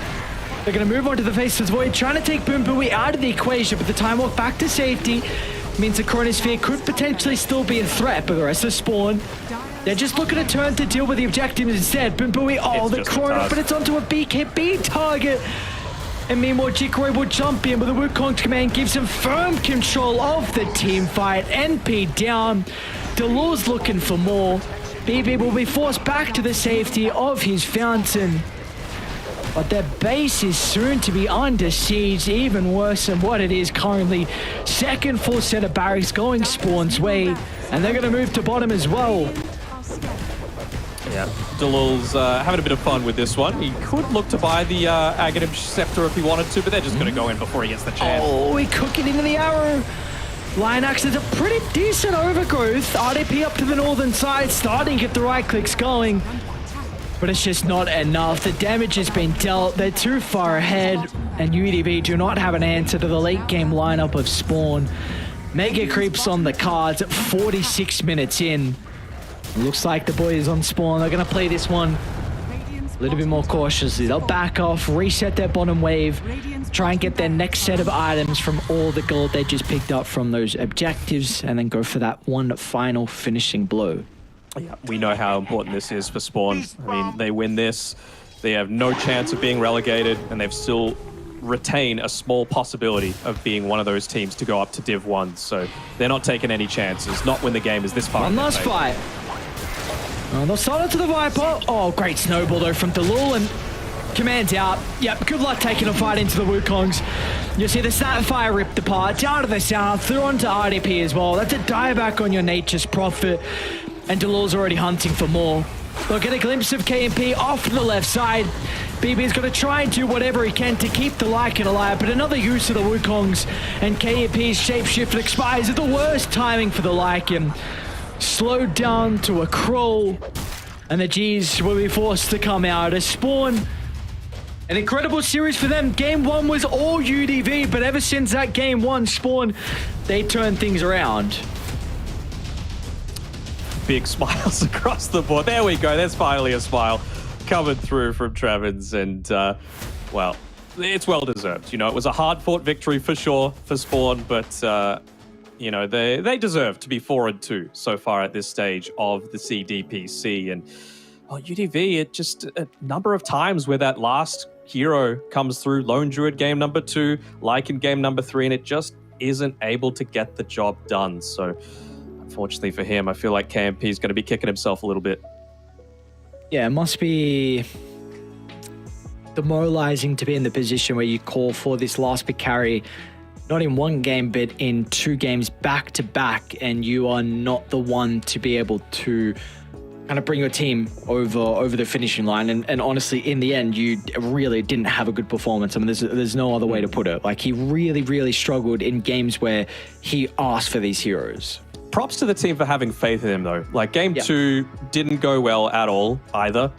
Game 3, they still said, you know what, we're going to back you. You think you can carry this game. We want you to have the confidence to be able to go into this one.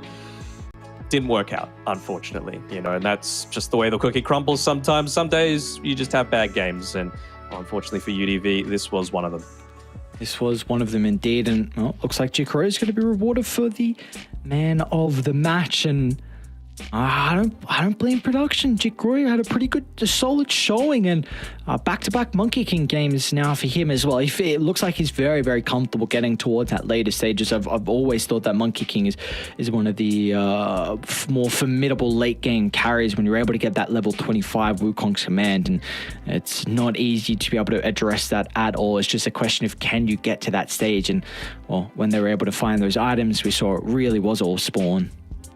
Yeah, I mean, if there was anything at all that, like, he plays a great Monkey King, the laning phase, I feel like could potentially get even more out of. You know, we've seen a couple of times now that he just gets pressured a little bit. Probably game 2 more than game 3. I feel like he rectified some of the issues that he had and was able to get a good amount up against that Nature's Prophet in the 3rd game. So he was a little bit more conservative as well with his placements, not getting picked off, and really didn't see the value out of the MP as well. He was getting a ton of farm, but we just didn't see the output coming through from the position 3 MP.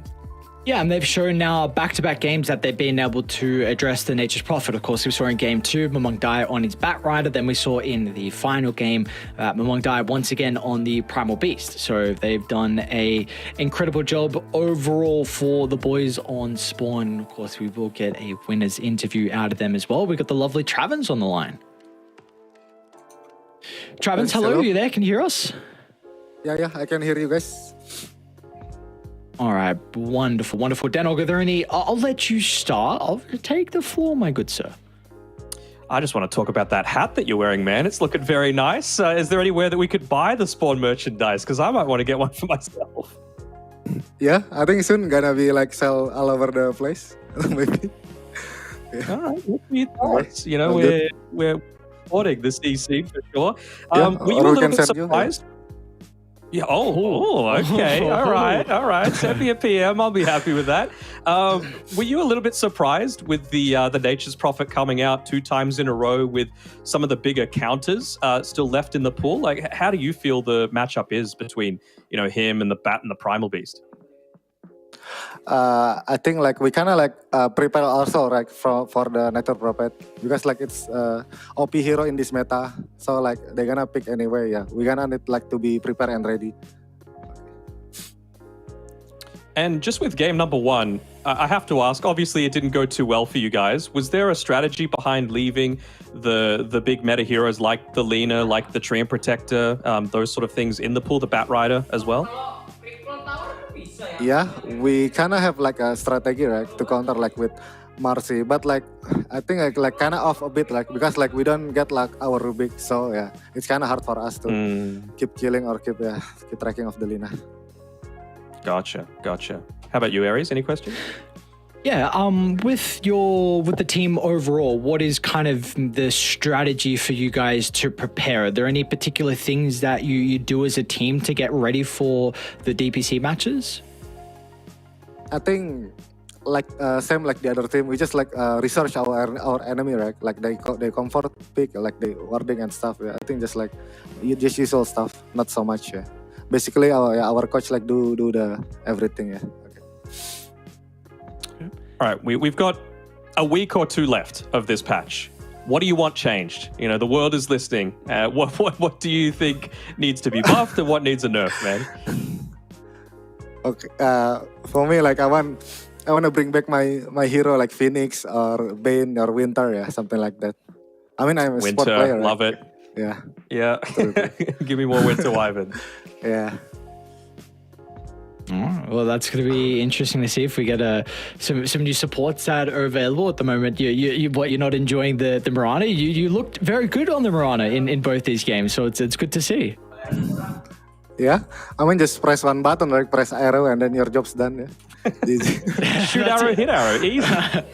Yeah, very, very, very easy. I also asked about the kind of team's preparation, but I'm intrigued on what your kind of preparation is for just improving as a player. Are there kind of any things that you like to do, like watch replays or just spam a bunch of pubs? Is there anything that you enjoy doing to kind of better yourself as a player?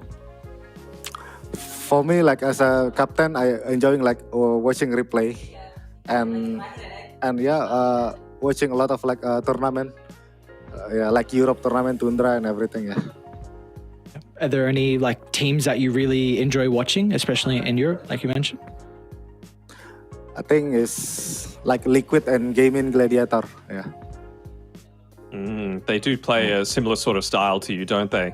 Very group up and go, so that's always great to see. I actually have one more question for you. So the third major is going to be in Indonesia. Now, hopefully you guys qualify to be able to play it, but even if you don't, are you going to show up? Are you going to watch and be in the crowd? Sorry, major in Bali? Yeah. Are you going to go to that major? We hope that you qualify, but if you don't, are you still going to go and watch with the rest of the fans? If the sponsor pay ticket for us, yeah, we still gonna watch. Good man. All right, well, hopefully the sponsor can help you out. Travens, thank you very much for joining us in the interview. Is there any final things you want to say? Any shout outs to the fans? Just keep supporting us no matter what happens, and don't forget follow my Instagram, okay? What's the Insta? You can't. What's the Insta? Drop the handle, bro. At Iman Travins. Yeah.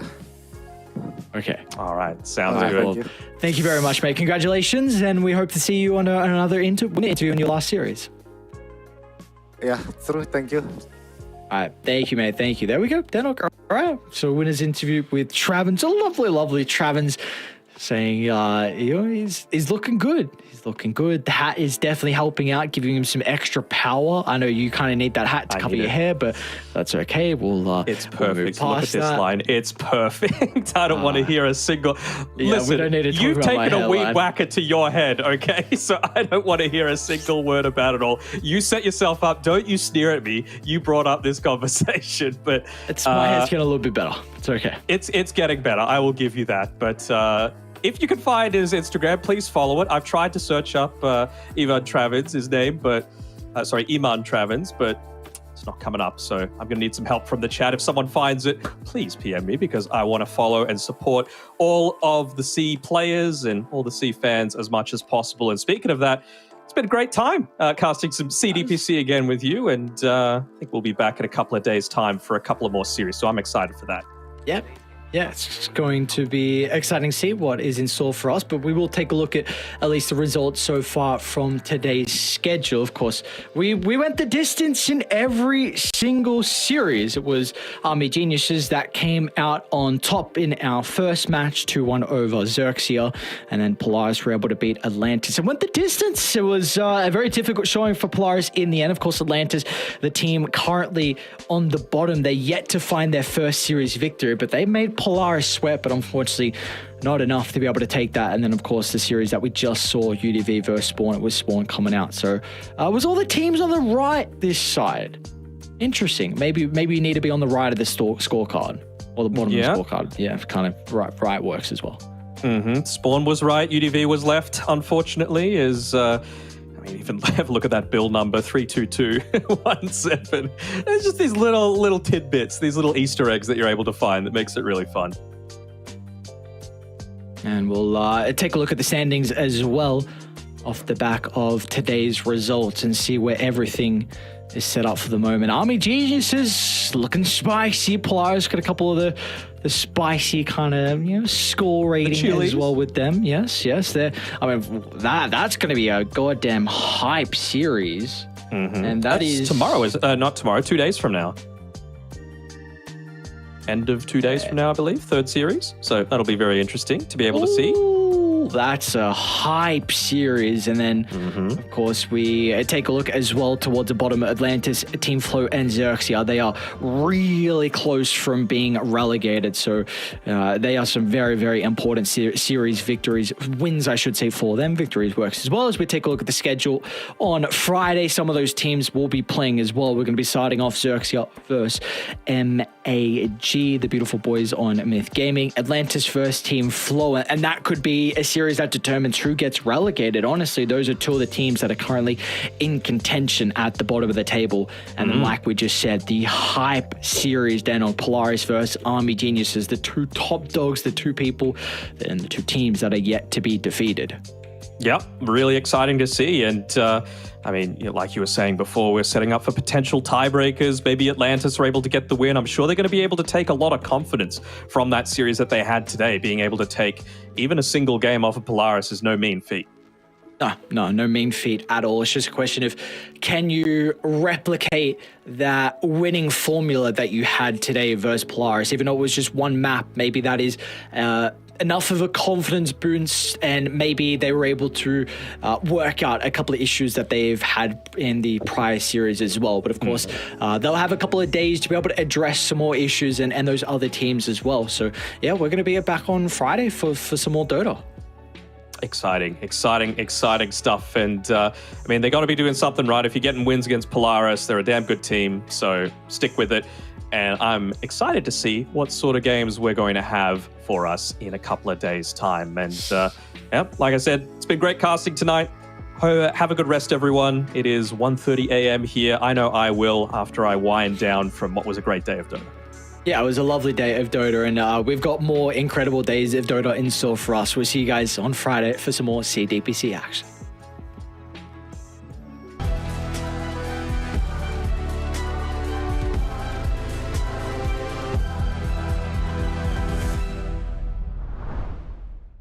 3, 2, 1.